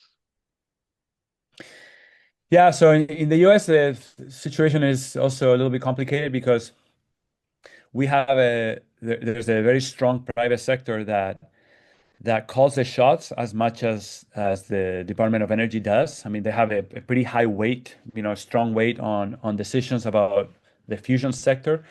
And the private sector, I would say, and you would have to ask them, but my perception is that they don't see the same value that us scientists see in a very expensive, heavy investment infrastructure facility like, say, IFMIF-DONES, they see that those funds could be used better for advancing technologies and things like that. So there's this little bit of a tug of war between the private sector and the public sector. The public sector, sort of controlled by scientists that say we need these facilities. The private sector saying no. My sense, Arkady, is that what's going to happen ultimately is that we're going to have a downscale facility, downscaled relative to, say, IFMIF-DONES. So right now, the thinking in the US is to use a cyclotron type facility. So like a modular, cheaper, more compact cyclotrons that deliver a lower current. For sure, it will be a lower current, and maybe compensate with higher energy. So things like that. MIT is proposing to do a high energy proton irradiation facility to get some sort of effective material behavior. But intention is to reproduce fusion spectrum, right? Like Correct. 14 MeV, like that. So, but the current less than 125 milliampere, much less, right? Well, the current one, the deuterium lithium stripping source that you're referring to, has a high energy tail which reaches out to 50 MeV or so. So we have done, the community as a whole has done studies to check whether that high energy tail is non-prototypical, and at least for steels, we think it is prototypical. It doesn't introduce differences that are significant enough to consider it non-prototypical. So, something has to give, right? You have to find a compromise eventually, because we're not going to have a true fusion spectrum testing, materials testing facilities. So, okay, thank there you. has to be a compromise. Thank you. Yeah.